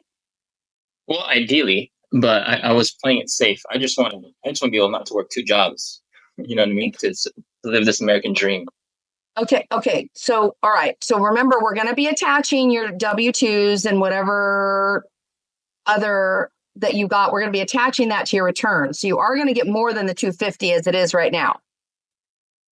We're still Also, going you're saying my gross income that I get my W-2, I write that under the extra income. Oh, wait, we could actually send in a B with your tax return. Yes. So you're doing 250 to ensure that you have a tax return of 250 for sure. Then your W-2s, we could actually take the whole amount in box 1, the labor box, right? Yes. The labor box went through an account. Did you get direct deposited or did you get checks? A direct deposit. Awesome. Even better. Okay. So you could literally take, when we file your return, did you want to wait till the transcripts are on, the credits are on your transcript, or are you ready to work on your return now? I mean, I can work on my return I can. Because you already got the 250 in, right? Yes, I put it in. I sent it in today. Okay. All right. So you can go in and pull down and print out your wage and income statements of all the B's or R's or W-2s or whatever that got sent in your name on your transcript. We can go grab all the withholding from those, highlight the negative.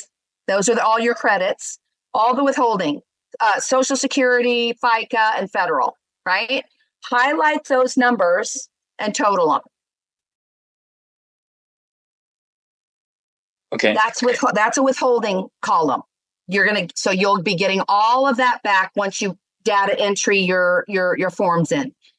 Then we take your W-2 and we want to total up all of your labor from box 1 for 12 months. You just round it up. Box 1. So I multiply that amount or the in debits. box 1. I guess is it about the same amount every week or two? Okay, yeah. Perfect. So round it up. So you round it up and then just do whatever that amount is times 12. And I put that in box 1.